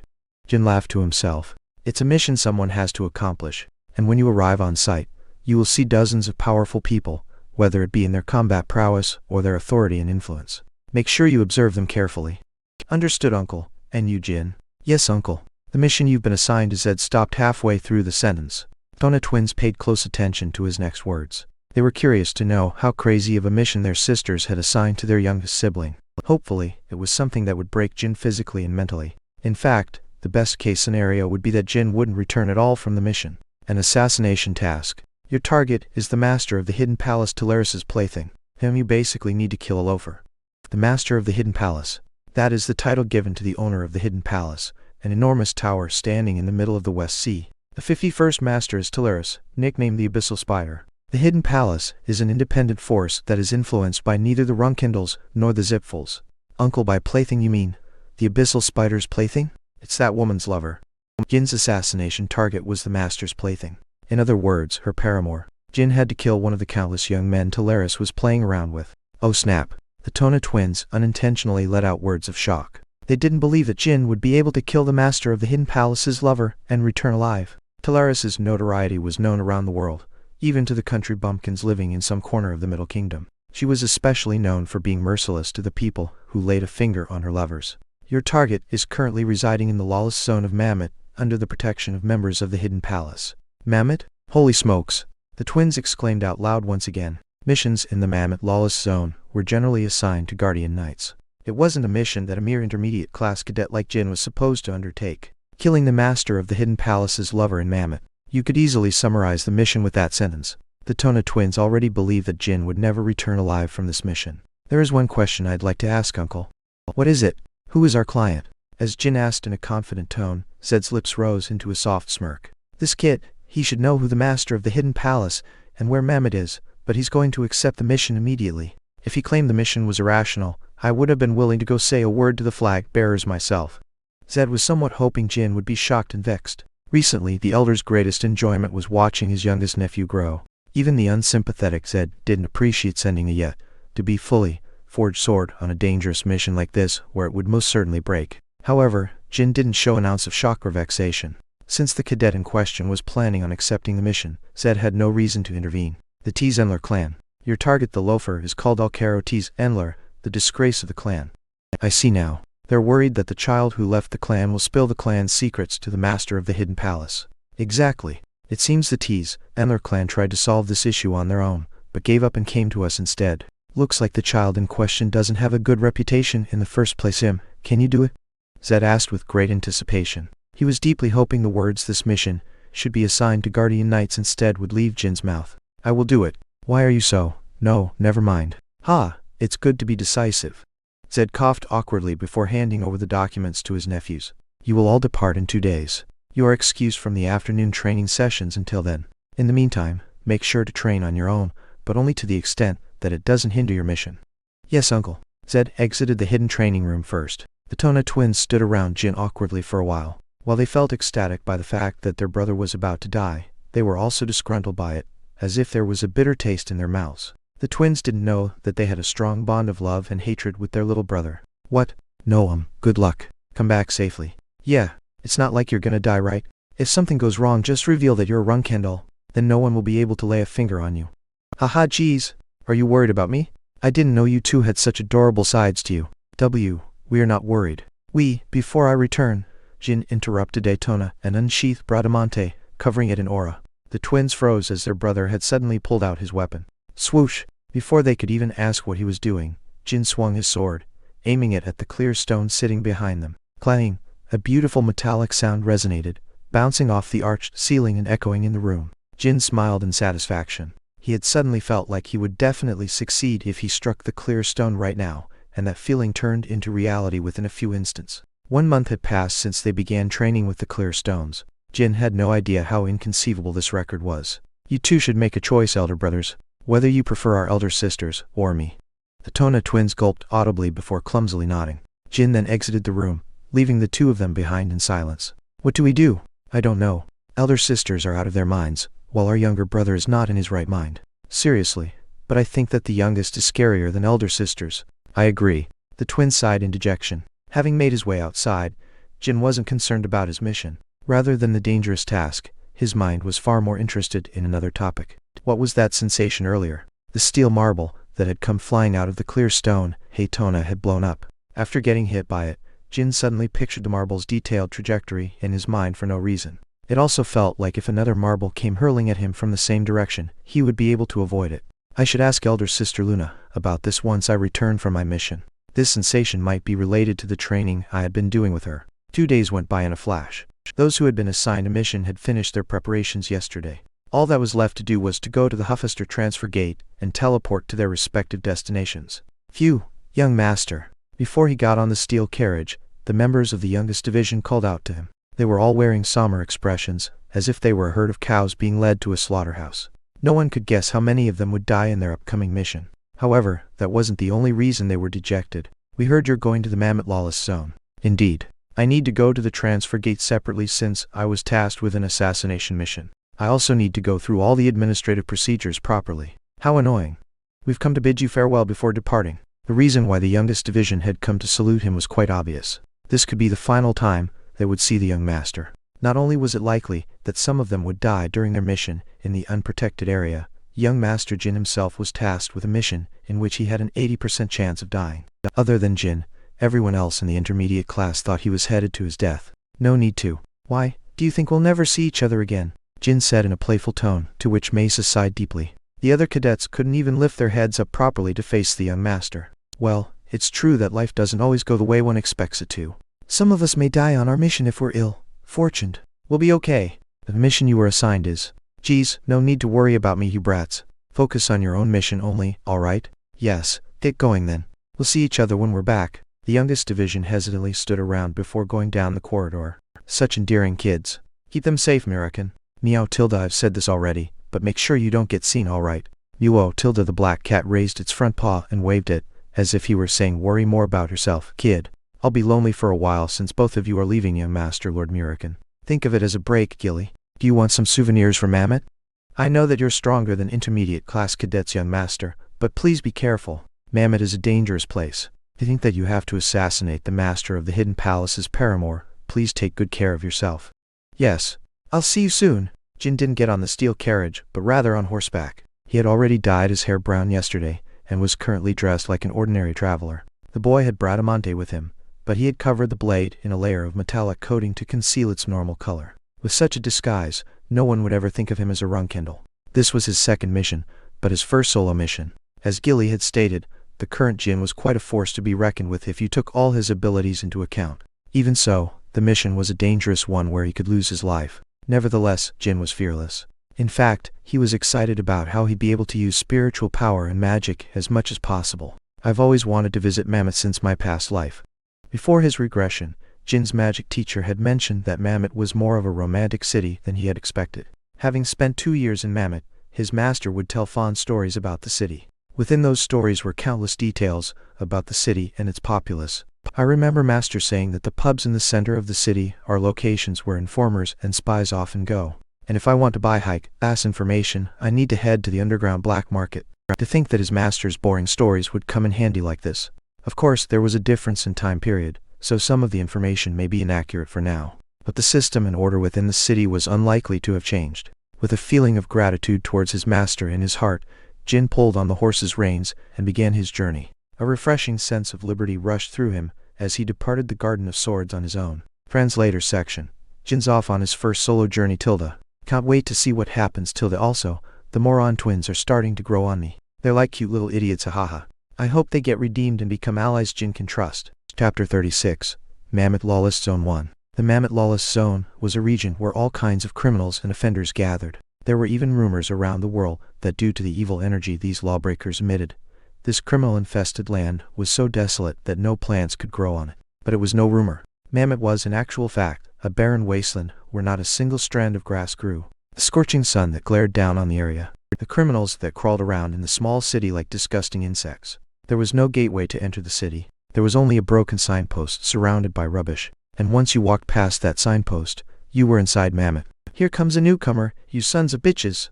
A hulking man shouted as he barged inside one of the pubs in the center of the city. He was carrying an equally large and terrifying iron mace on his back.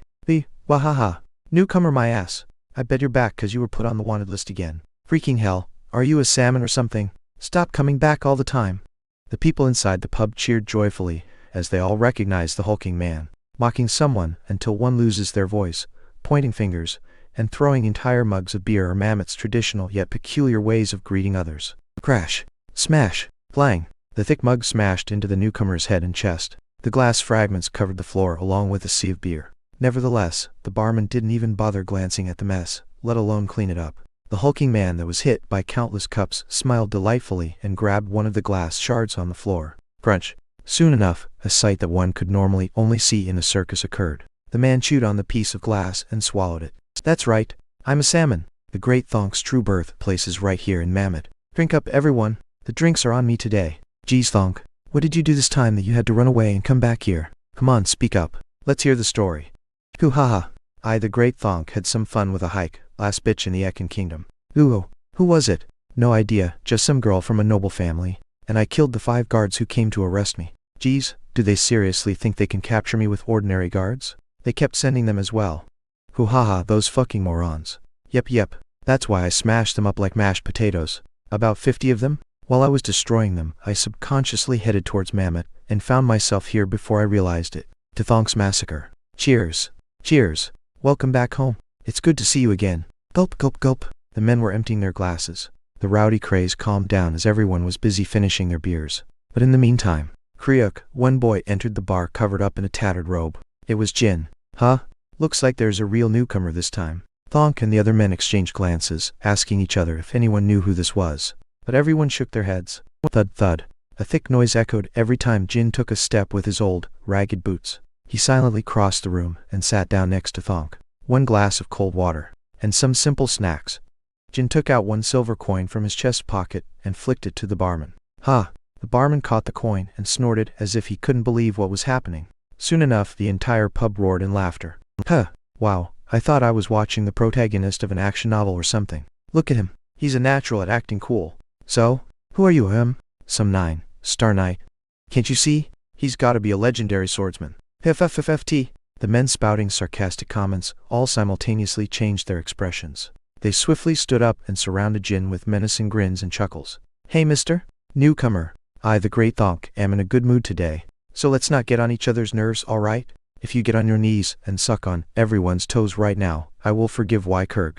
Thonk was interrupted before he could even finish his sentence. In fact, he would never be able to finish his sentence ever again, because the tip of the dagger Jin had taken out was lodged in Thonk's neck. The hulking man was standing too close to Jin without keeping his guard up, so he didn't even have the time to react to the boy's attack. No one had expected this young brat to stab a giant like Thonk in the neck without a speck of hesitation. Huke, grrr. Once Jin retracted his dagger, blood gushed out of Thonk's wound as he fell to the floor. A long moment of silence followed. No one uttered a single sound. Jin silently waved his finger at the barman, urging him to bring his cold water and snacks. He's gone. Thonk's gone. I knew this would happen one day, PFFFT. Soon enough, the men surrounding Jin scattered around. They behaved as if the friendly exchanges they had with Thonk until not long ago were a sham and returned to their respective tables, downing beer in their original groups.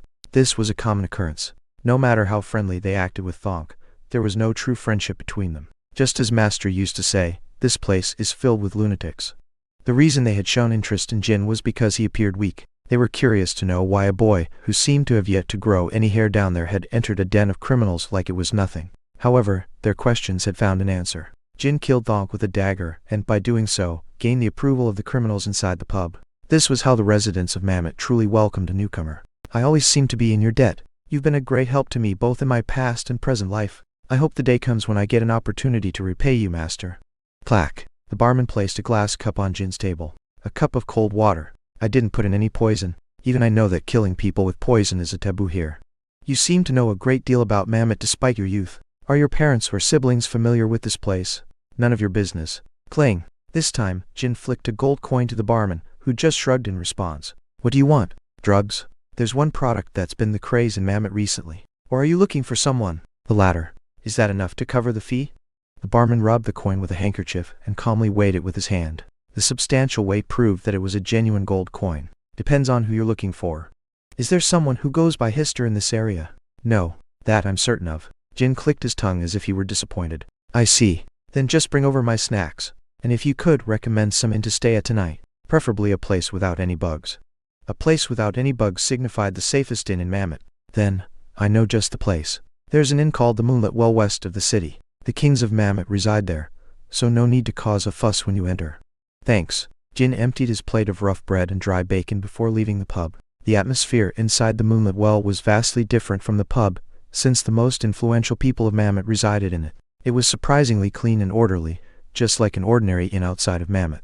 It wasn't comparable to a high-class inn in a big city, but at the very least, the clients wouldn't come across lowly criminals who behaved like wild dogs. Even if he's the master of the Hidden Palace's lover, he's just the disgrace of the Tees Endler clan. This is the only place where Alcaro Tees Endler could stay in the city. There was no real need to go down to the underground black market to buy more information on Alcaro. According to the documents and information sent by the Tees Endler clan to the Runcandels, Alcaro wasn't someone who would be willing to spend the night in a dirty and damp inn. He was a conceited rich brat who hadn't experienced any hardships in life. Alcaro Tees Endler acts obedient to powerful people and overbearing to the weak. He only wants premium goods and services and is obsessed with hedonistic pleasures. The only qualities he has are his good looks and his lineage. There was only one reason why this fancy pants was residing in this dangerous city. It was a superficial scheme trying to regain the master of the Hidden Palace's attention, as she was recently engrossed in another paramour. A childish tantrum along the lines of, will you really not show any attention to me when I'm in such a dangerous place? But if the master of the Hidden Palace genuinely paid attention to him, and came to Mammoth to check on Alcaro now, Jin wouldn't have another opportunity to kill him for a long time. If the master herself protected Alcaro personally, even Luna wouldn't be able to assassinate him. That was why the Tees Endler clan had urgently commissioned the Runcandels using this opportunity. For now, rumors about me will spread around Mammoth. Things like some kid killed Thonk as soon as he arrived, and he's looking for someone called Hister, should spread to everyone. Jin had wreaked havoc in the pub for a reason. After causing a ruckus in a location where low-ranking informants gathered, he had spread false information, saying that he was looking for Hister, that he had come this far in search of this specific person, and this rumor would reach the Hidden Palace bodyguards protecting Alcaro within the day. Jin had done this because the bodyguards were most likely checking every customer's identity. In consequence, Jin would naturally be excluded from their prioritized surveillance target. If someone were to come with the goal of assassinating Alcaro, they wouldn't suspect a boy like Jin who wasn't hiding his presence and clumsily trudging along in the city. The people who had come to assassinate Alcaro so far were all skilled, hired mercenaries.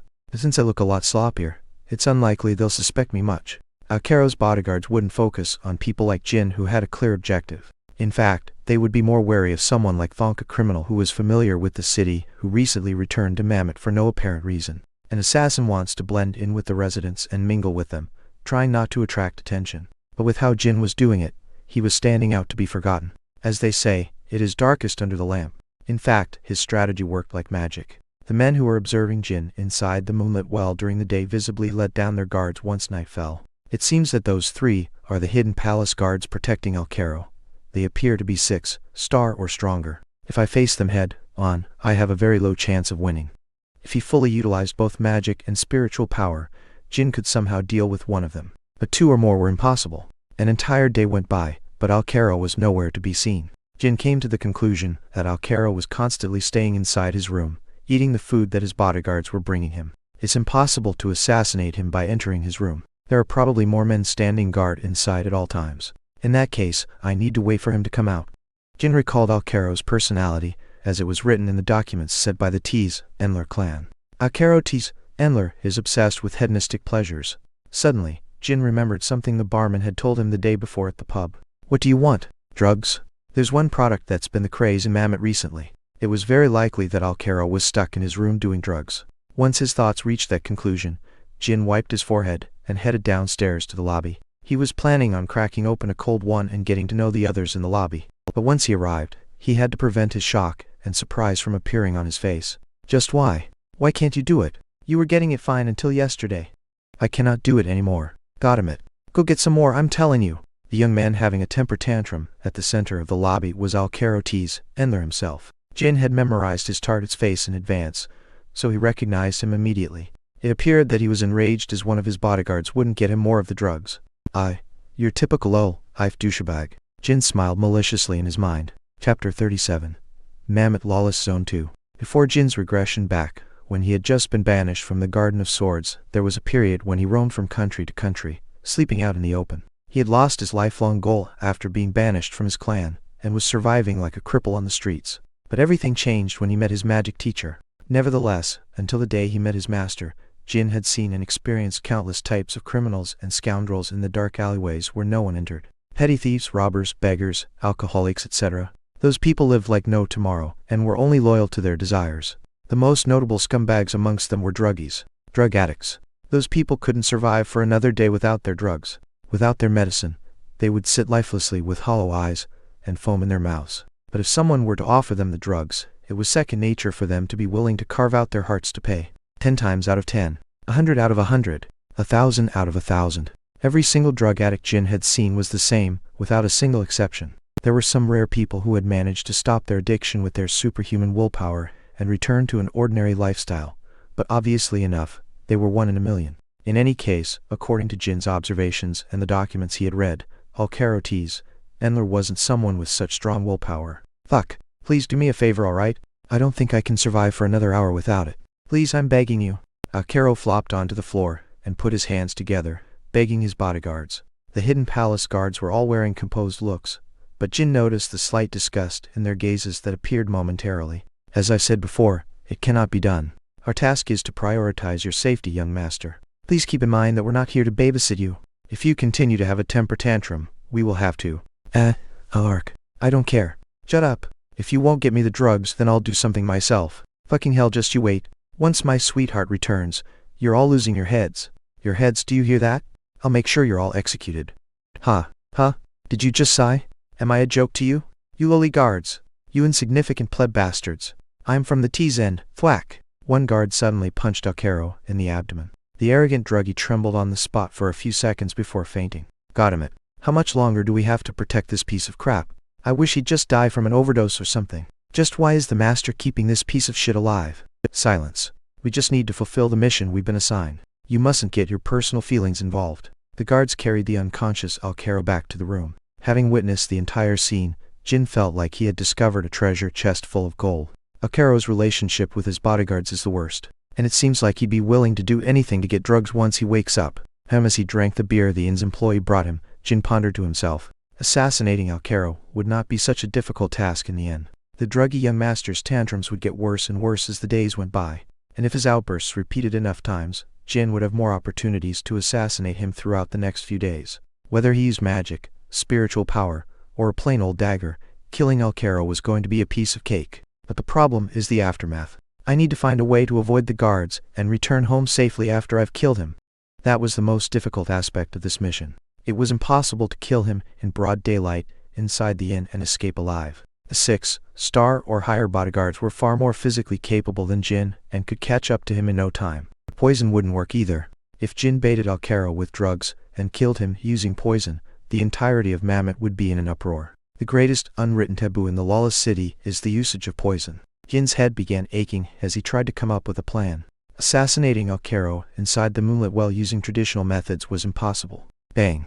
Having chugged down his beer, Jin placed the mug back on the table with vigor. I've made up my mind. Jin had come up with a strategy. He would do a terror attack on the moonlit well using magic from inside his room. The moonlit well was the inn where the kings of Mammoth resided, a building where the most notorious and prominent figures amongst the worst criminals of Mammoth were gathered. As soon as the terror attack begins, these kings of Mammoth would counterattack and track down the culprit. Moreover, their main suspect would be a 6-star or higher magician. If I cast a 4-star spell and enhance its effects with spiritual energy, it should be as powerful as a 6-star spell. The most effective way would be to use the lightning spell Summon Lightning and amplify its firepower.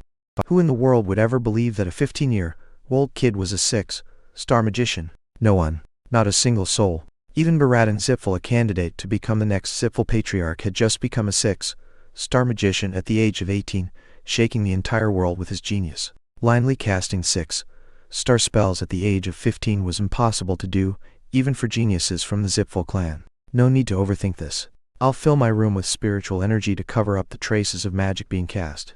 When something gets covered in spiritual energy, its existence and presence becomes faint, no matter what it is. Jin had once thrown a dagger covered in spiritual energy and easily managed to kill a 4-star warrior. Mana and aura weren't an exception to this rule either. Jin was confident that he could effortlessly conceal 4-star spells with his spiritual energy. Thus, the guests residing in the Moonlit Well would believe that the terror attack had originated from outside. There was no way the powerful kings of Mammoth wouldn't notice mana suddenly being generated inside the inn. Therefore, they trust their senses and believe that the culprit was outside. I'll amplify the Summon Lightning spell and drop it on the Moonlit Well. I'll probably be injured as well, but I should be fine since I have Orgel's pendant with me. Orgel's pendant could nullify most of the effects of 5-star or lower magic spells. 6-star and onwards were a bit more dangerous, but the pendant's nullifying powers weren't completely useless. With my current mana and spiritual energy, I think I can use the amplified Summon Lightning spell a total of 4 times. If I cast the spell 4 times on different areas of the inn, it should start an uproar amongst the guests.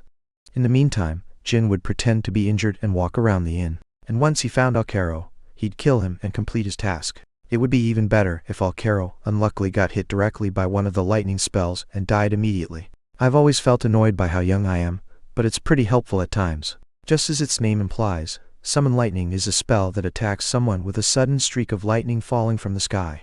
It only lasts for an instant.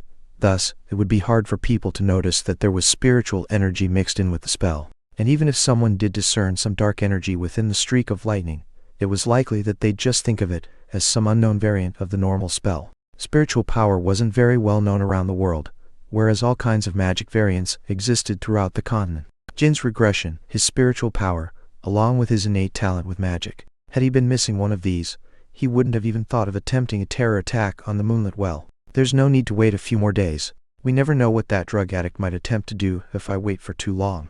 I'll initiate the plan at noon tomorrow. Instead of attacking during the evening or the middle of the night, when most people were asleep, it would be far more efficient to attack in broad daylight. The more people witnessed the 6-star Summon Lightning spell with their own eyes, the more beneficial it was for Jin. At 10:30 a.m., Jin descended to the lobby and ordered a late breakfast. He was served freshly baked bread, boiled eggs, and soup. This was all part of his plan. He had to behave like every other guest staying at the Moonlit Well and start his morning as a normal human being. 5 of Mammoth's kings were at the lobby eating breakfast as well. They smirked as they sensed the weak aura exuding from Jin. Kid, you seem to be quite talented for your age, but you shouldn't stay for too long in this city with that level of skills. You'll just be at a disadvantage if you stir up trouble. One of the 5 spoke to the boy. Thank you for the advice. Here's someone I must find. I will make sure I don't cause any trouble for the people residing here. Haha, what a docile lamb. Even though you were a ferocious wolf who killed someone with a dagger in mere instance not long ago, you are on a completely different level compared to those drunkards. I know my place and know when not to cross the line. Your manners are adequate. Good, I shall allow you to stay here for a few more days. Thank you very much. I shall never forget how the kings of Mammoth took care of me even after I leave the city. Jin slightly lowered his head and left his seat, returning to his room. The kings of Mammoth found his attitude endearing and began chatting amongst each other. Mammoth is done for. Look, even brats like him are coming and going as they please now. Well, I'm sure he'll leave after a few days. If not, he'll probably get killed by some random lowlifes in the area. Still, he seemed like quite the decent kid. Maybe I should recruit him into our organization as a rookie. Don't. He'll probably end up a cripple if you let your men loose around him due to his good looks. Wahaha! The kings of Mammoth all burst out in laughter. My manners are adequate? What laughable pieces of trash. Having returned to his room, Jin also exploded in laughter. He found it hilarious that the scoundrels who had committed some of the worst crimes in the city were being advocates of manners and courtesy. He couldn't wait to drop some thunderbolts on their heads. Jin sat down cross-legged in the middle of the room. He closed his eyes and released spiritual energy. Soon enough, dark smoky energy began seeping out of his entire body. In order to start the attack at noon, he had to diligently prepare the smaller details early on. I'll fill up the entire room with spiritual energy, so that no one can sense anything from outside. As his room was tiny, he could cover up and fill in every little crack within an hour. This single hour was the most important step of the plan. If someone came to his room during this time, his plan would be in shambles. He could constantly hear footsteps outside his room, in the corridor. It was the sound of the employees cleaning the place, and guests leaving and entering their rooms. Well, I have to take a risk. Otherwise, I won't be able to accomplish anything. Jin properly began the spiritual release. As the room filled up with more and more dark energy, the sounds from beyond his door got fainter and fainter. This gave Jin a sense of security and calm. The hour went by. The room was filled with spiritual energy, as if ink had permeated into every surface and into the air. One couldn't discern the outline of the furniture. It was basically synonymous to total darkness. The only entity that had retained color inside the room was Jin. I gotta say, quite the perfect work, Jin. Phew. Jin regained control over his breathing and wiped off the sweat on his forehead. All that was left to do was generating mana and preparing to cast Summon Lightning. I'll make the spiritual energy inside the room disappear by infusing it inside the final Summon Lightning spell. Afterwards, all that's left to do is scream and run out of the room, pretending to be injured, and to check whether Alcaro's alive or not. A simple, yet effective strategy. As Jin praised himself and his plan, he began gathering mana in both his hands. Crackle! Crack! Blue electricity ran down his arms to his hands, as they generated a lot of noise. However, not a single soul could hear sounds outside the room, just as Jin had planned. Next, string, like strands of spiritual energy, were mixed into the electricity. Summon lightning. Boom! The first bolt of lightning fell onto the moonlit well, destroying half the building's roof. Arg! Before the casualties could cry out in pain, before the uninjured could raise their heads to look at the sky, a second streak of dark, blue lightning struck down on the moonlit well. It was the second attack. People began running out of the ashen and destroyed guest rooms, screaming for their lives. What the looks like I chose the wrong day to come here. And a certain girl who was about to set foot inside the moonlit well tilted her head in confusion as she watched the spectacle. Chapter 38. Mammoth Lawless Zone 3. It seems that a high-ranking magician bears a grudge against one of the guests residing in the moonlit well, m'lady. I shall go locate the magician. You stay here and protect m'lady. The two men standing beside the girl spoke in turn. However, she just snorted and spoke in a mocking tone. Do you think I'm some powerless idiot who can't even protect herself? There are 6 of our guards inside the inn already. In other words, this may be a terror attack against the hidden palace. Ryu, go search for the magician. Heighten, come check on the guards inside with me. Ryu and Heighten lowered their heads in respect to the lady. The girl who had commanded them was Cirrus and Dorma. She was the master of the hidden palace, Talaris and Dorma's daughter. We can kill someone like Alcaro whenever we want. So instead of him, make it your top priority to check on our guards' safety and well-being. Understood, m'lady. Ryu leaped in the air to track down the magician. Meanwhile, Cirrus and Heighten entered the inn. And boom! The third bolt of lightning fell onto the moonlit well. This time, an entire floor was destroyed, and the kings of Mammoth shouted their frustrations at the top of their lungs. Even Cirrus and Heighten stopped in their tracks. Now that they were seeing it from up close, the lightning bolt's power was far greater than they had expected. Fucking hell. Just which son of a bitch is it? Menka, you bastard. Didn't you say you killed a few magicians from the Zipful clan not long ago? Aren't they back to get revenge on you? I was bluffing. It never happened. Customers ran out of the inn and bickered amongst each other. But not all of them were doing so. As they were called the kings of Mammoth, some of them were getting ready for battle, while the others were trying to find the source of the magic spells. Immediately, the final lightning bolt struck the inn. The fourth bolt was far stronger than the initial 3 as Jin had amplified the spell using all the spiritual energy in his room. This, in turn, erased all traces of dark energy in it. Boom! Kridush! The streak of electricity struck the inn in the center, and the building was split in half. The divided inn was on the verge of collapsing on either side. Arg! Puke! More guests covered in soot and ashes escaped from the dust and joined the lobby. Barely 30 seconds had passed since the beginning of this pandemonium. The people had no idea who had attacked the moonlit well. Looks like the attacks have ceased. Yes, m'lady. As Cirrus and Heighten entered the remains of the building, Jin came falling down from the second floor. Thud. Erg. Falling from the second floor wasn't that painful, but Jin had dropped the final bolt near his guest room. Youngman, in Korea you start counting floors from first, second. So there's no ground floor, floor 0. So he didn't fall from that high up. That last one was closer to the level of a 7, star spell, maybe because I infused all the spiritual energy in the room with the spell. Had it not been for Orgel's pendant around his neck, Jin would have received a fatal injury. But as of right now, he had gotten away with a burnt robe, and some veins popping here and there in his body. The boy looked at his surroundings, acting as naturally as possible. He had to check whether Alcaro was still alive or not. While he didn't see his assassination target, Jin did catch the bodyguards running around in a rush. There was still smoke filling up the air in the lobby. If Alcaro had survived the extremely powerful lightning spells, Jin had to find him now and kill him. This was his only chance. Jin was about to take out his dagger, but froze. He looked up and saw an unknown girl looking down at him. "Oh, I never thought I'd find a boy around my age here in Mammoth. Hey, are you alright? You should head outside to safety for now." "Milady, our men seem to be gathered over there. All 6 of them are safe and sound." "That's a relief. For now, tell them to assemble. And if they're still protecting Alcaro, just order them to kill him." "Understood. And once Ryu finds the magician, go capture him with our men. Since the spells all look similar, it must be a single magician behind this attack." "Yes." The boy on the floor immediately came to a realization as he listened to their exchange. She's the master of the Hidden Palace's daughter. From her attitude, she came all this way to deal with Alcaro. An unexpected encounter. But Jin thought of this meeting as a blessing rather than misfortune. According to what she said, even if Alcaro survived the spells, they'll kill him anyway. So there's no need for me to check on him and kill him myself. Moreover, the master of the Hidden Palace's daughter thinks this attack was caused by a magician and doesn't suspect me. From now on, the person holding the highest authority here in the inn would be the master of the Hidden Palace's daughter. Even if the kings of Mammoth were revered by the city and treated as royals here, they didn't stand a chance against her. It's highly likely that she'll suspect this was a terror attack against the Hidden Palace. Then all I need to do is pretend to be terrified and escape from this place.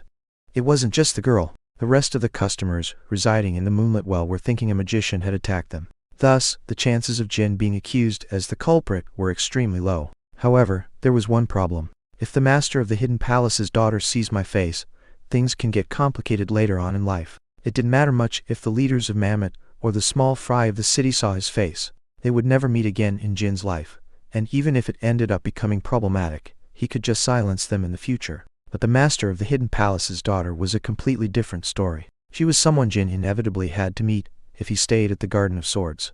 "Milady, is everyone alright? Where's Alcaro?" "Ah, we have no excuses. Alcaro has perished from the attacks just now. We have failed to protect him." "Is that so?" "That's perfect. No need to be ashamed. Good work enduring that moron's irritating behavior so far. I came all this way to deal with him in the first place."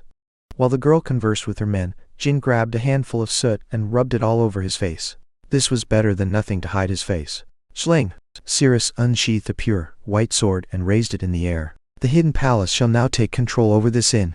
I am Cirrus Endorma, daughter of the master of the Hidden Palace Teleris Endorma, captain of the Hidden Palace's 7 swords. All those who oppose will be considered enemies of the Hidden Palace from now on. Heighten, order our men to block and regulate all movement and activity in a radius of 500 meters. Make sure nobody can move until Ryu has found the magician." "Understood?" "Yes, milady."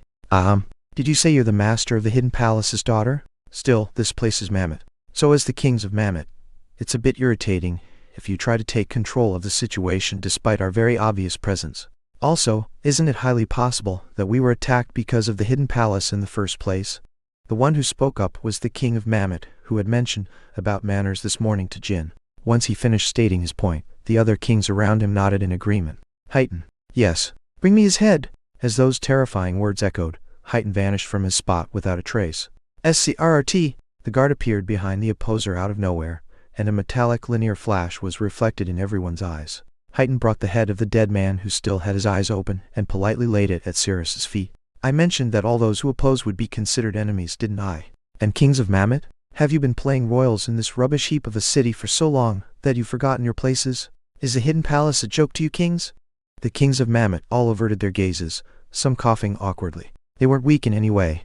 If the kings of Mammoth all united their forces, they could even stand a chance against Cirrus's subordinates. However, none of them wanted to have the Hidden Palace as their enemy. We don't want to have you people as our enemies either. But at the very least, do respect us and be mindful of our positions.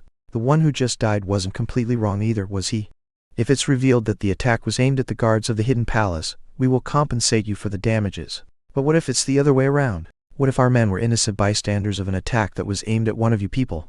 Cirrus sharply retorted, to which the kings of Mammoth couldn't refute. "Say all right, do as you wish. We didn't know that the guards who were protecting that druggie were part of the hidden palace. We shall leave you in charge. We also wish to find the magician and kill him, so our goals are aligned. Good. For now, have all the survivors gather here. Currently, one of the hidden palace's 7 swords is searching for the magician out there, but it's still possible that the culprit is someone amongst you. That's unlikely. None of us are magicians. I don't doubt that, but it's possible that one of you recently got on the bad side of this magician in question. Pieces of trash like you cause all kinds of trouble wherever you go, am I right? In any case, have everyone gather here. The kings of Mammoth all sighed as they descended the stairs along with the other survivors. Meanwhile, Cirrus lowered her gaze. Why are you still dallying here? Didn't I tell you to head outside to safety about 3 minutes ago?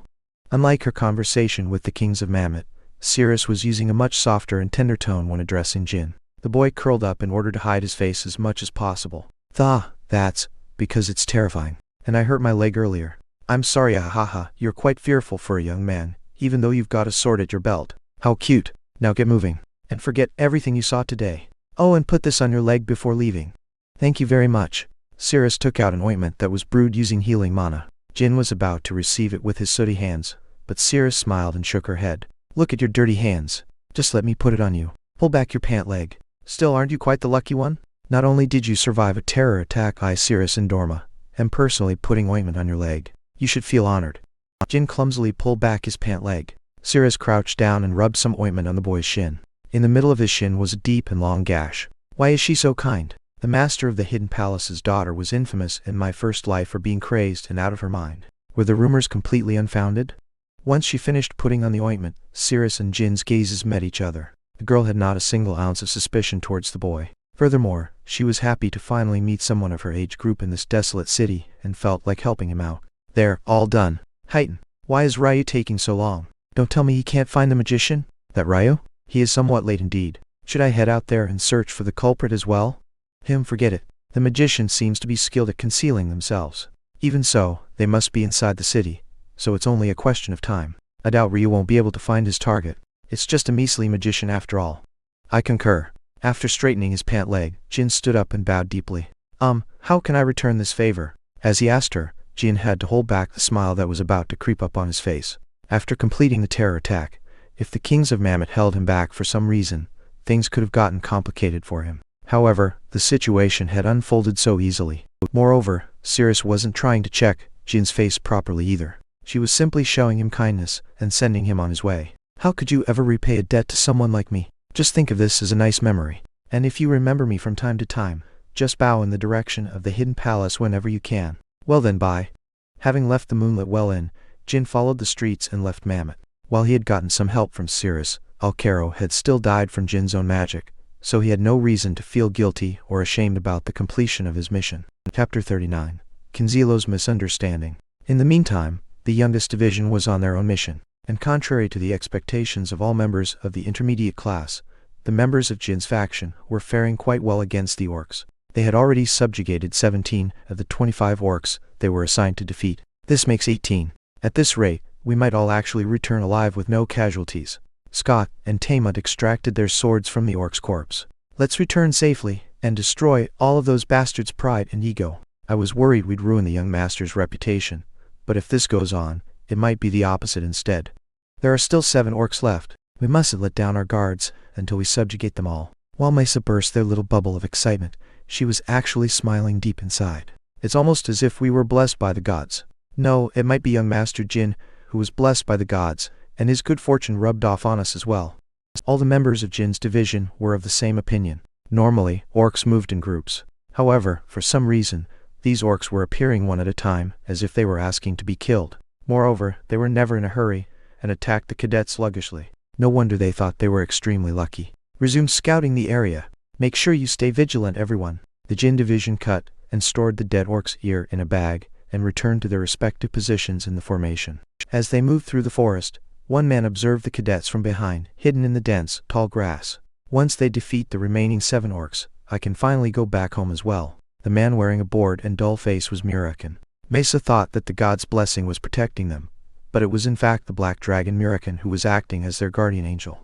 Murakan had arrived here, in the unprotected zone of the Kirano Dukedom, before the Jin division, and had assembled the orcs. Afterwards he told them as such, Listen carefully, you stinking pigs. I won't say this twice. From today onwards, you all need to move around alone. If I see a single one of you trying to build a group and gather other orcs, I will personally annihilate you all. Do you understand? Lowly orcs couldn't go against the orders of the great black dragon.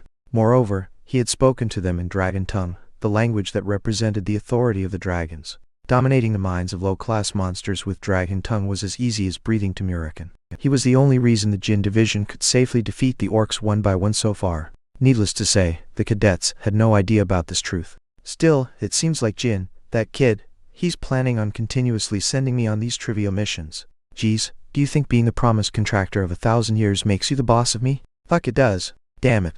That son of a... The members of the Jin division managed to subjugate the remaining 7 orcs the next day, in the middle of the night. We did it. We really made it alive. This time around, even Mesa couldn't hide her joy and glee, and cheered along with her teammates. They had completed the mission one day earlier than what they had expected. We'll take turns resting and keeping watch until the afternoon. Once everyone has gotten some sleep, we're returning to the Garden of Swords. We switch the members on night watch duty every 45 minutes. The one on food duty will prepare breakfast.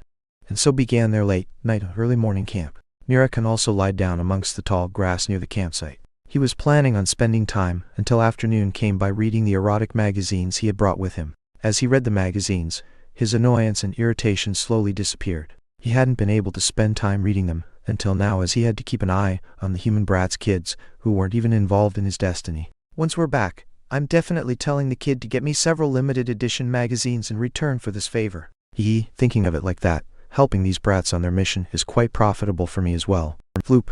Murakan suddenly closed the magazine he was reading inside. He could sense a dangerous presence in the distance slowly approaching the campsite where the Jin division was staying. He didn't know who this presence belonged to or what their objective was, but Murakan was certain about 2 things. 1, the individual was slowly approaching the cadets' campsite.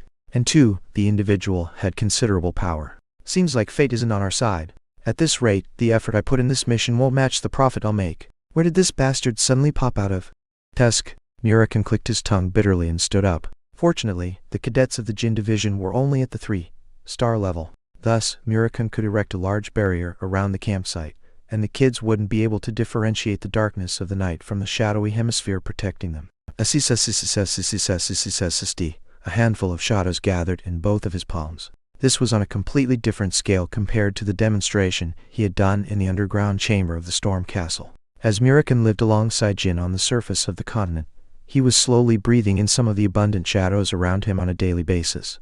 Therefore, he had regained some of his strength from the era when he was known as the Black Dragon that shook the world. As Murakan covered the campsite in a barrier of spiritual energy, Bellup, who was on night watch duty, tilted his head in confusion. He felt like his surroundings had suddenly gotten darker than before. However, he didn't think much of it. The boy merely believed they were deeper into the night, and didn't notice the barrier. As a gust of heavy wind shook the trees, Murakan covered his entire body in spiritual energy as well. Soon, what emerged from his original position was an enormous black dragon. It was Murakan's original form. Swoosh! His gigantic pair of wings covered the moon. All the monsters, alongside the animals and other living creatures in the area, began to tremble in instinctive fear and subconscious terror. Unsurprisingly, the powerful entity that was approaching the campsite also stopped in its tracks. It had detected Murakan. Who dares to leak their energy in my presence without my permission? Murakan flew into the sky and covered the moon and stars. The black dragon blocking the moonlight exuded a dangerous air that no one would doubt it of being an agent of the gods. However, there was no answer. Unfortunately, Murakan wasn't as merciful as usual when in his original form. Swoosh! Swoosh! With each flap of a wing, a dark storm swept through the area. A storm of shadows. As the tempest raged in the forest, it snapped large trees like twigs and swirled around the source of this spiritual energy. Only then did the individual lying down in the distance finally stand up to reveal themselves. Having verified the response from this entity, Murakan stopped flapping his wings. Its gigantic body, that could be compared to a fortress, was covered in rocks. Beneath the large helmet molded with ancient magic were 2 bright red eyes, glaring at the dragon. Finally, there was an immense spear and shield in both of its hands. It was a being called a cemetery giant. Oh, I see. It wasn't a living being, but rather an outdated relic from the old ages. Murakan was surprised by the appearance of this cemetery giant. The cemetery giants had already disappeared without a trace around 2,000 years ago. They were tasked with protecting the graves of the deceased gods, but the dragon race had exterminated them. In other words, this giant wasn't supposed to exist in modern times anymore, let alone appear before Murokin. As the dragon calmly landed on the ground, the cemetery giant raised its shield. For a short while, Murokin looked down at his enemy and felt something was wrong with this situation. "But I'm not pleased to see you." The cemetery giant let out a disgusting groan and lowered its stance. Murokin tightened his scales as he recalled the ancient war between both races. He was preparing to release his breath. While it would leave behind traces, he had to finish this fight as quickly as possible. Murokin opened his jaw and darkness gathered in a dangerous sphere. After a few seconds, he had amassed enough spiritual energy to completely raise an entire mountain range to the ground. Zing! As he fired his breath, the surrounding area was suddenly submerged in total darkness. The cemetery giant lowered one leg and hid its body behind its shield, but it couldn't withstand Murokin's strength. Ooh! All it could do was yell one last groan upon death's door, just as the rest of the cemetery giants had done 2,000 years ago when facing the dragons. Crumble. As it breathed its last, the cemetery giant fell apart into small pieces, and a rain of rubble came down where it was previously standing. Huff, huff. After the end of the battle, Murokin returned to his human form and panted intensely. His entire body felt like it was breaking apart as he had used too much power for the first time in a long period. There's no way one cemetery giant just randomly survived the war until today and stayed undetected. Fuck, I'm sure that the Zipfels are somehow related to this incident. What on earth is happening around the world right now? After pondering for a short moment, Murokin shook his head. For now, I shouldn't tell Jin about this. No matter what happens, I just need to protect him. As long as the kid grows steadily for another 10 years, he'll be strong enough to face the Zipfels. The next day, in Bouvard Gaston's fragmented workshop's underground room, Bouvard was walking in circles and dragging his fat body around. He was anxious enough that he couldn't stop biting on his thumbnail. Creak! One man entered the room. With a slick coat and a fierce gaze, the stern individual was Vishucal Iliano. He was the vice leader of the revolutionary group Canzilo. Lord Vishucal, a problem has occurred. My masterful work of art was. I've already been told about it. The cemetery giant was destroyed last night, wasn't it? Indeed. Just who would do such an atrocious act? How dare they treat my artwork in such a way? Are they looking down on the soul of an artisan? Vishucal sighed deeply. In order to achieve Canzilo's grand objective, this moron who preached about the soul of an artisan was indispensable, and Vishucal found that truth to be unfortunate. Bouvard, your artisan soul isn't what's important right now. The cemetery giant was destroyed by a dragon last night. A dragon? That's right. In fact, it was a dragon that controls shadows. I confirmed it with my own eyes before coming here. Vishucal was extremely anxious and on edge that he was about to go crazy. Canzilo had prepared their grand master plan since 500 years ago. They were finally putting their plan in action. But this incident had suddenly hindered them. Moreover, most active dragons these days were working for the Zipfels. Bouvard stopped making a fuss and stared at Vishucal silently. That can't be. Are you saying the dragons have already noticed our movements and plans? Not only that, it was a shadow dragon? Nothing's certain for now, but that was definitely a warning from them. I'll try to have a meeting with the Zipfels sometime soon. In the meantime, make sure you keep an eye on everything that happens in this area. I'll lend you some useful men to work with. Understood. I can't believe this. Speaking of which, Lord Vishucal, have you had breakfast yet? I'd like to have a sweet potato croquette. Vishucal endured the boiling rage inside him and barely answered back. Sure, I'll go buy some, so let's eat together. That sounds good. I'd like some fresh milk as well. He also vowed to himself that he'd murder this sickening fattest with his own hands one day. Chapter 40. Dominating the intermediate class. Jin and the youngest division's successful return from their respective missions were the hottest topics within the intermediate class. Nobody had predicted this outcome. Most people believed that while some members of the youngest division would return alive, many of them would perish during the mission. However, Jin was the biggest surprise. He had to assassinate the master of the Hidden Palace's lover in Mammoth, and no one thought it was achievable. They all thought that Jin would return without completing the mission. No one in the world wants to die at the tender age of 15. Kuahaha, the flag bearers who assigned you this mission must be taken aback. I bet they're fuming right now. Even Zed was surprised by the success of the mission. He praised Jin in front of the other cadets several times and showed his satisfaction and delight. Every time it happened, the Tona twins shrank back in fear, and the other cadets accepted that Jin had become the new trend of the intermediate class. Yes, the new trend. The members of the youngest division were the target of envy from the others. More and more cadets were hoping to join the youngest division instead of Mayu, An, or the Tona twins factions. But there was one group of cadets who were grinding their teeth in irritation as they watched this new trend. From what I've heard, some random magician happened to attack the inn where the assassination target was residing on the same day. The damned young Master Jin has such good luck. What an unfair world. Not only was he born a Runcandel, he's also blessed with good fortune. Some of us are only intermediate class cadets even though we used up all the luck in our lives each. They were the cadets from Mayu and An's faction, including Kaj and Romolo, sitting on the ground and complaining together. Previously, they were at the top of the food chain in this jungle, like intermediate class, but recently, their authority and power had taken a nosedive. The lowly cadets who once used to be wary of them were now sucking up to the youngest division, and that annoyed them to death. If young Master Jin or the other brats were exceptionally strong, I'd accept this outcome. But young Master Jin is only a 4-star knight, and the others are 3 stars. Kajin, are we seriously letting them do as they please? Kajin smiled bitterly and shook his head. What would happen to us if we attempted something? He may be irritating, but young Master Jin is still a pure-blooded Runcandel. There's nothing we can do until Ladies Miyu and Anne give us ord. Kajin suddenly stopped talking. He noticed that Jin, who was sitting on the other side of the training ground, was suddenly approaching them. Why is he? Did he hear us? He didn't. It's impossible with this distance. Unfortunately, I heard everything, my friends. Jin shrugged and spoke as he joined the group. Kajin and the others' expressions visibly darkened. Despite his shock and surprise, Kajin changed his attitude and let out a soft chuckle. My apologies, young Master Jin. Lowly weaklings like us are only able to rival your mighty strength by talking behind your back like this. Please forgive us for this blunder. Kajin's sarcastic and arrogant tone surprised his own associates. Even the other cadets in the area, who were having their own conversation, stopped talking and turned to them, eyes wide open. But the boy in question didn't think much of Kajin's words. I mean, there's nothing to forgive. I'm not a flag bearer yet, so strictly speaking, it's not up to me. You may say that, but can't you use your authority as a Runcandel to have a lowly cadet like me be whipped as punishment? I shall humbly accept any punishment you are to give me. The situation had turned sour, but Kajin hadn't forgotten that Miyu and Anne, who were backing him, had far more authority than Jin. Why do you believe that I'd do such a thing?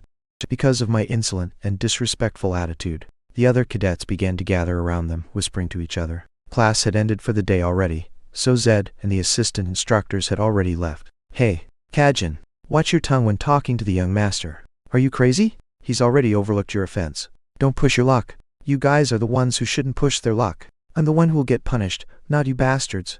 Geez, all of you have grown so much in such a short while. You couldn't even look me in the eyes until not long ago. Should I consider you guys as part of young Master Jin's faction now? Kajin glared at the spectators, and they avoided his gaze. He was the apex predator of the intermediate class until Jin arrived. He was one of the most skilled 5-star knights in the class and had the support of Miyu and Anne Runcandel. Even the Tona twins couldn't carelessly talk to Kajin. What a distasteful sight, Kajin. Yes, I bet it must be distasteful to you, young master. But I find it equally unpleasant to watch others respect you for a mission you didn't accomplish with your own strength. It's only because you're a pure-blooded Runcandel that they're wagging their tails at you.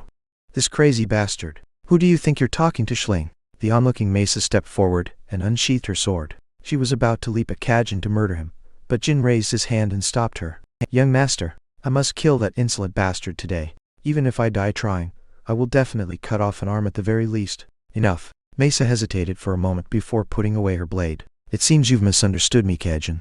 When I said it was a distasteful sight, I wasn't talking about your sarcastic comments to the others or your insolent attitude towards me. Ha! Then what is it that you found so distasteful, young master? As a 5-star knight, you are one of, if not the most skilled cadet in the intermediate class. You may even be stronger than me. So why do you resort to simple bad-mouthing behind my back? Schling. This time, Jin unsheathed his sword and aimed it at Kajin. You could just slander me right in my face. Was it because you weren't courageous enough to face me in a fight? I'm pretty certain. I said anyone could attack me if they wanted to on my first day here. Kajin raised his head and silently stared at Jin's eyes. Are you certain about this? Indeed. Stand up and ready your sword. Jin took a few steps back and prepared his stance. Kajin only stared dumbfounded, and the other cadets couldn't hide their shock and tension. Just why was young Master Jin doing this? Everyone was asking the same question. While Jin was strong, they all believed that he was still lacking compared to Kajin, and that he could never win against the 5-star knight.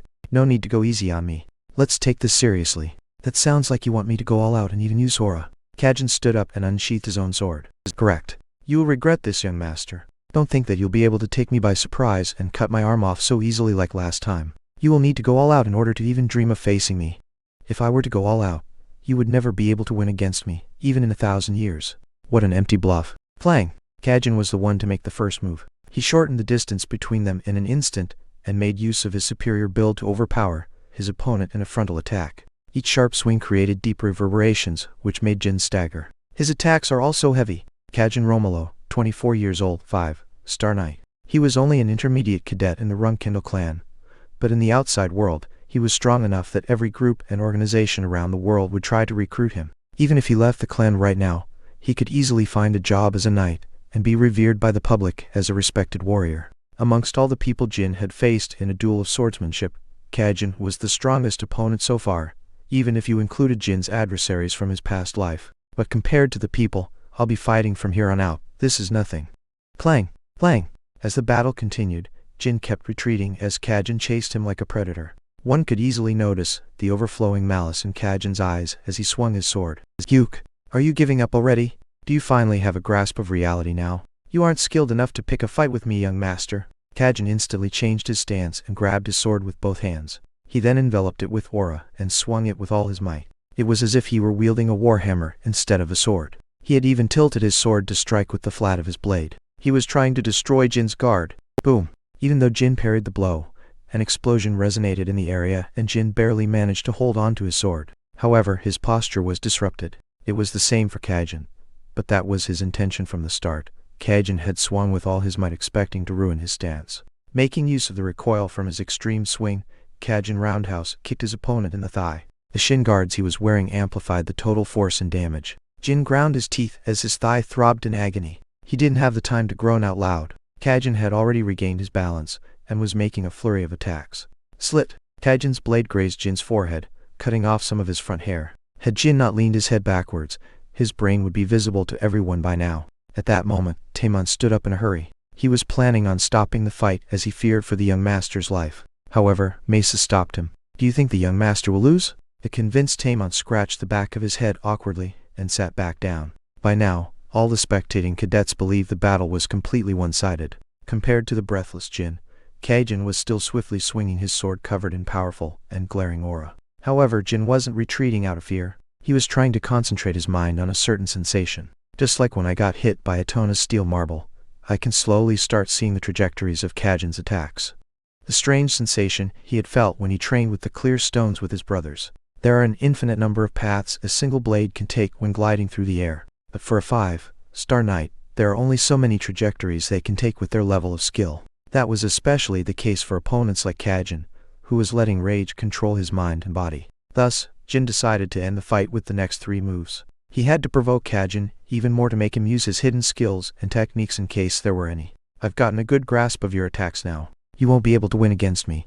I see that you'll continue bluffing to the end, young master. Jin only had to dodge the attacks 2 more times. He believed that Kajin was going to adhere to the attack patterns he had used so far. There was no need to change plans or tactics when it had been useful so far. In fact, now that Jin had provoked him by saying he could read Kajin's moves, the 5-star knight was never going to change his approach due to his fury and arrogance. But if Jin avoided Kajin's attacks perfectly 2 more times, Kajin would have to make a choice.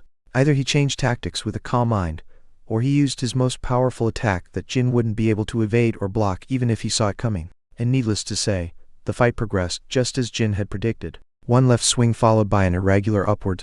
Jin didn't parry those attacks and dodged them perfectly. He spread his feet apart and crouched to avoid the first move and sighed, stepped in advance to dodge the second one. During this short exchange, Kajin's mind was in turmoil. He admitted that Jin could have evaded the first left swing, but the boy had dodged the unpredictable upward swing even before Kajin had begun to raise his sword. Sage! Thus, Kajin released all the aura he had to power up his third attack. Whether Jin had evaded his attacks by reading his moves or through pure coincidence, the boy wouldn't be able to dodge this one. The human body wasn't as free and flexible as water, and in the slight chance that Jin did manage to avoid it, his stance would be completely ruined, creating a great opening for Kajin to take advantage of. Therefore, Kajin decided to release a large amount of aura, so powerful that no 4-star knight could ever defend from.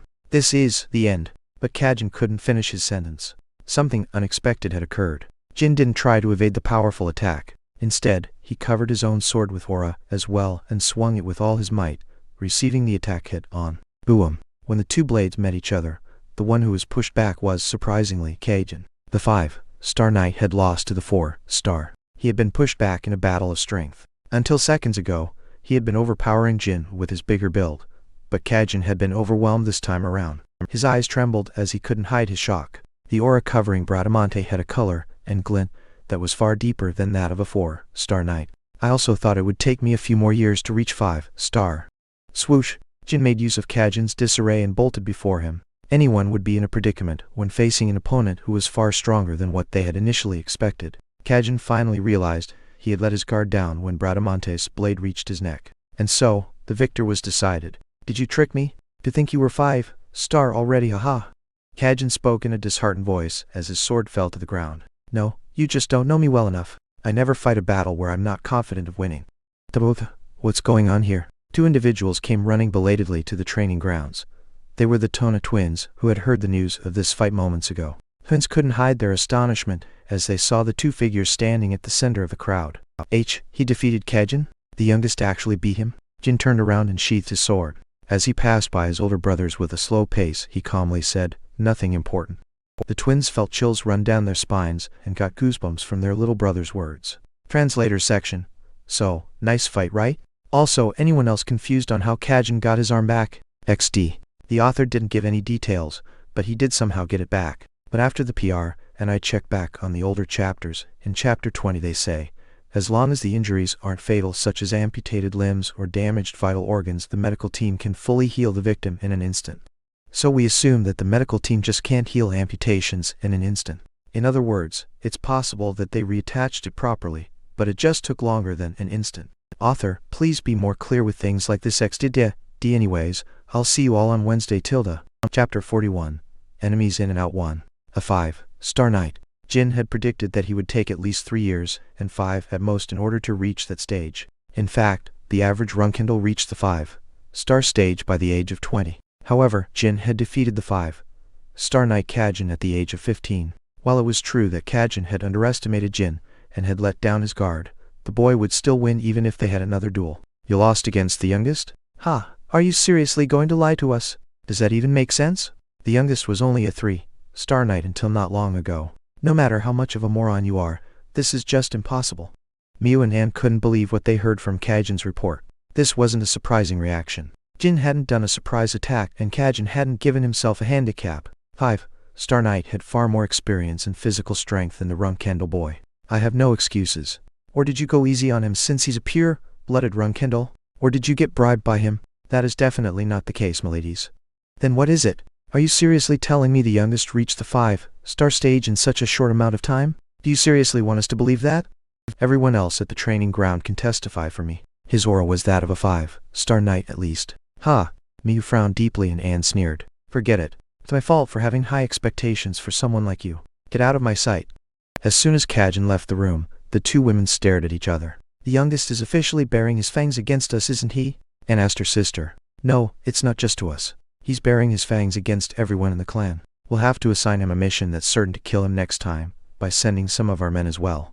The Garden of Swords was suddenly in an uproar. The rumor that Jin had defeated Kajin, and had officially become the strongest cadet in the intermediate class had spread amongst the servants. However, many amongst them couldn't believe the story, just like Miu and Anne. That was how unbelievably fast Jin had grown. If you counted all the Runcandels who had become 5 star knights before the age of 16 in the clan's 1,000-year history, there were only 3, the first patriarch Temur, Siron, and Luna. However, the clansmen only knew of his growth in swordsmanship. 5 star in swordsmanship, 4 star in magic, and 4 star in spiritual power. The person in question hadn't expected to reach the 5 star stage so quickly either. He was simply training with the clear stones ever since returning from Mammoth, but his aura reached 5 star in no time. During the breaks from the clear stone training sessions, he would cover his sword with aura, and maintain it as such. And every time, he could sense aura amassing inside his body at an incredible speed. This phenomenon wasn't happening solely because of Jin's natural talent for swordsmanship. It was due to the synergy between the 3 powers flowing in his body: spiritual energy, mana, and aura. Ordinary people have never had the chance of using all 3 types of energies, so they're unaware of this fact, but Jin noticed that the energies interacted with each other. If one of the powers gets stronger, it influences and strengthens the other 2 as well. Moreover, the most influential energy amongst the 3 is spiritual energy. Therefore, due to the spiritual energy congestion Jin had experienced last time, his spiritual energy had increased, strengthening his 2 other powers as well. In consequence, the channels through which aura and mana flow in his body had increased in number. It was as if Jin had won the lottery without doing a single thing. Now that I've publicly revealed having reached 5 Star at the age of 15, my siblings will start getting properly nervous here on out. Jin had made an incredible accomplishment. However, he wasn't strong enough to face his siblings yet. Excluding the Tona twins, the other flag bearers of the clan could easily trample on Jin if they ever had the chance to.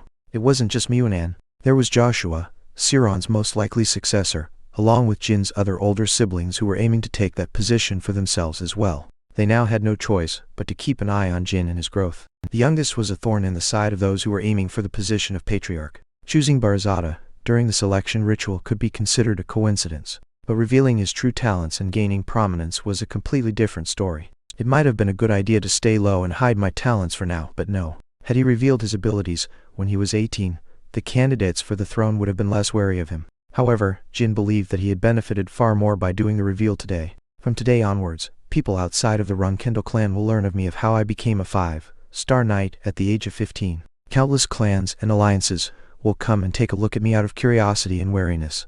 My siblings won't be able to move or aim for my life recklessly due to the observant eyes on me. Moreover, his father Jin Runcandel would most definitely return to the Garden of Swords. He was currently thinking of having someone other than Joshua take over the clan, and was keeping an eye on all his children in the hopes of finding a better successor. Yet, all his children after Luna hadn't been able to satisfy him a single time. However, the only child whom he was content with, Luna, wasn't interested in the throne. In fact, she said that she didn't like this familial conflict and wished to simply observe from the sidelines.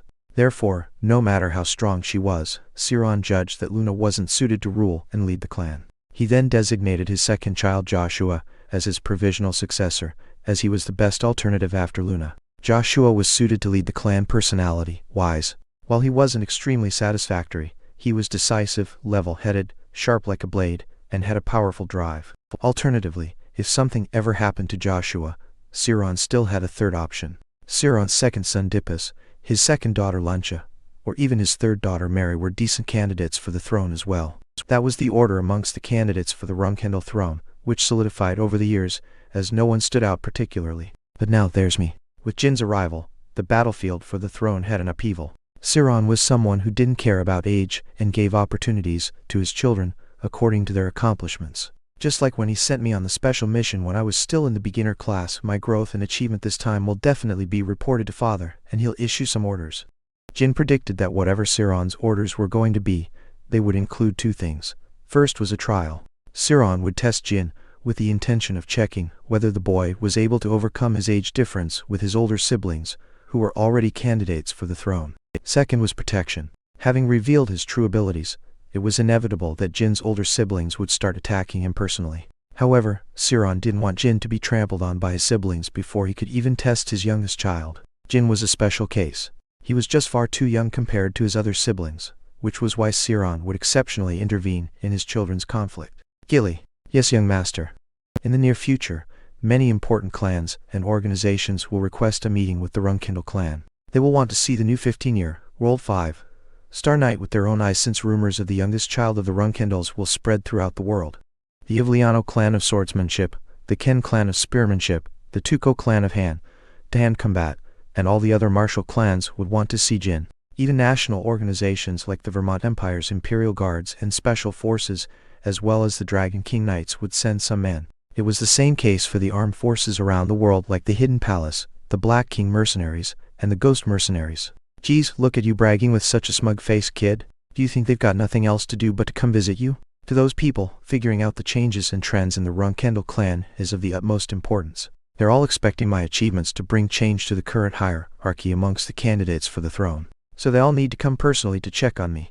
Jin was certain about his predictions, not only because he was good at reading the political changes in the clan, but also because of a story he had heard from his past life. He had heard that when Luna became a 5-star knight at the age of 15 as well, countless people had gathered at the clan in order to see her. It was like a legend amongst his siblings. Geez, good for you. Nobody ever cares about a lowly black dragon like me. Yep, that's exactly right. Anyways, once the official requests to visit the clan arrive, father will return to the Garden of Swords. He'll probably start a banquet as well. I see. Patriarch will vacate the Black Sea once again. I shall make preparations in advance. I'll leave that in your care, Gilly, and make sure to keep Murican hidden away from the public. If he transforms into a human and sneaks into the banquet, we're done for. Do you understand? I'm not a kid. I can take care of myself. I will bear that in mind. Murican glared at Gilly, but the nanny simply avoided making eye contact and looked away. 2 days later, the clan began receiving letters regarding the Runcandel's youngest child, just as Jin had predicted.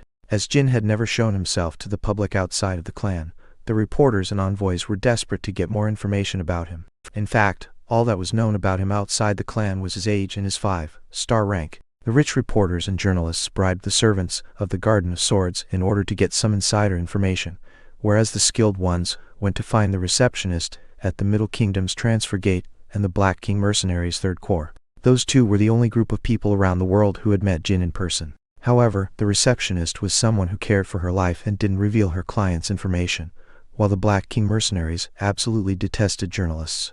Meanwhile, the less skilled reporters, in other words, the naive ones who didn't know much about the world, thought that the Runcandels had spread a fake rumor in order to gain some attention. Just what kind of person is Jin Runcandel? The reporters were all sighing and groaning to each other. The Garden of Swords wasn't a place mere reporters could set their foot into. All they could do was wait impatiently as they tried to make use of their connections with other clans, those that had enough influence to enter the Garden of Swords as visitors. And so, another week went by. It was now May 1795. Countless demands and requests to visit the Garden of Swords came rushing to the clan like a broken dam.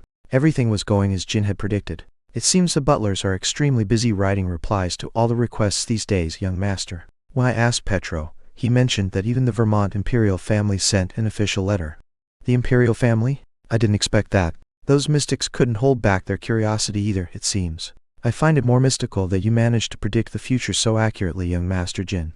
Gilly smiled as she felt proud of the boy and continued speaking. Also, Guardian Knight Khan returned to the main house today and announced the Patriarch's decision. He will return in 1 month. The clan is now matching the timing of the visitors with the Patriarch's return. The clan was in an uproar both on the inside and outside due to Jin. However, there were no movements or odd actions from his siblings as of yet. They were simply going on missions or training as usual, and it was the same for Jin. But this wasn't the surprising outcome. Trying to attack or keep Jin in check, while the entire clan's attention was on him, was a stupid move. The moment they would try to keep him in check, they would be announcing to the world that they feared and or detested their youngest sibling. It would cause great damage to their reputation. But it wasn't as if all his siblings weren't willing to make this stupid move. Why, young master? The man who came running to Jin with a distressed expression was Petro, the second butler. As soon as he saw the butler's face, Jin knew the time had finally come. Elder sisters Miu and Anne must have schemed something again. Petro's entire body was drenched in sweat.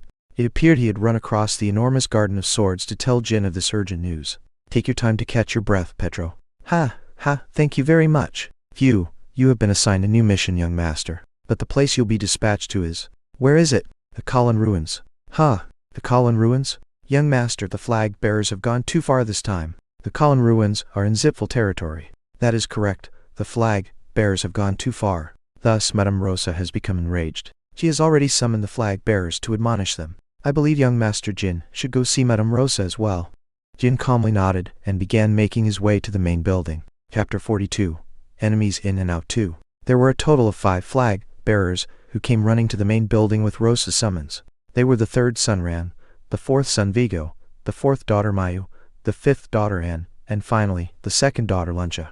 Rosa made them stand straight in a single file and glared at them with a dark, heavy gaze. The flurry of shouts and reprimands she had been hurling at them had calmed down a bit, but once Jin entered the room, she raised her voice again. How can you people who call themselves flag bearers mess up so badly? As Rosa let out a thunderous roar, the documents and pen holder on her table went flying in all 4 directions. In fact, the pen holder cracked and broke apart due to the energy in her voice. Han, she let out a deep sigh, and turned to Jin. You've arrived. Yes, mother. His siblings' attention turned to him as well. Ran and Vigo's gazes were dyed in annoyance and irritation. Their reactions were natural, as they weren't involved in the issuing of his mission. Miu and Anne were openly showing their animosity towards Jin. Their lips were curled upwards, but their pupils were dyed red in bloodthirst, as if they were warning him they'd kill him if they ever had the chance. Meanwhile, Luncha had a calm bearing. She was merely curious to know if her youngest sibling, whom she hadn't seen in a long while, was truly a 5-star knight as the rumors said. Have you heard of the news? Your next mission will be at the Colin Ruins. Yes, I've been told. I'm canceling that mission. You won't be going to Colin. Mother! Miu and Anne raised their voices simultaneously and took a couple of steps forward. You wenches only care about killing the youngest, don't you? Did gaining the petty authority and power of a flag bearer grant you non-existent balls to stand against your mother? Rosa looked down at her daughters with ice-cold eyes. However, the two daughters didn't let themselves get intimidated. Mother, is it really so strange that we're trying to kill the youngest? What, to be honest, I cannot understand why you try to protect the youngest so much. Mia stared at her mother in the eyes. Go on, I dare you to continue yapping with that pee-hole. Have you lost your mind? Ever since we were born, you have merely watched us from the sidelines with father and even encouraged us to fight amongst each other, mother. Was that not because competition is a necessity in our family?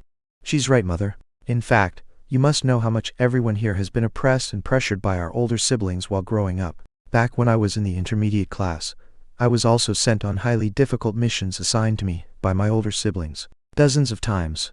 A moment of silence followed. Mew and Anne weren't completely in the wrong. Conflict and secret harassment between siblings in the Runcandel clan was inevitable. In fact, it was the fate of all Runcandel children. Moreover, Siron and Rosa never intervened to stop the bloodbath occurring amongst their children.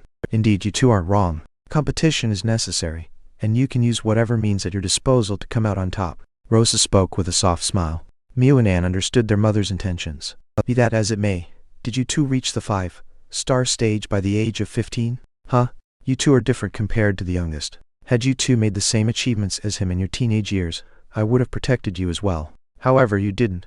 Rosa openly revealed that she was giving Jin preferential treatment. In other words, you two weren't worthy of my protection and care. As a matter of fact, seeing how you two are now insolently talking back to me after becoming flag bearers, I don't regret never having protected you two. Mew and Anne's faces distorted as they blinked, dumbfounded. No matter how harsh of an environment the clan was, and how cruel one's siblings were, every child in the world would be hurt after hearing such heart-wrenching words from their parents. Ha, you are correct, mother. I was being insensible and naive. Thank you for your guidance, mother. The two girls lowered their heads and turned around, exiting the room. Despite having turned their backs to Jin, their burning rage and hatred towards their youngest sibling could be distinguished more than ever. Luncha, ran Vico. Yes, mother. As Mew and Anne's fellow flag bearers, you three aren't guilt-free either. Especially you, Luncha. I'm very disappointed in you. You will need to reflect on your oversight for a while. Ran and Vigo, return one of your swords each. Luncha merely shrugged and went along with it, whereas Ran and Vigo protested. Mother? Why, you want us to return a sword? Are you dissatisfied? You should be glad it's only one sword. I personally would have preferred confiscating all the invaluable swords you two took from the clan's armory, so be grateful I didn't do that. The brothers couldn't say anything in return and lowered their heads. Ran and Vigo felt like they were being framed for a crime they hadn't committed, and obviously enough, their frustration and anger diverted to Jin. Our family is so messed up. Things are getting troublesome. Jin discreetly clicked his tongue and thought to himself. Rosa Runcandel. Was she truly rebuking the flag bearers out of love for Jin? Jin was certain that it wasn't the case. Mother wants me to clash with my siblings far more fiercely and violently. She purposefully summoned elder sister Luncha and elder brothers Ran and Vigo, even though they're unrelated to this incident, in order to have them develop animosity towards me. Correct. Rosa had summoned 3 other flag bearers in addition to Mew and Anne in order to test Jin. To be more precise, she was testing every single child in this room. She wanted to see how far she could push her children, and whether they'd persistently try to tear each other apart. I wonder how the youngest will pull through this situation. He's a smart boy, so I'm sure he won't act conceited from here on out just because he thinks I'm favoring him. So what will he do? Rosa asked herself. She was excited and curious, but made sure to maintain the furious expression on her face. Would he pretend to defend his siblings and tell her to punish him instead? If he simply stood there with a content smile for having his mother on his side, then that was the end of it. While Jin was a rare genius for reaching 5-star at 15 years old, if that was the extent of his reaction and intelligence, then Rosa was planning on erasing all her interest in her youngest son immediately. Needless to say, even if she were disappointed, he would still be her beloved youngest son. He would just be eliminated from the list of candidates for the succession. If Jin did nothing when she gave him an advantage, Rosa would judge that he wasn't suited to lead the Runcandel clan. Mother. Speak freely, Jin. Rosa spoke in a low tone, hiding her excitement. I quite like the mission elder sisters assigned to me. Do you even know where the Colin ruins are? Rosa sneered. Yes, it's in Zipful territory, and the Runcandels once tried to invade and capture it, but failed to do so. It happened long before I was born, though. So you are aware. Back then, Elder Telot went to battle with 30 guardian knights but faced a predicament. It's now a tourist spot, but the Zipfuls are still greatly involved with it. You won't be able to do anything even if you go there. The mission that was assigned to Jin was theft. He had to steal some of the ancient relics the Zipfuls were excavating from the Colin ruins. Jin hadn't checked the list of items he had to steal yet, but there were probably at least 3 relics on it. We can't verify that if I don't head there. While it's a dangerous place, I do not believe it's an unreasonable mission. Don't you think elder sisters assigned this mission to me as they believed I was skilled enough for it? What reckless bravado. That or you're trying to test your mother. Reckless bravado. It wasn't a bad reaction, but it wasn't what Rosa was hoping for. Moreover, if we suddenly change the issuing of the mission, we will be showing our clansmen how lax and careless our clan system is. No clansman would question the Runcandels just because of something like that. Your sisters were simply trying to harm you, and since they couldn't attack you physically, they took advantage of their authority as flag bearers. That is exactly what I mean, Mother. Jin grinned brightly. I do not plan on backing away from this fight. If I were to duel elder sisters right here, right now, I will definitely lose miserably. However, if I successfully accomplish my mission, I would be able to deal them a powerful blow. Rosa's eyes glittered. In other words, I have a slight chance of winning this fight. I know it would be wiser for me to back away now, develop my strength, and defeat them in a duel in a few years, but I simply cannot wait that long, as elder sisters are getting on my nerves. You could easily die at the Colin ruins with the smallest of mistakes. Are you really confident in yourself? Yes, and if I return successfully from the mission, I'd like to be awarded the swords that were confiscated from elder brothers. Since you judged this mission to be extremely dangerous, Mother, I wish to be rewarded, according to the amount of risk I took. What was that? Ran and Vigo spontaneously glared at Jin, whereas Rosa hid her delighted smile. The youngest was provoking his older siblings just as she had hoped for, as if he had read her mind. Brother, why are you saying you'd like to take the swords we're returning? Good. I'll allow it. Rosa interrupted Vigo's remark. Nevertheless, Ran sighed deeply before giving a piece of his own mind. If you desire to gain some top-notch swords, I can simply give you one of the weapons I own. But give up on this mission. Your achievements have spread around the world already, so you must remain alive until Father returns to the garden. If Siron returned to the Garden of Swords in 1 month and Jin wasn't present, then all the guests who came to visit the Runcandel clan would be disappointed. Thus people would raise suspicions and say that the 5-star 15-year-old knight was a false rumor started by the Runcandels. Some would even believe that the clan tried to cover up the false rumor by saying the child had died on a mission right before the visit. Ren acted as if he were worried about this outcome, but Jin tilted his head in confusion. You're being hypocritical, elder brother Ran. If that were such an important problem you were wary of, you should have stopped elder sisters from assigning this mission to me in the first place. Ran was pretending to be generous and kind-hearted, but Jin didn't buy it. Ran and Vigo hadn't opposed Mew and Anne when they decided to assign the Colin Ruins mission to Jin. Jin could see that Ran was blatantly acting broad-minded in order to gain their mother's approval. Haha, that must be quite humiliating, Ran. You should have stayed silent like your elder sister instead. Ran couldn't stop his ears from turning bright red as their mother laughed. I'm quite curious to know whether the youngest will be able to steal his brother's swords now. I'll be watching carefully to see whether it was just an empty provocation, or whether he'll be able to make it a reality. You may all take your leave now. Once all her children left the room, Rosa propped her chin on her hand. I trampled on the other's pride so that the youngest doesn't turn out like Luna, but it seems that was unnecessary.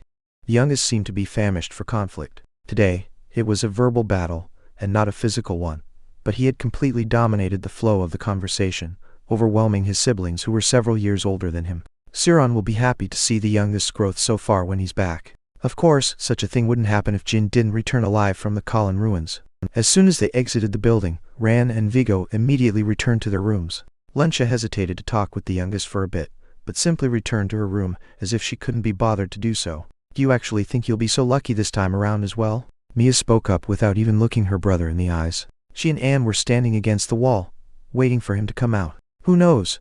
Elder sisters might not know this well, but I'm actually pretty unlucky in life. This is the last time you'll ever act so easygoing. The mission isn't a solo mission. You won't be feeling so lonely on your way to your destination. Haha, thank you for your concern, elder sisters. Well then, I shall see you another time. The two women glared at the boy's back as he strided away until he disappeared from their sights. Chapter 43. An Unexpected Incident 1. There were 3 other cadets who were assigned the Colin Ruins mission alongside Jin. Kajin Romulo, Mael Hass, and Rima Hass. All 3 were part of Mew and Anne's faction. The Hass brothers were slightly weaker than Kajin, but were still bona fide 5-star knights. Young master, allow me to apologize for my transgression a few days ago. I will make sure not to disappoint you anymore during the upcoming mission. It is an honor to be given the chance to work alongside young Master Jin. The day before their departure, Kajin and the Hass brothers came to find Jin. Their behavior had made a full 180 compared to a few days ago. Their sarcastic remarks had completely vanished and had been replaced by courteous and submissive attitudes. Jin wore a wide smile to show his satisfaction. Indeed, the past is in the past. Let's turn the page now. I'll be in your care from here on out. Thank you very much, young master. Thank you very much. Once the three of them left the room, Murikan leaped onto Jin's lap. It's because they kept talking behind my back without having the courage to confront me that they were abandoned by elder sisters. Sending those three to the Colin ruins is basically being sent to die backstabbing me during the mission. Must be their desperate last-ditch effort. Jin was sure of himself. Miunan. Those sly foxes must have ordered their lackeys to kill Jin during the mission. He was also certain that his sisters had promised to look after their family if they successfully killed Jin, and also died bravely on the battlefield. The boy had witnessed Miu and Anne deal with people using this exact same method in his past life countless times. Meow Tilda the cat sitting on his lap laughed out loud. They had to use a transfer gate and travel on land to reach the Colin ruins. The Colin ruins originally had around a couple of thousands of natives living in villages. However, the Zipfels discovered the land several hundreds of years ago and took control of the area, so the ruins became a part of the Pulon kingdom. Afterwards, most of the natives were slaughtered and the survivors were enslaved. The descendants of the natives, who are still living in Colin to this day, appear to be respected by the Zipfels, but they gnashed their teeth at the clan of magicians. However, there was nothing the descendants could do. While they appeared respected, they were still slaves. Moreover, the rest of the world didn't really care about the lives and rights of the Colin natives. The Zipfels spared the descendants and allowed them to remain in Colin, with the excuse of preserving the land in its original state. However, it was all an act where they were trying to redeem themselves from their horrible past deeds. As he thought about this sad truth, Jin frowned deeply. The weak being trampled on by the strong is a common occurrence around the world, but the Zipfels really went too far back then. Originally, the Zipfels weren't the type to commit such massacres. They normally prefer to conquer new lands peacefully and reasonably, while trying to gain the natural respect and loyalty of the conquered. The Zipfels were far more advanced in terms of their public image and relations compared to the Runcandels. In fact, ruling by force was the Runcandel style. If so, why did the Zipfels suppress the Colin natives in such a violent and cruel way back then? Jin knew the answer to this question. It was because of the mirror-like artifact the natives hid away. The Zipfels had some vague knowledge of this artifact when they discovered the island, so they trampled on the natives in order to find it. Currently, the existence of this ancient mirror was top-secret information that hadn't spread outside of the Zipfel clan. However, before Jin's regression, the entire world came to know of this mirror by the time he was 27. One brave journalist wrote an article about this ancient artifact the Zipfels had recently found. The journalist even recorded the details of the artifact's excavation site.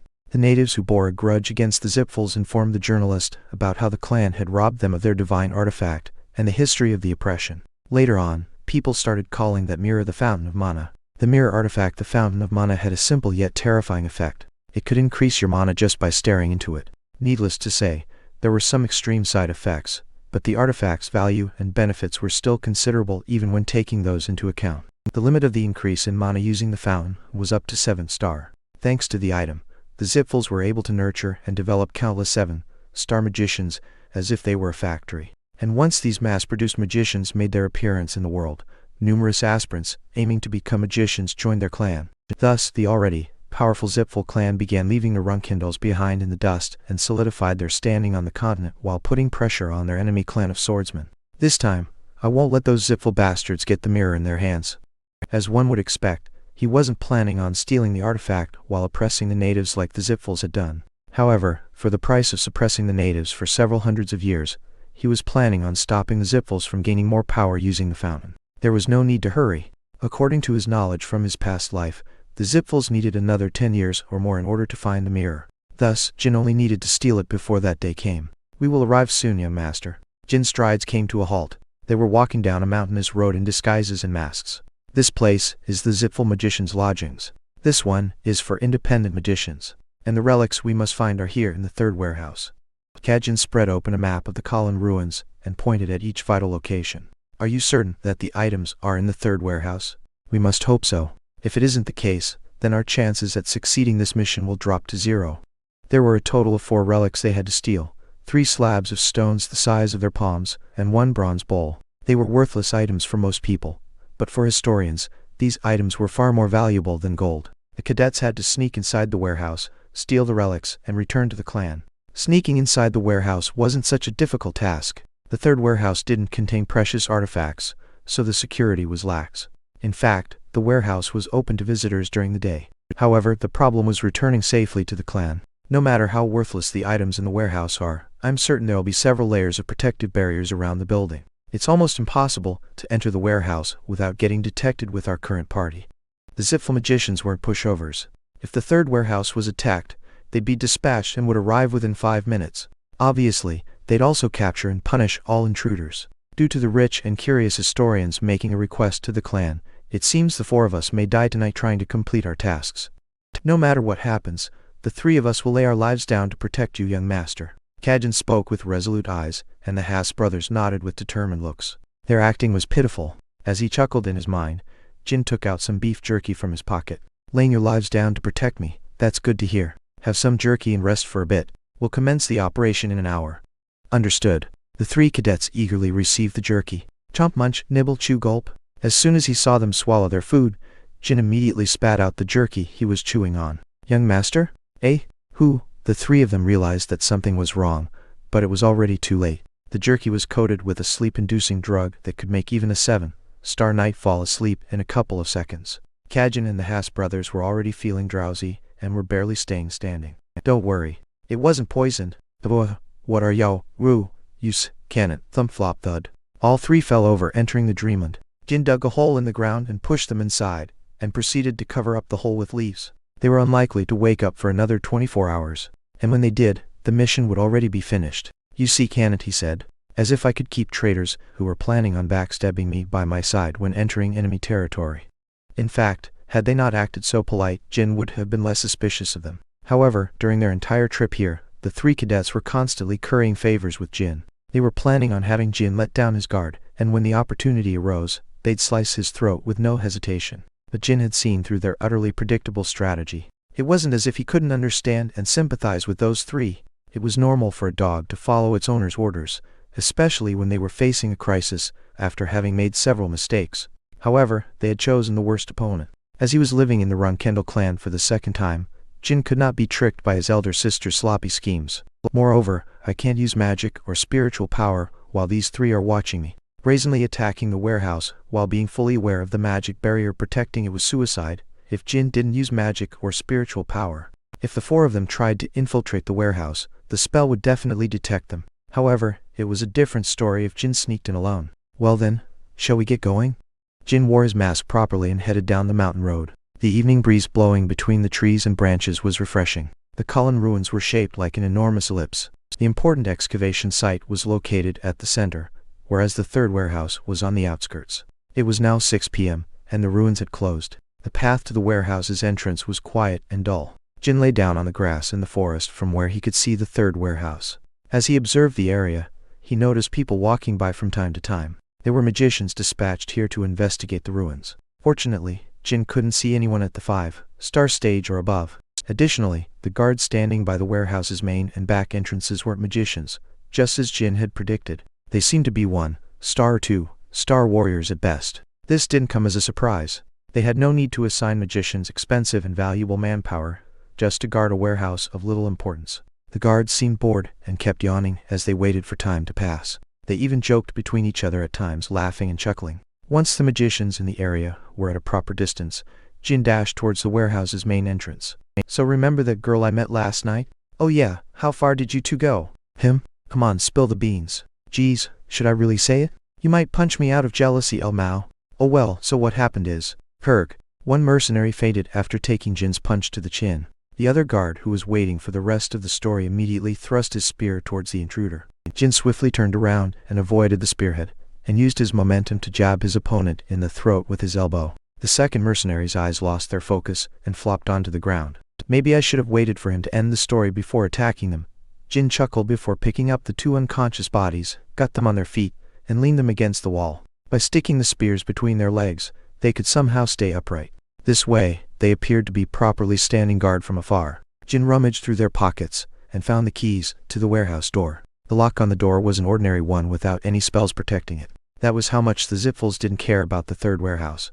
No wonder the historians fearlessly requested the Runcandels to rob these relics. Kriak! There was no way of repressing the sound of the metal door grinding open. Jin hesitated to use some noise-canceling or noise-reduction magic spells, but decided not to. If there were a magician nearby, the chances of his mana getting detected were high. Before entering the warehouse, Jin observed the interior. After a short while, he noticed a certain familiar magic circle on the floor right in front of the door. Isn't this the magic circle of blood and barrier? It was the same magic circle as the one he had seen several years ago, when he first sneaked inside the underground chambers beneath the Storm Castle. By dropping a few droplets of human blood on it, he could easily neutralize the effects of the circle. The defensive magic circle protecting an unimportant Zipful warehouse was the same as the one protecting a secret chamber only the Runcandel flag bearers could enter. If the public ever came to learn of this truth, the clan of swordsmen would become a laughingstock. The magic circle of blood and barrier can recognize the blood of a human, a monster, or a plague-stricken human. As long as it was someone healthy, the blood of any human was enough to neutralize it. Jin approached the unconscious yet standing mercenaries again. He then used his dagger to lightly cut the tip of one's finger, and caught a few drops of blood with his palm. Afterwards, he sprinkled the blood onto the magic circle. Jin had used the mercenaries' blood in order to avoid getting caught after he accomplished his mission. If the Zipfuls came to investigate the intrusion, they might believe that the magic circle had been neutralized due to the mercenaries' mistake. First protective spell was easily dealt with. The search for the relics now. Suddenly, the magic circle glowed bright red and let out a sharp squeal. The flustered Jin flinched in panic, but soon calmed down and looked back at the bloodstain on his palm. The stain had been made using the unconscious mercenary's blood. In other words, it was definitely human blood. Nevertheless, the magic circle of blood and barrier had reacted to it. In other words, either the mercenary was currently afflicted by the plague, or the mercenary wasn't a human. Chapter 44. An Unexpected Incident 2. What the foo? Jin abruptly turned around and unsheathed his dagger. The unconscious mercenaries were regaining control over their body. Their eyes are red. Moreover, the two of them were growling like beasts and breathing heavily inconsistently. It sounded almost like the breathing pattern of an orc or a troll. Jin had no time to ask himself how this had happened. The steel armors of these human mercenaries were inflating. The rapidly swelling muscles on the inside were tearing the metal apart. Crack! The moment the armor tore apart, Jin reflexively cast a spell. Silent Wind. A gust of mana instantly engulfed the inside of the warehouse and formed a thin a spherical layer. It was a 4-star spell that reduced all noises in a radius of 15 meters. Jin had decided not to use magic earlier, as he didn't want to risk getting detected by the magicians in the area, but the situation had changed. He couldn't avoid fighting the mercenaries who had transformed into monsters. They were already reaching their hands out towards Jin. Their fingers had grown sharp and long claws, just like those of the Red Tiger tribe. I can only hope the magicians out there don't notice us. Grower. His two enemies were already pouncing towards him simultaneously. Jin didn't even have time to unsheath Bradamante. The monsters were swinging their arms one after another, taking turns, so that their target had no time to breathe. Swish! The claws sharply tore the air as they drew arcs. Jin narrowly dodged the attacks by crouching down, and stabbed one of the monsters in the ribs with his dagger. He had aimed at the heart, but the monster had barely managed to avoid getting killed by twisting its body. However, Jin definitely felt the sensation of flesh being torn and bones breaking. Grah! The monster let out a horrible shriek. It didn't appear to be a fatal injury. The monster didn't bother removing the dagger in its torso and continued swinging its claws. Fortunately, Jin made use of this short breather to create some distance between them and unsheathed Bradamante. As he hurriedly enveloped the blade in aura, the dark warehouse was brightened up a little. The monsters seemed to have sensed that aura was a dangerous power. As Jin adjusted the distance between them while keeping his sword straight, the black fur covering the monsters' bodies stood on end. The wounded monster belatedly removed the dagger in its chest. Seeing what happened afterwards, Jin couldn't help but let his face show his shock. They can even regenerate. The monster's deep gash in its chest was rapidly healing and closing. The dark red blood quickly stopped gushing out after a couple of seconds. This sort of high-speed regeneration could only be seen in high-ranking and powerful monsters. However, Jin's opponents weren't your typical, naturally born monsters. These enemies were undoubtedly humans even a minute ago. With every passing second, all sorts of thoughts and hypotheses passed through Jin's mind. However, he didn't have the necessary knowledge to understand exactly how this mysterious and freaky incident had happened. He had never seen anything like this in his total 43 years of life. Fortunately, while he couldn't understand how it had happened, Jin could somewhat grasp the fundamentals behind it, thanks to his life as a magician in his past life. It's highly likely these are living golems created through forbidden magic. Those Zipful bastards, are they using the Colin Ruins as an experimental facility for forbidden magic? Swoosh! The monsters resumed their flurry of attacks. Jin could only narrowly evade the attacks earlier as he was taken by surprise. But now that he had regained his calm, his enemies' movements appeared clumsy. They had the strength and speed of low-leveled 4-star fighters. However, there was a vast difference between a trained 4-star knight and monsters that only had 4-star physical abilities. Jin easily parried and dodged the monster's claws and counterattacked. It's not too difficult facing them. Whenever Jin made a feint or moved irregularly, the monsters fell for it each time. He could see their feet getting tangled up, resulting in the monsters losing their balance. There are 3 places the core could be located: the heart, head, or lower abdomen. When it comes to these magical weapons called golems, they never stop moving no matter how much they get wrecked. In fact, Jin had sliced one of the monster's wrist and shoulder, yet there was no change in its behavior. On the other hand, if their cores get destroyed, it's over for them. This was the case even for these living golems that were made with forbidden magic. Stab! Jin backstepped and changed his attack pattern, easily piercing one in the head. The aura surrounding his sword was spinning rapidly, so there was a large hole, the size of a fist, in the monster's head. So it's not the head. Had Jin fought like he was facing humans, he would have been in a predicament just now. After inflicting a deadly blow to one of the enemies, most fighters would have shifted their focus on the remaining foe. However, the golem with a hole in its head continued swiping its claws. Its speed and power hadn't been affected a single bit. Rather, it became more violent and aggressive. Jin spun around to dodge the attacks and thrust his sword again, this time in the lower abdomen. But this time, he raised his arm with the blade until he reached the heart. This sort of attack would have been nigh impossible for ordinary people. It was at times like this when Jin was grateful for his Runcandel bloodline for giving him a blessed body with superhuman strength. Screech! The disgusting sound of the monster's flesh ripping apart, and its ribcage shattering echoed. Once he retracted his blade, Jin realized that the core was located at the heart. Instead of an actual beating heart, there was a ball of blue mana at the center of the chest. However, it was a completely different-looking core than what Jin was familiar with. Instead of mana, it almost looked like a big glass marble filled with some blue liquid. Moreover, it was incomparably harder than what a normal human's heart was supposed to be. Through the recoil Jin felt when cutting the core apart, he realized that he had barely managed to break it despite the 5-star aura covering his sword. The solid-looking ball of mana burst, and a terrible stench spread in the air. The dead monster was now slowly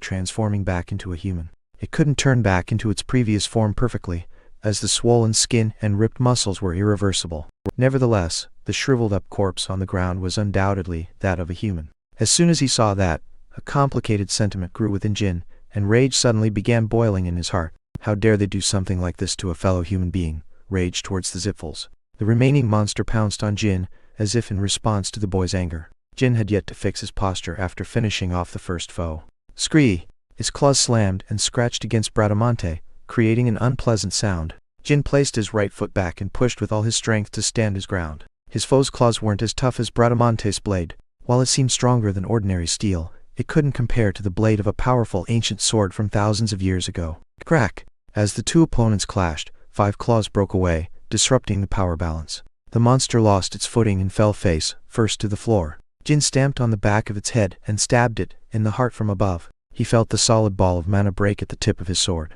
Fallen monster's body trembled, and soon enough it returned to its human form as well. Phew!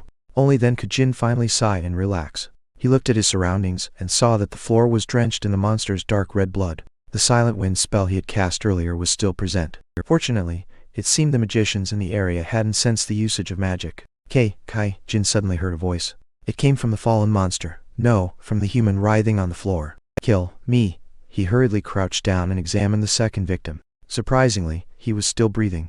Barely, but breathing. However, he still had a somewhat inhuman appearance. It was obvious their entire bodies had swollen and torn beyond their limits. Jin soon came to the conclusion that he couldn't be saved. He had countless questions to ask. How and why had they become living golems? Who was behind this? How they had become the Zipfels' experimental subjects? However, the mercenary had no strength left to speak. All Jin could do was liberate him from the pain and agony. Stab! Jin pierced the man in his disturbingly skinny neck, and the victim closed his eyes peacefully. Jin also closed his eyes for a moment and lifted his head. He did not know of their circumstances, but no human in the world wished to become a living golem willingly, especially if they were made to transform into monsters and were treated as expendables. A flame burned in Jin's eyes as he ground his teeth, but this wasn't the moment to lose his cool. An unexpected incident had occurred, through which Jin witnessed the horrible acts committed by the Zipfels behind the scenes. And now, Jin was suspicious of his elder sisters, wondering if they were aware of this truth when sending him on this mission. However, he still had a task to complete. He couldn't just go back home and tell his siblings I couldn't finish the mission because a monster attacked me. Otherwise, his entire clan would mock him. And even if the Runcandels decided to bear the disgrace and publicize the details of this mission about the horrible experiments being secretly performed in the Zipfel clan, nothing would change. The Runcandels could demand the Vermont Empire to perform an official investigation of the Zipfels, but the clan of magicians would never admit to having used forbidden magic. Creating living golems was a terrible crime. Simply finding signs of living golems was more than enough to pressure the Empire to do a formal investigation. However, the Zipfels could just feign innocence even if conclusive evidence were to be found. In that case, no one would be able to hold them responsible for this crime. That was how much power and authority the Zipfels wielded. First, I should take some broken shards of the ball of mana and quickly finish my mission. After a while, Jin regained his composure and picked up a few pieces of the lump of mana. He then walked to the warehouse entrance and checked the situation outside. The magicians aren't making any moves. In other words, most of the magicians here don't know of these living golems, and were just told that the warehouse was just an ordinary one. If the magicians knew that living golems were placed as guards outside this building, the security here wouldn't be so lax. There would be at least 27 star magicians constantly keeping an eye on this place. In other words, not every personnel stationed at the Colin ruins were involved with the use of forbidden magic in the clan. I just need to steal the relics and escape as originally planned. Jin carefully dispelled the silent wind spell he had cast and searched around the warehouse. Finding 3 slabs of stone was a piece of cake. They were all stored away on the first floor of the warehouse.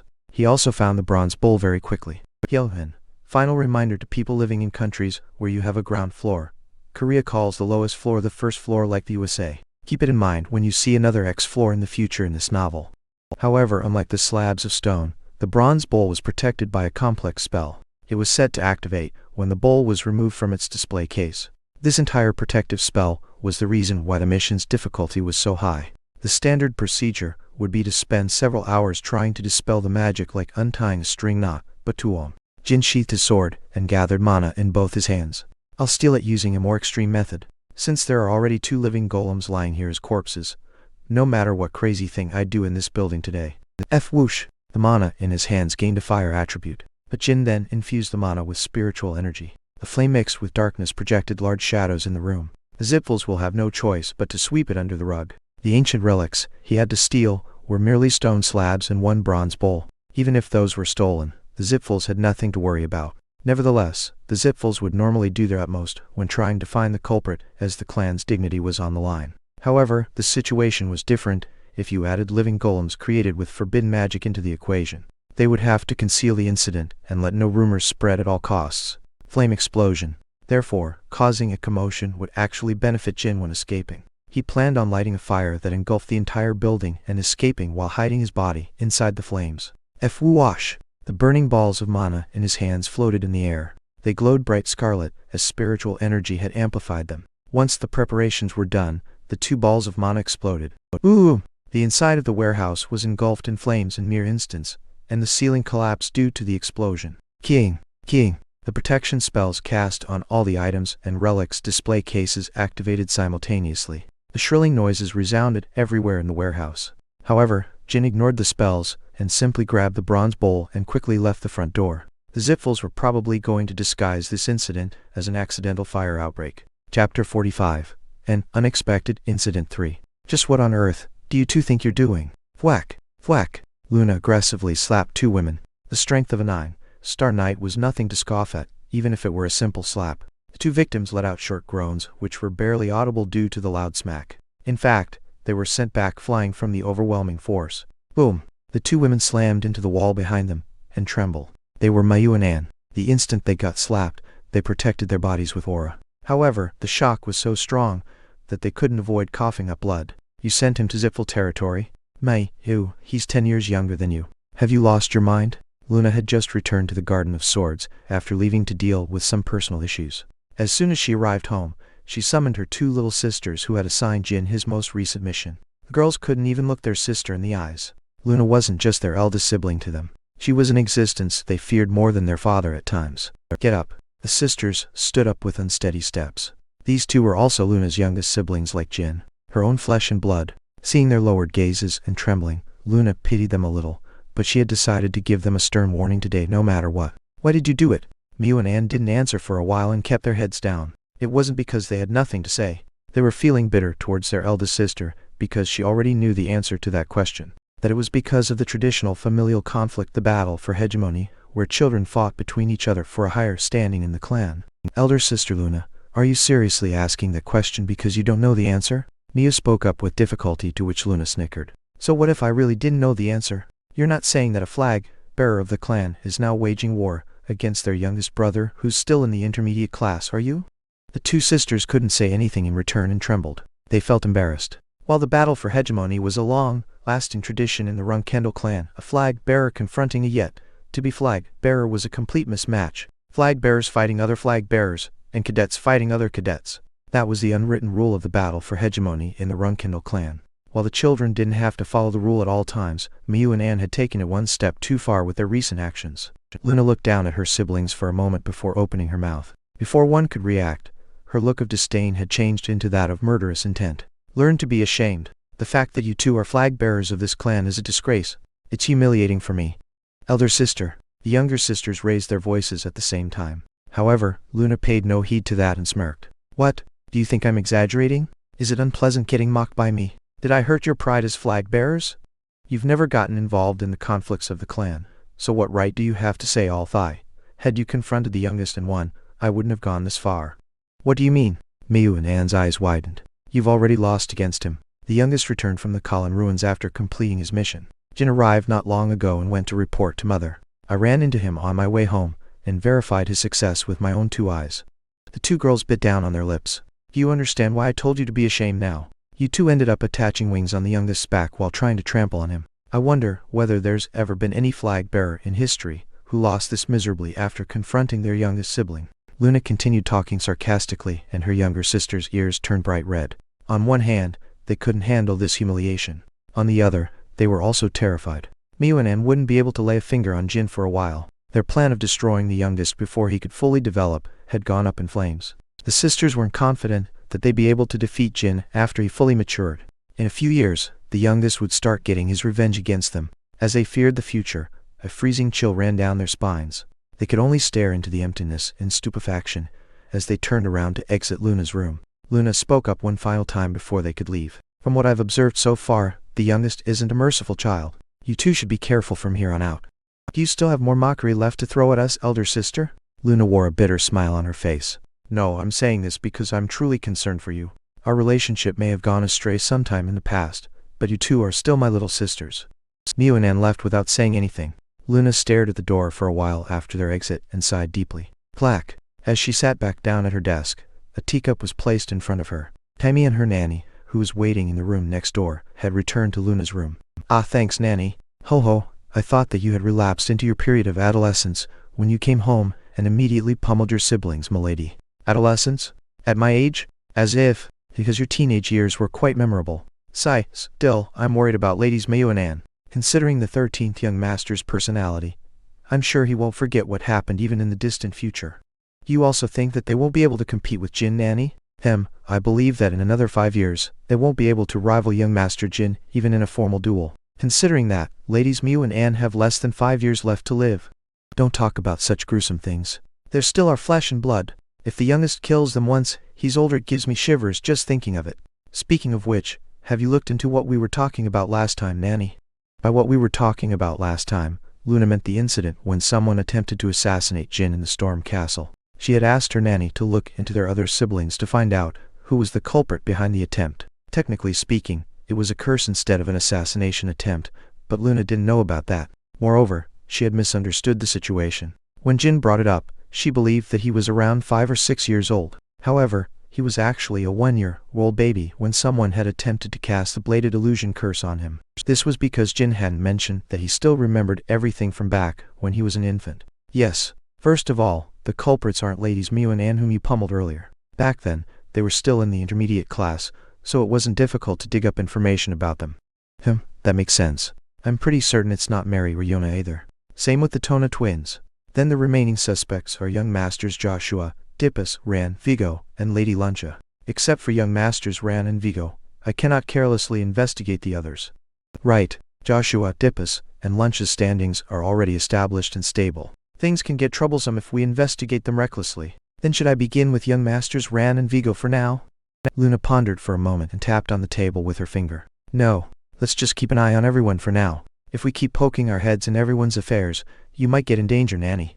A wise decision. Although there was an assassination attempt back in the Storm Castle, young Master Jin is growing properly, so I believe there is no need to worry too much now.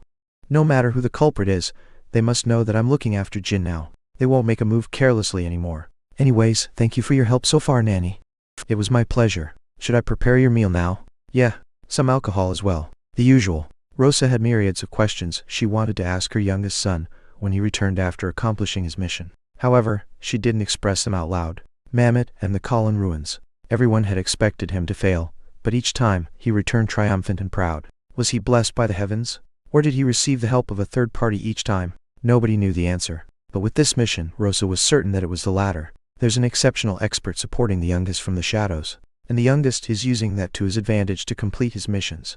Accomplishing one's missions with the help of another went against the unwritten rule of the clan. The only help one could ask for during a difficult mission was reinforcements from the clan. However, Rosa decided not to question her son, nor to blame him. Soon, countless influential envoys from all around the world would come visit the Garden of Swords, just to have a look at the youngest. Siron would host a banquet, and the star of the show would be Jin. Even if he had gotten the help of a third party from outside the clan without informing them, the most important fact was that he had returned alive from the mission. Rosa could always reprimand her son on a later date, at an appropriate moment after having gathered enough evidence. Good work. No need to go report to the flag bearers. Go take a good rest for today. I'll inform them about your return. Thank you very much, Mother. As soon as he exited the main building where Rosa's office was located, Jin sensed gazes on him. Cadets showed admiration in their eyes. Guardian Knights wore looks of astonishment, whereas flag bearers had looks of contempt and disgust. Mother and my siblings must think I received the help of someone else to complete my missions. Well, that wasn't his problem. Jin didn't plan on resolving this misunderstanding for now. Everything would be uncovered in the future, when he reveals his true powers and declares himself a magic swordsman who had contracted with Solderit. As soon as Jin entered his room, Gilly ran up to him and hugged him tightly. When he felt her tears on his cheek, Jin realized how worried Gilly had been for him. I'm alright, Gilly. I'm strong now. I might even win against you in a duel in the near future if I went all out. If something terrible had happened to you, I would have done everything to get revenge on the ladies at the expense of my own life, young master. Geez, don't talk about such scary things, Strawberry Pie. You're too hot-blooded. Isn't it good now that he's back with us safe and sound? Give me a minute, Gilly. Murakan, take a look at this. Jin took out the glass bottle, in which he had put the shards of the living golem's core. It's the heart of a living golem. You were lucky, kid. Seeing how you're unscathed, this one must have been a failure. Did you find it at the Colin ruins? The two guards positioned outside the warehouse suddenly transformed into monsters and attacked me. They regenerated no matter where I cut them, but I managed to kill them by destroying the cores in their chests. As Jin explained the situation, Gilly's face turned pale. Murakan calmly explained what forbidden magic and living golems were to her. Last time, it was a cemetery giant, and now it's a living golem. Those zipful bastards are getting on my nerves. What on earth were they scheming? Murakan shook his head and spoke to the other two. In any case, this must be the Zipful's handiwork, as you said, since the Colin ruins are in Zipful territory. That's right, you and I need to make some time and visit that area again in the future. I need to go take a look and ask them what they're scheming personally. Jin was somewhat nervous about having to return to the ruins due to the living golems, but since Murakan was going with him, it would be a much safer trip than his recent mission. And if we're lucky enough, we could even try searching for the mirror, the fountain of mana. Even if we wreak havoc, the Zipfuls will have no choice but to sweep it under the rug due to their usage of forbidden magic. Jin nodded to the dragon. Translator's Corner. That's it for this week. Comes out on Wednesday. It's the beginning of the Banquet arc, maybe my favorite arc so far. Chapter 46. Banquet 1. Translococo. Toryu Kyrator. Proof 3 weeks have passed since Jin returned to the clan. He had left Kajin and the Haas brothers down in the hole on the mountainous road on his way back. Fortunately, the three of them woke up the next day and returned safely to the Garden of Swords afterwards. However, this time around, Mayu and Anne abandoned them for good and cast them aside. In fact, it wasn't just those three, but all the members of their faction within the intermediate class. Additionally, Kajin and the Haas brothers were stripped of their titles and qualifications as Runcandel cadets. These appeared to be extreme punishments to others, especially considering those three had, officially speaking, accomplished the mission at the Colin ruins with Jin. However, all the other cadets knew of the truth. Kajin and the Haas brothers were being banished from the Runcandel clan due to their mistake. The mistake of joining the wrong faction. You must find me foolish and laughable. Before leaving the Garden of Swords, Kajin shouted to the intermediate cadets. He looked around the crowd, but then stopped his gaze on the leader of the youngest division, Mesa Molcano. But soon enough, you all will be in the same situation as me. We're different from purebloods. No matter how much effort we put into the clan, we're mere mutts being bred by the Runcandels. and in the end, you get cast aside like trash. Kekek, I wish you all the best. Nevertheless, not a single cadet shared sympathy towards Jin Runcandel. No one had forgotten his tyrannical rule and terrible deeds from back when he was the intermediate class's dictator. Whatever, you retarded dog. Mesa snorted and waved her hand towards Jin, shooing him away as if he were a street dog. Clang! Clang! Every time Jin swung down on the clear stone, a beautiful sound resonated inside the hidden training area. That's enough. Your training with the clear stones ends today. Tomorrow onwards, the Tona twins will be the only ones who have to attend. Although he spoke with a composed tone, Zed was actually having a difficult time hiding his shock. Jin was the first Runcandel child he had trained to complete the clear stone training within half a year. Moreover, he perfectly completed the mission at the Kalin Ruins. Whether he's been blessed with great fortune since his mission at Mammoth, or whether he's accomplished his tasks with his own capabilities, I guess we'll never know, but whatever the answer is, my elder brother won't leave him to stagnate amongst the cadets here on out. Zed was somewhat suspicious of the incidents that had occurred every time Jin was dispatched on a mission. There was the magician's terror attack at Mammoth, and now there was a fire at the Kalin Ruins. However, he didn't find it to be particularly problematic. He didn't care how Jin had accomplished the missions. What mattered most was that he had skillfully and neatly completed all his tasks using whatever method he had planned in advance. After Jin escaped from the Kalin Ruins, the Zipfels reported the incident as an accidental fire at the warehouse, just as he had predicted. There was neither a single bit of information about the robbery of ancient relics nor about the living golems and usage of forbidden magic. Jin didn't inform the clan about the Zipfels' illegal experiments though. Jin. Yes, uncle. You won't need to attend the morning classes with the cadets anymore either. Next week, the Patriarch will make you take an oath. The Tona twins' ears perked up. Although they were usually dense and dull-witted, they could still understand what Zed was implying with his words. Will Father grant the position of provisional flag bearer to Jin? Already? The minimum qualification necessary to become a Runcandel flag bearer was being a 6-star knight.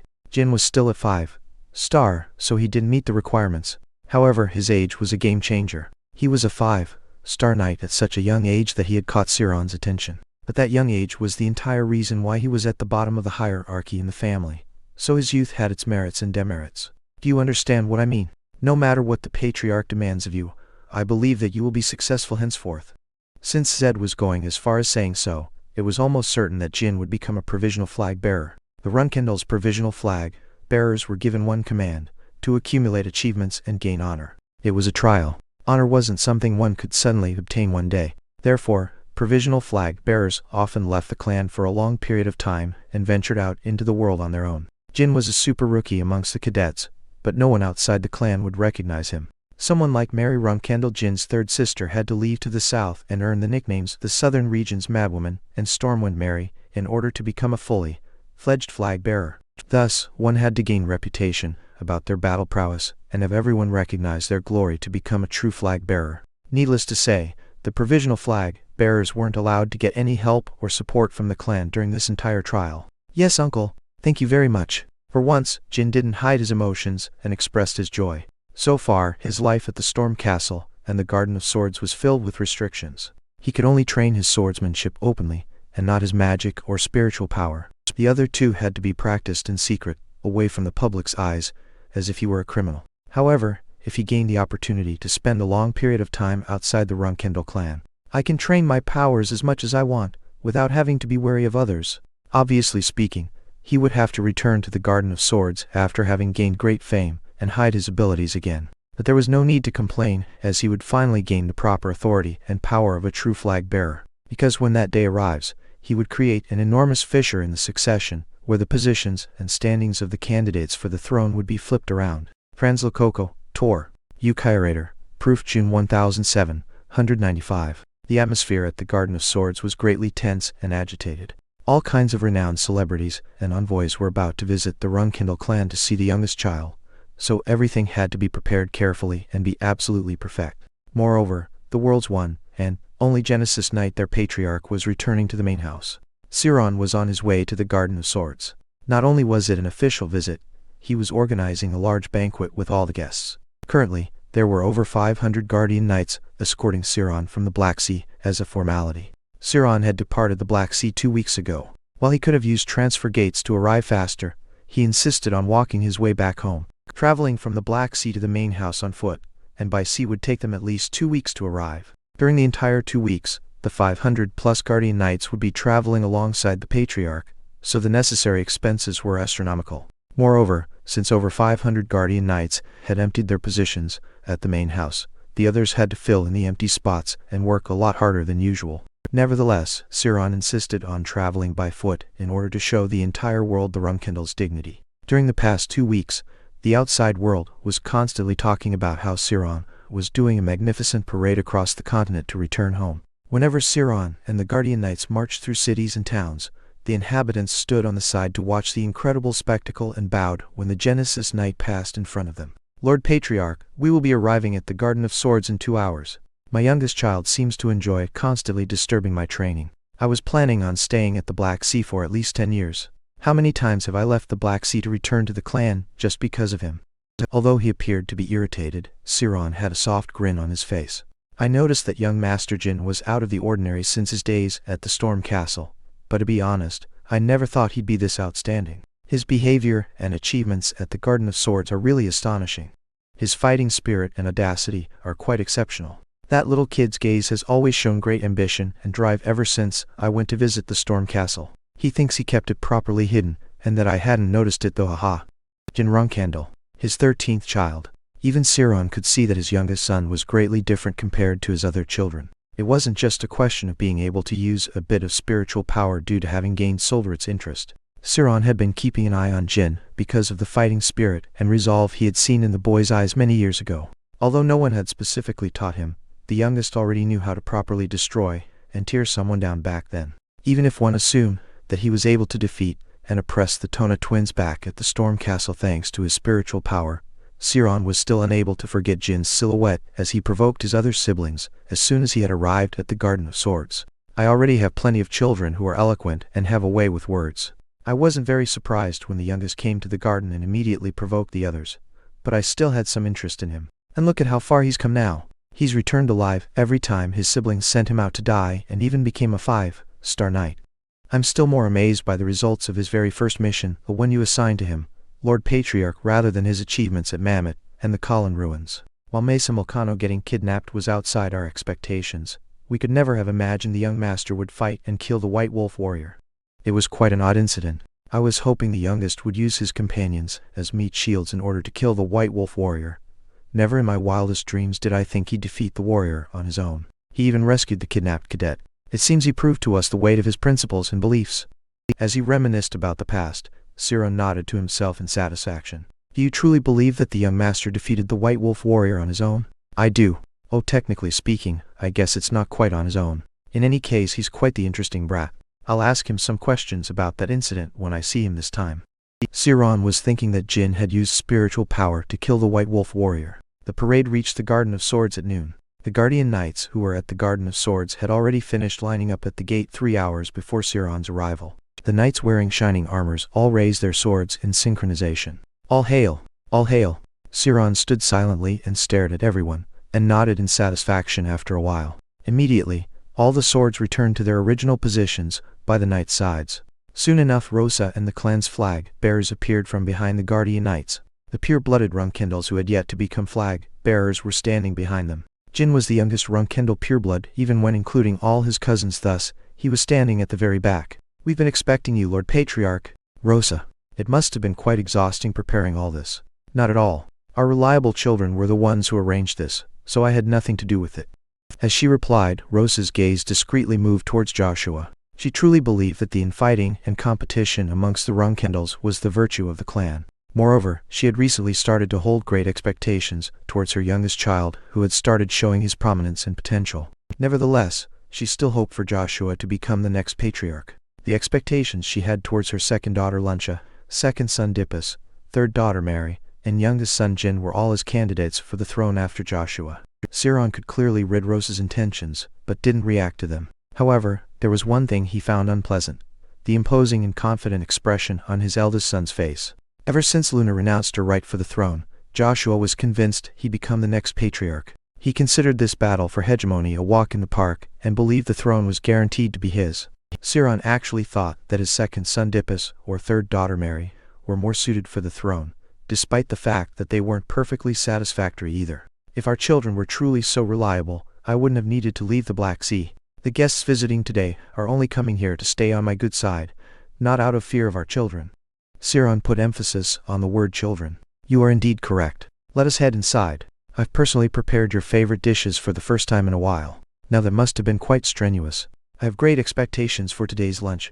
Siron walked past Joshua and didn't even glance at his eldest son. Strictly speaking, he didn't glance at his other children either as he continued walking. However, it must have felt like a humiliation to Joshua as they were standing before the entire clan. Siron continued making his way but came to a halt just a single time and spoke out loud. Ranvigo. Yes, father. Did you gift your swords to the youngest? The swords I gave you special permission to take from the clan's armory? Siron finally turned his gaze and stared at the 2 swords hanging by Jin's waist. It was a somewhat reprimanding tone. Siron was implying his dissatisfaction at his sons for giving away the precious swords he had lent them without his permission, and that they shouldn't expect to be allowed to borrow any other item from the clan in the future. Ran and Vigo were about to lose their minds. They had indeed gifted those swords. They could somehow appease their father's anger in the future. But if they told him they had lost the weapons to the youngest, they were doomed. Yet, that was their only choice. They could only answer honestly. The youngest took them away from us. What? Are you telling me you 2 lost against the youngest? Ah, that's not the case. We promised to give them to the youngest, if he accomplished his mission at the column ruins, so. Ran and Vigo wanted to dig a hole on the spot and hide. The humiliation was horrible, and they couldn't bear the thought of their father being disappointed and losing all interest in them. Wahaha! However, Siron simply laughed out loud and patted his sons on the shoulder. I see. The next time, make sure you get the swords back from him. The youngest is always so shrewd. I sometimes wonder whether it really comes from my blood. Ha! Ran and Vigo sighed in relief. Not only had they avoided their father's fury, he had also cracked a joke, which washed away all their worries. However, they didn't know one important fact. When Siron said, I sometimes wonder whether it really comes from my blood, he wasn't talking about Jin's shrewdness. He was talking about Ran and Vigo's uselessness. Proofreader's Corner. Ha, what a great way to end a chapter. Imagine your parents calling you useless. Wait, that hits too close to home, whelp. Hope you guys enjoyed this chapter till the count. Wait to see how the banquet will go. Will someone attempt to do something to Jin? Are the Runcandel siblings going to pull something? Will Murekin suddenly barge in? Tune in next time. But before that, Joshua was convinced he'd become the next patriarch. Yes, look at this dude. Who's gonna tell him? Chapter 47. Banquet 2. Since the master of the clan had arrived, the guests began entering the Garden of Swords.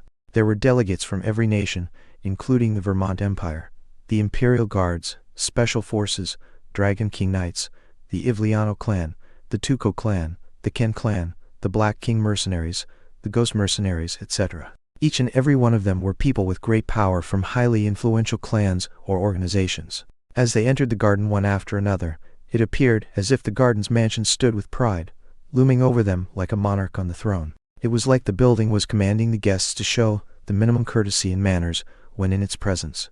Additionally, there were the several thousands of swords planted in the ground around the Garden of Swords, and the myriads of highly important visitors walked through this metal forest. It was a majestic sight. In fact, the Vermont Emperor's coronation ceremony wasn't as luxurious or radiant as this spectacle. The 1,000 guests who had come to the clan today represented the Runcandel's prestige, authority, and power. The guardian knights and servants of the clan were intoxicated with this feeling of importance, as they all stood with imposing expressions. They had to show that the Runcandel clan's guardian knights and servants weren't ordinary people either, that they shared the glory of the clan as well. Except the Zipfels, there wasn't a single other clan that could rival the Runcandels.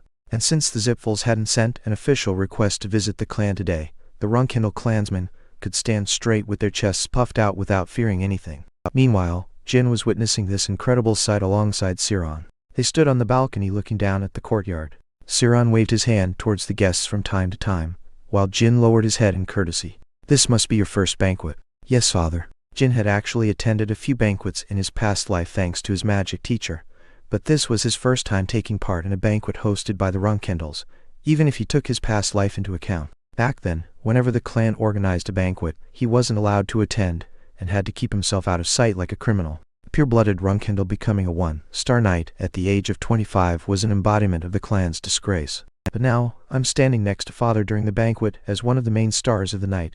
To think I'd finally reached this place after dying once.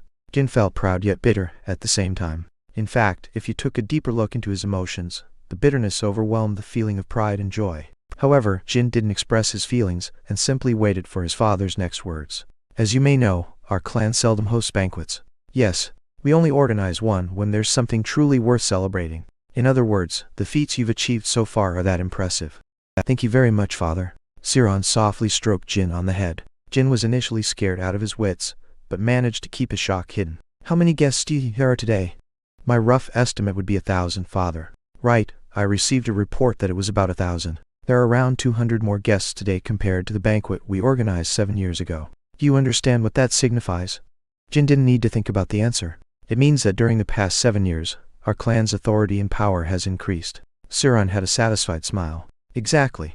Other clans could easily have 1,000 guests come to their banquet as well, but all the visitors today are prominent and distinguished figures. We don't let small fry or worthless people attend our banquets. Jin nodded to his father's words. Just as Siron had said, the 1,000 guests today were all stars and celebrities. They were the leaders standing at the steering wheel of the world, ruling over the billions of people inhabiting this continent. But even amongst all these rulers, the one standing at the summit was Jin Runcandel. All I've done during the past 7 years was killing monsters in the Black Sea and training in seclusion. Yet, our clan's prestige has increased over the years, and the only reason behind it is that I'm the only Genesis Knight of this era. Jin politely waited for Siron to continue his speech. In other words, once I disappear, most of the people gathered here today may turn their backs on the Runcandel clan. Jin was aware of this truth better than anyone else. Without his father, Jin Runcandel, the clan would never have been able to amass so much power and influence. The Runcandels were one of the 2 major clans on this continent alongside the Zipfels.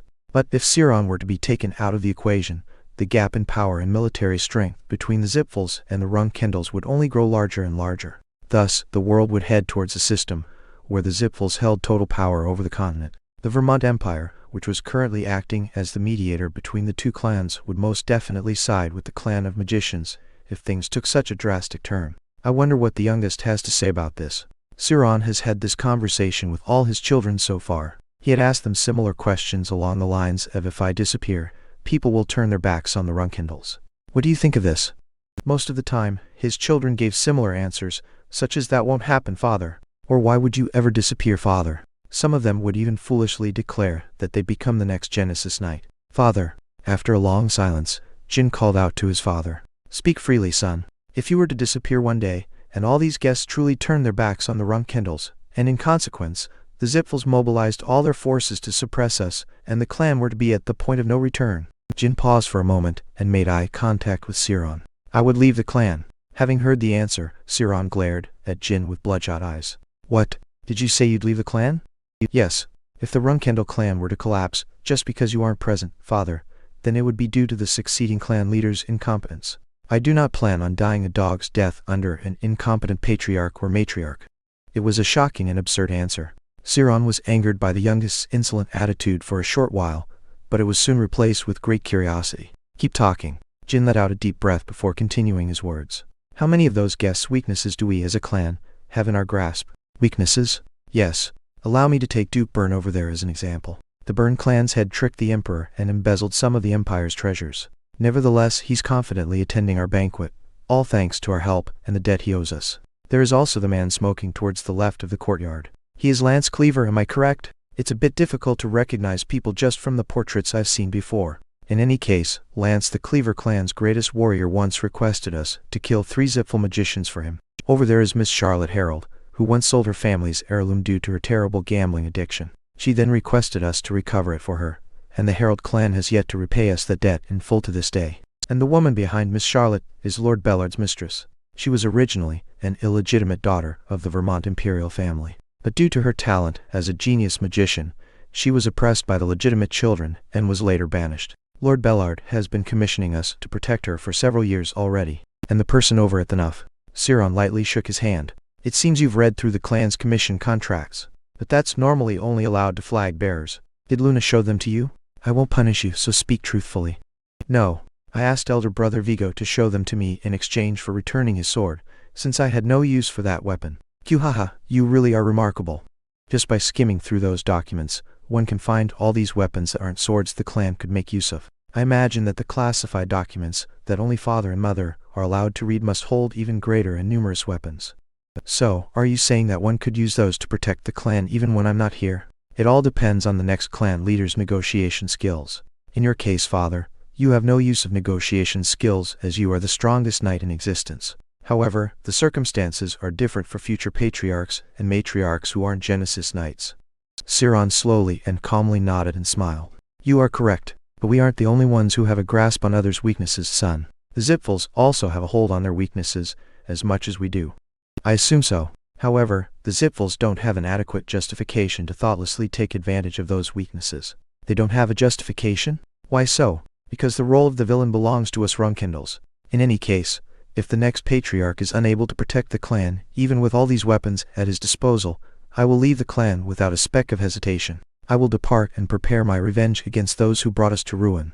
Whether they secretly performed experiments with forbidden magic at the Colin ruins, whether they found the fountain of mana and used it to print out 7-star magicians like a factory, the Zipfels were still the clan that symbolized good and justice to the public. They couldn't openly commit evil deeds like the Runcandels. Haha, revenge you say? I see one can only get revenge if they're still alive. I see your point. It's not bad. Jin silently lowered his head in response to his father's approval. He was still somewhat disappointed by Siron's strict assessment. Well, I guess I've put up a good defense nonetheless. Father is usually far more stern and uncompromising. It's not bad. Although he had said so, Siron was actually quite content with Jin's answer.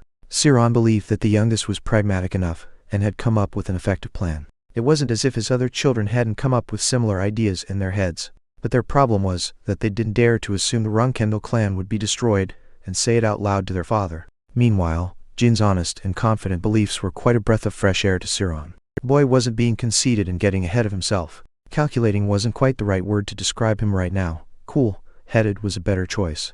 And that collected attitude of his was what Siron was highly satisfied with in Jin. It's such a pity this child was born so late. It's as if Luna's talent, Mary's wild nature, and Dippus's competitive spirit were collected into one single body. 10 years at the shortest, and 15 at the longest. That was Siron's prediction on how long he could protect his position as patriarch. He was now curious to know whether the youngest would be able to turn around the current successor candidate hierarchy in that period of time. Watching over Jin would be his new entertainment and hobby now. The guests have almost reached the mansion. Let's head back inside.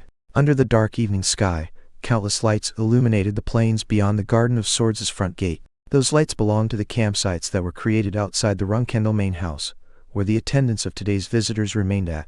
These people would have to wait under the tents for 3 days until the banquet ended. Yes, father. Oh, and after the banquet ends, I need to have a word with you. Stay on standby in the house until I summon you. Jin's promotion to a provisional flag bearer. That was what this was about.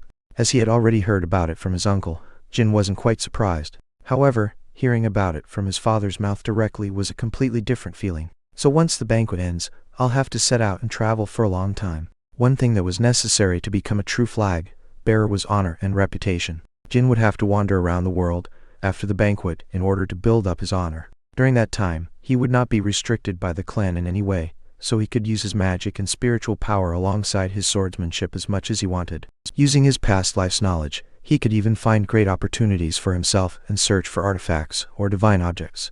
His memories would be a great advantage for him. The next 3 days will feel like an eternity. I can't wait to depart already. Siron and Jin left the balcony and entered the central hall. The gigantic chandelier hanging on the ceiling illuminated their faces as they took a step inside. The two headed up the second floor and waited for the guests to arrive and greet them when suddenly, 3 butlers came rushing toward Siron. Lord Patriarch, guests who hadn't sent a formal request to visit have arrived. What should we do? Guests who hadn't sent a formal request. The Zipfels had come. Chapter 48, Banquet 3. The butlers continued reporting to the Patriarch with concerned looks. There are 5 of them. Andre Zipfel came personally, with other family members. Andre Zipfel, the Zipfel clan's second in command. He was given the title of Wind King due to his contract with the god of wind Melzer, and the blessing he received from the wind dragon Vireta. He was the man with the highest authority in the clan after Kiliarch Zipfel, the Patriarch. He was a 9-star magician who could annihilate a couple of small nations within a morning if he felt like it. Such a powerful man had suddenly come to the Runcandel clan without any forewarning. Andre Zipfel, just like Baradan Zipfel, he was someone Jin envied and idolized in his past life as a rookie magician. If it were the Jin from before his death, his heart would be racing like crazy right now from excitement of meeting his idol, a grand magician even his master had acknowledged. But it seems like he's someone without any manners. Right now, he was merely an impudent and rude guest who had come uninvited. Whether he was a grand magician or a grand magician's grandfather, one had to show the proper courtesy and manners when visiting the Runcandel's venerated garden. Even Keliarch Zipfel the Patriarch had shown the proper respect when visiting the clan 20 years ago, and the Vermont Emperor had done the same 12 years ago. Jin discreetly turned his head to check his father, and Siron appeared to be of the same opinion as his son. What an impertinent prick. The visitors who were looking up at Siron from the first floor didn't know what was going on, but the sharp ones amongst them noticed the change in facial expression on Siron's face. Soon enough, a tense atmosphere took over the hall. The butlers kept their heads lowered and waited for Siron to respond. Heinz, the first-class butler in the middle with clean, white hair, approached Siron. Yes, Lord Patriarch. Inform Andre Zipfel to get lost, but let the other Zipfel clansmen with him inside. And don't do it yourself. Tell the servants to do it. Jin almost choked on his saliva as he listened from the side. Although Andre had been rude to come uninvited, to send him away at the gate like this would be a terrible insult. Only a true monarch would be allowed to refuse and humiliate Andre like this. Understood, Heinz replied with a composed tone. Once the butlers took their leave, Siron turned to Jin with a softened look. Do you think that my decision was a bit extreme? I found it quite gratifying. This should embarrass Andre Zipfel quite a bit and put him in a tough spot. Why do you think it'll put him in a tough spot? Father ordered to let the other Zipfel clansmen inside. In other words, if Andre Zipfel takes his leave with the other clansmen out of embarrassment, he'll have ignored the Runcandel Patriarch's permission. But such a thing is not permitted in the Garden of Swords. Haha, I didn't think you'd have deduced it that far. Indeed, Andre will follow my orders. If he doesn't, he'll have to crawl his way back to the Zipfels without his 2 legs. Had Andre arrived uninvited at a banquet hosted by another clan, the head would have had to allow him inside despite the discomfort. However, no matter how influential and powerful he was as a grand magician, he was merely a human compared to Siron, who had entered the realm of demigods. A slightly powerful human, but a human nonetheless. And even if Siron turned Andre into a cripple, the Zipfels wouldn't begin an all-out war against the Runcandels. However, they would retaliate once Siron passed away. Around 20 minutes later, 4 people entered the banquet hall. They were the Zipfel purebloods who had come with Andre. The Grand Magician himself didn't join the venue though, just as the father and son had predicted. 3 of the 4 Zipfels were anxiously looking around the hall, carefully keeping an eye on their surroundings. They appeared to be between 15 and 20 years of age. Siron smiled in satisfaction at the sight, stood up, and clapped a single time. Thump! It sounded more like a deep and powerful drum than that of a clap. As the echo resonated in the hall, the guests chatting on the first floor stopped talking and raised their heads to the second floor, where Siron was waiting. The boys and girls from the Zipfel clan were concerned that Siron would rebuke them in public. Needless to say, the Genesis Knight had already turned the page and held no more interest in them. Amidst the silence, Siron looked down at the guests and spoke out loud.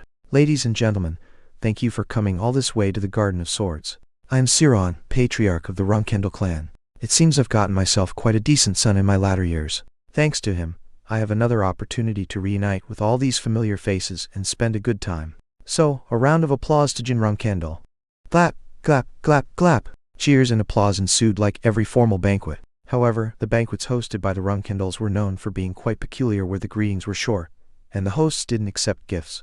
As you all may know, there are just 2 simple rules you need to follow at Runcandel banquets. First, if a fight breaks out during the merrymaking, the people involved will be escorted to the dueling arena by the Guardian Knights. Second, the loser must accept their defeat, and the winner must show mercy. Don't forget that this is a celebration. Public call the Runcandel banquets a single log bridge party. The principle behind a single log bridge is that if 2 people come face to face on the bridge, it will be followed by confrontation and dispute until one person admits defeat and goes back the way they came. And that was exactly the case at Runcandel banquets. 1,000 influential and powerful figures from around the world had gathered in one place. Many of them held grudges against other guests, so confrontation and disputes were inevitable since the guests would have gotten drunk from the available alcohol. In normal banquets, the 2 parties with animosity would just stare at each other from afar or would simply have light verbal disputes. But the banquets hosted by the Runcandels were different. If 2 drunk archenemies made eye contact, they just had to head to the arena without making a fuss. The only rules were no killing, and accepting the results of the duels. Some would find it a shame, not being able to kill their nemesis, but it was still quite enjoyable for the winner to pummel and clobber their opponent to the ground. The loser would even have to admit being weaker and inferior to them, which was very satisfying. Well then, I hope you all have a great time before you return. Woo! More cheers followed, and Jin trembled as he watched the flushed and joyful faces downstairs. A refreshing and thrilling chill ran down his spine and spread around his body. Seriously, this is one hell of a crazy clan. And unfortunately, he was a part of this crazy clan. You can also head downstairs and enjoy yourself. And if someone piques your interest, you can take them to the arena. But it can't be someone who looks weaker than you, unless they insulted you in the clan. Yes, father. And I assume I'm not allowed to lose either. Obviously. If you do, I will take away everything I've given you so far, Bradamante and your nanny included. I shall keep that in mind. Siron went downstairs first and mingled with the guests. Although he had organized this banquet for Jin, he didn't plan on bringing his son everywhere with him and bragging to the guests. Jin chuckled as he watched his father's back. He then turned around and went down the stairs on the other side. Come to think of it, it's the first time I've chatted with my father like this. Back in his past life, he could never have imagined a day like this would come.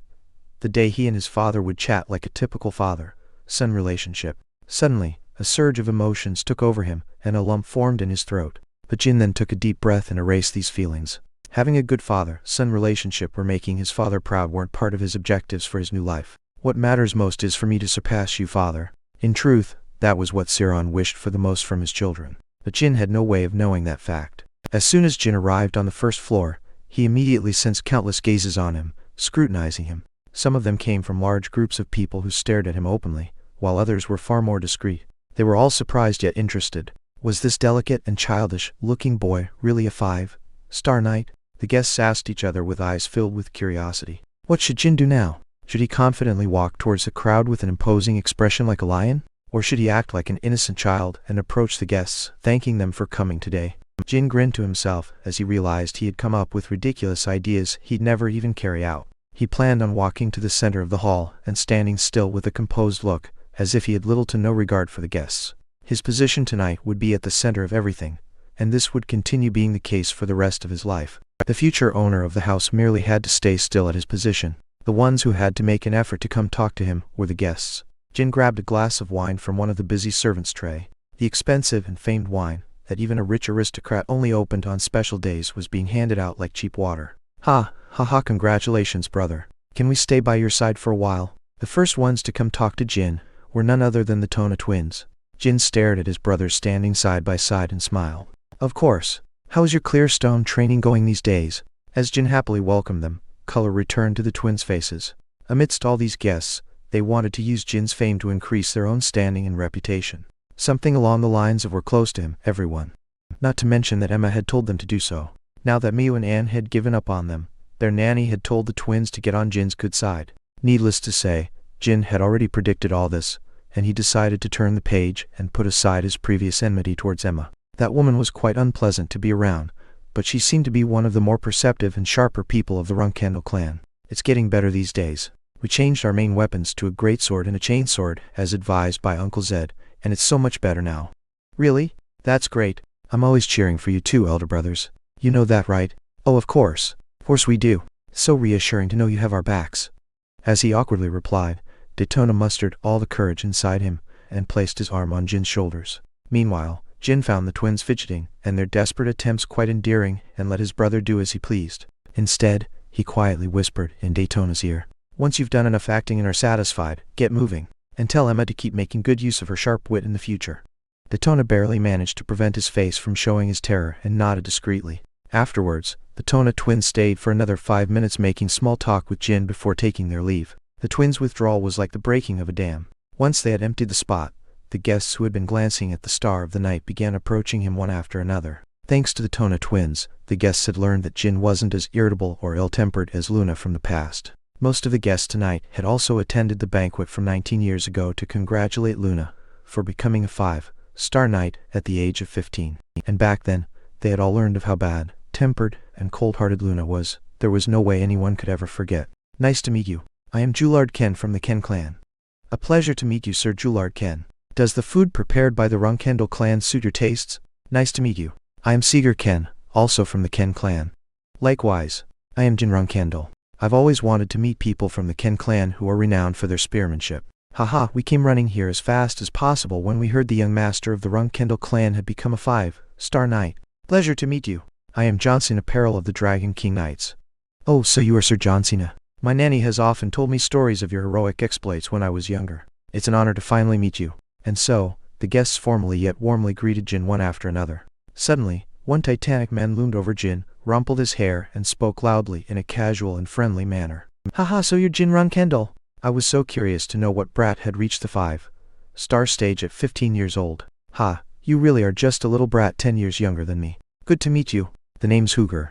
Hooger didn't reveal his family name as he believed Jin would recognize him, and recognize he did. He was a talented, strong, and promising warrior from the Tuco clan. Maybe it was because he was respected and looked up to in his clan, but Hooger seemed to have forgotten that he was at the Garden of Swords, the Runcandel clan's main house, and that he had to show proper manners. And so, Jin gently smiled and replied, "Oh yeah, good to meet you, Hooger." The air surrounding them immediately became heavy. Tension spread amongst the guests who were watching their interaction. Chapter 49. Banquet 4. Hooger's vigorous laughter and excitement disappeared, and his face hardened. 1 second, 2 seconds, 3 seconds, 4 seconds, 5 seconds. Jin waited for Hooger to make up for his mistake, while Hooger's expression slowly began showing displeasure. This wasn't some complicated issue. Even Johnson Apparel, who was entering his 50s this year, was showing proper respect to a boy decades younger than him. So Hooger, who had yet to turn 30, had no right to speak informally to Jin. I'm not sure the food we prepared will suit the tactless and rude cake-hole of yours, Hooger." Jin followed up and spoke softly, to which Hooger's ears turned bright red. Many guests were watching the two of them. The anger and slander made Hooger's blood boil and pump faster through his veins. "Why, mister? Outstanding brat. Are you trying to embarrass me just because I spoke a bit casually? You may be a Runcandel, but in the world of warriors and martial artists I'm your senior by far. I was just being friendly since you're an impressive rookie, so don't get ahead of yourself." Hoover spoke as if he couldn't believe the absurdity of the boy, but Jin realized he had to explain the current situation in great detail to get across the moron's empty head. "Listen carefully, Hooger of the Tuco clan. Your behavior was an insult not just to me, but also to all the guests who have shown proper courtesy to me. If you really care about senior-junior relations, then you should have been far more careful than usual." "What? The first and second flag bearers of the Ken clan, Sir Johnson Apparel of the Dragon King Knights, and everyone else. Aren't they all your seniors? If you have proper eyes and earholes, you should have noticed how they have behaved towards me so far." Jullard and Seeger Ken nodded in affirmation, while Johnson watched with shining eyes as he found the situation interesting. The other onlookers either sighed or whispered to each other. "If you behave like that, then what does that make of the others, your seniors? Acknowledge your blunder and apologize. I'll turn a blind eye to this incident if you do, since I've already said my piece." Hooger was about to explode in rage, but the spectators let out sounds of admiration and awe, while some of them even whistled out loud. "He's got you this time, Hooger." "Who? Haha, see? I've always told you to be more careful in front of others, Hooger. My friend, it seems you've been taught an important life lesson by the Runcandel young master. The youngest master has saved your life, you know. I'm sure you would have gotten in deep trouble later on in life due to your yapping trap. Haha, listen to the young master's teachings. Don't tell us you're gonna challenge him to a duel due to your embarrassment.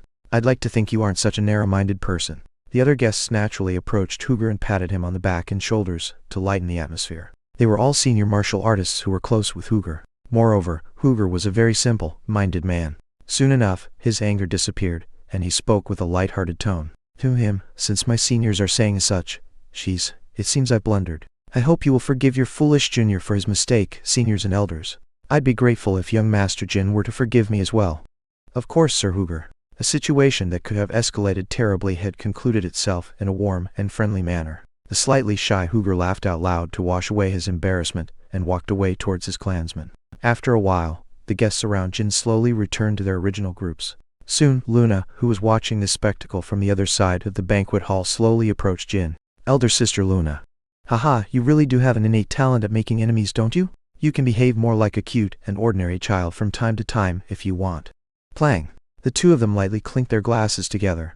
If there weren't so many guests watching us, I would have shrugged it off and moved on as well. But just now, I was no different to a representative of the Runcandel clan, so I had to force myself to become a strict and uncompromising figure of authority. "You're right, but what would you have done had Hooger challenged you to a duel? He is still stronger than you. I think he's around the 6-star stage? I believe that it was unlikely. And if he truly challenged me to a duel, the Tuco clan's patriarch and elders who were watching nervously from the table over there would have come running at full speed to take Hooger away from me." Jin discreetly directed his gaze, and Luna turned her attention towards the Tuco clan's table. The Tuco clan's patriarch was personally scolding Hooger for his behavior. "Goodness, did you actually take them into account and calculated the entire situation as it happened?" "Yes. Moreover, the Tuco clan's patriarch was already frowning when Hooger spoke to me informally. He had already realized that his clan member had committed a blunder. Did you learn how to deal with conflicts and how to conduct yourself appropriately from an aristocrat or something?" If there really is someone who teaches such life lessons, it wouldn't be such a bad idea to keep them by my side. The only thing I'm taught here at the Garden of Swords is swordsmanship after all. That's more than enough. No, what else do you need to learn? Oh no, someone like elder sister doesn't need to learn anything else. But youngest-born children who are hated by their siblings like me need to learn countless things in order to ensure their survival. Is that so? Luna adorably tilted her head with naivety, as if she truly had no idea what Jin was talking about. She was born as a predator, and had no need to be wary of others during her entire life. So it wasn't surprising that Luna found Jin intriguing. On the other hand, Jin was watching his elder sister with amazement and surprise. Meanwhile, Luna thought to herself, he is as gifted, if not more gifted than I am, but he also has a good head on his shoulders. No wonder someone tried to kill him back at the Storm Castle. Just which of our siblings noticed Jin's potential so many years ago?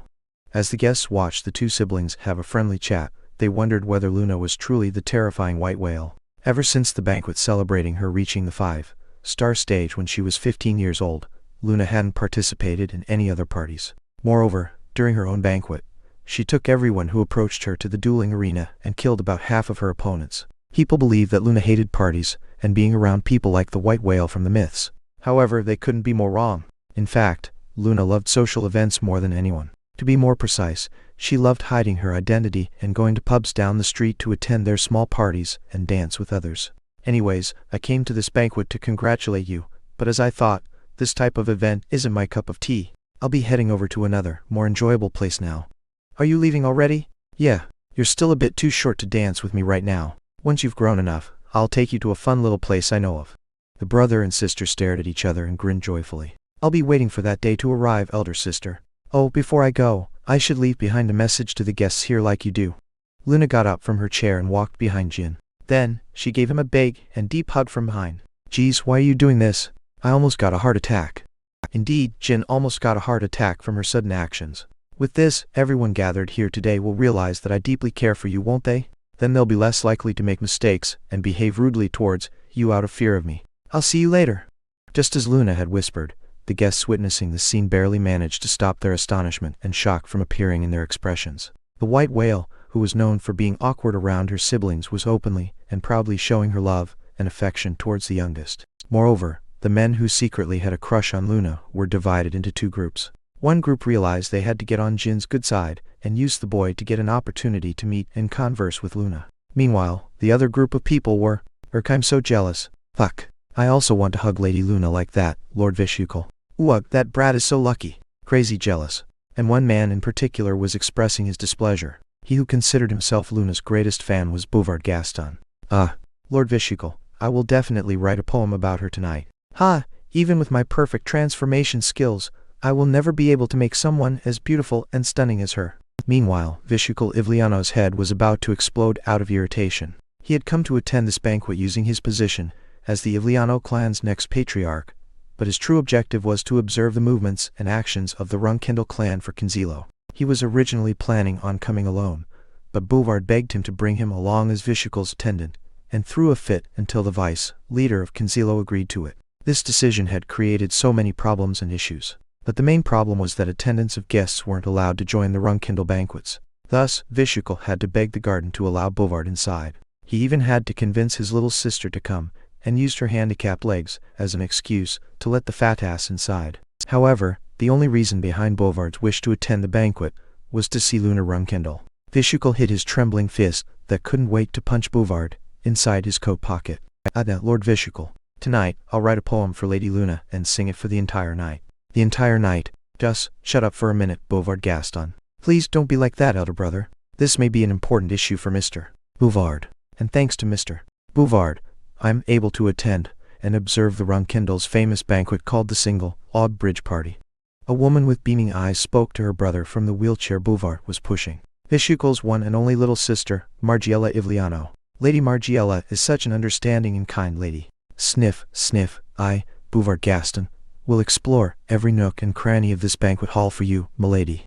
Thank you, Bouvard. The group of three was quite conspicuous due to the wheelchair. In fact, Jin's attention was caught by them, and he was calmly watching them, but he didn't recognize Vishukal or Bouvard. He didn't know Vishukal was Kinzilo's vice-leader in his past life either, while Bouvard had changed his appearance with his transformation skills. After a while, Jin shifted his gaze away from them. People were once again coming to make small talk with him, so he didn't have the leeway to continue observing them. It's tiresome, being the star of the night.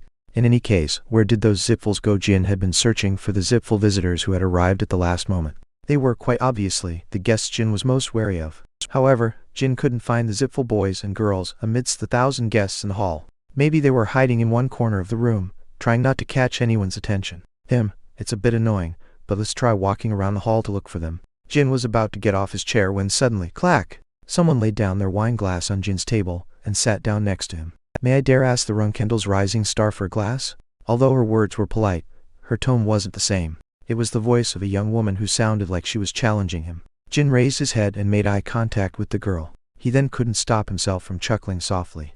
Ah, you are. I am Cirrus and Dorma of the Hidden Palace. It's an honor to meet you. Cirrus smiled thinly with squinted eyes. Translator's corner. What a cliffhanger. I hate you for this, author. Now I gotta translate the immediately. Proofreader's corner. Ooh, ya boy got caught. Tilda. Are they gonna fight? Are they? Coco, we need to know. Translator's corner 2. Yes, we need to know. I can't wait for the next Chapter 50. Banquet 5. Of course the Hidden Palace sent an envoy to the Runcandel banquet. Jin had somewhat expected this reunion. He stared at Cirrus for a few seconds before grabbing the wine bottle. He then calmly poured her a glass. So you are the master of the Hidden Palace's daughter. Likewise, it's an honor to meet you. Jin handed her glass back as he stayed wary of her. How could you ever repay a debt to someone like me? Just think of this as a nice memory. And if you remember me from time to time, just bow in the direction of the Hidden Palace whenever you can. Well then, bye. Those were Cirrus's words back at Mammoth. Back then, she was oddly kind to Jin.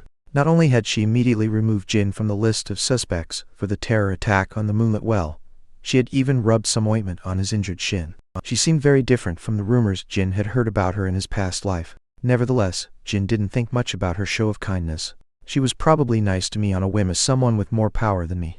That was how Jin understood Cirrus and Dorma as a person. Needless to say, this didn't mean Cirrus was actually stronger than Jin. She just believed herself to be stronger than him back at Mammoth. I'm quite jealous of you for growing so strong so quickly, even though we are the same age. How envious I am of your blessed Runcandel blood and body. Although she was expressing her envy, Cirrus herself was no ordinary girl either. She was already in the middle phase of the 4-star stage and was still growing at an incredible speed. Indeed, we Runcandels are fortunate to have these blessed bodies. However, the Hidden Palace's bloodline can also be considered blessed, no? I cannot even imagine how much the master of the Hidden Palace must cherish Milady. Yes, unlike you, I am an only child. Thus, it is true that I receive a lot of love and attention. Is it considered discourteous to bring up such a topic? Cirrus's gaze softened a little. Her silver hair was naturally swaying, as if to accentuate her beauty. Not at all. Everyone around the world knows the fact that I'm the youngest, born child of the Runcandels already. In fact, I should be the one envious of you, Lady Cirrus. It's quite troublesome having numerous siblings. Oh my, you speak of such things so casually despite all these eyes and ears watching and listening to us. What if your siblings interrogate you about this later on? Is it not considered the youngest child's privilege to be able to complain whenever and wherever they want? Haha. In any case, I would love to visit the Hidden Palace one day, and it may not be a pipe dream if I maintain close relations with Lady Cirrus from now on. Haha, I never expected someone from the Garden of Swords to wish to visit the Hidden Palace. All right, we shall send you an invitation in the near future. Before Jin could respond, Cirrus grabbed the wine bottle and poured Jin a glass as well. His attention moved towards the glass, which was now being filled with color once more. A few minutes went by where the two 15-year-olds didn't share a word. I'm quite certain she recognized me. Isn't it about time for her to bring up that incident? It wasn't as if Sook could completely hide someone's face, and he couldn't change his voice either. Jin was confident Cirrus had recognized him today. And if the Hidden Palace's successor did in fact fail to recognize me, then I'd be greatly disappointed in her. Cirrus suddenly leaned closer to Jin. There is one thing I'd like to ask you, young Master Jin Runcandel. Yes, Lady Cirrus. Ask away. Has the wound on your shin healed already? Finally, the real conversation was about to begin. Jin smiled and shrugged lightly. Yes, it has, all thanks to a certain outstanding lady to whom a lowly boy like me will never be able to repay his debt, who rubbed some ointment on it with her own hands. He answered in an offhand manner, to which Cirrus frowned. You're a lot more shameless than you look, young Master Jin. In this case, you will need to explain to me why you were present at the Moonlit Well in Mammoth that day. And why must I do that? On that day, my subordinate Ryu of the Hidden Palace's 7 Swords didn't manage to find the culprit behind the magic attack. It was quite a disgraceful incident for all of us. Later on, I even wondered whether the young boy I had released was in fact the culprit. CRRRR. Cirrus dragged her chair closer to Jin. The two of them were now sitting side by side but staring in each other's eyes, face to face. There was merely the length of a handspan between their noses. I see. That is understandable. But magic, you say? As you can see, I am a Runcandel. Do you believe I'd be the culprit? My hand has only ever held a sword since birth, never a magician's staff. Of course, I am of the same opinion. However, I assume that you were at Mammoth that day on a mission for the Runcandel clan. So it is possible that you found the task difficult to achieve alone, and hired a magician to help you out. Cirrus ground her teeth, and continued talking. Moreover, no matter how much I think about it, the only people worthy of being assassination targets of the Runcandel clan on that day at the Moonlit Well were our guards from the Hidden Palace. Thus, as the captain of the Hidden Palace's 7 swords, this isn't an issue I can simply forget about. Although she was speaking softly and calmly, there was a hint of killing intent in her voice. The moment she had seen Jin's face in the banquet hall, she was absolutely certain that Jin had been sent to Mammoth to assassinate one or more of the Hidden Palace guards. Moreover, she was disappointed in herself for having failed to recognize the culprit behind the attack on her subordinates and for foolishly showing goodwill to the boy. She thinks that I attacked the Moonlit Well because my targets were the Hidden Palace guards. Well, I guess she's half right, since I did end up injuring some of the guards while trying to kill Alcaro. Having read through Cirrus's intentions, Jin continued, feigning ignorance. I thought we were getting along quite well, so I don't understand why you're acting like this, Lady Cirrus. Pish. So you plan on pleading innocent until the end? Alright then. If that's how you're going to be, I have an idea of my own. May I ask what this plan of yours is? I'll drag you to the dueling arena and beat you up like a sandbag. Once I'm done, I'll spit on that contemptible smug face of yours. I challenge you to a duel, Jin Runcandel. Goodness, Jin urgently checked his surroundings to see if anyone had heard Cirrus's declaration. Fortunately, no one appeared to have heard her as she was whispering to him from up close. Should I say louder?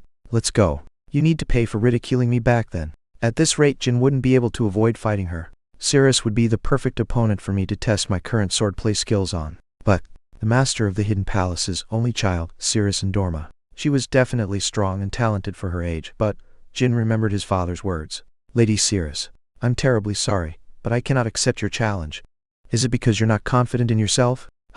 The thing is, my father gave me a stern warning not to duel anyone weaker than myself. Crack. The wine glass Cirrus was holding with 2 fingers broke at the stem. Her now clenched fist was trembling like crazy. What did you just say? Please don't misunderstand.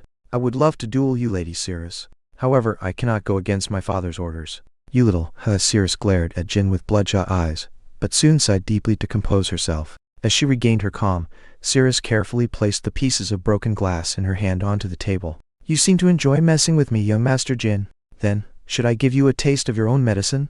Cirrus suddenly grabbed Jin's hand and placed it on her thigh. Now, if I were to shout out Kaya, where do you think you're touching? And shoved you away. Jin hurriedly blocked her mouth with his other hand. He then chuckled to himself and nodded in defeat. If you're willing to go that far, then I guess I have no choice.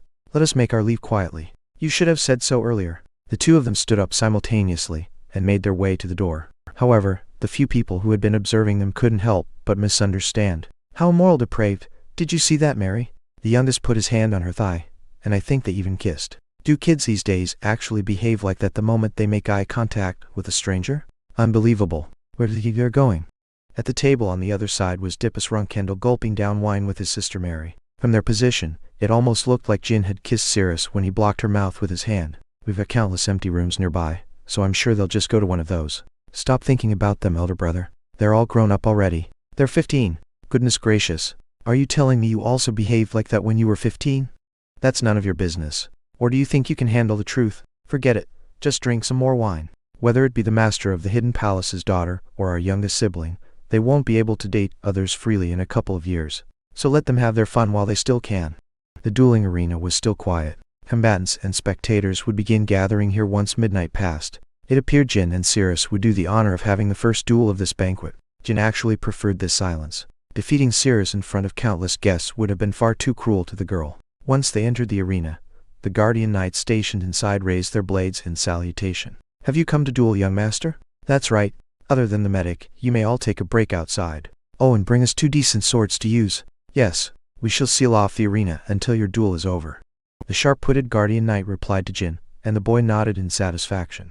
That would be perfect. The medic also read the room and left Jin and Cirrus alone. He would remain in the waiting room until the battle ended. Now, there were only 2 people standing inside the wide, round arena. Not long afterwards, the guardian knight returned with 2 swords. Jin told Cirrus to choose her weapon first. Please choose the one that best fits in your hand, Lady Cirrus. Jin Runcandel. Your arrogance pierces through the skies, even though you're just an ordinary 5-star knight. Cirrus didn't bother comparing the blades, and simply grabbed the one closest to her. Once she got in her stance and raised her weapon, the air around her changed completely. The burning anger in her eyes was replaced with icy, cold concentration, and the sword she held diagonally didn't show any visible trembling. So this is how I get to experience the famous Hidden Palace's swordsmanship from the rumors. An ordinary 5-star knight. That was how Cirrus had described Jin. And she wasn't wrong. Cirrus knew that Jin had yet to learn the Runcandel's secret techniques and decisive killing moves. On the other hand, while Cirrus was still at 4-star, she was the Hidden Palace's only successor. That was why she could openly look down on Jin, who had reached a higher stage than her. Before we begin, I want you to promise me something. What is it? If I win, you must tell me everything related to the incident at Mammoth. Not a single piece of information left out, do you understand? I understand. In that case, if I win, Lady Cirrus will have to forget our coincidental encounter that day. You will never have seen me that day. Today is the first time you will have met me. Looks like you truly were doing something fishy. Come at me. As soon as she finished talking, Jin dashed and reduced the distance between them. He was planning on overpowering her, with the vast difference in their physical capabilities. Suddenly, a strange cold energy swirled around Cirrus's sword and froze her blade. It was the main reason why the Hidden Palace could stand tall in the middle of the West Sea, as well as the power that symbolized the Endorma bloodline. The myriad ice blades. Translator's Corner. Another cliffhanger. The author just loves torturing their readers. This is by far my favorite chapter in this novel as of now. Love Jin's interactions with Cirrus and his siblings' reaction to their immoral behavior. Welp, it's the end of Volume 2. I'll see you all on Wednesday for the beginning of Volume 3.